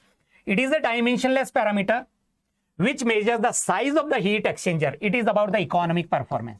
Effectiveness is about thermal performance, and NTU is about economic performance of the heat exchanger. Economic performance.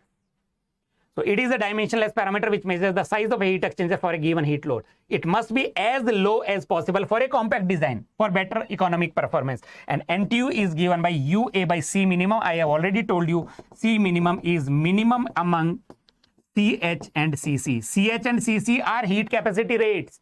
They are not specific heats. CH and CC are heat capacity rate. What is C? C is equal to mass flow rate into specific heat. UA by C minimum. A is the area, U is the convective heat, overall heat transfer coefficient. It is dimensionless parameter. It is unitless parameter, but it gives the size of the heat exchanger. So it gives the economic performance. For a constant capacity, we can say NTU for counter will be less than NTU for cross, then NTU for parallel. And for a condenser or evaporator, NTU for counter will be same as NTU for cross, will be same as NTU for parallel. NTU will be same for all of them. All right. And the last portion, effectiveness in terms of NTU. Effectiveness in terms of NTU. For parallel flow heat exchanger, that is important. For parallel flow heat exchanger, effectiveness is given by this expression where C is, what is C? C is given as C minimum by C maximum. What is C? C is equal to C minimum by C maximum. That is called as heat capacity ratio. It is the ratio of heat capacities, C minimum by C maximum. 1 minus e to the power minus n, 1 plus C upon 1 plus C, and for counter flow heat exchanger, it is given by this expression. These are the expressions for parallel and counter. Now, if we modify this value, C lies between 0 and 1. C is lying between 0 and 1. For C is equal to 0, when do we have C is equal to 0? If delta TH is 0 or delta TC is equal to 0. In that case, CH or CC becomes infinite. When CH or CC becomes infinite, that is condenser or evaporator. C for a condenser or evaporator, C will be equal to 0. C will be equal to 0. So when C is equal to 0, effectiveness for counter is equal to effectiveness for cross flow condenser is equal to effectiveness for parallel. If we put C is equal to 0 in the previous expression, if we put C is equal to 0 in the previous expression, if we put C is equal to 0, then both will give rise to the same expression, that is equal to 1 minus e to the power minus NTU. If C is equal to 1, that is when CH is equal to CC, or we can say delta TH is equal to delta TC.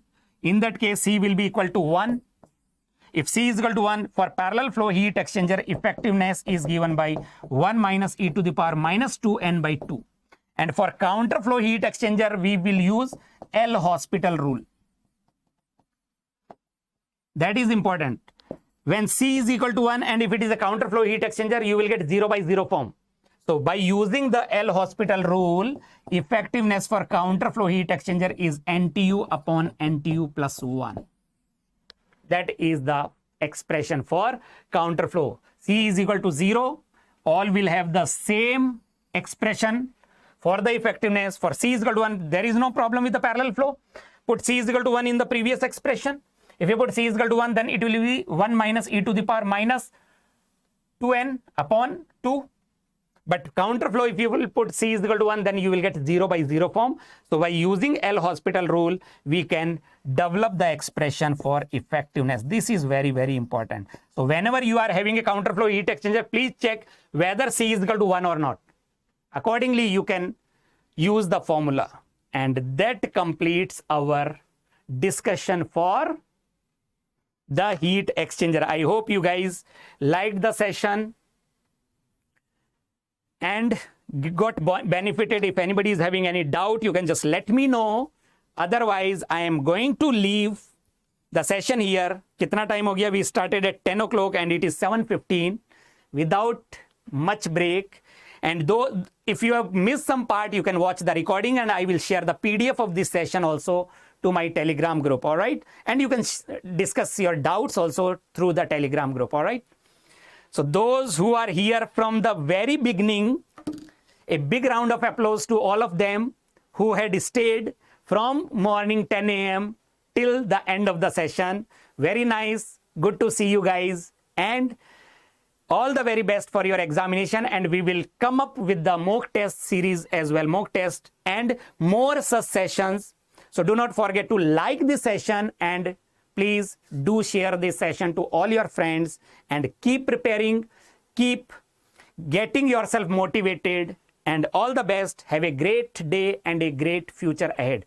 Thank you guys. Thank you very much. Practice session will be done separately. Rashad, we will share the information about the practice session through my Telegram group. All right. Thank you guys. Thank you very much.